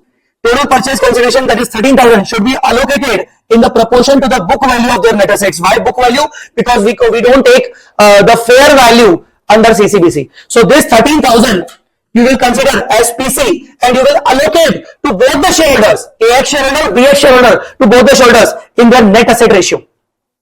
What is the net asset ratio? Can you please calculate? It's 1305 total asset minus 3,000 and 1,000. Means 9050. What is the book value net asset? 9050 net asset, book value net asset. And what about BX? 15,200 minus 5,500, 9,000. So you will record the allocate the PC. You will allocate the PC of 13,000 in this ratio to both of them and record all the assets and liabilities at the same values. Let me show you the balance sheet of CCBC. See this. This is the balance sheet as per CCBC. Look at this. Can you please open your question part? This is the answer part now. Open your question part. The balance sheet question part. What was the PP figure? Fixed asset figure? 8,500, 7,500 total. Make it total 16,000. Next. How much?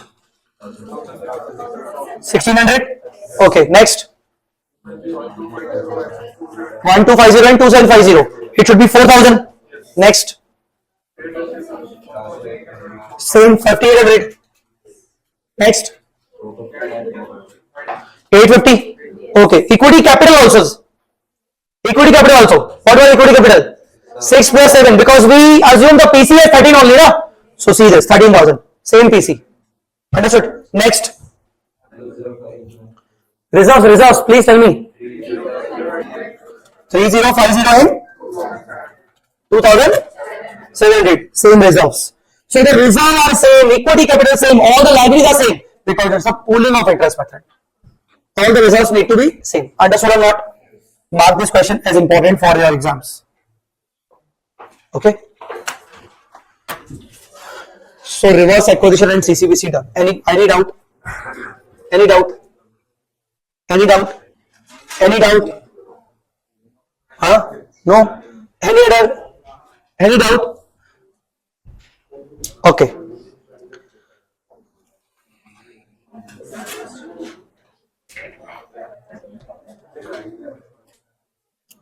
So now what? Joint venture, joint arrangements. We have two small NDAs, NDAs 111 joint arrangement and NDAs 28 investments in associates and joint ventures. You want a break or should I continue? So let's take a break, and after the break we'll try to cover both of the things before lunch. Okay, thanks a lot guys.